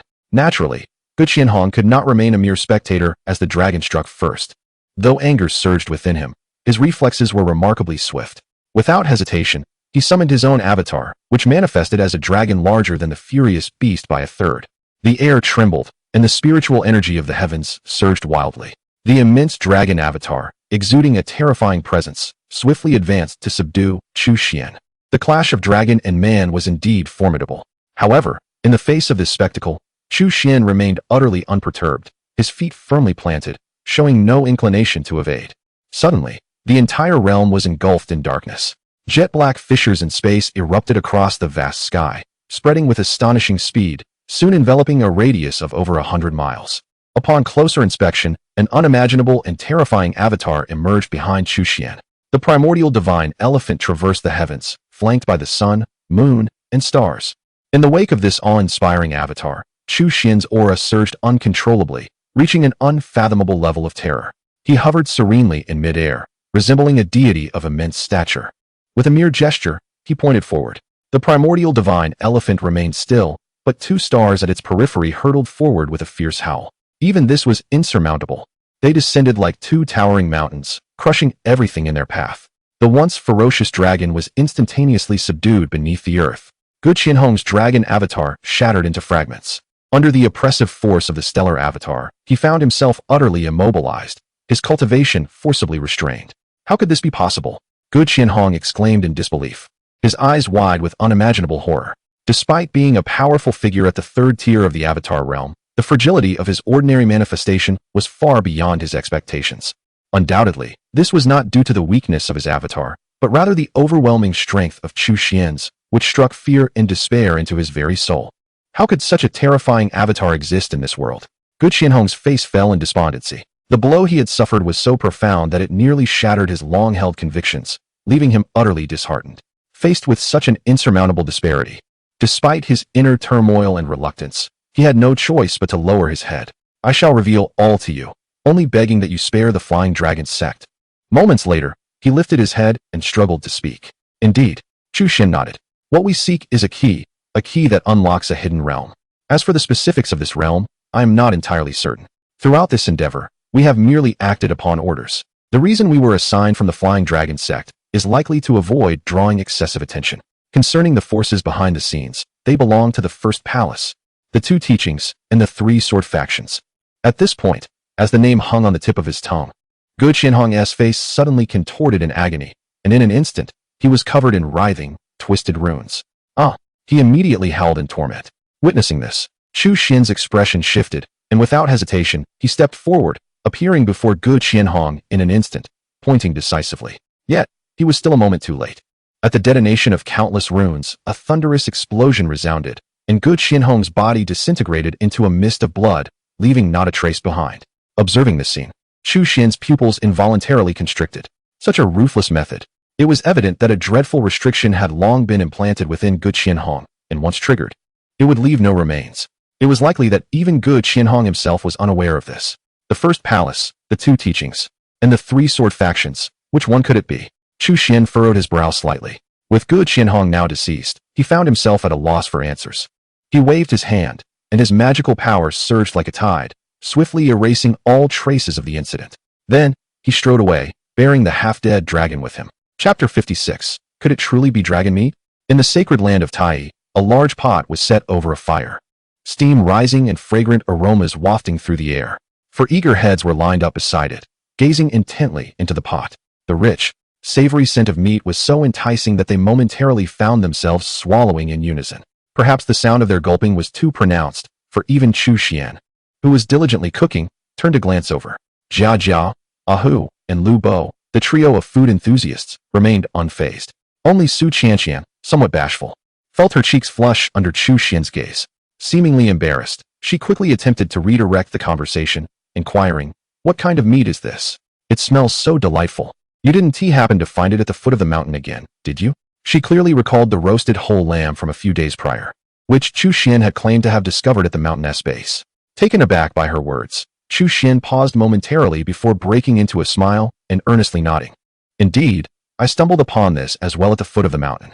Senior brother, where exactly did you find it? I want to accompany you next time." Jia exclaimed, her eyes sparkling with admiration.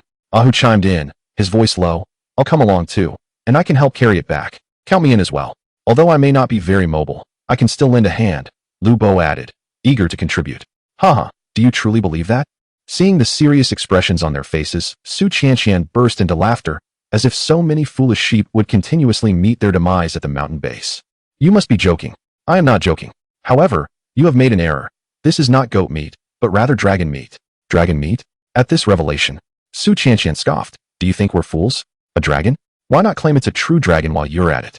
Setting aside the notion of a majestic true dragon soaring through the skies, even a mere ordinary river dragon could traverse the heavens and the earth, far beyond the capabilities of an average person, let alone be hunted down. Noticing the skepticism etched on Chu Xian's face, Chu Xian merely shook his head, unwilling to provide further explanation. Sometimes, the truth is met with disbelief. The contents of the pot were indeed genuine dragon meat, specifically from the river dragon nurtured by the flying dragon sect for several centuries. Initially, Chu Xian had no intention of slaying it, as it was a beast comparable to a formidable entity of the Dharma aspect realm. If he could tame it, even using it for transportation would be advantageous. However, the river dragon was notoriously obstinate and unruly, refusing to submit and instead threatening Chu Xian with aggression. Though he could have taken the time to gradually tame it over several years or even decades, Chu Xian evidently lacked the patience for such endeavors. A common river dragon, whose potential had already peaked, was not worth expending such time and effort. Thus, the fate of the river dragon was all but sealed. The missed opportunity of consuming the dragon from the 9th level of the heavenly prison had long been a source of regret for Chu Xian.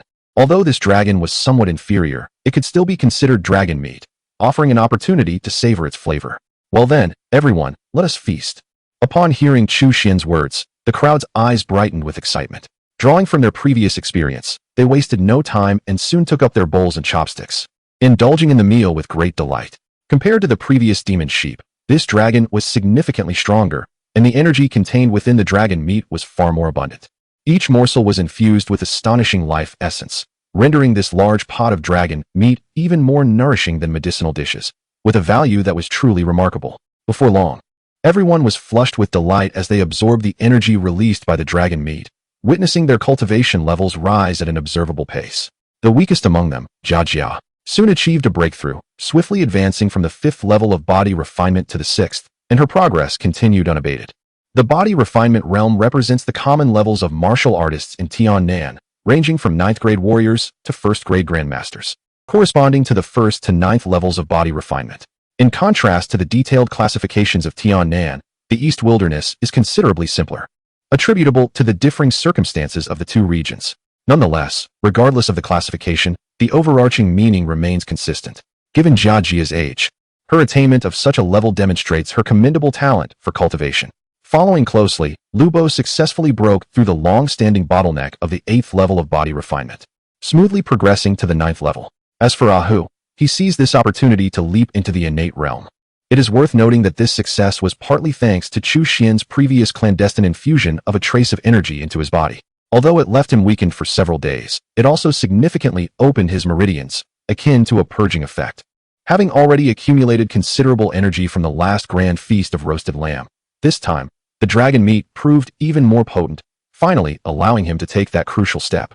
While the innate warriors of the East Wilderness may not hold the same value as those in Tiannan, they are nonetheless innate beings, possessing doubled lifespans, the ability to manipulate chi for flight, and essential differences from ordinary martial artists. With the other three making rapid progress, Chu Xian was no exception. Her talent could be deemed the finest among those present.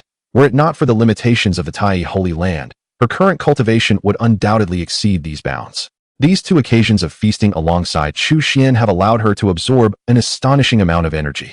The quantitative accumulation led to qualitative change, propelling her further to reach the peak of the innate realm. At this juncture, acquiring a medium spirit object to open her purple mansion would pose no challenge for her.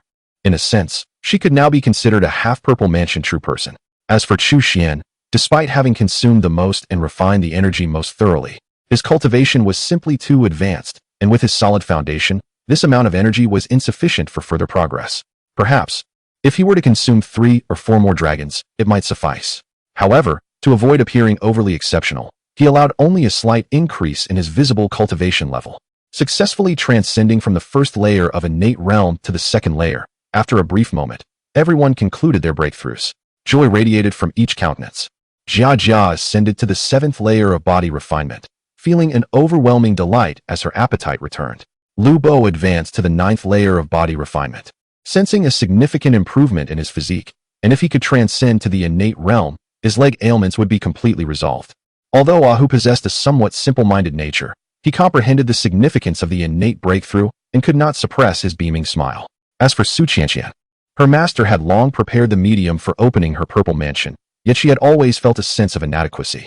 However, now she felt entirely fulfilled and was on the verge of attempting her breakthrough.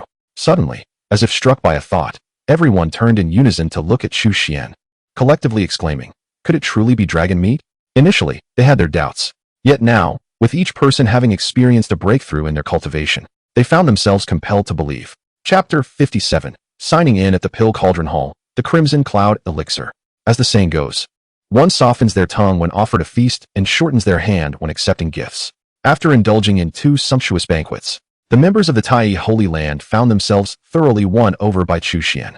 This not only facilitated his seamless integration into the Tai Holy Land, but also significantly enhanced their fondness for him. However, an excessively high level of affection can sometimes lead to unforeseen complications. Just recently, Jia, the young girl, has been incessantly pestering Chu Xian to take her down the mountain to scavenge for prey, leaving him quite exasperated. Ahu, too, occasionally implores Chu Xian to accompany him in martial training, and Chu Xian is genuinely concerned that a moment's inattention might lead him to inadvertently deal a fatal blow. Furthermore, Su Qianqian, after successfully breaking through to the Purple Mansion realm, has become increasingly self-assured, frequently coming to offer her guidance to Chu Xian. He wishes he could reveal his true cultivation level to this young lady, allowing her to understand the adage that there are always greater heights beyond the peak one stands upon. Yet, considering that he would be residing in the Tai Holy Land for an extended period, Chu Xian ultimately dismissed this thought, resigning himself to endure her arrogance for a while longer. Even more vexing was her audacity to adopt the senior sister's demeanor, checking on his progress with the Jade Toad treasure record under the pretext of urging him to improve. Meanwhile, Chu Xian has been wholly engrossed in the study of the supreme classic, the Tai Golden Chapter, leaving him little inclination to focus on the introductory level techniques of the Jade Toad treasure record. To be candid, he had long since relegated the teachings of the Jade Toad treasure record to the far recesses of his mind. Eventually, overwhelmed by annoyance, Chu Xian could only retreat to a safe distance. The Pill Cauldron Hall. This palace, constructed on the mountainside by the Tai Holy Land in ancient times, is evident from its name to be a place dedicated to the refinement and storage of elixirs. During its prime, the hall housed countless varieties of spiritual pills and potions, whose value rivaled that of the innumerable scriptures and treatises found in the transmission hall. However, following a tragic calamity that befell the Tai Holy Land, the Pill Cauldron Hall, much like the transmission hall, was plundered mercilessly. Years have passed, and while the transmission hall has managed to retain much of its structure, the Pill Cauldron Hall now lies in ruins. Had it not been for Chu Xian's consultation with Lu Bo, he might not have even located the exact whereabouts of this hall. Is signing in here truly worthwhile? Upon witnessing the desolate remnants of crumbled walls and shattered ruins, Chu Xian momentarily found himself questioning the endeavor. However, it was merely a single opportunity to sign in. Even if it were squandered, it would not be a grave matter. On the contrary, should he succeed in signing in, the rewards could potentially exceed his wildest expectations. Chu Xian is not one to dither. He quickly resolved within himself, "System. Sign in." Almost immediately, a notification echoed in his mind. Ding. Sign in successful. Congratulations, host, for receiving a vial of Crimson Cloud Elixir. Raising his right hand, he soon felt a porcelain vial, as white as jade, materialize in his palm. Upon opening the vial, a fragrant mist of medicinal aroma wafted through the air. Not a single one more or less. The porcelain vase contained precisely 10 medicinal pills. Each pill was the size of a thumb. adorned with swirling cloud patterns that not only appeared translucent and radiant, but also enveloped in a faint luminescence, exuding an extraordinary aura. In Chu Xian's mind, the pertinent information regarding the Crimson Cloud Elixir quickly surfaced. Ordinary medicinal pills are generally categorized from 1 to 10 based on their efficacy and quality, and the Crimson Cloud Elixir is ranked at the 8th tier, undoubtedly regarded as one of the exceedingly precious high-grade pills. This assertion holds true, as the refinement of the Crimson Cloud Elixir demands exceptionally high standards. Even many advanced alchemists find it challenging to master its crafting techniques. Only those master alchemists with extraordinary skills possess the assurance to concoct such a pill. Consequently, the formidable difficulty in its refinement has perpetually kept the price of the Crimson Cloud Elixir elevated. On the market, a bottle containing 10 Crimson Cloud Elixirs would fetch at least 100,000 spiritual stones, and even then, they are more often sought than available. However, the effects of the Crimson Cloud Elixir are equally remarkable, as it can be directly utilized to enhance one's cultivation. Being hailed as one of the finest pills in the law manifestation realm, the Crimson Cloud Elixir is perfectly suited to my current cultivation level. Coming to the Alchemy Pavilion to sign in, it seems I have indeed made the right choice. A faint smile graced Chu Xian's lips as he swiftly returned to his palace. He then sealed the palace doors to avoid any disturbances. Subsequently, he entered a state of cultivation, swallowing 1 Crimson Cloud Elixir. Upon contact, the pill dissolved instantly, transforming into an astonishing flow of energy that coursed through his limbs and bones. In an instant, Chu Xian felt as if he had transformed into a white cloud, floating in midair, enveloped in a pure white radiance. Yet, Chu Xian did not become wholly engrossed in the extraordinary effects of the Crimson Cloud Elixir. He promptly focused his mind and began to operate the cultivation methods within the Tai Golden Scripture. The errant energies of the elixir were swiftly refined and absorbed. And before long, these energies were converted into magical power, merging into the ocean of magical energy within his Dantian's Purple Palace. Alongside this process, Chu Xian's cultivation level steadily ascended. Although the effects of the Crimson Cloud Elixir were remarkable, Chu Xian's foundation was exceedingly solid, and a single elixir was insufficient for him to achieve a breakthrough. However, if 1 was not enough, 2 would suffice, and if 2 were inadequate, 3 would do. Chu Xian felt no reluctance and quickly consumed them one after another. Were it any other law manifestation experts, such audacity would surely signify a disregard for their own lives. Yet, Chu Xian was different. Not only did he possess the primordial sacred body, but the practice of the divine elephant-suppressing prison technique also endowed him with a physique far superior to that of his peers. Coupled with the Supreme Sun True Fire aiding in the refinement of the medicinal properties, the refining effects of the Tai Golden Scripture were equally extraordinary. Such a combination is not something the average individual could attain, which is why Chu Xian dared to indulge so recklessly. In just half a day, he consumed more than half of that bottle of Crimson Cloud Elixirs.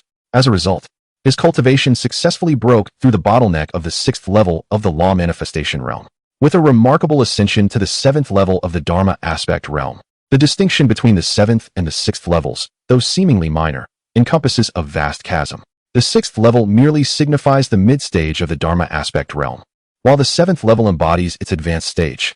Having successfully transitioned into this latter phase, Chu Xian's innate powers have become profoundly more robust, and the primordial divine image he has manifested has also solidified significantly, elevating his overall prowess to new heights. To speak candidly, with Chu Xian's current strength, even the typical pinnacle of the Dharma aspect realm would struggle to withstand a few exchanges before him. Consequently, he may now begin to prepare for the subsequent realm of transformation. A glimmer of brilliance flickered in Chu Xian's eyes. The progression of cultivation stages is as follows: body refinement, innate, purple mansion, Dharma aspect, transformation, kingship, and sainthood. Following the Dharma aspect realm is the realm of transformation, where one becomes a revered master. In this era devoid of saints and kings, a master of the transformation realm stands as an unequivocal superpower. Given Chu Xian's extraordinary talent and strength, should he transcend into the transformation realm, few would be capable of rivaling him. Chapter 58.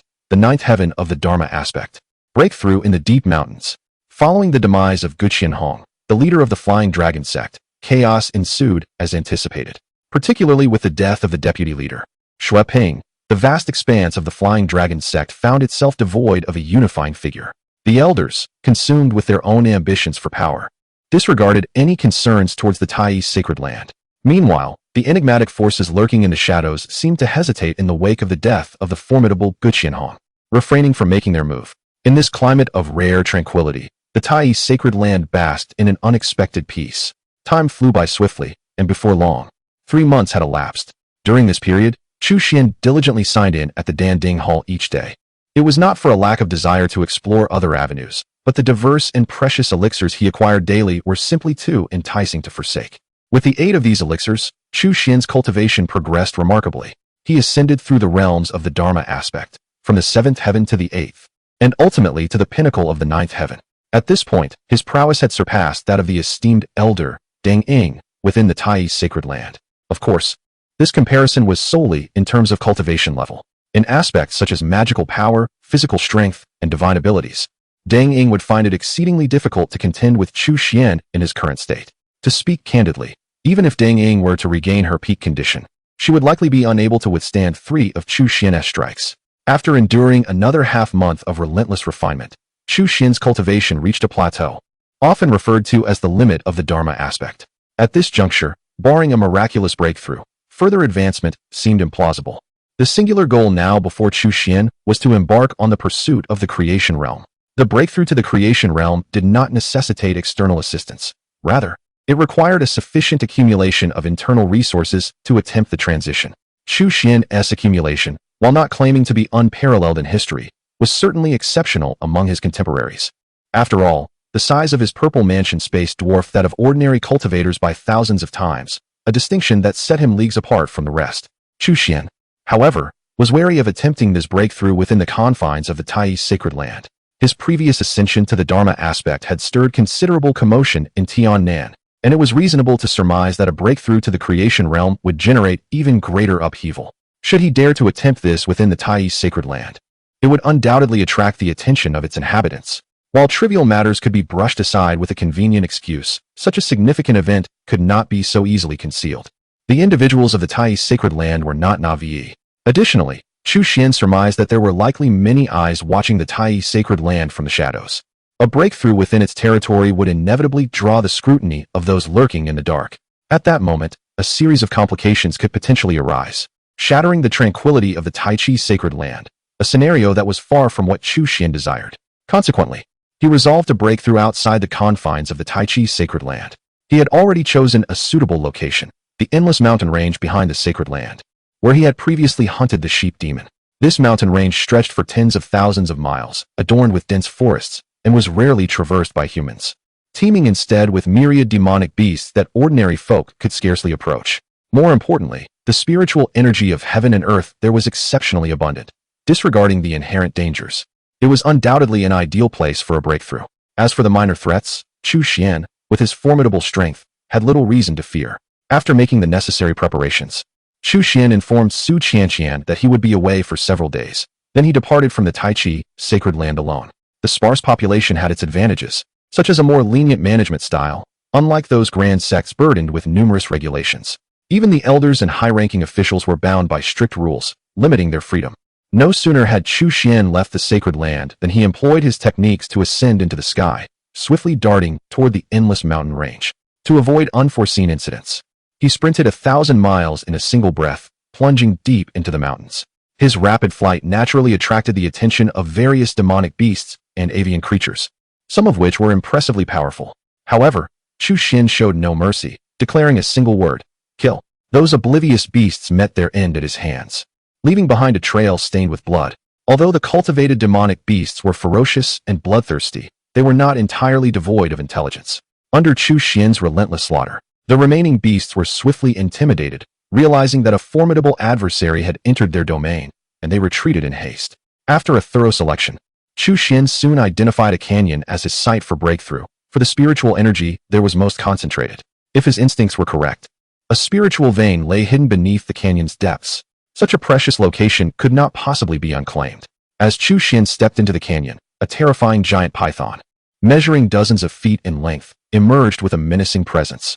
"Human, this is my territory. If you wish to live, leave." The python, its scales of vivid green, raised its head high and spoke in human tongue, its large serpent eyes fixated upon Chu Xian, gleaming with a dreadful ferocity.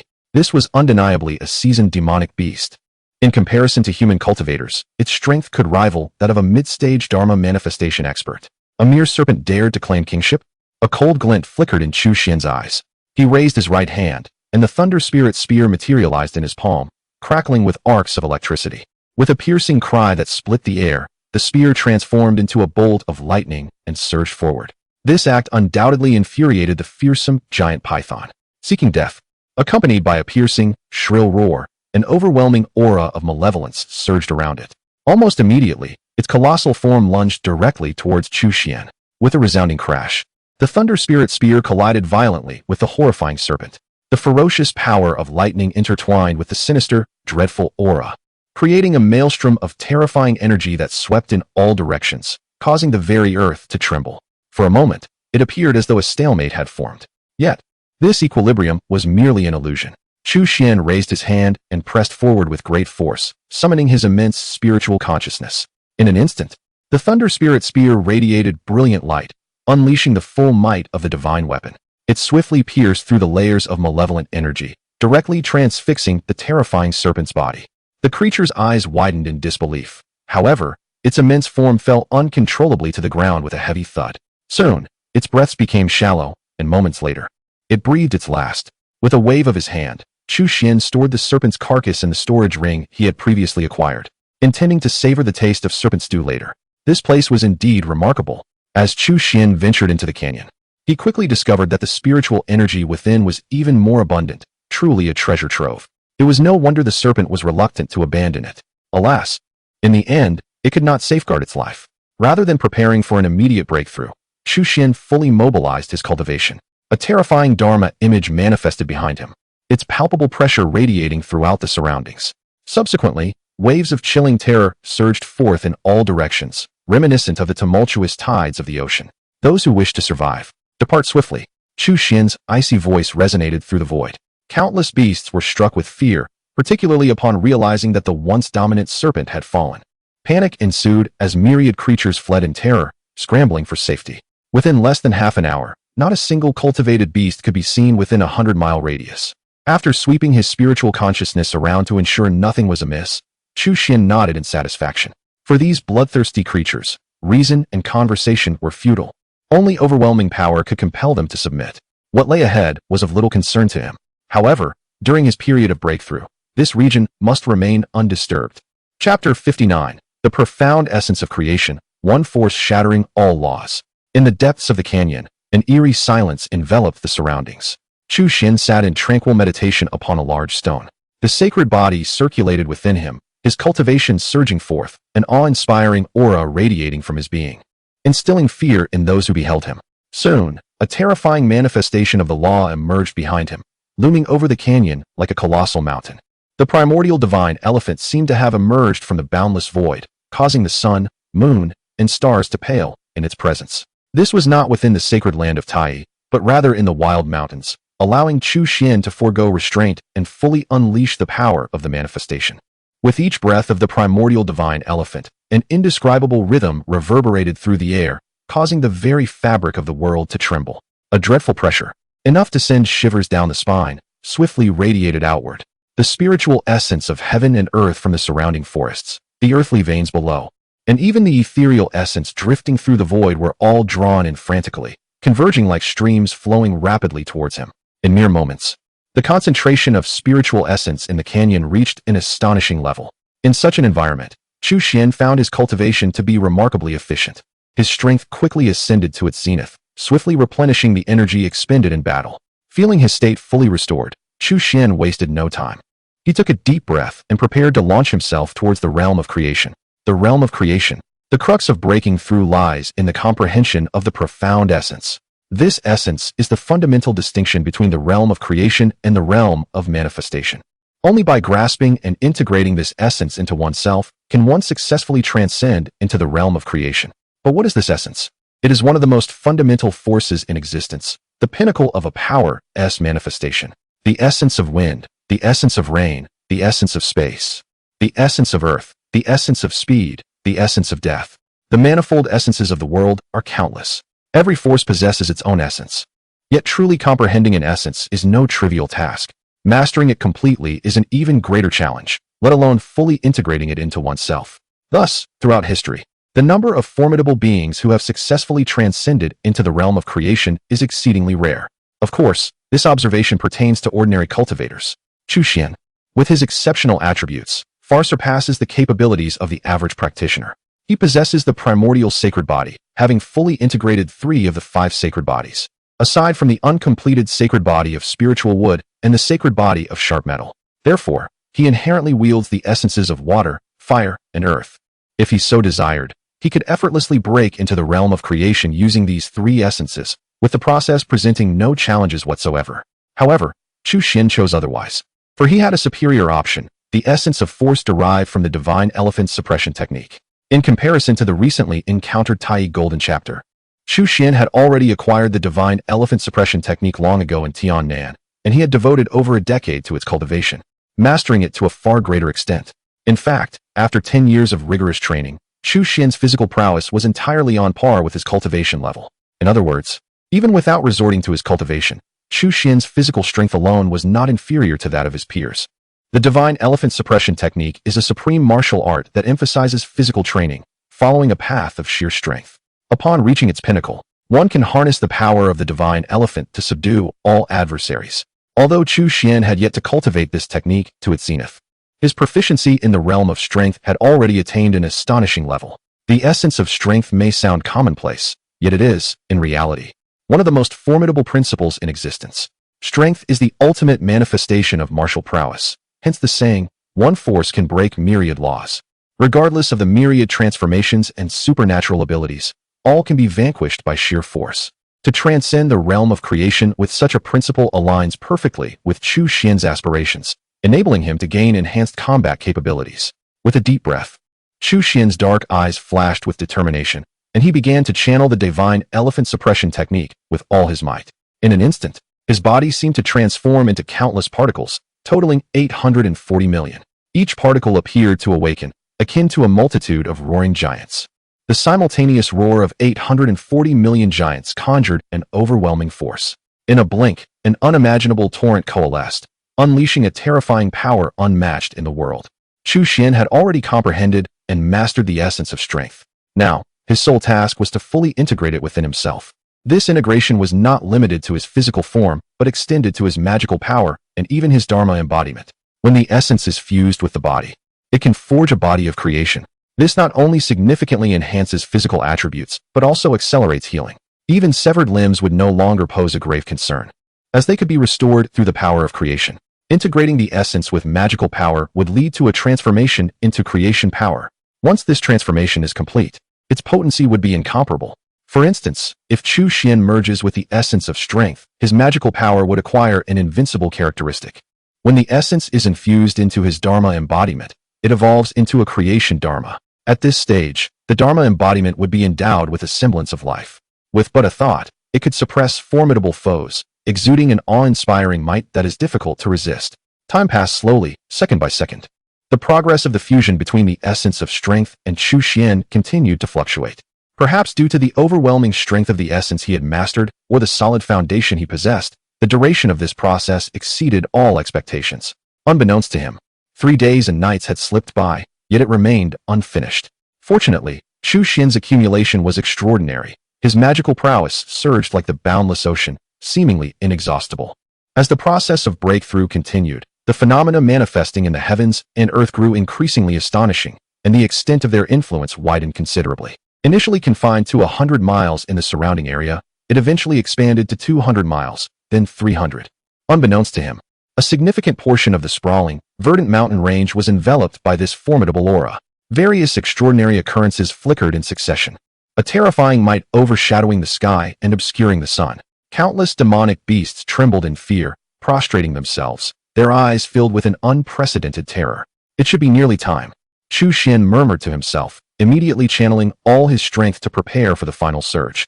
However, at that moment, an unexpected turn of events unfolded. As he sensed a shift in the atmosphere around him, the distant void was suddenly rent apart by an incomprehensibly potent force. A colossal, fearsome claw descended from the heavens, accompanied by a torrent of demonic energy, and it lunged fiercely towards Chu Xian. Chapter 60. The Onslaught of Beasts, the Reappearance of the Celestial Furnace. How dare mere humans attempt to break through their cultivation in our domain? They are utterly oblivious to their impending doom. Today, I shall consume your flesh and blood. ascending to the realm of the beast sovereign. A fearsome creature, possessing the head of a tiger and the body of a marten, suddenly materialized in midair. Its eyes fixated intently on Chu Xian in the valley, brimming with unabashed avarice. This great demon had evidently been lying in wait for a considerable time, biding its moment until Chu Xian reached the critical juncture of his breakthrough, before finally tearing through the void to strike. As a pinnacle demon, its power was on par with the strongest among human cultivators at the peak of the Dharma aspect realm. Now, it unleashed its full might. Its terrifying claws descended like a thunderous cataclysm, causing vast expanses of the void to crumble. However, to its astonishment, there was not a hint of panic on Chu Xian's countenance in response to this sudden and unheralded attack. He did not even so much as blink. From a distance, he appeared utterly calm, as if he had foreseen this moment. With a hum, the earth armor instantly activated. Layers upon layers of defensive light shields coalescing perfectly to intercept the monstrous claws.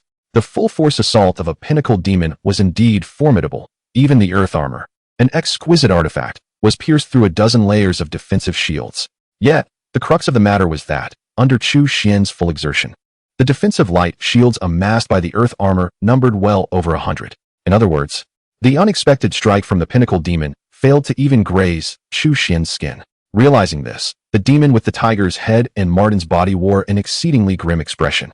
No matter how arrogant it may have been, it could now discern the vast chasm between itself and Chu Xian. Nevertheless, it did not retreat. Instead, it turned and roared. "What are you all waiting for? If you delay any longer, this human will successfully break through. By then, not only will you have lost your chance, but you will all perish." With this furious cry, the surrounding void shattered, revealing a host of terrifying beasts emerging in succession. These creatures varied in shape and size, but without exception, each emanated an overwhelming aura of monstrous energy. They were all formidable entities of the great demon level. In addition to these great demons, an increasing number of beasts surged from all directions, their blood-red eyes glimmering with a thirst for carnage. Upon a rough count, there were no fewer than 10,000 of them. The sheer number of beasts converging here generated a malevolent aura that was nothing short of earth-shattering. The sinister and terrifying energy coalesced into a tangible force, darkening the entire sky, transforming this region into a veritable realm of demons. Slay him, and divide his flesh and blood. The Black Cloud Mountains are our territory, and we shall never allow humans to tread upon it. An ancient demon, steeped in years, slowly parted its lips, its deep voice laced with a chilling intent to kill. Soon, all the beasts of the wild erupted into a frenzy. Not only do humans consume these beasts, but the beasts are equally inclined to feast upon humans. Particularly, the robust and potent cultivator, Chu Xian, possesses an irresistible allure for these creatures. Initially daunted by Chu Xian's overwhelming presence, they dared not harbor any thoughts of aggression. However, with thousands of beasts converging in one place, they perceived this as an inevitable banquet. Kill! A commanding cry erupted from an unknown great demon, and swiftly, all the beasts roared in unison, surging forward with reckless abandon. In an instant, the air thickened with demonic energy, causing not only the Black Cloud Mountains to tremble, but even the vast Qingyuan prefecture to shake. Countless human cultivators turned pale, mistaking the chaos for an outbreak of beast tides. A thunderous wind arose, shaking the very earth. The stampede of thousands of beasts was far more terrifying than that of 100,000 soldiers. Yet, the most fearsome aspect lay in the skies above, where numerous great demons soared. Each of these formidable beings rivaled the might of those at the Law Manifestation realm. And here they gathered in formidable numbers, over a dozen great demons. Such a display of power is rare even across the entirety of Qingyuan Prefecture, with few factions capable of summoning forth such might. The convergence of so many great demons heralded a cataclysmic omen. Terrifying divine abilities whistled through the air, obliterating all in their path, an unstoppable force. In the blink of an eye, they enveloped the canyon where Chu Xian resided. At that moment, Chu Xian's gaze flickered, and he murmured to himself. In truth, he had long been aware of these beasts lurking in the shadows. While audacious, he would not let his guard down entirely. In such a precarious location, how could he remain oblivious to the changing circumstances around him? Given the strength of his divine sense, only a handful of beasts could evade his scrutiny. Even if a few possessed extraordinary talents to elude his perception, they were ultimately a mere minority. However, Chu Xian did not hasten to strike. Instead, he feigned ignorance, allowing the surrounding beasts to multiply in number. As he beheld the throng of beasts charging forth and the collective assault of the dozen great demons, he felt no hint of panic. Rather, a cold smile graced his lips. All was in readiness, only awaiting the right moment. In this critical juncture, Chu Xian summoned his full power. activating the divine elephant's prison suppression technique, and his entire being surged with boiling vitality. His form shattered into countless particles, each resembling a roaring giant elephant. The primordial sacred body also surged into action, radiating an unparalleled divine aura. Then, an immense furnace of heaven and earth materialized within this realm. This was the divine technique bestowed by the divine elephant's prison suppression. Back in the southern heavens, it was this very technique that allowed Chu Xian to refine the corpse of the demonic dragon from the 9th level of the heavenly prison, thereby catalyzing his breakthrough into the invincible law manifestation realm. Now, as he once again wields this formidable power, Chu Xian's cultivation has far surpassed his previous self, and the heavenly furnace he conjures is equally grand and terrifying. Whether it be the myriad ferocious beasts rampaging on the ground or the dozen formidable demons soaring in the sky, they are swiftly enveloped within the confines of the heavenly furnace. The dreadful flames ignite, as Chu Xian clearly intends to refine these thousands of beasts simultaneously, transforming them into sustenance for his advancement. While those beasts scheme against his body, Chu Xian is equally plotting against them, though it merely comes down to who possesses greater patience and superior skill. However, the formidable demons quickly sense the peril and immediately begin to resist fiercely, attempting to flee without a moment's hesitation. At this juncture, Chu Xian promptly mobilizes his formidable manifestation. The unparalleled might of this manifestation is evidently beyond their hasty defenses. The dozen demons are swiftly subdued. An oceanic surge of magical power is summoned, causing the flames of the heavenly furnace to blaze even more intensely. Coupled with the supreme divine flame of the true sun fire, one by one, the beasts are forcibly refined. All are transformed into the purest essence of life, flowing like a continuous stream of white rivers into Chu Xian's body. Accompanying this process, the aura emanating from Chu Xian ascends at an astonishing rate, drawing ever closer to breaking through to the realm of creation. Chapter 61. The Tenfold Disparity, the legendary iron-eating beast? The relentless roar of the heavenly furnace resonated as it operated at full capacity, forcibly refining one beast after another. The flesh, blood, and bones of these creatures were swiftly transformed into pure essence of life. With each increment of life essence absorbed by Chu Xian, his existential level ascended ever higher. As he drew closer to the realm of creation, the aura emanating from his being became increasingly formidable. With Chu Xian's cultivation strength bolstering, the might of the heavenly furnace grew ever more terrifying, rendering the remaining beasts increasingly helpless. Undoubtedly, this was a process wherein the strong grew stronger while the weak became weaker.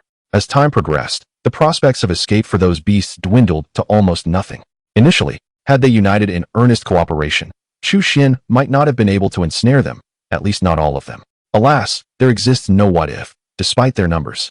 These beasts remained but a disorganized multitude, and thus, none managed to escape their fate in the end. After several hours, the multitude of ordinary beasts had been completely refined. Only a handful of extraordinary beasts remained, struggling against their impending doom. Indeed, they were grappling in desperation. At this juncture, their former ferocity had vanished.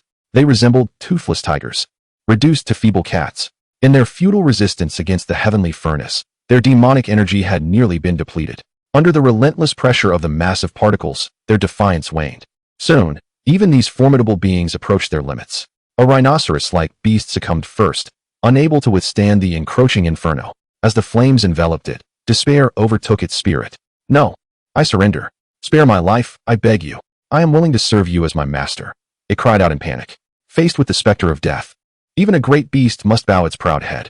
Yet, Chu Xian remained indifferent.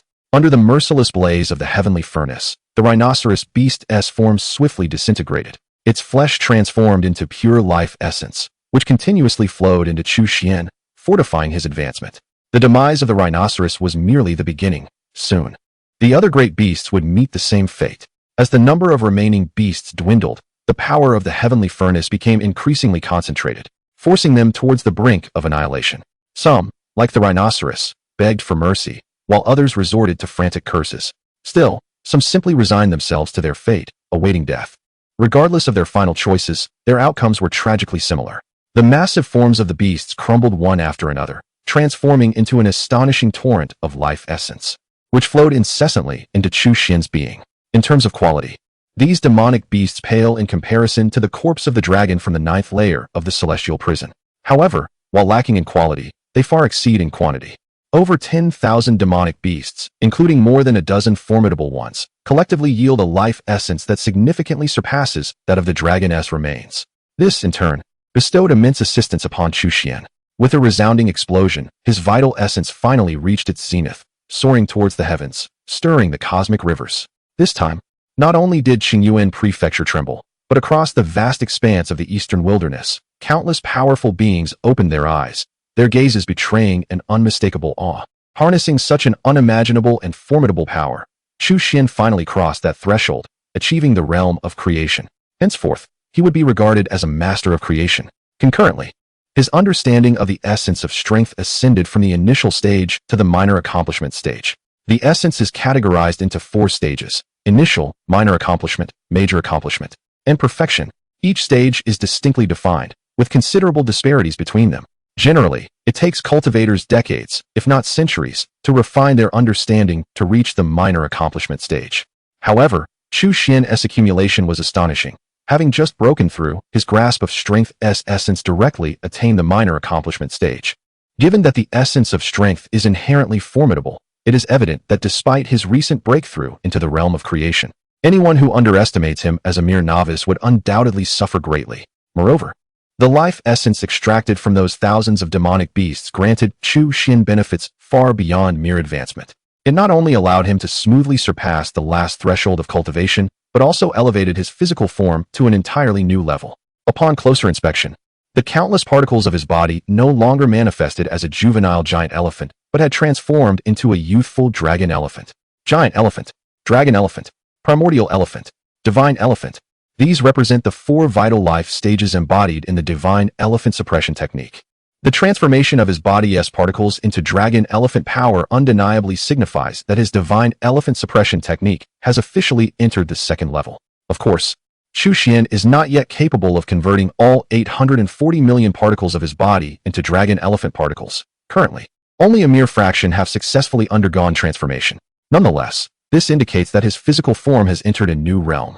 To some extent, his bodily constitution has also ascended to the realm of creation. Furthermore, as an increasing number of particles evolve into dragon elephant power, the level of his physical form will continue to rise, potentially at a pace even swifter than that of his cultivation advancement. The divine elephant suppression technique truly lives up to its reputation as an unparalleled art. At this moment, Chu Xian could not help but marvel once more. Unbeknownst to him, 2 full days and nights had passed. After this duration, he finally stabilized his cultivation completely. Feeling the explosive power within his body and witnessing the expansion of his dantian, his spiritual reservoir grew even more robust and formidable. A subtle smile of joy unconsciously graced the corners of Chu Xian's lips. His meticulous planning had not been in vain. The results achieved were indeed gratifying. After 5 days and nights of arduous cultivation, he had undergone a remarkable transformation, his strength having surged at least tenfold compared to before. Indeed, the disparity between the realms of Dharma manifestation and creation was staggering. Furthermore, Chu Xian's progress was not merely a singular breakthrough in cultivation, but a simultaneous enhancement of both his prowess and physique. Coupled with the subtle principles of strength at the minor accomplishment level, the tenfold difference seemed to be an understatement. Just as Chu Xian was preparing to tidy up and depart, his brow suddenly arched in curiosity, having discerned something amiss, a flicker of surprise gleaming in his eyes. In the next instant, his figure vanished from where he stood. Outside the canyon lay a stretch of sandy terrain, where Chu Xian's form materialized instantaneously. There, protruding from the sand, was a distinctly black and white posterior, while its head and half of its body were deeply buried in the earth, resembling a peculiar sculpture, utterly motionless. A playful smile crept onto Chu Xian's face as he raised his right hand, channeling his magical energy into an invisible hand that swiftly extricated the creature from its sandy entrapment. Simultaneously, he beheld the entirety of this being, a round face adorned with fluffy fur, large dark circles around its eyes, and a pair of sparkling orbs that shone brightly. Its striking black and white appearance rendered it endearingly clumsy, akin to a large plush toy. At that moment, it gazed at Chu Xian with cautious eyes, its face radiating an eager, ingratiating smile, occasionally rolling about as if engaging in playful antics. Could this be the legendary iron-eating beast? Chu Xian's expression was one of astonishment. He then inquired, "Can you speak?" It immediately shook its head in negation. Chu Xian, with a twinkle in his eye, asked meaningfully, "You seem rather afraid of me?" It initially intended to shake its head again, but upon recalling a terrifying scene from earlier, it could not help but tremble in fear. It appears that you are indeed a fortunate survivor. Even those dozen formidable monsters were forcibly refined, yet you managed to escape? Chu Xian quickly grasped the situation, momentarily taken aback. In his estimation, the iron-eating beast's cultivation level was not particularly strong, merely at the level of a high-tier demon beast, roughly equivalent to a human of the Purple Mansion realm. Among the thousands of demon beasts before, there were many far more powerful than it.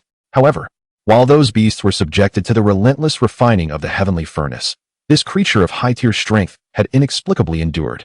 This was clearly not mere luck. If Chu Xian's conjecture was correct, the creature's innate talent was likely extraordinary. Considering the various tales surrounding the iron-eating beast, Chu Xian found it quite acceptable. With a broad smile, he remarked, "It seems our fates are intertwined. Why not accompany me?" The iron-eating beast appeared utterly bewildered. It desires to decline, yet is too fearful to do so. What should it do? Can anyone provide the answer? I am awaiting a response urgently. Chapter 62. Master, that fellow is not a good person. At the foot of the Tai Sacred Land Mountain, Chu Xian approached, riding upon the iron-eating beast. Under the pressure of Chu Xian's persuasion and inducement, the iron-eating beast ultimately chose to submit. This was precisely what set the iron-eating beast apart from ordinary demon beasts. Most common demon beasts are notoriously unruly, proud to the point of arrogance, and their ferocity often eclipses their reason. Essentially, they lack intelligence. However, the iron-eating beast is different. Even though it is currently not a formidable demon, its wisdom rivals that of humans, earning it the title of a natural aberration. Refusal equates to death. Agreement ensures survival. This decision was not arduous for the iron-eating beast. Although it might feel a tad embarrassed to acknowledge a master and serve as a mount, the myriad benefits promised by Chu Xian made it seem quite acceptable. A beast man shall never be enslaved unless provided with sustenance and shelter. After a friendly negotiation, both parties swiftly reached a consensus. They then formalized their master-servant relationship with a signed contract. Subsequently, Chu Xian bestowed upon the iron-eating beast the name Yuan Yuan. The roundness of its physique was simply too striking to overlook. Among the choices of Yuan Yuan and Gun Gun, Chu Xian ultimately settled on Yuan Yuan, as it is a female iron-eating beast. Master, I am hungry. Could I have another piece of dragon meat? A sweet, innocent voice suddenly echoed within Chu Xian's mind. Lowering his gaze, he soon beheld a large, black and white face gazing at him with eager anticipation. Although Yuan Yuan could not yet articulate words, after signing the master-servant contract, they were able to communicate mentally. Did you not just eat not long ago? How can you be hungry again? Chu Xian questioned incredulously. He suddenly wondered if he had lost his mind at the time, for why else would he consider adopting such a glutton? It was simply too voracious. In such a short span, he had already begun to feel like a caretaker. 2 hours had already passed, and they had covered considerable distance. And yet she was still a baby, in the midst of growth. Yuan Yuan instantly acted adorably. What a ridiculous notion of a baby. Chu Xian glanced at her enormous form, and a black line formed across his forehead. However, considering the lifespan of an iron-eating beast, Yuan Yuan indeed could still be considered a mere baby. With this thought, Chu Xian couldn't help but sigh. The dragon meat is finished. Would you care for some snake meat instead? The previous serpent he had captured in the gorge had yielded thousands of pounds of dragon meat, and naturally, it could not all be consumed in one sitting. Yet, no matter how much there was, it could not withstand the persistent cravings of this glutton. While speaking, Chu Xian retrieved a large piece of snake meat from his storage ring and tossed it to Yuan Yuan. This was precisely the meat from the enormous python that had previously claimed dominion over the canyon. Yuan Yuan was not picky, although lacking dragon meat. She readily accepted the snake meat, as it too belonged to the realm of high-level demon flesh. She quickly began to devour it, her face adorned with an expression of sheer delight. If only some bamboo could accompany it, that would be splendid. After satisfying her hunger, Yuan Yuan increased her speed, and within a short time, she had returned to the Tai Sacred Land with Chu Xian. Upon his arrival, the residents of the Tai Sacred Land quickly gathered to greet him. After 3 months of companionship, they had genuinely accepted Chu Xian as one of their own. Wow, how adorable. Senior brother, what kind of magical beast is this? Jia Jia exclaimed, her eyes sparkling as she gazed at the iron-eating beast beneath Chu Xian. Such a cute expression. Junior brother Chu, where did you find this? Su Qianqian could not help but shout in amazement. Indeed, no woman could resist such a fluffy creature. However, Ahu, with a sincere expression, inquired, can it be eaten? His earnest demeanor suggested he was already calculating how many meals he could have. As a true foodie, Yuan Yuan was utterly astounded, thinking to herself, who is this person, wanting to eat her upon first meeting? Do not eat it. Su Qianqian and Jia Jia shouted in unison. They not only glared fiercely at Ahu, but also cast a watchful eye toward Chu Xian. as if to say that if he dared to utter a word about eating, he would face their wrath. Faced with the unfriendly expressions of the two women, Chu Xian raised his hands innocently, saying, "I said nothing. This should be the iron-eating beast, rumored to be the mount of the divine Shiyu. It is said that this creature primarily consumes bamboo and meat, and can even swallow iron and gold, possessing an incredibly terrifying biting force. Although it is naturally lazy, its innate talents are extraordinary." At that moment, a somewhat ostentatious voice suddenly rang out. A young man, clad in brocade and holding a folding fan, approached with an air of a noble scion. His words were tinged with a hint of arrogance. Chu Xian looked up at him, a flicker of confusion crossing his face, before turning to Su Qianqian beside him. Understanding Chu Xian's unspoken query, Su Qianqian promptly introduced, "This is junior brother Huotianyi. He is a disciple that Master Wu took in years ago and has just returned to the sacred land a few days ago, just when you were not here." Master Wu? This referred to Jia Jia's father. Upon hearing this, Chu Xian glanced at Jia Jia, only to find her, wise beyond her years, retorting without a second thought, "Don't look at me. I don't remember when the old man took in such a disciple." Huotianyi, feeling a bit embarrassed, quickly added, "Jia Jia, you were too young back then, so it's quite normal for you not to remember. In fact, I have held you in my arms before. I possess the token of my master as proof. Surely that cannot be false." He continued, "Moreover, I inherit the lineage of Tongtian Peak. Compared to your Yuchan Peak, Tongtian Peak is the true main lineage. In essence, I am the senior brother of the Taiyi sacred land." At this point, he regarded the others with a condescending gaze. During the height of the Taiyi sacred land, there were 36 lineages, and Tongtian Peak was indeed one of the main lineages. However, given the current state of the Taiyi sacred land, which was nearly in decline, his claims were evidently taken lightly. Jia Jia, unreserved, merely scoffed at his assertions. As for Ah Hu and Lu Bo, they whispered conspiratorially while pointing at Yuan Yuan, not even casting a glance in his direction. Ultimately, it was Su Qianqian who stepped forward to mediate, stating, "Regardless of the circumstances, Brother Hua is a disciple of our Taiyi sacred land. His presence signifies a hopeful flourishing for our sect." As for Huotianyi's claim of being the senior brother, Su Qianqian clearly chose to remain silent. What a jest! After all my hard work, you arrive and seek to usurp my position as the leader. Do you truly believe I am without temper? Even Huotianyi, dull-witted as he might be, sensed the unwavering loyalty of the crowd and hastily shifted the topic, turning to Chu Xian with a smile. "You must be Brother Chu. Am I correct? I have heard you joined Taiyi sacred land 3 months ago. We ought to cultivate a closer relationship." At this juncture, he glanced at Yuan Yuan, his eyes gleaming as he remarked, "I have a penchant for collecting rare and exotic beasts. Would you be willing to part with your iron-eating beast? I can offer 1,000 spirit stones." In his perspective, 1,000 spirit stones was a substantial sum for the seemingly impoverished disciples of Taiyi's sacred land. Confident that Chu Xian would be tempted. However, he had clearly misjudged his audience. 1,000 spirit stones was but a trifling amount compared to the wealth possessed by Chu Xian. Moreover, the iron-eating beast was an extraordinary creature, a being of rare talent. A mere 1,000 spirit stones would barely suffice to purchase a mere trifle of what it produced. Chu Xian shook his head firmly, replying, "Not for sale. Not for sale." Huotianyi raised an eyebrow, intensifying his tone. "Then how about 2,000 spirit stones?" With a smile that hinted at amusement, Chu Xian retorted, "Even if you offered 20 million spirit stones, I would still not part with it." Huotianyi's countenance darkened instantly, a flicker of malice flashing in his eyes. Nonetheless, glancing at the crowd, he ultimately repressed his fury. "Since Brother Chu is so resolute, I shall refrain from coveting what is dear to others." With that, he stormed off in a huff. What a person! Thinking he can purchase the iron-eating beast for merely 1,000 or 2 spirit stones. As soon as he departed, Ahu could no longer contain himself, exclaiming, "It should at least be 10,000 spirit stones." At this, Lu Bo beside him nodded in agreement. It turned out that the two had been deliberating on the worth of Yuan Yuan. Chu Xian found himself at a loss for words. "Master, that fellow is not a good person." At that moment, Yuan Yuan's voice echoed in Chu Xian's mind. As a being of exceptional lineage, her spiritual awareness surpassed that of humans in many respects. Chu Xian turned his gaze towards the retreating figure of Huotianyi, his eyes reflecting a hint of intrigue. If he is indeed a descendant of Taiyi's sacred land, why did he not join earlier? Why return at this particular moment? Could it truly be mere coincidence? Chapter 63, The Gift of a Ring. What does it mean? In the stillness of the night, Chu Xian sat cross-legged in meditation. As he channeled his cultivation, the vast palace soon became enveloped in an oppressive atmosphere. The spiritual energies of heaven and earth converged from all directions, surging into Chu Xian's body like fledgling swallows seeking warmth. His physique resembled an unfathomable black hole, consuming every ounce of spiritual energy without a trace of waste. Simultaneously, Chu Xian employed dual focus, operating both the divine elephant suppression technique and the Tai golden scripture, two supreme methods of cultivation.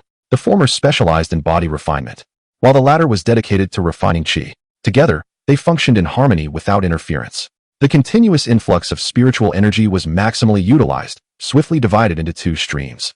One flowed into his limbs to strengthen his physique, while the other condensed and purified into true qi, merging into the space of his dantian. Before long, Chu Xian's body appeared to transform into countless minuscule particles, each radiating brilliant light. Some particles roared like giant elephants, while others soared like dragons, even from a distance. They evoked a shuddering awe. Following his breakthrough into the transformation realm, Chu Xian's dantian space had expanded significantly, now resembling a colossal lake stretching over 10,000 zhang. With the relentless infusion of magical power, the dantian soon began to seethe, its formidable energy surging restlessly, each strand imbued with devastating potential. As time slipped away, Chu Xian delved deeper into his meditative state. He was enveloped in resplendent divine light, emanating a chilling aura that could instill dread in the hearts of those nearby, akin to a volcano poised to erupt at any moment. Even Yuan, who had been peacefully asleep in the hall, was stirred awake, repeatedly shifting her position in discomfort. Yet, even when she retreated to the farthest corner of the palace, she could not escape the overwhelming pressure that pervaded the air. It felt as though a mountain pressed down upon her, making each breath a laborious task, let alone finding peace to sleep. Ultimately, she found no recourse but to retreat outside the palace. Under Chu Xian's conscious control, all his overwhelming presence was contained within the hall. Once outside, Yuan felt a wave of relief, but sleep eluded her. She thought to herself, better not to sleep. With my master's formidable strength, if I remain too weak, I might be cast aside one day, and then where would I find enough food? The mere thought of sustenance ignited her fighting spirit.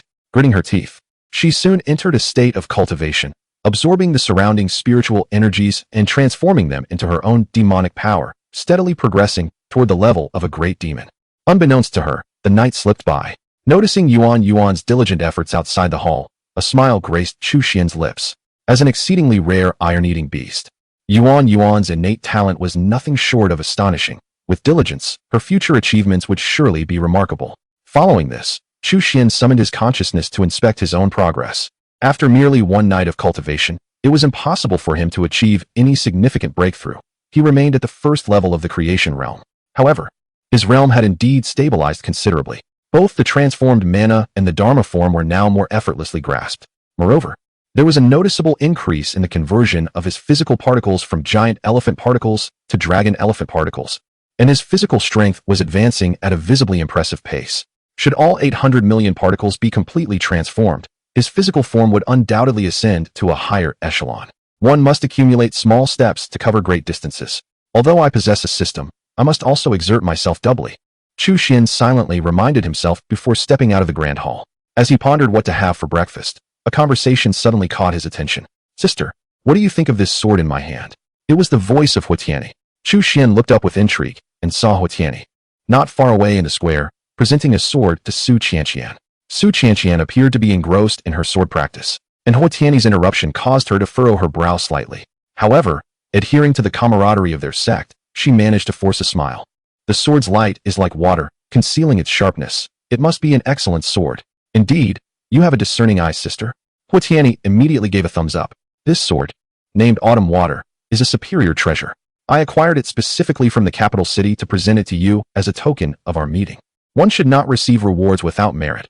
A superior treasure is worth at least several thousand spirit stones. I cannot accept it. Su Qianqian rejected without a moment's hesitation. Yet Huatiani remained undeterred. Gifts from others are not suitable for you, but I am different. Given the current circumstances of the Tai Holy Land, we must collaborate closely. In my view, our relationship ought to deepen further. Listening to his audacious words, Su Qianqian was momentarily rendered speechless. They had only known each other for a few days, and he was suggesting a deeper relationship? What audacity it took to utter such a statement. Even with her good-natured temperament, she felt an impulse to slap him across the face. However, she managed to suppress the urge. Suddenly noticing Chu Xian not far away, her eyes lit up. Washidi, you might as well keep that sword for yourself. I have something to discuss with Chu Shidi, so I shall take my leave. Before her words had fully escaped her lips, she swiftly made her way toward Chu Xian. Upon witnessing this scene, Huatiani's expression darkened significantly. Chu Xian observed everything with keen eyes, a hint of coldness flashing within. As Su Qianqian approached, he quickly masked his emotions and jested, "Why the long face? Someone is showering you with attention this morning, yet you remain unpleased? Humph, you seem quite pleased watching the drama unfold, yet you offer no assistance," Su Qianqian retorted. Shooting him a fierce glare, Chu Xian shrugged helplessly. "How could I assist? Am I to accept gifts on your behalf? Are you unaware of the saying, flattery without cause is either deceitful or malicious?" Upon hearing this, Chu Xian narrowed his eyes slightly. "Are you implying that Huatiani harbors ulterior motives?" "That is not my intention," Su Qianqian shook her head. However, after a moment's hesitation, she added, "I can't shake the feeling that junior brother Hua is being excessively attentive towards me." Chu Xian immediately chuckled. "That is simply because of your beauty. Do you not realize this yourself? Take a closer look. Oh my, with your bright eyes and white teeth, your flawless skin, you are as enchanting as a celestial being. How could any man resist such a lure?" Flattered by Chu Xian's compliments, Su Qianqian's heart blossomed with delight. "I am not that beautiful. Your words are too exaggerated." Though she protested, the smile on her face betrayed her true feelings. Chu Xian, stifling a laugh, replied earnestly, "I am not exaggerating at all. Your only flaw is that you are a bit lacking in certain areas." Su Qianqian's smile abruptly faltered. At that moment, she realized she had been teased by Chu Xian. Glaring at him with a dangerously fierce look, she was about to explode in anger. However, before she could react, Chu Xian extended his right hand, palm open. A dazzling green ring appeared before Su Qianqian. "What does this mean?" she asked, lifting her gaze. "I did not bring you a gift upon my return. So what do you think of this ring?" Chu Xian inquired with a smile. Under his intense gaze, Su Qianqian's cheeks flushed, yet she feigned confusion, responding, "It is beautiful. But what does it have to do with me?" Seeing her proud demeanor, Chu Xian shook his head with a gentle smile. "It has everything to do with you, for it was originally intended as a gift." As he spoke, he did not give Su Qianqian the chance to refuse. He grasped her left hand and slipped the ring onto her finger. "Look how perfectly it fits. Do not take it off. Wear it always." Chu Xian insisted firmly before turning to leave. Once he had walked a distance away, Su Qianqian, still in a daze, finally came to her senses. She glanced at the ring on her finger and then at the receding figure of Chu Xian. Her cheeks turned a deep shade of red, and her mind began to whirl with thoughts. What could his gesture of gifting me a ring possibly signify? Chapter 64. The Grass Character Sword Technique and the Secrets of Witchcraft. When Chu Xian decided to gift the thorn ring to Su Qianqian, he did not dwell on it excessively. This ring, known as the Thorn Ring, was one of the spoils he obtained from his expedition in the Black Cloud Mountains. Its specific function was to reflect damage, albeit with limitations. It could only rebound damage at the level of the Dharma realm, and excessive use would lead to its shattering. To Chu Xian, the ring's utility was somewhat negligible, which is why he had relegated it to the confines of his system space. However, upon returning to the Holy Land and encountering the suspicious figure of Huatiani, he recalled the Thorn Ring and decided to present it to Su Qianqian. Of course, Chu Xian was merely taking precautions, for Su Qianqian was no fool, possessing formidable cultivation at the Purple Mansion level. Moreover, the Grand Elder Deng Ying was still alive, within the Tai Chi Holy Land. Even if Huatiani harbored ulterior motives, he would likely hesitate to act upon them. After enjoying a hearty breakfast at Lu Bo's, Chu Xian made his way to the Yijin Hall, one of the relatively well-preserved palaces within the Tai Chi Holy Land. Although Tai Chi was not a traditional swordsmanship sect, it possessed a rich heritage of sword techniques. Of the 36 lineages, at least half were related to swordsmanship, including some exceptional techniques that transcended the ordinary, though most had been lost amidst the chaos of turmoil. The reason Chu Xian visited the Yijin Hall today was to observe Su Qianqian practice her swordsmanship, hoping to acquire knowledge in this discipline.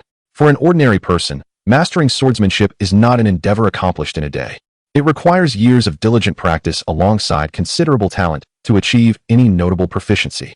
However, was Chu Xian an ordinary person? Clearly not. System, sign in. With his unique method, Chu Xian swiftly engaged in the study of swordsmanship. Ding. Sign in successful. Congratulations, host, on acquiring the Grass Character Sword Technique. As the system notification resonated, a continuous stream of memories and knowledge flowed into Chu Xian's mind. The Grass Character Sword Technique was not a traditional inheritance of the Tai Chi Holy Land, but an unparalleled sword art from another world, originating from the 9-leaf swordgrass. Renowned as one of the 10 fiends, its leaves resembled swords, and it bore 9 leaves. The Grass Character Sword Technique was the supreme treasure of its lineage. As these memories were absorbed, Chu Xian's mastery of swordsmanship advanced dramatically. The Grass Character Sword Technique was truly extraordinary. Even the theoretical knowledge imparted by the system was of profound significance. In a brief moment, Chu Xian transformed from a novice in swordsmanship to a seasoned sword cultivator. Of course, this was merely in terms of theoretical understanding, lacking any practical experience. Nevertheless, this advancement was tantamount to saving Chu Xian decades of effort. With diligent practice to apply his theoretical knowledge, he would soon emerge as a genuine seasoned sword cultivator, akin to his rapid progress in the realm of talismans. However, in comparison to the accompanying experience in swordsmanship, Chu Xian was far more concerned with the grass character's sword technique. He felt that as long as he could master this technique, even at a rudimentary level, it would be sufficient to surpass 99% of sword cultivators in the world. In the days that followed, apart from his daily training, Chu Xian devoted the majority of his time and energy to the cultivation of the grass character's sword technique. He even temporarily slowed his comprehension of the Tai Golden Chapter.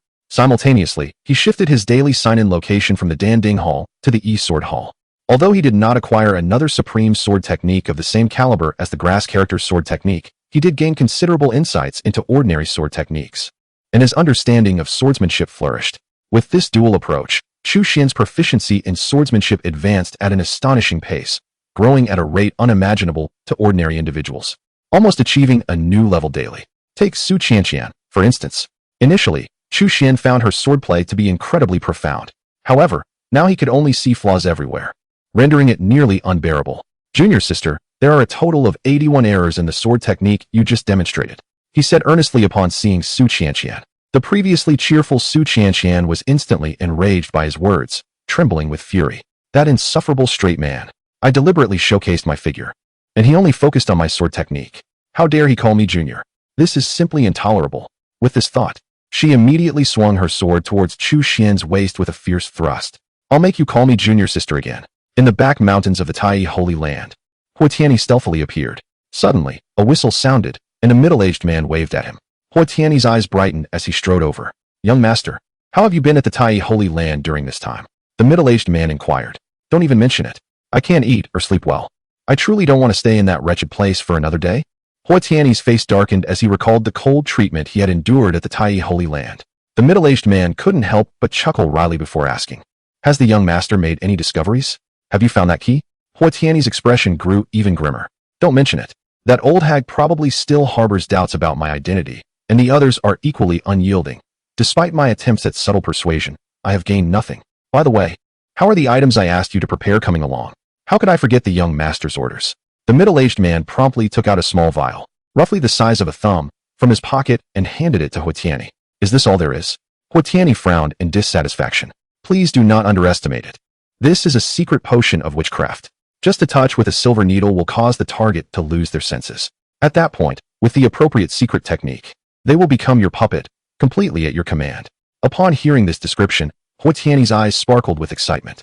Reflecting on the frequent rejections from Su Qianqian during this period, he could not help but clench his teeth and smirk coldly. You have forced my hand. Once I transform you into a mere puppet, we shall see if you dare to show me disdain. He immediately turned to the middle-aged man, eagerly instructing, quickly impart the secret arts of the sorcery to me. The middle-aged man, having no objections, swiftly transferred the arcane knowledge to Huo Tianyi, while also cautioning, young master, please take heed. The potency of this witchcraft is formidable. Should the target fall victim, the corresponding secret technique must be executed within a quarter of an hour. Otherwise, even divine intervention may prove futile. I understand. Huo Tianyi waved his hand dismissively, gazing at the witchcraft potion in his grasp. His face lit up with excitement as he proclaimed, she is the direct disciple of that old hag. She must have received the secrets from her. Once I seize control, it will be effortless. Go back and inform my father to await my good news. Once I achieve this monumental feat, let us see who in the sect dares to underestimate me. The middle-aged man, witnessing this, offered flattering words. May I assist you in achieving victory from the outset. Once you master that hidden realm, you shall surely soar to great heights. I hope you will not forget me when that time comes. Haha, well said, well said. As he envisioned the splendid future ahead, Huo Tianyi could not help but break into a triumphant laughter. Chapter 65, Thorny Halo, Identity Exposed. Junior Brother Chu, it seems your recent efforts in cultivation have been somewhat lackluster. It has been 4 months since your entry, yet you remain at the second level of the innate realm. While I do not expect you to compare yourself to me, after all, there are few in Qingyuan Prefecture who have attained the Purple Mansion realm at such a young age. You ought to exert yourself a bit more. Surely you comprehend the principle that the early bird catches the worm? In the palace, Su Qianqian adopted a sisterly demeanor, incessantly chattering in Chu Xian's ear. Upon hearing her words, Chu Xian could not help but roll his eyes. He knew this young lady was deliberately seeking revenge for personal grievances. Yet he could only endure it. After all, he was merely at the second level of the innate realm, and thus could not compete with a certain prodigy who had already broken through to the Purple Mansion realm at such a tender age. While he feigned attentiveness, he secretly pondered the grass character sword technique, managing to multitask without hindrance. Noticing Chu Xian's compliant demeanor, a smirk of satisfaction quickly appeared on Su Qianqian's lips. Just as she prepared to check on Chu Xian's progress with the Jade Toad treasure record, the sound of footsteps suddenly reached her ears. "Sister, I have been searching for you everywhere. What brings you here?" The newcomer was none other than Huitiani. Upon hearing his words, Su Qianqian's mood soured. "Do I need to report my whereabouts to you?" That is not what I meant," Huitiani said, momentarily taken aback before recovering quickly. "I have something important to discuss with you. Perhaps we could move to a more private setting?" His heart raced at the thought of the secret witchcraft elixir he had prepared, and he could hardly contain his eagerness. However, Su Qianqian shook her head, harboring no fondness for Huitiani and wishing to avoid his company. She stated plainly, "I still need to guide junior brother Chu in his cultivation. If you have something to say, please speak directly." Huitiani glanced at Chu Xian, his eyes betraying a flicker of jealousy that he could not conceal. Both had joined the Tai sacred land around the same time, yet the attitudes of the others towards them were starkly different. Huitiani, being self-centered, would not introspect but instead regarded Chu Xian with disdain. Nevertheless, thinking of his grand schemes, he suppressed his inner dissatisfaction and turned to Chu Xian, saying, "Junior brother Chu, my sister and I have matters to discuss. Perhaps you should excuse yourself? Whatever you wish to say can be expressed here. Is there something shameful that cannot be spoken of?" Chu Xian replied calmly, his tone devoid of courtesy. Seeing his demeanor, Huitiani could no longer restrain his anger, his face darkening at once. He fixed his gaze on Chu Xian, enunciating each word. "We are all from the same sect. Does junior brother Chu truly refuse to grant me this small favor?" Yet, Chu Xian remained unperturbed, seemingly indifferent. Respect is not bestowed by others. It is earned through one's own efforts. "Very well, junior brother Chu, I shall remember your words. I hope you do not come to regret this." A flicker of resentment crossed Huitiani's eyes as he turned to leave. However, after merely 2 steps, he abruptly whirled around. Without any forewarning, he launched his attack. 2 poison needles shot forth like lightning, aimed at Su Qianqian and Chu Xian. Initially, he had intended to only capture Su Qianqian, but since Chu Xian was proving so obstinate, he found no issue in seizing both of them. Once transformed into puppets, "I shall make you wish for death." Huitiani's mind screamed in madness, his face contorting with a hint of malice. He believed himself to have the upper hand, confident that Su Qianqian and Chu Xian could not evade his strike. If struck, their cultivation levels would leave them utterly defenseless. Indeed, his calculations were not without merit, and the timing of his assault was quite unexpected. The sole flaw lay in his grave underestimation of both Su Qianqian and Chu Xian. Setting aside Chu Xian for a moment, Su Qianqian was equally astute. She had long been wary of Huitiani, and, despite her nominal status as the leader of the Tai sacred land, she possessed certain hidden cards. In that fleeting moment, she vanished from her original position. However, rather than flee, she charged towards Chu Xian. "Be careful, junior brother Chu." Her warning rang out as she appeared before him. Harnessing her full strength at the Purple Mansion realm, she conjured a barrier of purple energy to shield him. Clearly, she intended to withstand the poisoned needle on his behalf. Witnessing this scene, Chu Xian was momentarily taken aback. Such an attack posed no threat to him. Not only did he possess the exquisite earth armor as protection, but his cultivation at the creation realm rendered him capable of disregarding such harm. Moreover, his physical constitution had reached a level of immunity to all poisons, rendering Huitiani's meticulously prepared voodoo concoctions utterly ineffective against him. It was Su Qianqian's selfless act of rescue that astonished him beyond measure. In that instant, an unprecedented warmth surged within his heart, unaware of the danger. Meanwhile, upon witnessing Su Qianqian's actions, Huitiani was consumed by wild jealousy. He could not comprehend where he fell short compared to Chu Xian. With him, Su Qianqian had always displayed indifference, yet she favored Chu Xian so openly, even willing to risk her life for him now. "You 2 dog lovers will not escape today," Huitiani snarled through gritted teeth. The sharp poison needles pierced through the barrier in an instant. Although Su Qianqian was a Purple Mansion practitioner, her hasty defense ultimately could not withstand the assault of the needles. Just as the impending crisis loomed, the thorn ring adorning her left hand suddenly radiated a mysterious emerald light. The mysterious radiance swiftly transformed into a tangle of thorny vines, encircling Su Qianqian like a halo of light. The poisonous needles, hurtling through the air, were thwarted by this ring of thorny luminescence. failing to advance further and instead rebounding sharply. With a sudden, unexpected turn of events, Huatiani found himself ensnared. His eyes widened in disbelief, filled with an expression of incredulity. It seemed unimaginable that the meticulously prepared poisonous needles would ultimately pierce his own body. Subsequently, he collapsed, his body rigid and lifeless. Without the intervention of any secret arts, his fate was all too evident. No divine being could rescue him. This abrupt turn of events left Chu Xian momentarily dazed. She glanced at the fallen Huatiani, then at the thorn ring upon her finger, slowly grasping the implications of what had transpired. Instinctively, she turned to look at Chu Xian, her dark eyes shimmering with an unfamiliar sentiment. Observing her reaction, Chu Xian cleared his throat and offered an explanation. If I were to claim that I stumbled upon this ring by mere chance, would you believe me? Do you take me for a fool? Chu Xian retorted with a roll of her eyes. Such a precious protective ring could not possibly be found so casually. Nevertheless, she sensed that Chu Xian harbored some unspoken concerns, so she refrained from pressing further. What shall we do with him? Chu Xian quickly pointed at Huatiani, inquiring. Let us search him for any clues. As he spoke, Chu Xian stepped forward willingly. To be candid, he harbored little hope, knowing that a rational individual would not conceal secrets on their person. Yet, whether due to carelessness or overconfidence, Huatiani unwittingly allowed Chu Xian to discover an identity token upon his person. As they beheld the peculiar markings on the identity token, Chu Xian and Chu Xian exchanged astonished glances. He is a disciple of the moon worship sect? Chapter 66. The disciples of the moon worship sect and the pain of losing a child within the palace. The disciples of the Tai Chi Holy Land quickly gathered. Even the long-infirmed Grand Elder Deng Ying managed to drag himself over despite his illness. Upon seeing the lifeless body of Huatiani sprawled on the ground, a heavy silence fell over the assembly. While they could hardly claim to feel sorrow for Huatiani's demise, nor could they muster any sympathy. His detestable identity as a spy only compounded their disdain. Despite having infiltrated the Tai Chi Holy Land for over a month, he had left a rather unfavorable impression on everyone. However, the palpable silence among the crowd stemmed from Huatiani's background, which was intricately linked to the moon worship sect, one of the three great sects alongside the One Palace and Two Sects. The One Palace, Two Sects, and Three Sword Schools are regarded as the six paramount powers of the Qingyuan Prefecture. These six formidable forces boast a profound heritage and a vast number of disciples.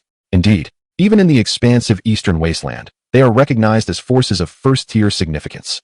For the Tai Chi Holy Land in its current state, the looming threat of such a colossal entity was undeniable. To be targeted by such a powerful sect instilled a sense of trepidation among the disciples, as a misstep could spell the complete annihilation of the Tai Chi Holy Land. This was no ordinary token of identity belonging to a disciple of the moon worship sect. It was the token of a true disciple. Grand Elder Deng Ying set down the identity token he held, his voice tinged with frailty. Upon hearing this, the disciples exchanged glances, their hearts growing heavier with each passing moment. The implications of being a common disciple versus that of a true disciple were vastly different. If Huatiani were indeed a true disciple of the moon worship sect, then his actions might have been orchestrated under the sect's directive. At the very least, the sect would not remain indifferent to the sudden death of one of its true disciples. Do you know the purpose of his infiltration into the Tai Chi Holy Land? Deng Ying inquired, looking towards Chu Xian. Chu Xian shook her head. He suddenly attacked both me and junior brother Chu, likely intending to subdue us first before interrogating.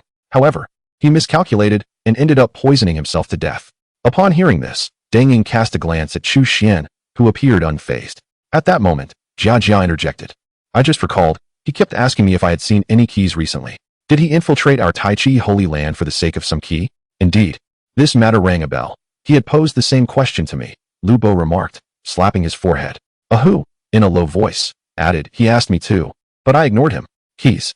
As the discussion unfolded, Deng Ying's eyes glimmered with a flicker of realization, and a cold smile soon graced her aged visage. It seemed that some individuals remained undeterred. They would not relent until they had thoroughly drained the Tai Chi Holy Land dry. Master, what should we do now? Chu Xian could not suppress her anxiety. Her concern was not born of cowardice, but rather a profound awareness of the moon worship sect's formidable might and terror. Her cultivation at the Purple Mansion realm may seem commendable among the younger generation, yet when confronted with the moon worship sect, a grand establishment with a legacy spanning millennia, she is likely to prove utterly insignificant. Throughout the years, our Tai Holy Land has endured countless tribulations, and it has yet to be extinguished. This time shall be no different. Deng Ying rose slowly, shaking off her previous frailty. In her aged eyes, a fierce and terrifying brilliance ignited as she declared with resolute conviction, as long as this old woman still draws breath, None shall dare to obliterate our Tai holy land. Meanwhile, at the moon worship sect, atop a magnificent towering peak reaching 1,000 zhang in height, a tall figure clad in a purple robe rose slowly, his voice deep and somber as he inquired, "You say my unfilial son's soul tablet has shattered?" Before him, an inner disciple bowed deeply. Trembling as he replied, "After thorough confirmation, it appears that Brother Hua has sadly passed away." "Passed away?" The purple-robed man scoffed. "Death is death. There is no need for euphemisms. That boy has always been ambitious, yet lacking in talent, blissfully unaware of his limitations. I knew he would meet his demise eventually." His disdainful laughter echoed in the air.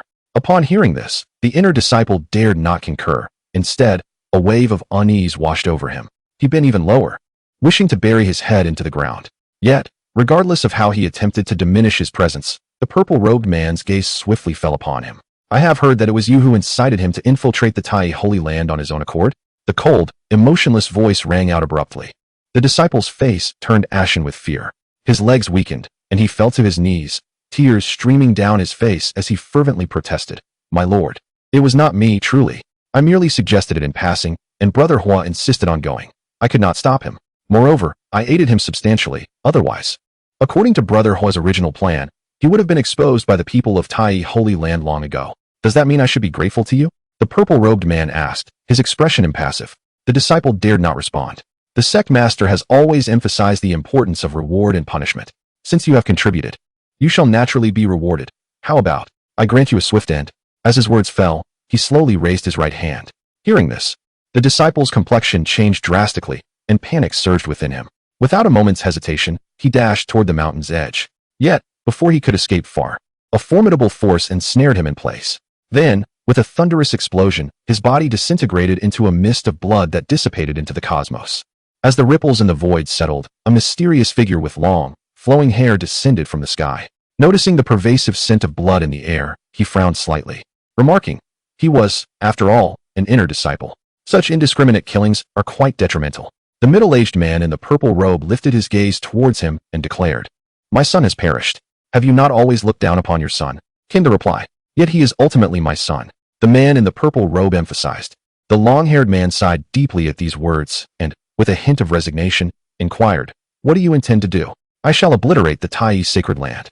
Burying it alongside him, the purple-robed man proclaimed, "We are not the only ones watching the Tai sacred land. You must understand that some matters can set off a chain reaction." A fierce glint of murderous intent flashed in the purple-robed man's eyes. "Whoever dares to obstruct me shall meet their end." The long-haired man scrutinized him intently, seemingly recognizing his resolute determination. After a moment of silence, he finally nodded in agreement. "Very well, but we must secure the 5 elements secret realm, as it pertains to the future plans of our sect for the next century." Agreed.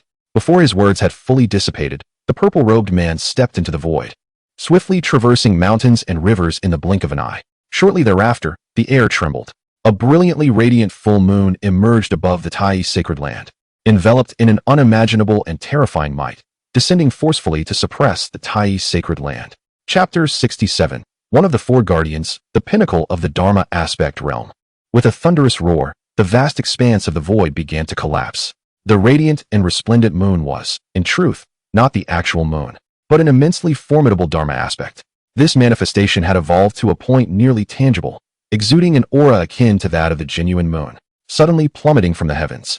It descended with an unimaginable force, roaring down upon the Tai sacred land.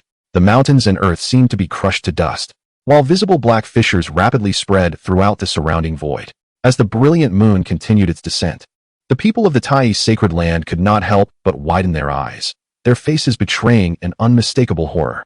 Sensing the tremendous disturbance, countless powerful beings from the Qingyuan prefecture were stirred, casting bewildered glances in this direction. The middle-aged man in purple robes stood aloft, seemingly indifferent to the probing gazes of the mighty consciousnesses. His countenance was frigid, and his eyes radiated an icy coldness, filled with a chilling intent to kill. "Old hag, are you still waiting to take action, or are you simply waiting for death? If so, then perish." The purple-robed man spoke slowly, a menacing grin emerging on his face as he raised his right hand and forcefully pressed down. The terrifying cultivation of the pinnacle of the Dharma aspect realm erupted instantly, akin to the blazing sun, unleashing waves of energy that surged outward in a frenzy. The already intimidating moon Dharma aspect became even more unstoppable, its dazzling light illuminating the heavens. as if the entire Qingyuan prefecture were enveloped in its blinding radiance.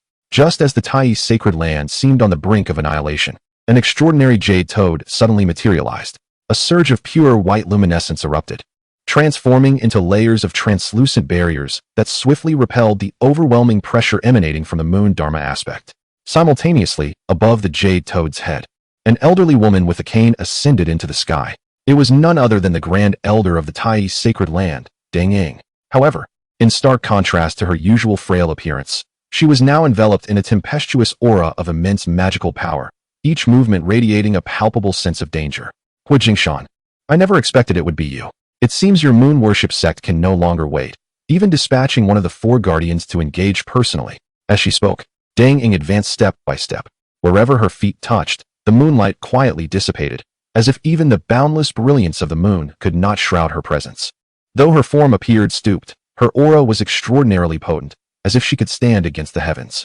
Hu Jingshan, the purple-robed man, could not suppress a rare expression of gravity as he witnessed her approach.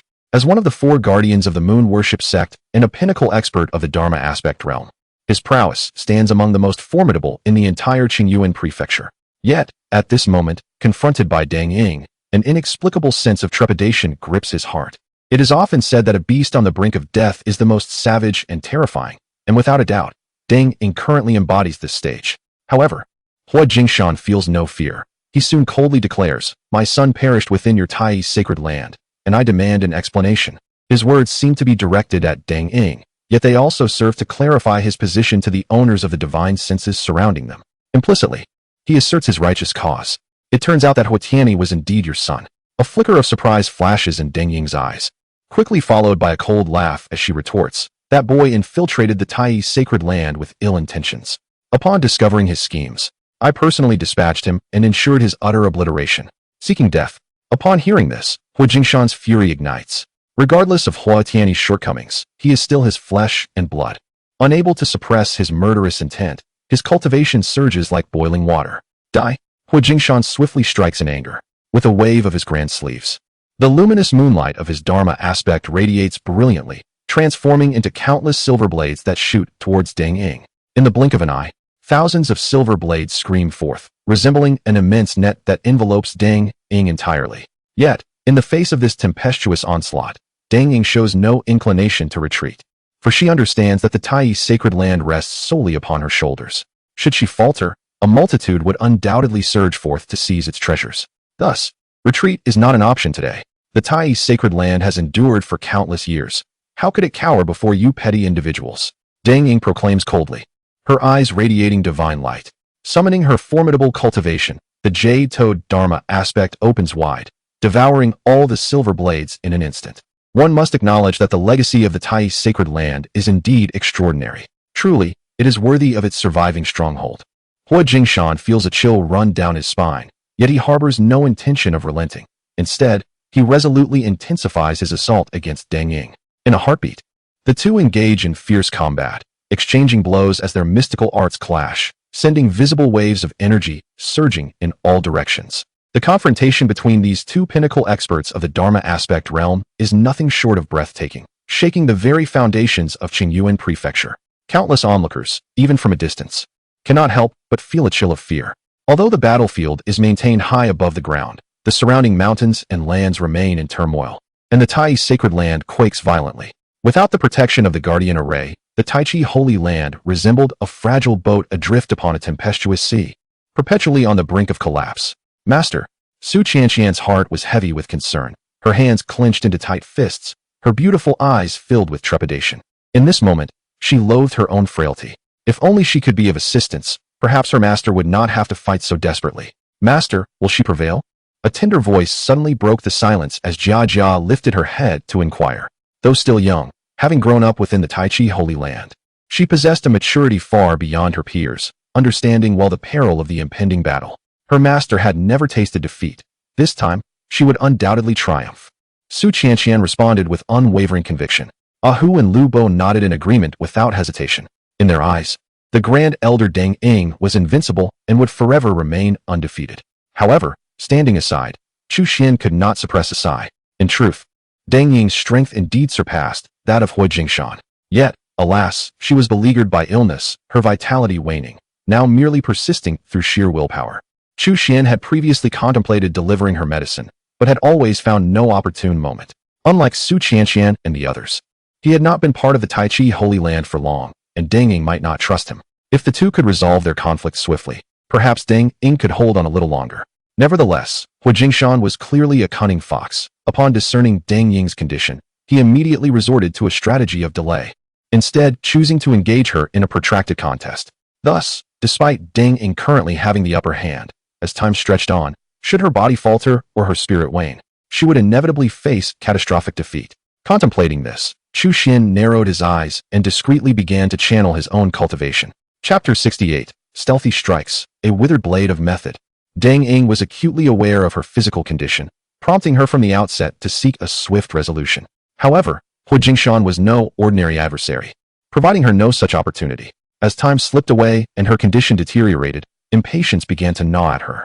A fierce glint flashed in her eyes as she resolved to go all out, expending her magical energy in a desperate bid for victory. In quick succession, waves of arcane energy surged from her hands, bombarding Hu Jingshan with relentless ferocity. Caught off guard by the onslaught, he found himself in a precarious position, struggling to defend against her assault. Yet, Hu Jingshan swiftly discerned Deng Ying's intent. Rather than panic, he welcomed the challenge, opting to forego offense in favor of a robust defense. His purple robe radiated a dazzling brilliance, revealing itself to be a rare mid-grade defensive artifact, showcasing remarkable protective capabilities under his full command. Despite Deng Ying's overwhelming advantage, she lacked potent weaponry to breach the artifact's defenses, rendering her unable to inflict a significant blow upon Hu Jingshan. Following her series of explosive attacks, fatigue inevitably set in. At that moment, Hu Jingshan revealed his predatory nature, unleashing a long-prepared offensive spell that struck with the swiftness of lightning. The sound of a deafening explosion echoed as the spell collided with Deng Ying's chest, forcing a torrent of blood from her lips. She was violently propelled backward, retreating over 100 paces before she managed to regain her footing. "You have been defeated," Hu Jingshan declared, striding forward with an air of triumph and a smile that radiated the confidence of a victor. "In your prime, you would be no match for me." Deng Ying gritted her teeth, her heart brimming with resentment. If only things were different, she thought bitterly. "Hand over the key to the Five Elements' secret realm, and I shall spare your life." Hu Jingshan extended his right hand, looking down upon her coldly. "Dream on." Even before his words faded, Deng Ying summoned her strength once more, channeling her magical essence to confront him. "Foolish." Hu Jingshan's gaze hardened, and before she could fully manifest her power, he waved his hand, sending her hurtling backwards. Those observing from the shadows understood that the outcome of the battle had been decided. The sight of Deng Ying, bloodied and thrown back, left the members of the Tai Holy Land in stunned silence, their expressions frozen in disbelief as they grappled with the unfolding reality. Ultimately, her physical limitations had been her downfall. "It seems I must find an opportunity to assist her," Chu Xian mused, sighing inwardly. If Deng Ying could vanquish Hu Jingshan, he would not need to intervene. Yet, it was clear that he could not afford to be idle. He would not stand idly by while she faced death, nor would he allow Hu Jingshan to obliterate the Tai Holy Land. With a swift motion of his right hand, a withered blade of grass on the ground was instantly grasped. Though it appeared to be merely an ordinary piece of dried vegetation in the hands of Chu Xian, it transformed into an extraordinary divine sword. Simultaneously, Chu Xian raised his gaze towards the towering figure of Hu Jingshan above, his eyes sharpening with a fierce intensity. Hu Jingshan felt a sudden chill run down his spine, an instinctive alarm surging within him. What had begun as a momentum to pursue victory now halted abruptly.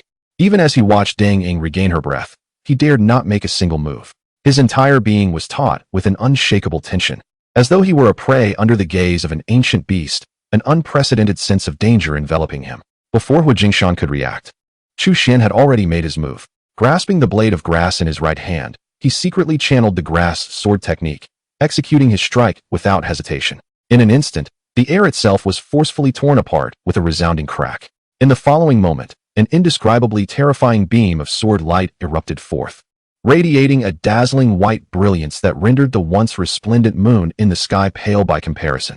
The power of this sword light was beyond imagination, extending over 10 feet in an astonishing rush towards Hu Jingshan, causing the very heavens and earth to tremble. Hu Jingshan's countenance changed dramatically at the sight, the pride and arrogance he had just felt after defeating Deng Ying evaporating without a trace. In that instant, a singular thought consumed him: retreat. Faced with this apocalyptic sword light, He harbored no intention of confrontation and immediately unleashed his full cultivation, retreating at the utmost speed. Yet, despite his rapid escape, the sword light pursued even faster. In the blink of an eye, it was upon him, and he could feel the chilling aura of its edge. At that moment, he understood he could not evade this strike. A resolute glimmer flashed in his eyes as he activated his purple robe, pouring every ounce of energy into it. Under Hu Jingshan's desperate effort, this mid-tier defensive artifact unleashed an unimaginable might, conjuring layer upon layer of protective barriers in an instant. However, beneath the onslaught of the sword light, these defenses crumbled as if made of mere paper, torn to shreds in a heartbeat. Then, within the incredulous gaze of Hu Jingshan, the sword light struck his chest with devastating force. With a sickening sound, his body was cleaved in two, crimson blood splattering across the sky. In a mere moment, a pinnacle figure of the Dharma aspect realm had fallen. The sudden turn of events left all onlookers utterly stunned. The entire ordeal unfolded with such brevity that it transpired in merely a few breaths. Many were left in a state of bewilderment, unable to comprehend the events that had just unfolded, as the formidable figure of Hu Jingshan had met his untimely demise. Even those in close proximity, including Deng Ying and the members of the Tai's sacred land, appeared equally perplexed. They exchanged glances, each reflecting the other's confusion, entirely unaware of who had executed such a decisive blow. With Hu Jingshan's fall, tranquility swiftly returned to the Tai's sacred land. However, the myriad of powerful beings from the Qingyuan mansion found it difficult to quell their tumultuous emotions. Who could be the mastermind behind the slaying of a peak powerhouse with a single sword strike? Such formidable swordsmanship rendered the three major sword sects seemingly impotent in comparison. It was evident that the Tai's sacred land had not entirely waned. They concealed an exceedingly fearsome ancient entity, suggesting that it would be prudent to avoid provoking them in the near future. Conversely, the Baiwa sect had suffered a setback. Having gained nothing while incurring the loss of a peak powerhouse, it remained uncertain how they would respond in the aftermath. Many could not help but revel in schadenfreude as they gazed toward the direction of the Baiwa sect. Within the sect, a long-haired man bore a dark expression. He was none other than Shi Zhongjie, the current leader of the Baiwa sect. At this moment, his gaze was fixated intently on the direction of the Tai's sacred land. The sudden demise of Hu Jingshan, one of the four protectors, would undoubtedly have profound repercussions for the Baiwa sect. The tragic death of a peak powerhouse was a burden that no faction could easily bear. He could no longer contain his agitation and rose to his feet, his eyes ablaze with a murderous intent. A presence far more terrifying than that of Hu Jingshan subtly revealed itself. However, recalling that extraordinary sword strike, he stifled his fury and resumed his seat, for even he could not guarantee his ability to withstand such an overwhelmingly formidable blow. Chapter 69. The Mysterious Senior, Zhu Gua, the Third Heaven of Transformation. The renowned protector of the moon worship sect, Hu Jingshan, was slain by a single sword strike, causing a tremendous uproar in Qingyuan Prefecture. However, what piqued the curiosity of the masses even more was the identity of the enigmatic powerhouse who delivered that fateful blow. It is worth noting that Hu Jingshan was a peak expert, one of the most formidable beings in all of Qingyuan Prefecture. The fact that he was vanquished by a mere sword indicates the extraordinary strength of the mysterious figure. Most speculate that this individual is likely one of the ancient remnants of the Tai's sacred land. After all, Hu Jingshan had set out with the intent to confront the Tai's sacred land, severely injuring the Grand Elder Deng Ying and planning to obliterate the sect entirely. It stands to reason that an ancient figure lurking in the shadows would be provoked into action. While the reactions of various factions are yet to be discussed, the Tai's sacred land itself has gained considerable prominence due to this incident. Initially thought to be on the brink of extinction, it now appears that the Tai's sacred land remains remarkably resilient, at least until the identity of the mysterious powerhouse is confirmed. No faction dares to act against the Tai's sacred land, especially in light of the living example presented by the moon worship sect. Unbeknownst to many, over half a month has passed. During this time, aside from the external turmoil, the members of the Tai's sacred land have been exceedingly busy. Busy with what? They are diligently searching for that mysterious figure. Like the opinions circulating outside, the members of the Tai's sacred land also believe that this enigmatic powerhouse is one of their own esteemed predecessors. After all, if it were an outsider, why would they intervene at such a critical moment? Even if they disregarded the formidable Hu Jingshan, would they not fear the repercussions from the moon worship sect behind him? Thus, there is but one explanation. This mysterious senior is undoubtedly one of their own. Once their identity was established, it became imperative to locate them. If they could welcome back this mysterious predecessor, the Tai's sacred land would surely overcome its current plight, and under this predecessor's guidance, the sect would have a promising revival. However, As is often the case, idealistic visions clash with harsh realities. Over the past half-month, they have searched every nook and cranny of the Tai's sacred land, even digging to great depths in the rear mountains. Yet, not a single soul, nor even the shadow of a ghost, has been found, and the whereabouts of that mysterious predecessor remain utterly elusive. Junior brother Chu, do you think that this predecessor is intentionally avoiding us? Su Qianqian asked, her expression one of dejection as she turned to Chu Xian. Upon hearing Su Qianqian pose this question, a peculiar expression crossed Chu Xian's face. Was this akin to seeking Li Kuei to inquire about Li Kuei? His gaze flickered momentarily before he nodded solemnly, saying, "There is indeed a possibility. Perhaps we should consider giving up?" "Why speak of giving up, Junior brother Chu? That simply will not do. One cannot abandon a task midway." Su Qianqian was poised to deliver a lecture when suddenly, it seemed she recalled something. She suddenly squinted her eyes, gazing at Chu Xian with a look of suspicion. "I couldn't help but notice that it seems you have been rather indifferent to this matter from the very beginning, always hesitating and showing a lack of consistency, while even Jia Jiao appears to be more earnest than you." A pang of anxiety gripped Chu Xian's heart. He had not anticipated that Su Qianqian would take such an interest in him. However, he could not truly be blamed for this situation. After all, how could he focus on finding himself? Naturally, such thoughts remained unspoken, as he maintained a facade of sincerity, explaining, "Junior sister, you are being somewhat unjust. It is not that I lack seriousness. Rather, I believe that with that senior's prowess, if he deliberately wishes to evade us, even if we were to dig 3 feet into the ground, it would be exceedingly difficult to locate him. If he desires to reveal himself, he will inevitably appear before us. Otherwise, our insistence would be futile. Is that truly the case?" Seeing Chu Xian's earnest demeanor, Su Qianqian momentarily found herself perplexed. Could it be that she had misjudged the situation? Absolutely. Chu Xian nodded affirmatively, his expression sincere. "All right, I can see that you have a point." Hearing Chu Xian's reasoning, Su Qianqian felt a flicker of uncertainty. After nearly half a month without any progress, she too was beginning to feel disheartened. Given the current circumstances of the Tai's sacred land, it was implausible to continue searching indefinitely. "I initially thought you had knowledge of that senior's identity, but it seems I was mistaken," Su Qianqian mumbled. Disappointment etched on her face as she shook her head. Before she could finish her sentence, she turned and departed. As she walked away, Chu Xian's lips twitched slightly. He did not feel that he had inadvertently revealed his identity. Rather, it could only be explained by a mere intuition. Was a woman's intuition truly that formidable? Chu Xian sighed with a wry smile and turned to leave. However, he did not return to the palace immediately.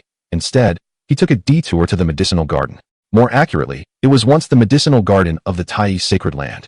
The garden, besides its fertile soil, required prolonged nourishment with spiritual liquid to sustain sufficient spiritual energy. Yet, given the current predicament of the Tai sacred land, they could hardly afford such expenses. Consequently, this vast expanse that once flourished with numerous spiritual herbs and medicines had now devolved into a wasteland overrun with weeds. System. Sign in. Upon entering the garden, Chu Xian quickly intoned within his heart. Ding, sign in successful. Congratulations to the host for obtaining a Zhu fruit. Immediately, the system space was graced with a mysterious spiritual fruit, roughly the size of an apple, its entire surface a deep crimson hue. The Zhu fruit. Undoubtedly, this is a true treasure of nature. It is said that the Zhu fruit flowers for a century and bears fruit for another century. Even an ordinary person consuming it could directly ascend to immortality. While the notion of ascension to immortality may be somewhat exaggerated, Chu Xian could still sense the astonishing spiritual energy contained within this fruit. At the very least, the spiritual items he had acquired from signing in over the past half-month paled in comparison to this Zhu fruit. With the acquisition of this vermilion fruit, I should be able to transcend to the 3rd layer of the transformation realm. A glimmer of joy flickered in Chu Xian's eyes. Indeed, his cultivation had already surpassed the 1st layer of the transformation realm, now standing at the pinnacle of the 2nd layer. Within a mere span of over half a month, he had ascended from the initial stages of the transformation realm to the apex of the 2nd layer, a feat that would be deemed inconceivable for an average cultivator. Yet for Chu Xian, this was merely a routine endeavor. During this time, he had diligently signed in at the medicinal garden, gradually acquiring a plethora of rare spiritual materials. Although these materials were not as precious as the vermilion fruit, they were far from ordinary. In the outside world, any one of them would be fiercely contested by countless individuals. With such a multitude of rare spiritual materials consumed, Chu Xian's significant advancement in cultivation was only to be expected. Upon returning to the palace, Chu Xian immediately ingested the vermilion fruit and entered a state of cultivation. Within less than 2 hours, he successfully broke through the bottleneck of the 2nd layer of the transformation realm. ascending to the third layer in a single leap. With such a rapid pace of progress, the pinnacle of the transformation realm seemed within my grasp. Chu Xian mused inwardly. The Tai sacred land truly represented an unparalleled treasure for him. In nearly 4 to 5 months since joining, his gains had been nothing short of astonishing. As long as he remained here for an extended period, even without exerting himself, his cultivation prowess would reach an unimaginable level. Therefore, anyone attempting to destroy the Tai sacred land would be akin to obstructing his path. Such enmity against his path could never be forgiven. With this thought, Chu Xian raised his head, and a fierce glint flashed in his eyes. Chapter 70, Golden Thunder Bamboo, Round Breakthrough, the Realm of Great Demons. Ding, sign-in successful. Congratulations to the host for obtaining a Golden Thunder Bamboo. As a new day dawned, Chu Xian went about his usual routine of signing in at the medicinal garden. However, the rewards of this sign-in were somewhat extraordinary compared to previous occasions. Instead of the usual spiritual herbs or medicinal plants, he received a unique spiritual material. With a mere thought, a magnificent bamboo, several zhang long and adorned with lush leaves, appeared before him, entwined with strands of golden lightning, resembling exquisite embellishments, casting an otherworldly aura. Without a doubt, this was the Golden Thunder Bamboo. Simultaneously, relevant information swiftly surfaced in Chu Xian's mind. The bamboo, originally named Heavenly Thunder Bamboo, is an exceedingly rare spiritual bamboo of the lightning attribute. After growing for 10,000 years, it undergoes a metamorphosis, transforming into the Golden Thunder Bamboo. Renowned as the pinnacle of lightning attribute materials, the Golden Thunder Bamboo can unleash the exorcising divine thunder, making it an exceptional weapon against malevolent spirits if crafted into a magical artifact. Beyond its application as a material for artifact crafting, the Golden Thunder Bamboo can also serve as nourishment for spiritual pets and extraordinary beasts, significantly enhancing their spiritual essence, with a certain probability of mastering the exorcising divine thunder. While I am not yet adept at crafting artifacts, the notion of nurturing spiritual pets and extraordinary beasts, just as this thought crossed Chu Xian's mind, he heard the unmistakable sound of someone swallowing. Looking up, he discovered Round had somehow approached, her large, dark eyes wide and unblinking, fixated on the Golden Thunder Bamboo before him, drooling uncontrollably, leaving a sizable wet patch on the ground. Hey, do pay some attention to your image, Chu Xian said, both amused and exasperated. Startled back to reality, Round looked up at Chu Xian, her face instantly transforming into a charming, eager smile. She promptly inquired, Master, does this bamboo taste good? Not at all, Chu Xian replied without a moment's hesitation. Round paused, torn between her desire to taste it and Chu Xian's declaration that it was unpalatable, leaving her in a state of indecision. After a moment's hesitation, she finally succumbed to the allure of the Golden Thunder Bamboo, tentatively proposing, could I perhaps just have a small bite to see how it tastes? Seeing her adorably foolish demeanor, Chu Xian couldn't help but chuckle. He raised his hand and gently waved, bringing the Golden Thunder Bamboo entirely before Round. Go ahead. As long as you can manage it, you may eat it all. But do keep in mind, this Golden Thunder Bamboo is unlike ordinary spiritual bamboos. It is as hard as iron and contains exorcising divine thunder. If it upsets your stomach, do not blame me. Upon hearing Chu Xian's words, Round's eyes brightened immediately. Unable to restrain herself any longer, she wasted no time and seized the Golden Thunder Bamboo, biting into it with fervor. Chu Xian had initially thought that Round would find it challenging to consume the Golden Thunder Bamboo, but he had significantly underestimated the extraordinary aptitude of the iron-eating beast. Even this top-tier spiritual bamboo, when placed in Round's mouth, proved to be no different from ordinary bamboo. The crisp sound of crunching resonated, as not only the leaves but also the central trunk were mercilessly pulverized. The terrifying force of the bite made Chu Xian's eyelids twitch uncontrollably. If yuan continued to grow at this rate, would even divine weapons be reduced to mere pulp beneath her jaws? This lengthy Golden Thunder Bamboo, if utilized for crafting magical artifacts, could yield several exquisite pieces. Yet in Yuan's hands, it was devoured in mere moments. However, after consuming such an extensive length of Golden Thunder Bamboo, Yuan's belly swelled, transforming her into a perfectly round sphere. The astonishing energy contained within the bamboo surged forth, enveloping her in an aura of vitality. Even her skin shimmered with arcs of dazzling lightning, and the pressure emanating from her became increasingly formidable. Was she on the verge of a breakthrough? Chu Xian keenly observed Yuan's unusual state. As a high-tier beast, her time spent in Chu Xian's company, coupled with her diligent training, had resulted in significant progress. Although her advancement was not as rapid as Chu Xian's, she had reached the pinnacle of high-tier beasts, merely a step away from the realm of great demons. Now, having wholly consumed such a lengthy Golden Thunder Bamboo, Her cultivation had reached its zenith. Propelled by the overwhelming energy, she instinctively surged towards a higher plane. Allowing Yuan to break through within the Tai Chi sacred land was out of the question. Without a moment's hesitation, Chu Xian grasped Yuan and ascended into the sky, swiftly navigating towards the Black Cloud Mountain range behind the Tai Chi sacred land. With his current cultivation at the third level of the transformative realm, his speed was astonishing when fully unleashed. In just a few breaths, he had carried Yuan deep into the heart of the Black Cloud Mountains. There, he sought a location rich in spiritual energy, where a terrifying pressure descended, causing all nearby beasts to faint. After clearing the area of threats, Chu Xian gently set Yuan down, allowing her to break through on her own. Such breakthroughs were personal endeavors. External assistance was often detrimental, akin to pulling seedlings to hasten their growth, ultimately harmful to Yuan's development. Boom. At this moment, the tempestuous energy within Yuan could no longer be contained and erupted violently. In an instant, her massive form was enveloped in a visible aura of energy, with arcs of lightning flickering incessantly. Following this, the surrounding area of over 100 miles trembled violently. Countless streams of spiritual energy surged in, transforming into radiant torrents that continuously flowed into Yuan's body. High-tier beasts correspond to the human realm of Purple Mansion cultivators, while the realm of great demons aligns with that of the law manifestation realm in humanity. However, the cultivation path of beasts diverges significantly from that of humans. They do not require the perception of celestial bodies to evolve their forms, but instead condense a demon core. Once the initial demon core is formed, all the beast's demonic power converges within it. Moreover, the demon pill can also be utilized in combat, its formidable powers rivaling those manifested by practitioners of the Dharma aspect realm. As an increasing amount of spiritual energy from heaven and earth infused into the round figure, the aura emanating from it grew increasingly potent, an overwhelming surge of demonic force that manifested a series of extraordinary phenomena. This astonishing spectacle swiftly attracted the attention of numerous beasts lurking in the Black Cloud Mountain range. Despite the previous annihilation of over 10,000 beasts by Chu Xian, the vastness of the Black Cloud Mountains concealed innumerable creatures. In the blink of an eye, thousands of formidable beasts converged from all directions, their eyes gleaming with a savage and greedy bloodlust.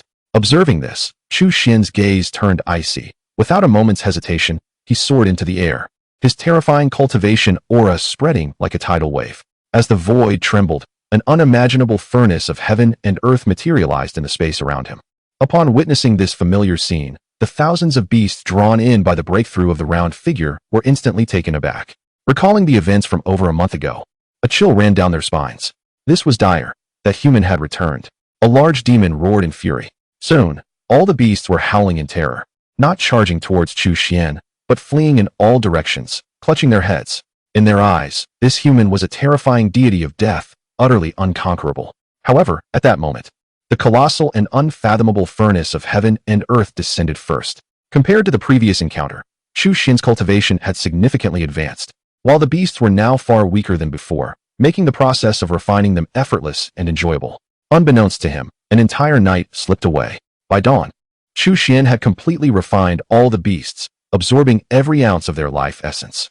Observing his elevation to the fourth level of the creation realm and glancing at the successfully ascended round figure, a satisfied smile soon graced Chu Xian's face. He suddenly felt that the Black Cloud Mountain range seemed to be a treasure trove for him. Indeed, it appeared he would need to visit it frequently. He could only wonder how many more times he could reap from the remaining beasts in the Black Cloud Mountains. Chapter 71, Undercurrents. Huyan Rong delivers news as dawn broke. The gates of the Tai sacred land were rapped upon. Su Qianqian opened the door to find an elderly man clad in a dark robe standing outside. Senior Huyan? Su Qianqian's eyes brightened as she quickly recognized the identity of the elder, who was none other than the master of the spirit talisman sect that had assisted her in the past. Huyan Rong scrutinized Su Qianqian, keenly noting the changes in her cultivation. A flicker of astonishment passed through his aged eyes. To think that within mere months, Miss Su, you have transcended into the Purple Mansion realm. Such prodigious talent is truly remarkable. Even within the vast expanse of Qingyuan Prefecture, few can rival your abilities.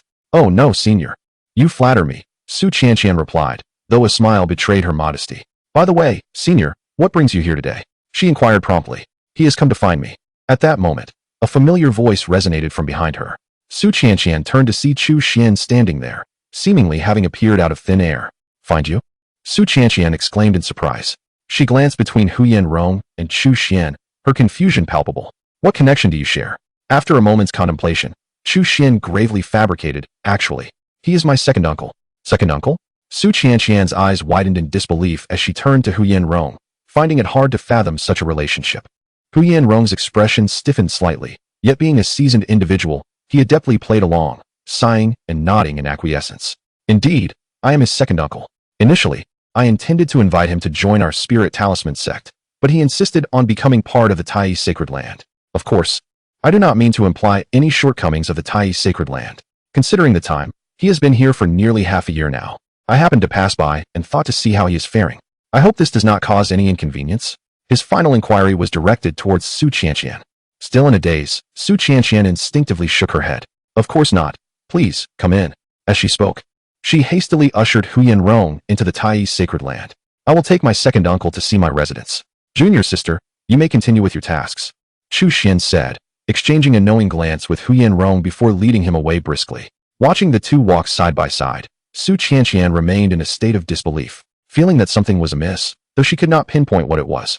Upon returning to the palace, Hu Yanrong immediately knelt. This old servant has acted rashly and disrespectfully, uttering nonsense. I implore you to punish me, master. This was merely a fabrication of mine, and it bears no relation to you. Chu Xian sat at his desk, casually waving his hand, and an invisible force lifted him effortlessly. Yet you, how did you suddenly come to the Tai sacred land to seek me? Feeling the overwhelming and unresistible invisible power, Hu Yanrong's heart sank. Upon hearing Chu Xian's inquiry, his expression swiftly turned grave. I have come with significant news to report to you, my lord. Significant news? Chu Xian raised an eyebrow slightly. This matter is closely tied to the recent death of the moon worship sect's protector, Hu Jingshan. At that moment, a sword light pierced the heavens and the earth. And even this pinnacle powerhouse could scarcely withstand it.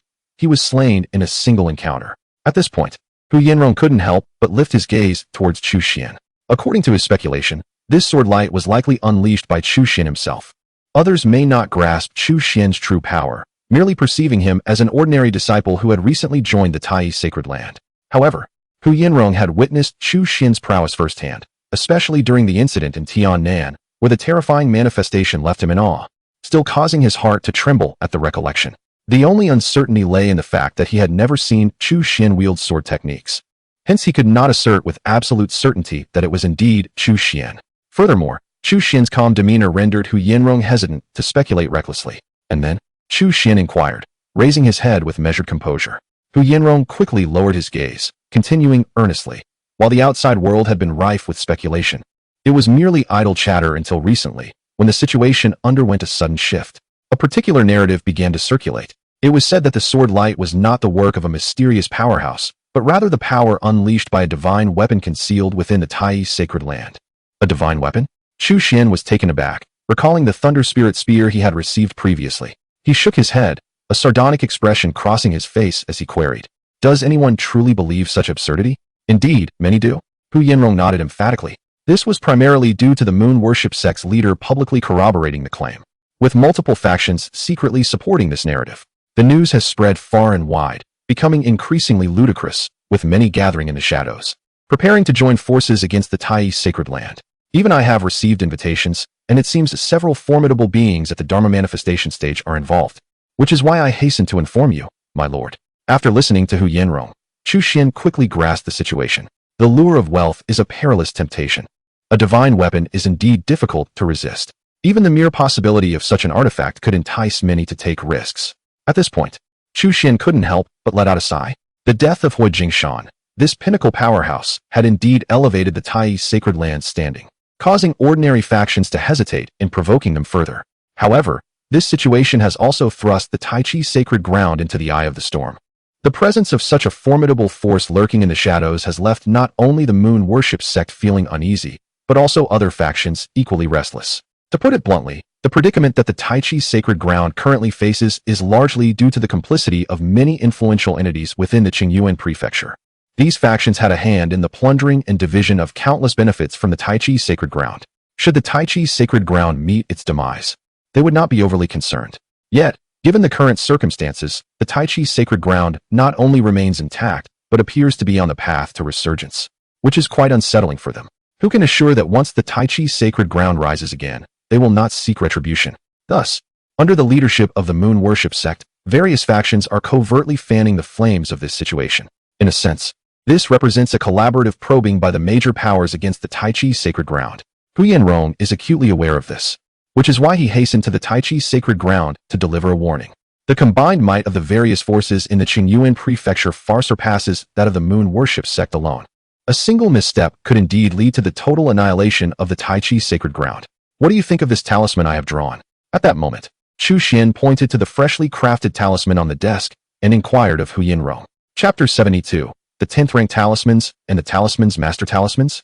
Hu Yanrong was momentarily taken aback. He struggled to comprehend the connection between a mere talisman and the current events.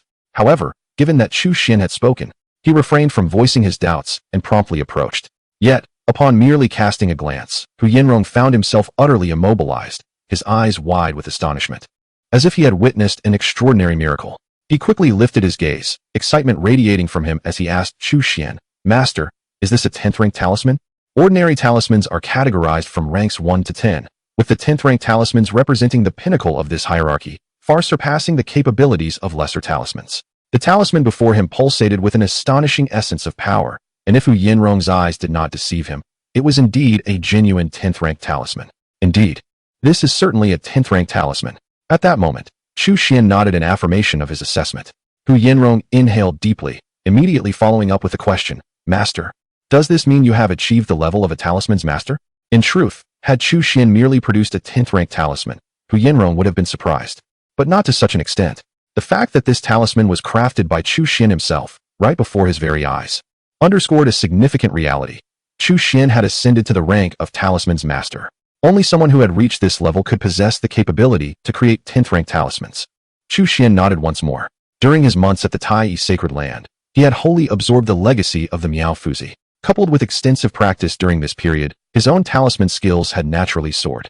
While he might still fall short of the esteemed Miao Fuzi, he had undeniably attained a masterful level of proficiency. A talisman's master observing Chu Xian's calm demeanor, Hu Yanrong's heart surged with tumultuous waves of excitement. He had devoted decades to the art of talismans, with his greatest aspiration being to become a talisman's master. Although he was currently a high-level talisman practitioner, the chasm between him and the realm of a talisman's master was insurmountably vast. It could be said that among 1,000 high-level talisman practitioners, one might not even emerge as a talisman's master. Yet, here stood a living, breathing talisman's master before him. The sheer exhilaration in Hu Yanrong's heart was palpable. "Master, may I follow you?" Hu Yanrong promptly requested. "Whether it be serving tea, washing clothes, or cooking, I am at your service. As long as you could occasionally offer me guidance in your leisure time." Seeing Hu Yanrong's eager disposition, Chu Xian couldn't help but shiver. If the individual were a young maiden, graceful and charming, he might have considered it. But having an elderly man, aged around 180, trailing after him daily was quite another matter. With a bemused expression, Chu Xian inquired, "And what of the Lingfu sect?" "The Spirit Rune sect can be entrusted to certain elders for management. If necessary, I will return and pass the position of sect master to another." Without a moment's hesitation, Hu Yanrong expressed this thought. Observing his resolute demeanor, it seemed that with a mere nod from Chu Xian, he would act upon it immediately. However, Chu Xian shook his head in refusal. "As the esteemed master of the Spirit Rune sect, what is your place beside me? Even if you are indifferent, what will others think? At that point, can I still remain peacefully within the Tai sacred land?" Hu Yanrong was momentarily taken aback, as this was evidently an insurmountable dilemma, and he soon lowered his head in dejection. Seeing him in such a state, Chu Xian felt a pang of compassion and quickly reassured him. All right. When I have time later, I will offer you guidance." Upon hearing this, Hu Yanrong's spirits lifted once more. "Yet before that, you must assist me with a task. Take this talisman and apply it where it is needed." As he spoke, Chu Xian handed the 10th grade talisman from the table to Hu Yanrong. "Master, do you mean to take the initiative?" Hu Yanrong's eyes widened as he seemed to grasp the implication, gazing at the formidable 10th grade talisman in his hand. A hint of astonishment flickered in his eyes. The power of a 10th grade talisman is not inferior to the full force of a creator sovereign. If employed unexpectedly, it could unleash an unimaginable calamity. One must reciprocate in kind. Since those factions wish to test the waters, let them open their eyes and witness the truth. Chu Xian's expression remained indifferent, as if he cared little for the situation. While he was not a fiend, he was also not one to passively endure blows. As the saying goes, men die for wealth, birds die for food. Those who willingly take risks must naturally be prepared to face the corresponding consequences. By the way, it may be somewhat perilous for you to go alone. Allow Yuan Yuan to accompany you this time. As he spoke, Chu Xian beckoned towards the outside. Soon, Hu Yinrong witnessed a charming creature wobbling in from outside. It was the iron-eating beast, Yuan Yuan. Ever since her breakthrough into a great demon, her fur had become even more lustrous, and her appearance had grown adorably clumsy, with a pair of exceptionally lively eyes that were utterly endearing. From her presence, Hu Yinrong sensed a significant threat. No wonder the master had declined his service. It seemed he had acquired a new favorite. With this thought, Hu Yinrong promptly stated, "Master, I recently broke through to the 9th layer of the Purple Mansion realm. Such a dangerous task can be entrusted to me alone. It would be best if this cute pet, who merely knows how to be adorable, does not partake." Implicitly, he believed himself to be the truly capable one. Only a pet that knows how to be adorable? Hearing this, a curious smile spread across Chu Xian's face. He quickly turned to Yuan Yuan and teasingly remarked, "It appears you have been underestimated. Let him witness your true strength." As he spoke, Chu Xian waved his hand, effortlessly sealing off the space around them. Upon witnessing this, the round and innocent-looking Yuan Yuan smiled foolishly, a glimmer of cunning flashing in her large, dark eyes. Almost immediately, an unimaginable and terrifying demonic aura erupted from within her. Simultaneously, her form began to swell uncontrollably, soaring to the very pinnacle of the palace in the blink of an eye. Gazing upon this colossal entity, which loomed like a mountain, Hu Yinrong couldn't help but gape in astonishment, his eyes nearly popping out of their sockets, while his aged face was etched with incredulity. "This is a great demon," Hu Yinrong exclaimed in disbelief. He had never anticipated that what was once an adorable and somewhat foolish pet could transform into such a fearsome beast. Despite his cultivation at the 9th level of the Purple Mansion realm, he felt utterly insignificant in the presence of Yuan Yuan, a formidable iron-eating beast of the great demon tier. In truth, although Yuan Yuan had only recently ascended to the great demon level, her exceptional talent rendered her a standout among her peers. "Now, I trust you will no longer refuse." At that moment, Chu Xian smiled and inquired once more. Chapter 73.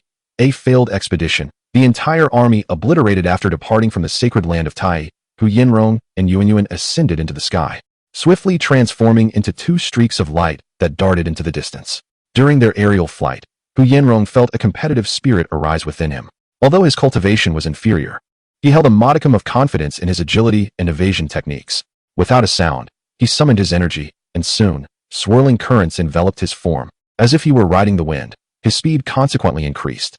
Yuan Yuan quickly sensed his movement, glanced at Hu Yinrong, and a teasing smile illuminated her simple, honest face.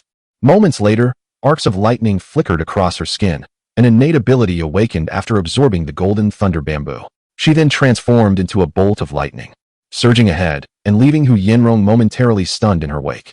Not one to concede defeat easily, he gritted his teeth and pursued her. Meanwhile, far away, an enormous throng of individuals surged toward the sacred land of Tai, exuding an air of menace. This assembly was a veritable M-Lang of characters, comprising the avaricious drawn by rumors of divine weaponry, bandits seeking to exploit the chaos, and numerous despondent cultivators hoping to seize an opportunity. Among them were also concealed sect masters and hidden agents from powerful factions. Undoubtedly, the allure of the divine weapon was extraordinary. Even mere hearsay compelled many to act. In just a few days, thousands had converged, with more continuously joining from all directions. Their aims were unequivocally directed at the sacred land of Tai. In truth, not all were convinced of the weapon's existence, nor did everyone dismiss the possibility of a formidable force lurking behind the sacred land. Nevertheless, regardless of their beliefs, they unhesitatingly joined the ranks. The rationale was simple: greed drives men to peril, as hunger drives birds to death. The magnetism of the divine weapon led them to subconsciously disregard potential dangers. Moreover, the sheer number of participants instilled a sense of audacity among them. They believed that even if a terrifying power resided within the sacred land, it could hardly threaten them. After all, not all among them were ordinary cultivators. Many were renowned powerhouses. The three brothers, known as the demonic trio of Ma Bei, practiced dark arts, reveling in the taste of human blood and often honing their skills on the living. Each possessed early-stage manifestations of their spiritual forms, and together, they could easily overpower even mid-stage counterparts. The rotund man beside us, affectionately nicknamed Golden Abacus, is the leader of a prominent merchant guild. By nature, he is avaricious and has a penchant for collecting treasures. It is likely that he has come here in pursuit of divine weapons. 20 years ago, he transcended to the law manifestation realm, and by now, he has most certainly attained the 4th level of that realm. Then there is the yellow-faced female cultivator, a formidable rogue known for her audacity. The sects she has obliterated could be counted on both hands. She boasts a formidable cultivation at the third level of the law manifestation realm, concealed within the forest. Huyan Rong pointed out the numerous powerful figures within the Grand Assembly to Yuan, sharing insights, as if recounting a cherished tale. Although they had previously engaged in subtle competition, Huyan Rong remained resolute when addressing matters of significance. And let us not forget the hunchbacked elder at the forefront. He is also a renowned rogue cultivator from Qingyuan Prefecture, having reached the latter stage of the law manifestation realm. More importantly, his affiliations are noteworthy. It is said that he has long since covertly joined the Moon Worship sect and has been responsible for handling its clandestine affairs. Many of the formidable individuals in this expedition were invited by him. It appears there are indeed many strong contenders. Yuan licked her lips and spoke with human articulation. Despite her recent breakthrough into the great demon realm, where she has yet to fully assume a corporeal form, the bones in her throat have successfully been refined, allowing her to articulate speech with ease. As she spoke, her eyes betrayed neither fear nor trepidation, but rather a spark of undeniable excitement. Shall I take the initiative and eliminate the leaders first? She proposed with enthusiasm. Such recklessness? Huyan Rong was taken aback by her suggestion. Upon glancing at her, he found her expression earnest, devoid of any jest. Do you have confidence in this endeavor? He asked instinctively, with a sudden ambush. I would say I have a 70 to 80% chance of success, Yuan replied after a moment of contemplation. Though she was exceptionally gifted and her strength far surpassed that of ordinary cultivators, she had only recently ascended to the great demon realm and was cautious not to overstate her capabilities. Nevertheless, her assertion left Huyan Rong profoundly astonished. In the face of such numerous law manifestation experts, most individuals would be fleeing for their lives. Few would dare to boast of such confidence. Even if her claim held a degree of embellishment, her prowess was indeed remarkable. Even if you managed to eliminate the leader, bear in mind that there are thousands in the ranks. Should they converge their attacks, escaping unscathed would be exceedingly difficult. As long as I can dispatch the leaders, the remaining individuals lack the strength to breach my defenses, Yuan declared without a moment's hesitation, exuding confidence in her assertion. As the sole beast to have survived the furnace divine ability of Chu Xian, she truly had the grounds to make such a statement. However, Huyan Rong was reluctant to let her take such risks and ultimately shook his head in refusal. Even so, should we disturb the grass? Some will undoubtedly take the opportunity to flee. If your identity is revealed, it will inevitably cause trouble for our master. Upon hearing Huyan Rong's words, Yuan relented. In that case, I shall heed your counsel. Adhering to our original plan, I will first activate the talisman to unleash its full power. Should there be any remnants left behind, you may intervene at that moment. After some contemplation, Yuan expressed no objections. The two quickly reached a consensus. Without further delay, Huyan Rong immediately began to activate the 10th grade talisman entrusted to him by Chu Xian. This talisman was far superior to ordinary ones. Its astonishing power was not easily summoned. Had it not been for Huyan Rong's own cultivation at the 9th level of the Purple Mansion realm, coupled with his expertise as a high-ranking talisman master, he would have struggled to accomplish this feat. As the talisman's might erupted, the sky was instantly cloaked in darkness. A tempest howled, and torrential rain fell. The spell sealed within this talisman was none other than the wind and rain summoning technique that Chu Xian had employed to annihilate 300,000 cavalrymen of the Gyre tribe. However, Chu Xian's cultivation had since undergone a remarkable transformation, and the power of this divine ability had changed drastically. In a heartbeat, the fierce winds and rain descended simultaneously. The terrifying force seemed capable of obliterating the very heavens and earth. In an instant, it enveloped the 1,000-strong contingent entirely. This space appeared to be forcibly sealed, rendering even the leading avatars of the law realm unable to escape. Many were caught off guard and were swiftly reduced to mere fragments. In an instant, a rain of blood and shattered bodies erupted, causing the surrounding area of hundreds of miles to convulse violently. Witnessing such a horrifying spectacle, even Huyan Rong and Yuan, who were hidden nearby, could not help but turn pale. They no longer had the heart to search for any remaining survivors, for under such a terrifying divine ability, there would be no survivors to find. Quickly, we must leave, or it will be too late. Yuan grasped Huyan Rong, who had weakened from activating the talisman, and immediately unleashed the thunder escape technique to its utmost, transforming into a streak of lightning as they fled frantically into the distance. After escaping several hundred miles, they finally halted. Gazing at the horrifying scene of the sky collapsing and the earth splitting apart, the pair exchanged glances, each reflecting the lingering fear in the other's eyes. It was perilously close. They had nearly become casualties themselves. As for the once formidable force advancing towards the Taichi Holy Land, it was undoubtedly annihilated without a trace. Such a monumental upheaval sent shockwaves through the entirety of Qingyuan Prefecture. Upon witnessing the astonishing and terrifying scene, countless powerful beings were left in stunned silence, their minds consumed by a singular thought: what on earth had transpired? Chapter 74. The Key, the Secret Realm, and the Healing Elixir. The annihilation of a multitude, numbering in the thousands, has instigated a profound uproar within the Qingyuan Prefecture. The magnitude of this event surpasses even the notorious slaying of the moon-worshipping sex guardian, Hu Jingshan, by a single sword strike. For, despite Hu Jingshan's formidable prowess, he was merely one individual. This calamity has claimed the lives of an entire contingent, including several renowned powerhouses, with at least 7 or 8 masters of the Dharma realm among them. What is even more alarming is that the assailant did not reveal themselves. A mere display of divine power obliterated this throng of formidable warriors. This is the most terrifying aspect. Such a fearsome display of divine skill has not only awakened those who had been enraptured by tales of divine weapons, but has also rendered the various factions, who were eager to probe the Tai Holy Land, utterly speechless. Now, it is abundantly clear to all that a mysterious and powerful entity lurks behind the Tai Holy Land, one whose strength far exceeds their wildest imaginations. Consider, if this divine skill had not descended upon the heads of those thousands, but rather upon their own sect's sanctuaries, save for the protective formations of the 6 major factions, who could guarantee that their own sects could withstand such a cataclysmic force. The grim likelihood is that, in the wake of such a divine strike, their entire sects would be rendered non-existent, as if the very mountains and rivers spanning hundreds of miles had been razed to the ground. Unexpectedly, amidst the widespread turmoil, the Tai Holy Land, at the eye of the storm, remains tranquil and serene. This is largely due to their isolation from news. They are entirely unaware of the chaos that has unfolded. It is not until several days later, when Lubo ventures out to procure supplies, that he inadvertently learns of the calamity.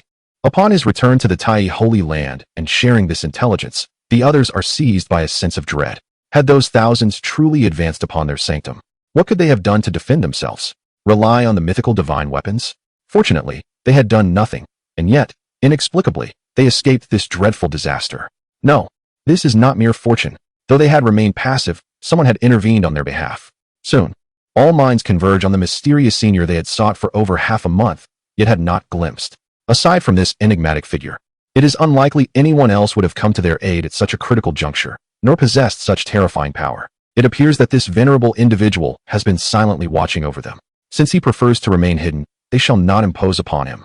Within the palace, the Grand Elder, Deng Ying, gasped for breath as she spoke. Following her encounter with Hu Jingshan, she had narrowly escaped with her life, yet her body was irrevocably shattered. Moreover, given the current state of the Tai Holy Land, effective treatment was simply unattainable. She could only rely on her profound past cultivation to barely sustain her existence. As a consequence, her cultivation had suffered immensely. Not only was she unable to maintain her peak prowess in the law manifestation realm, but even the most fundamental level of that realm was becoming increasingly elusive. Should a formidable adversary appear at this juncture, she would find herself powerless despite her intentions. Thus, she could not help but feel a twinge of fortune that the Tai sacred land had narrowly escaped a calamity. Yet, contemplating her physical condition, which could hardly endure for much longer, she couldn't suppress a deep sigh. I have summoned you here today not only to discuss this matter, but to announce something of great significance. As she spoke, Deng Ying lifted her gaze to the 5 individuals before her, the last remaining members of the Tai sacred land. Truth be told, she felt a profound dissatisfaction within. Aside from Chu Xian, her direct disciple who met her standards, the others were either too old or too young, or perhaps mentally lacking. The remaining one, Chu Xian, seemed somewhat better, yet he had only recently joined the Tai sacred land, and had previously been embroiled in the incident with Hu Tianyi, leaving her with reservations about him as well.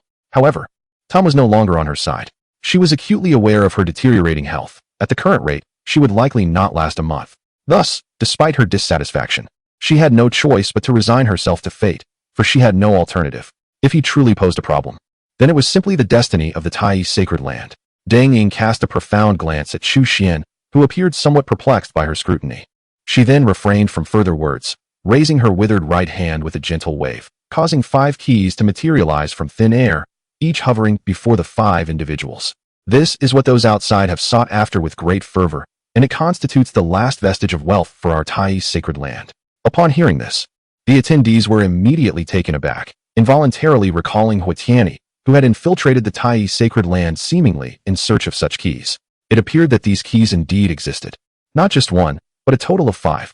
During the zenith of the Tai sacred land, it held dominion over numerous secret realms, one of which was known as the 5-element secret realm. Among the many secret realms, the 5-element secret realm was not the most renowned, but it was undoubtedly the most enticing. This realm automatically generated the 5 elements inheritance every millennium. By accepting this inheritance, one could swiftly ascend to great heights. Now that the 5 elements inheritance had been fully gestated, it merely required 5 keys to unlock the secret realm. At this point, she turned her gaze toward Chu Xian and the others. I am now entrusting these 5 keys to you. You may enter the 5 elements secret realm together to accept the inheritance. My time is limited, and from here on, the future of the Tai sacred land rests upon the 5 of you. As soon as she finished speaking, she seemed to lose the strength to continue, her entire demeanor appearing frail, her visage pale and drawn. Master, I do not wish for your demise. Upon witnessing her distress, Chu Xian could no longer restrain herself and immediately knelt before her, weeping loudly. Foolish child, Deng Ying managed to lift her right hand with great difficulty, gently caressing her head. In the face of life, aging, illness, and death, who can truly escape? Moreover, I am well aware of my own condition. Unless a peerless physician intervenes, my fate is sealed. Upon hearing these words, a wave of sorrow enveloped the crowd. Yet, at that moment, Chu Xian suddenly cleared his throat and stepped forward. Although I am no divine healer, I possess a miraculous herb for healing. It may prove somewhat useful.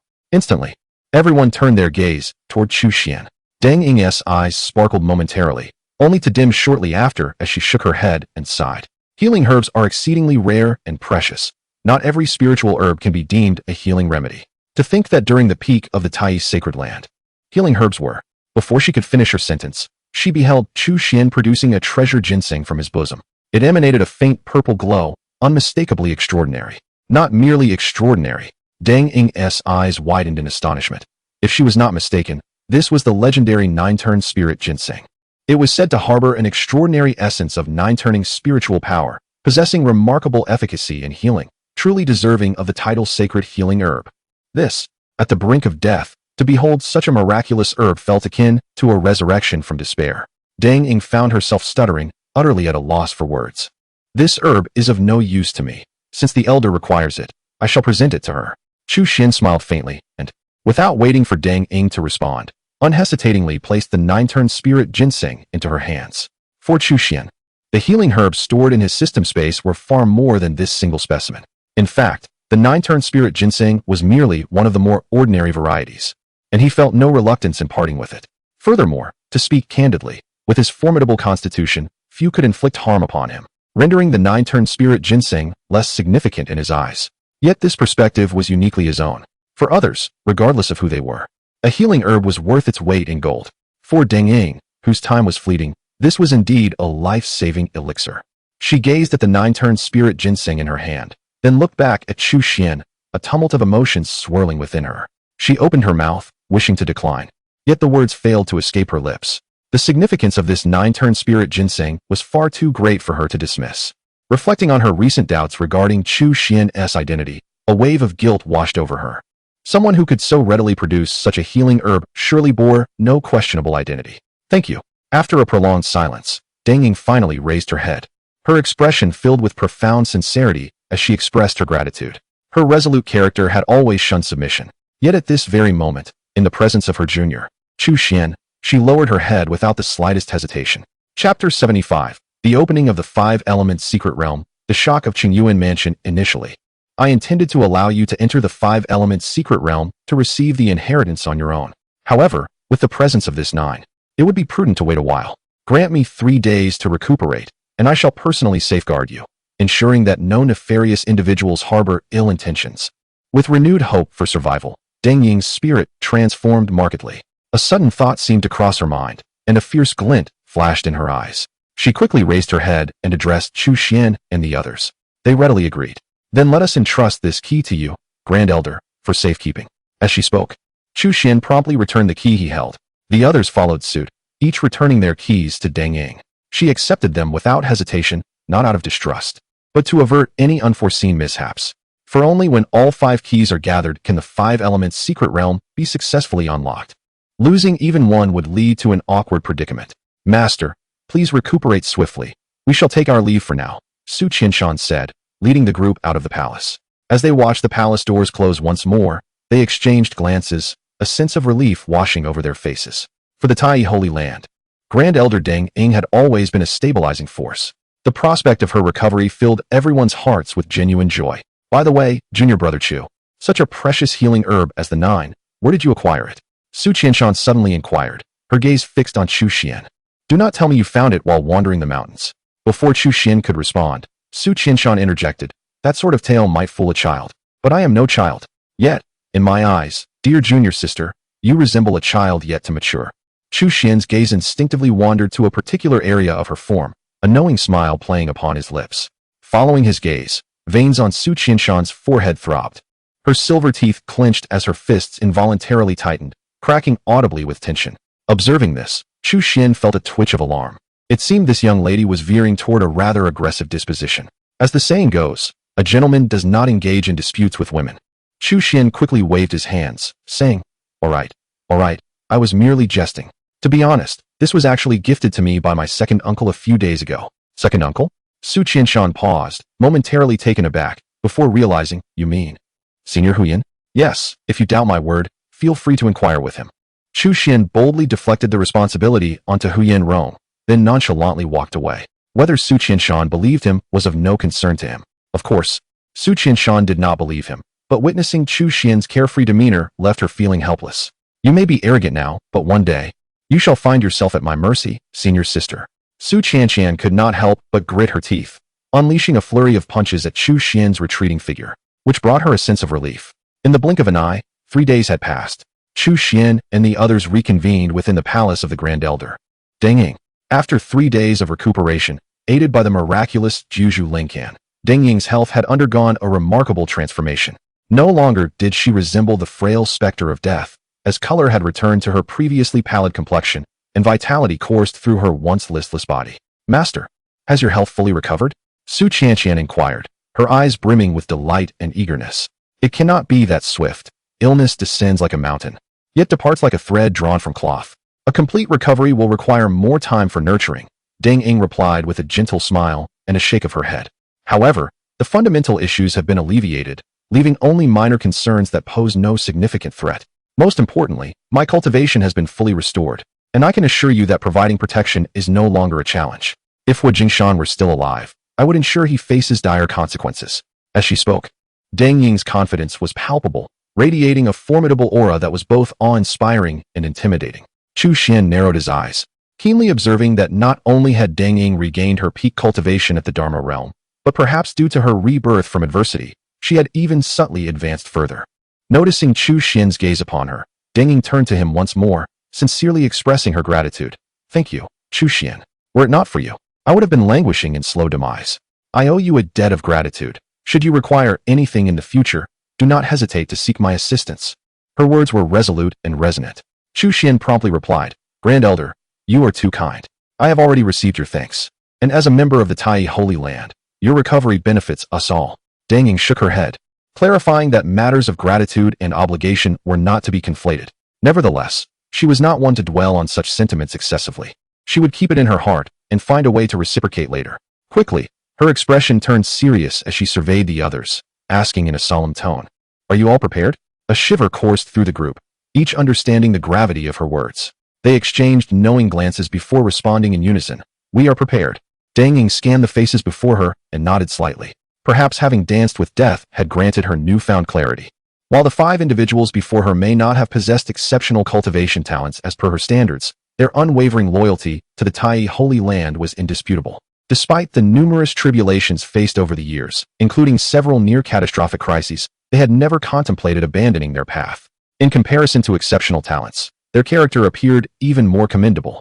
Remember, what lies ahead may be the most precious opportunity of your lives. Whether you seize it depends entirely upon yourselves. Upon entering the secret realm, you need only to wholeheartedly embrace the inheritance. Do not concern yourselves with matters outside, for I shall handle everything. As her words faded, Deng Ying waved her right hand, and the 5 keys swiftly returned to the grasp of Chu Xian and his companions.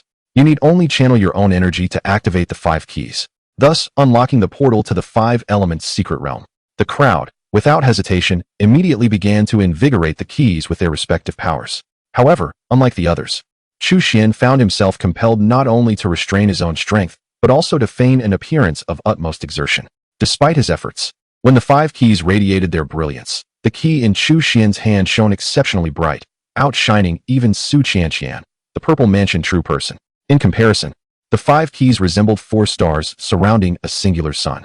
In that moment, all gazes were irresistibly drawn toward him. What could possibly be the reason for this? Chu Xian's expression stiffened, and he forced a dry laugh in response. He had strived to control himself, merely exerting a minuscule fragment of his magical energy. Yet, in contrast to the others, even this scant amount of energy seemed remarkably impressive. Fortunately, once the 5 keys were activated, new changes swiftly emerged, capturing the attention of the crowd, who soon disregarded this minor anomaly. The 5 keys unleashed an incredibly dazzling light, soaring simultaneously into the sky, where they began to spin rapidly. Visible strands of light intertwined, forming a vast and intricate magical array. An overwhelmingly terrifying aura rippled forth, expanding at an astonishing speed in all directions. With a thunderous rumble, the very fabric of reality trembled, and the entire world appeared to quiver violently. A mysterious portal materialized within the void. Undoubtedly, this was the entrance to the 5 elements' secret realm. As the portal opened, visible spiritual energy surged forth from the heavens and the earth, flooding the entire Tai sacred land with a kaleidoscope of vibrant aura, reminiscent of the legendary celestial spirit realms. Such an astonishing phenomenon could not escape the notice of the myriad forces that had been secretly observing the Tai sacred land. In an instant, powerful consciousnesses descended from all directions. Chapter 76, The Inheritance of the 5 Elements, directly pointing to the realm of creation. Upon sensing the relentless onslaught of divine consciousness invading the holy land of Tai, the Grand Elder Deng Ying could not suppress a cold snort. A fierce glimmer flashed in her eyes. Without a moment's hesitation, she summoned her full power in an instant. In the next moment, the spiritual energy of heaven and earth surged wildly, flowing ceaselessly into her being. Soon, a brilliant white light erupted, revealing a lifelike and colossal jade toad manifesting in the sky. As Deng Ying shed her ailments, the aura exhibited by this jade toad avatar was far more formidable than when she previously clashed with Hu Jingshan, resembling a living jade toad spirit beast. The radiant white light continued to shimmer, and a terrifying presence soared into the heavens, instantly obliterating the approaching divine consciousness. As a peak power in the realm of avatars, Deng Ying was undoubtedly among the most formidable entities in the entirety of Qingyuan Prefecture. Should the owners of those divine consciousness personally descend, the outcome remained uncertain. Yet, how could a mere thread of divine consciousness traversing the void withstand the impact of Deng Ying's avatar? In the sheer force of her avatar's onslaught, the divine consciousness shattered in an instant. The owners of that consciousness collectively suffered a hidden loss. Was the Jade Toad avatar a manifestation of the mysterious powerhouse behind the holy land of Tai? No, it should be Deng Ying. Who would have thought this old woman had not perished, but instead restored herself to her peak? Such audacity. How dare a mere fallen holy land of Tai disperse my divine consciousness? However, her actions further confirmed that a significant event was unfolding in the holy land of Tai. And combined with the astonishing phenomenon, it was likely the opening of the secret realm of the 5 elements. The crowd buzzed with speculation. One could not deny that each of these individuals was no ordinary character. Although they were thwarted by Deng Ying and could not ascertain the exact situation within the holy land of Tai, they were still able to piece together a fairly accurate conjecture from various clues. Reflecting on the myriad rumors surrounding the secret realm of the 5 elements, they soon found themselves stirred with anticipation. In days gone by, they would have acted without a second thought. Yet, times had changed. The mysterious powerhouse behind the holy land of Tai compelled them to exercise caution. On one hand lay the extraordinary inheritance, on the other, a deadly threat. Even though they were not ordinary cultivators, faced with such a dilemma, they found themselves momentarily hesitant. Was it truly worth the risk?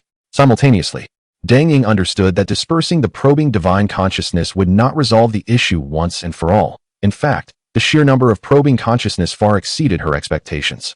This indicated that numerous forces were secretly observing the holy land of Tai. With this realization, she could not help but grit her teeth, wishing to confront each faction for an explanation. However, considering the current state of the holy land of Tai, she forcibly suppressed her inner fury. Recognizing the paramount importance of the situation at hand, hasten to enter the realm of the 5 elements and receive the inheritance. Do not concern yourselves with anything else. Deng Ying immediately turned her serious gaze towards Chu Xian and the others, issuing her command with unwavering authority. Chu Xian's expression was clouded with worry. She was no fool and could easily sense the malevolent intentions of the approaching entities. However, in light of her master's stern demeanor, she dared not voice her concerns, instead casting her gaze towards the other four companions.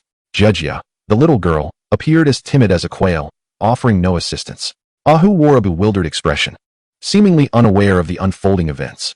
Although Lubo understood the gravity of the situation, facing the esteemed elder Deng Ying left him too apprehensive to utter a word. Ultimately, Chu Xian turned her attention to Chu Xian, repeatedly signaling for him to speak. Observing her expressive gestures, Chu Xian could not help but shake his head with a wry smile. The most pressing matter at hand was to receive the inheritance. Once we secure it, those adversaries, even if they remain relentless, will be rendered helpless, ensuring the elder's safety. Chu Xian's assessment was astute. Ever since her change of heart towards him, Deng Ying had grown increasingly fond of Chu Xian.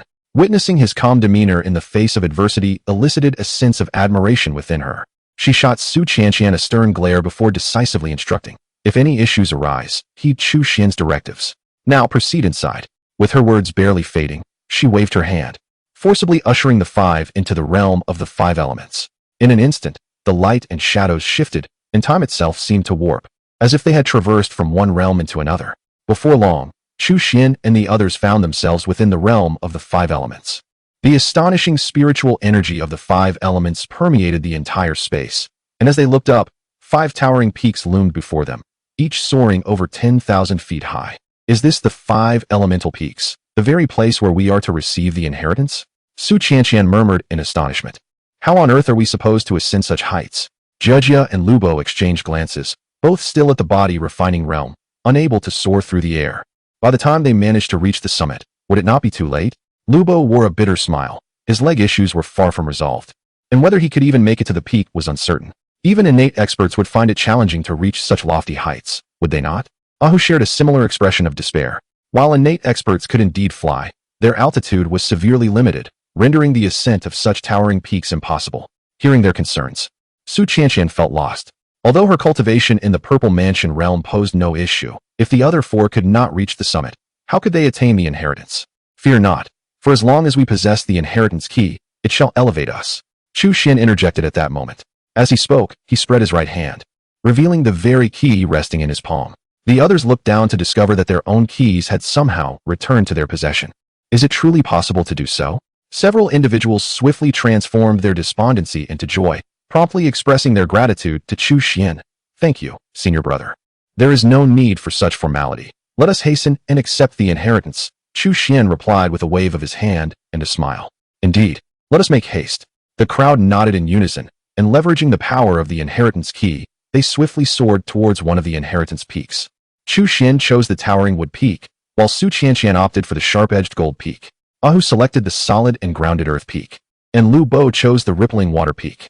Jia gravitated towards the blazing and tempestuous fire peak. In the blink of an eye, Chu Xian arrived at the summit of the wood peak.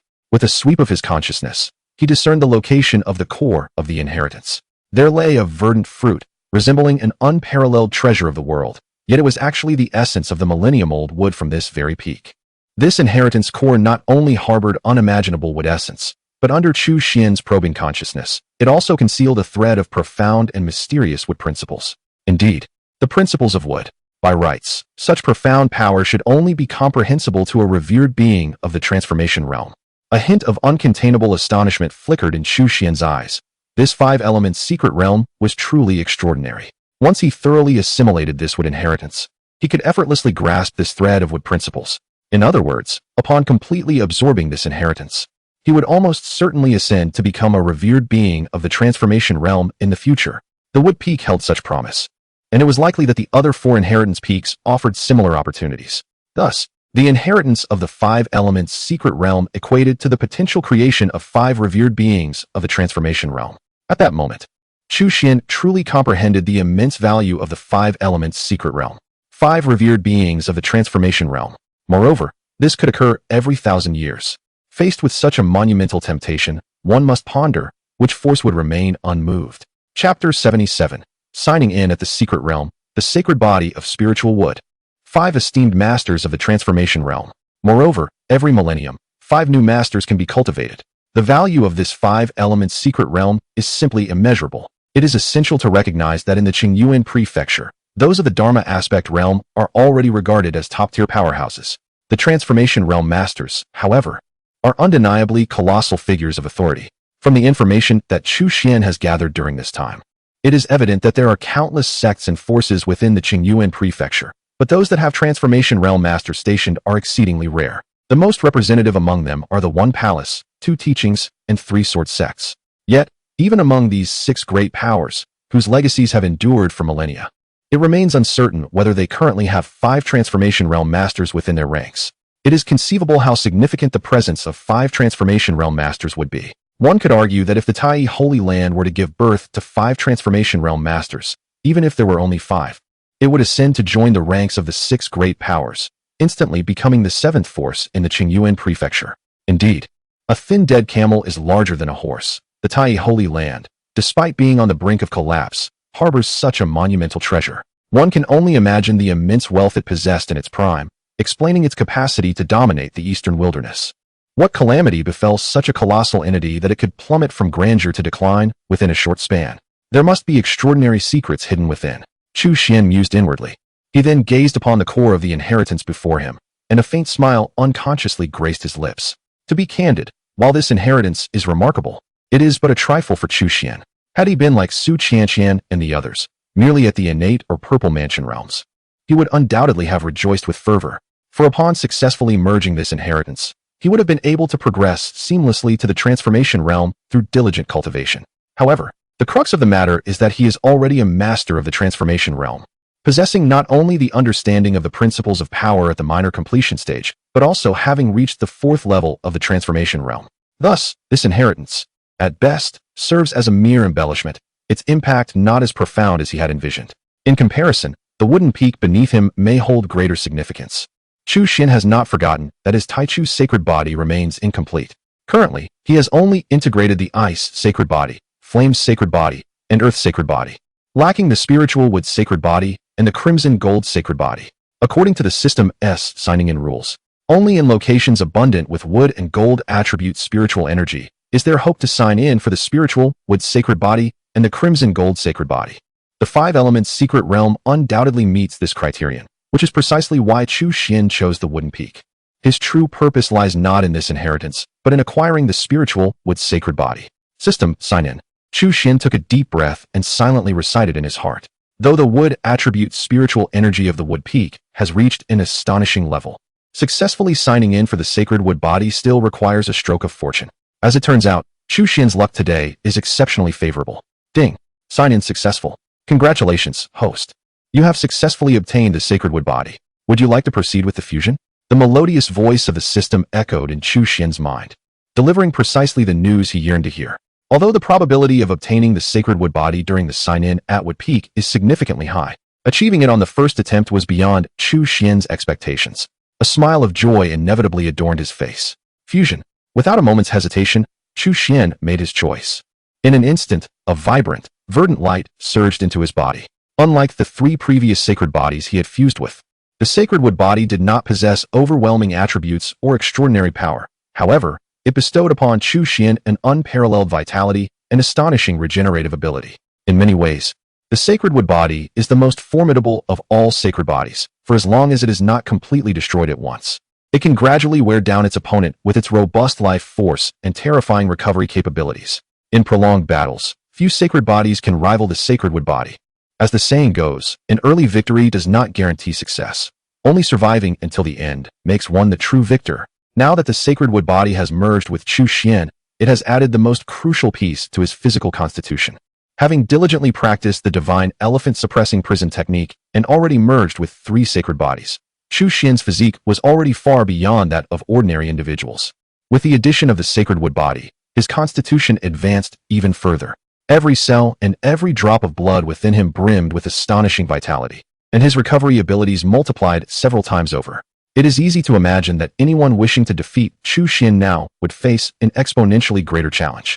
As time passed, when the sacred wood body and Chu Xian finally fused completely, a jade-like, mysterious radiance shot up towards the heavens. The entire secret realm trembled, and even phenomena of nature erupted outside its confines. Witnessing this spectacle, the Grand Elder Deng Ying, who had been vigilantly observing from outside, opened her eyes wide. Her expression a blend of joy and concern. On one hand, She rejoiced that someone within the secret realm had successfully merged with the legacy. Indeed, she interpreted this astonishing phenomenon as a sign of successful fusion with the inheritance. On the other hand, such a remarkable occurrence, visible to the outside world, would undoubtedly attract greater attention to the Tai sacred land. Indeed, as this extraordinary phenomenon unfolded, an increasing number of people began to turn their gaze towards the Tai sacred land. Those who had previously wavered, upon witnessing the astounding celestial spectacle, swiftly made their decision. There was no time to waste. If the inheritance allowed them all to merge, they would have to wait another 1,000 years. The five-element secret realm was crucial to the grand plans of the moon worship sect, and they could not afford to abandon it. The sect leader, Shi Zhongjie, spoke coldly. With a sweeping motion of his grand sleeves, he promptly departed the mountain gate alongside the remaining 3 formidable guardians. The five elements secret realm must not be relinquished to others, as it would spell misfortune for our Xianin sect. Dispatch orders to the Saintess and the 4 elders to make a journey to the Tai sacred land. From the depths of the Xianin sect's subterranean palace, a voice resonated. Shortly thereafter, a mysterious maiden shrouded in a silk veil emerged from the palace, accompanied by 4 ominous elders clad in black, striding forward. Yinjin, your swordsmanship talent is a rare gem, indeed, and you have now reached a plateau in your progress. Accompany the Grand Elder to the Tai sacred land. Should the opportunity arise, seek counsel from the enigmatic sword cultivator there. The Qinghong sword sect, led by an elder, witnessed a sword-bearing maiden exiting their mountain gate. Simultaneously, both the Yuanyang sword sect and the Zhulong sword sect made identical decisions, dispatching their most distinguished disciples to the Tai sacred land. How lively it is. The five-element secret realm is undeniably alluring, even causing this old man to waver. Zijing, you shall personally lead the expedition and retrieve the five-elements secret realm. An aged voice echoed within the Longhu Palace. Understood. A serious young man immediately rose to respond. Hua Zijing, the future master of Longhu Palace, had long been regarded as the foremost among the youth of Qingyuan Prefecture decades ago, and his cultivation has since reached the realm of transformation. As the 6 great factions commenced their movements, various sects and forces within Qingyuan Prefecture soon began to stir in response. Chapter 78. The Essence of Wood. The 7th Heaven of Creation. Only the radiant golden body remains. After successfully merging with the spirit with sacred body, Chu Xian soon lifted his gaze towards the golden peak, an eager glimmer flashing in his eyes. He acutely felt the immense benefits bestowed upon him by the spirit with sacred body, and his heart brimmed with anticipation for the effects of merging with the radiant golden body. After all, he had already successfully integrated 4 sacred bodies, and with the addition of the radiant golden body, the primordial sacred body would achieve its true completeness. A complete primordial sacred body is, in essence, the ultimate sacred body. It is easy to imagine that once he successfully merges with the radiant golden body, it will undoubtedly bring about a profound transformation. However, considering that the system only allows for daily sign-ins once, even if he were to head to the Golden Peak now, it would be of no avail. Chu Xian could only temporarily suppress his fervent desire.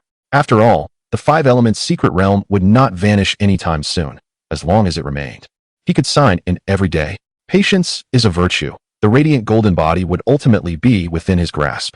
Yet, it may not be acquired as easily as the spirit with sacred body with a single sign-in. Thus, for the sake of merely signing in, it is imperative to safeguard the five-element secret realm, ensuring it does not fall into the hands of outsiders. Reflecting on those sinister consciousnesses he had encountered earlier, a glint of cold light flickered in Chu Xian's eyes. He then turned his attention to the core of the inheritance before him. If not for the sign-in system, this inheritance would be the true treasure of the Wood Peak. Although this inheritance would merely serve as an embellishment for him, the ability to embellish signifies its extraordinary nature. With Chu Xian's current cultivation level, most external treasures have lost much of their efficacy. However, this inheritance encapsulates the essence of millennia of accumulation from the Wood Peak. And even disregarding the profound essence of wood, the sheer, magnificent energy contained within is enough to leave Chu Xian in awe. This is far beyond the comparison of just 1 or 2 extraordinary treasures. In Chu Xian's estimation, it is comparable to at least hundreds, if not thousands, of such rare treasures.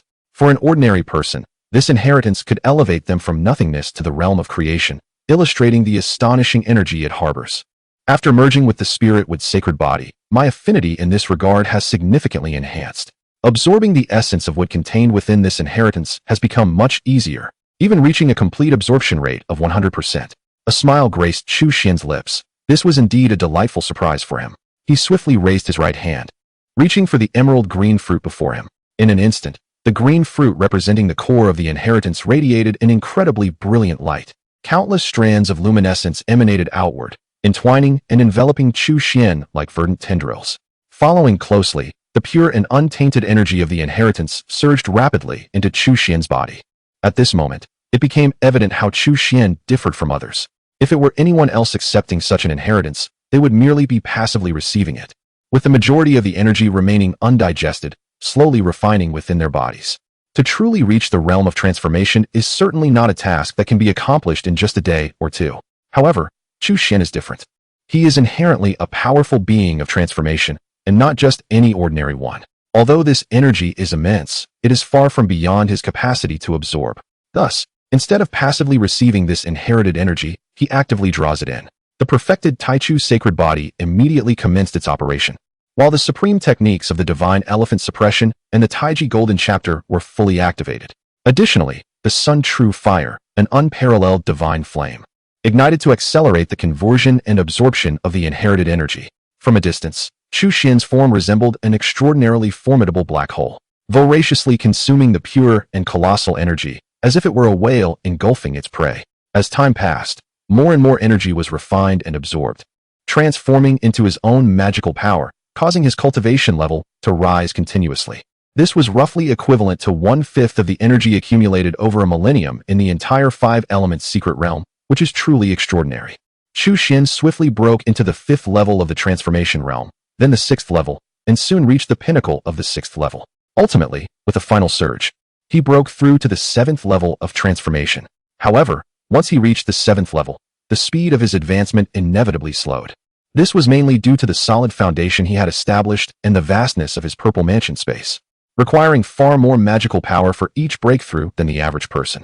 This energy, sufficient to propel someone from nothing to the transformation realm, had only enabled him to break through 3 minor levels. Nevertheless, being able to break through 3 minor levels at once left Chu Xian feeling thoroughly satisfied. The 7th level of transformation, compared to his previous 4th level, his cultivation strength had significantly increased once again. Yet, in contrast to his cultivation advancement, Chu Xian found himself more concerned with another gain, the essence of wood. For anyone else, mastering this fragment of essence contained within the inheritance would be no easy feat. However, for Chu Xian, it posed no challenge at all. He not only successfully grasped this essence of wood, but also elevated it to a realm of great accomplishment. Indeed, his mastery of the newly acquired essence of wood surpassed that of his original essence of strength. The essence of wood contained within the inheritance could typically only reach a minor accomplishment level. Yet, endowed with the sacred body of spiritual wood, Chu Xian possessed an astonishing affinity for it, making him naturally attuned to the essence of wood. Hence, he was able to attain great mastery upon grasping it. In addition to the essence of wood, he might also attempt to master the essences of gold, water, fire, and earth. The individual mastery of the 5 elemental principles can only be deemed as ordinary. However, the amalgamation of these 5 principles into the 5 elements principle ascends to a level comparable to the pinnacle of the force principle. To attain mastery over the 5 elements principle would hold profound significance for me. As this thought crossed his mind, a flicker of excitement danced in Chu Xian's eyes. A cultivator at the creation realm is not confined to mastering a singular principle. During the moment of breakthrough, the integration of one's own principles is regarded as the primary or fundamental principle. Yet, if one possesses sufficient comprehension, they may also delve into and master other principles. The greater the number of principles mastered, the more substantial the benefits reaped. Nevertheless, it is best not to dwell on such matters for now. This time, not only has he successfully merged with the sacred body of the spirit wood, but he has also elevated his cultivation to the 7th layer of the creation realm, complemented by the fully realized wood principle, resulting in a rather bountiful harvest. I wonder how the others are faring.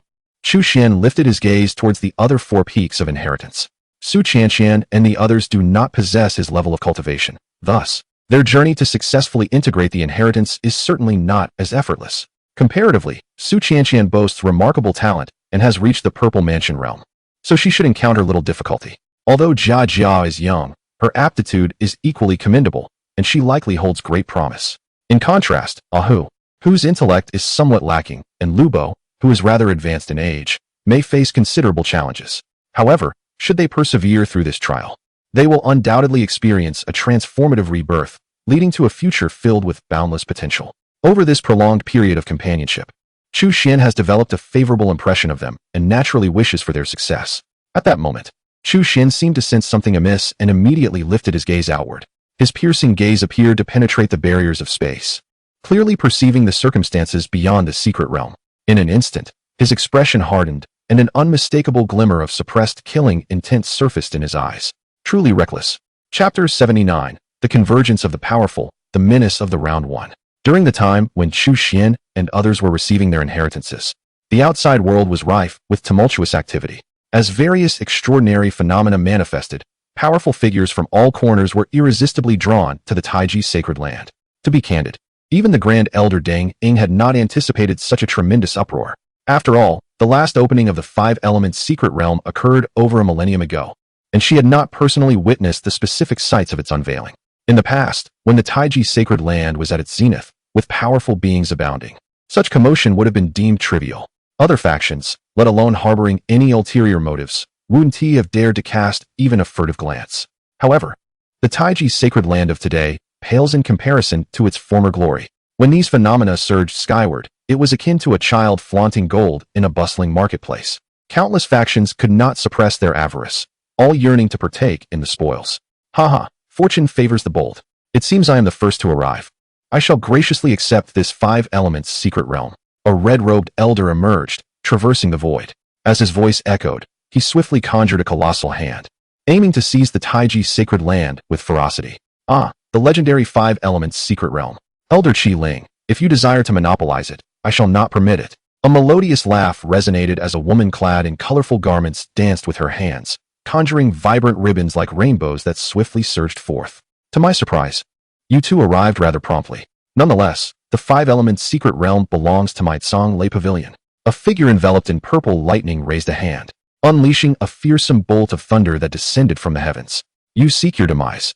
Witnessing this spectacle, Grand Elder Deng Ying, who had been stationed at the entrance of the Five Elements secret realm, instantly furrowed her brows in anger, her eyes ablaze with murderous intent.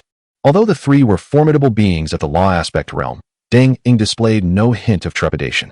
With a mere wave of her hand, she unleashed a spell that tore through the void, effortlessly dismantling their combined onslaught. Simultaneously, her figure ascended into the skies, where the immense Jade Toad Law aspect materialized alongside her. With a thunderous roar, the colossal Jade Toad Law aspect charged toward the trio. Confronted with this overwhelming force, the three Law aspect masters were compelled to retreat in haste. Exchanging glances, they all sensed the formidable challenge posed by Deng Ying. Daring not to hold back, they summoned their respective Law aspects and united their strength to suppress her. Yet, even in their collective might, they remained outmatched by Deng Ying. Beams of radiant spells erupted from her hands, driving the trio into a relentless retreat. Even against three adversaries, Deng Ying maintained a crushing advantage. Given a little more time, dispatching them would be an uncomplicated task.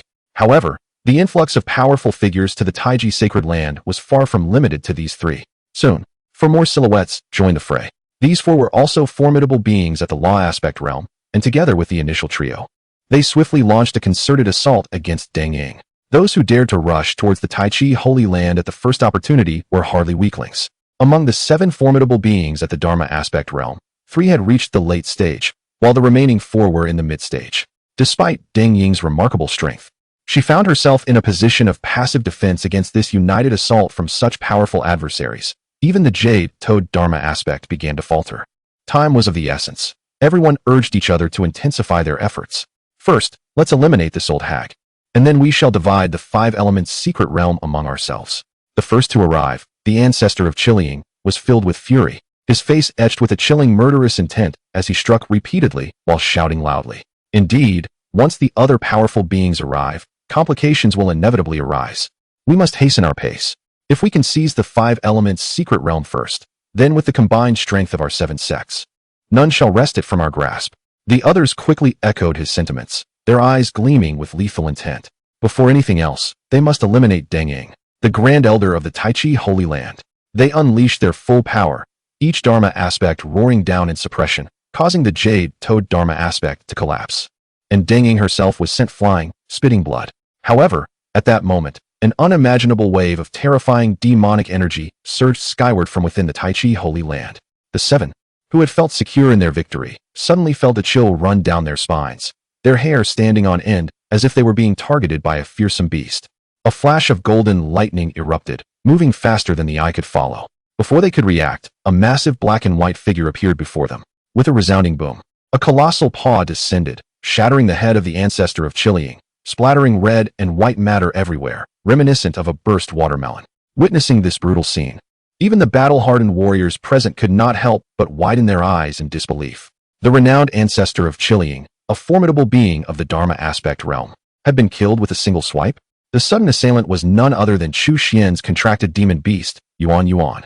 Following Chu Xian's instructions before his departure, she was to intervene if Deng Ying encountered danger. Thus, she had been watching from the shadows, and now the moment had finally arrived for her to act. Perhaps due to her long period of inaction, once she struck, she became an unstoppable force.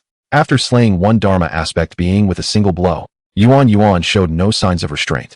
With her body radiating with lightning, she charged towards another Dharma aspect being nearby without uttering a word, seeking death. Upon seeing Yuan rushing towards him, the Dharma aspect being from the Tsang Lei Pavilion erupted in fury. Unlike the ancestor of Xian, who had been careless, he promptly mobilized his power to confront her. A deafening explosion resonated as two torrents of ferocious lightning attribute mana collided. However, the thunderous magical energy conjured by the formidable expert from the Tsang Lei Pavilion paled in comparison to the formidable exorcising divine thunder wielded by Yuan, falling far short on multiple levels. Thus, the outcome was swiftly determined. In the blink of an eye, the expert from Tsang Lei Pavilion was sent hurtling away. Again, Yuan exclaimed with exhilaration, charging towards the others with fervor, her aura radiating dominance akin to an indomitable deity. The remaining 5 experts, overwhelmed by her fierce presence, found themselves unable to contend with her might, retreating in disarray until they were utterly defeated. Witnessing such a spectacle, Deng Ying felt as though the heavens were playing a cruel joke on her. She had been prepared to fight desperately, but unexpectedly, Yuan had emerged and effortlessly resolved her predicament in a matter of moments. Deng Ying was naturally familiar with Yuan, as this little creature often trailed behind Chu Xian. Yet, she had previously perceived her as merely an ordinary pet, never imagining the terrifying power concealed beneath her endearing facade. In truth, Yuan's strength was not inherently superior to Deng Ying's. However, her impeccable timing in choosing to strike, coupled with her command over the fearsome exorcising divine thunder, rendered her seemingly unstoppable in the chaos. Nevertheless, Deng Ying did not allow herself to relax entirely, scarcely having time to converse with Yuan, for at that moment, a multitude of powerful beings began converging from all directions.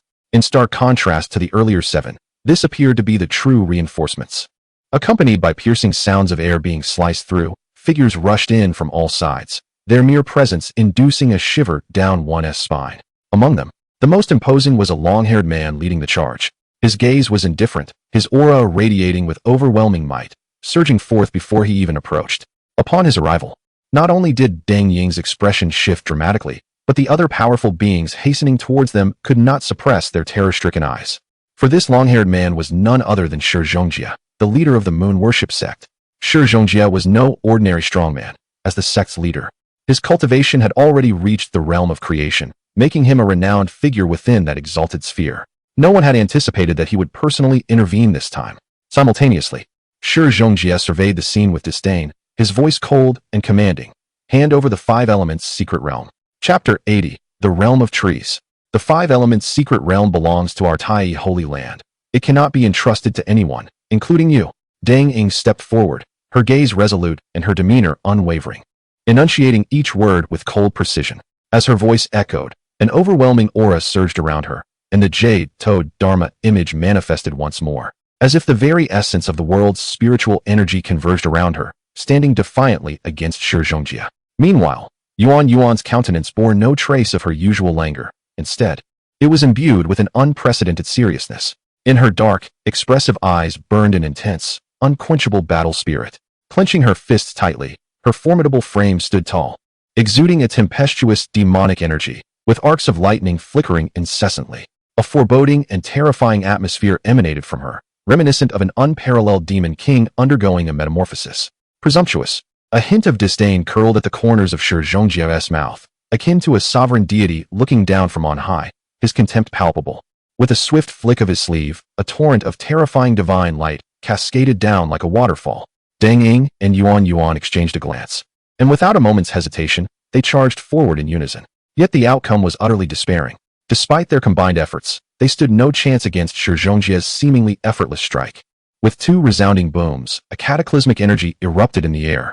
Deng Ying and Yuan plummeted downward like two severed kite strings, suffering grievous injuries. Witnessing this scene, the multitude present could not help but draw in a sharp breath. Though they were already aware of Shi Zhongjia's formidable prowess as the moon worship sect's leader, witnessing his power firsthand was still suffocating. Indeed, as a revered figure who had comprehended the profound truths of power, Shi Zhongjia's strength far surpassed that of any Dharma image realm adept. Even Deng Ying, who had reached the pinnacle of the 9th layer of the Dharma image realm, was woefully inadequate in comparison. To Shi Zhongjia, Deng Ying and Yuan were merely bothersome flies, not worthy of his attention.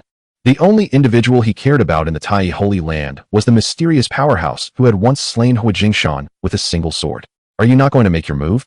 Shi Zhongjia stood in the high air, his robes billowing, his gaze piercing. The coldness in his voice resonated instantly. Although he did not name anyone specifically, everyone present understood to whom his words were directed. Soon, all eyes turned toward the Tai Holy Land, as if they awaited the emergence of that enigmatic figure. Many even silently prayed for a fierce battle between the two, hoping for a mutually destructive outcome. For only in such chaos would they have the opportunity to seize the 5 elements secret realm. Since you all believe that a mysterious powerful being is concealed within the Tai Chi sacred land, allow me to indulge your imagination. Within the 5 elements secret realm, Chu Xian rose to his feet, a glimmer of cold light flashing in his obsidian eyes. As he spoke, he retrieved a bronze mask from the system space and donned it upon his visage. This was one of the rewards he had received from his previous sign-ins. Though not a divine weapon, it was indeed a remarkable artifact, capable of concealing one's aura and appearance. Unless one's divine sense exceeded his by a considerable margin, it would be challenging to discern his true nature. Following this, Chu Xian stepped forward, and in an instant, he vanished from his original position. The next moment, he traversed the entrance of the 5 elements secret realm and emerged within the Tai Chi sacred land. Boom! At the very moment of his arrival, the entire Tai Chi sacred land erupted into a frenzy.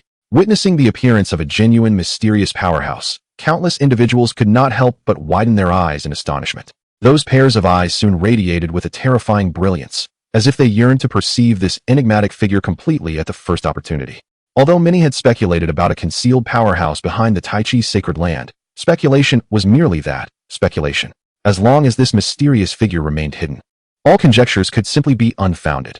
Now, this formidable being truly stood before them. How could the crowd not feel a surge of excitement, even experiencing a faint sense of witnessing history in the making? However, all attempts to probe with divine senses proved futile, including that of Shi Zhongjia, the leader of the moon worship sect. Beneath the protection of the bronze mask, none present could unveil Chu Xian's essence. Chu Xian stood there quietly, exuding an aura akin to a shroud of mist. They could only vaguely ascertain that he was a man, perhaps still in the bloom of youth.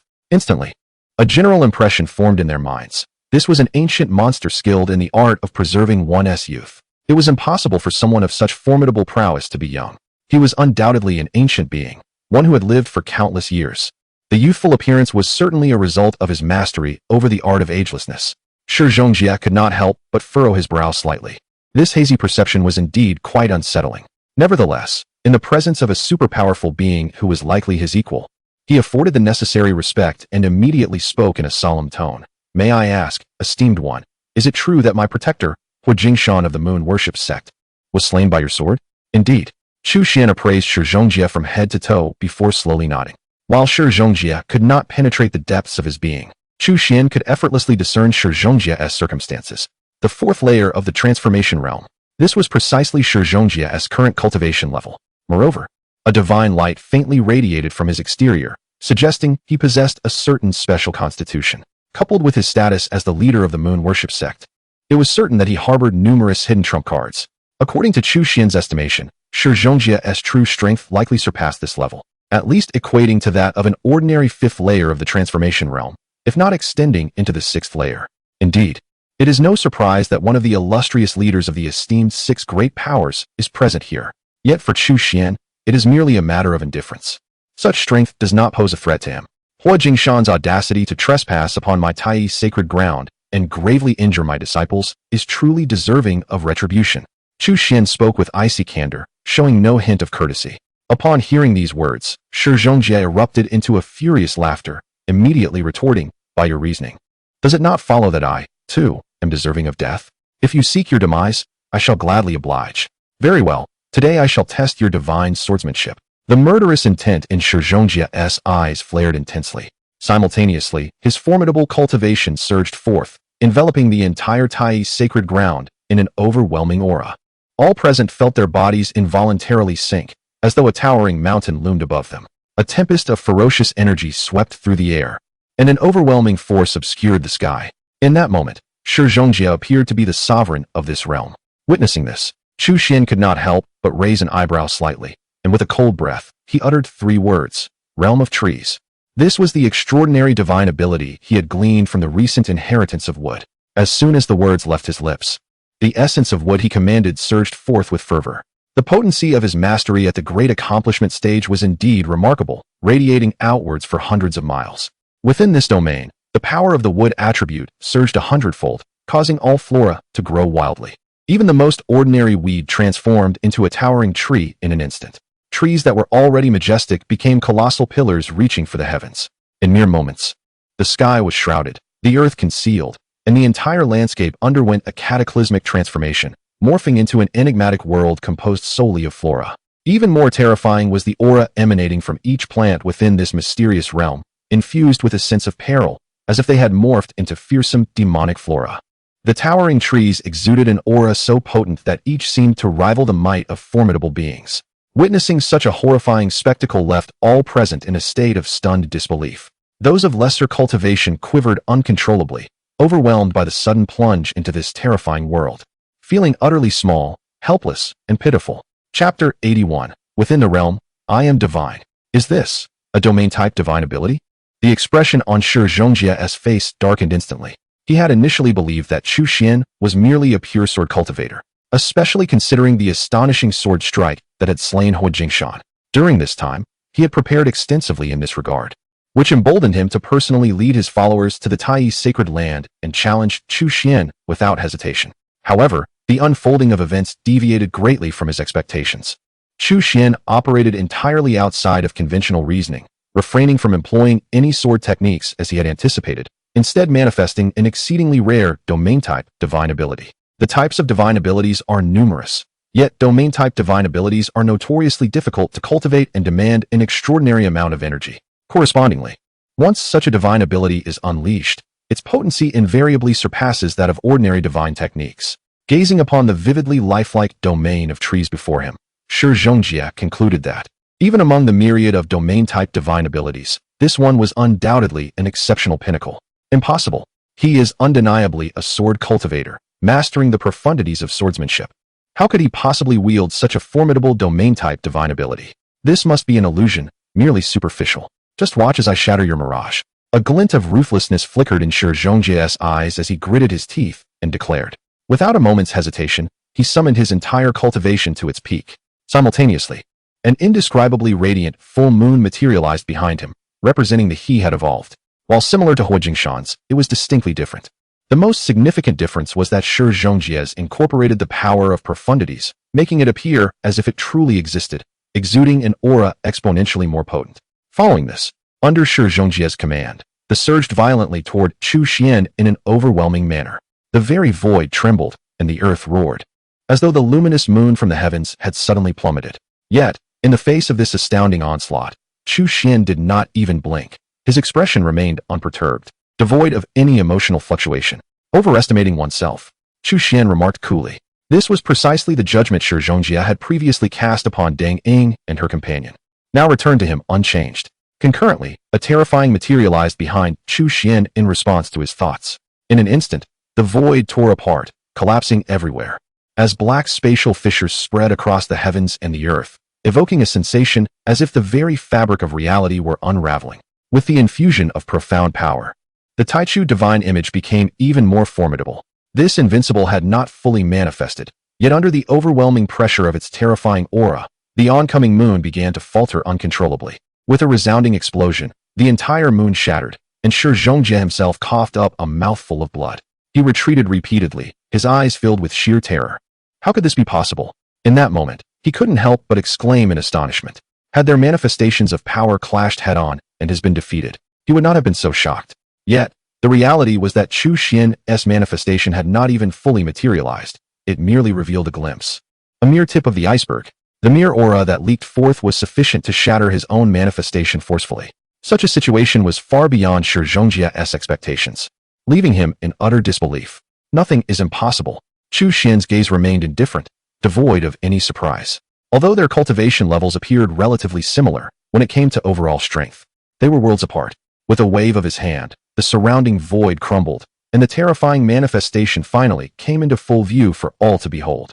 An immense and unimaginable primordial divine elephant emerged from the void, its chaotic energies swirling around it, nearly filling the entire sky. Its limbs resembled towering pillars, its long trunk seemingly connected to the depths of the underworld, while its ears resembled celestial gates, and its eyes shone like the sun and moon. From a distance, every part of its being radiated an unsettling and fearsome aura, reminiscent of an ancient existence that had suppressed the starry realms and hells for countless ages. With a single stomp, the entire horizon was engulfed in an endless darkness. As the void continued to collapse, Shi Zhongjie trembled with fear, feeling as if an entire world was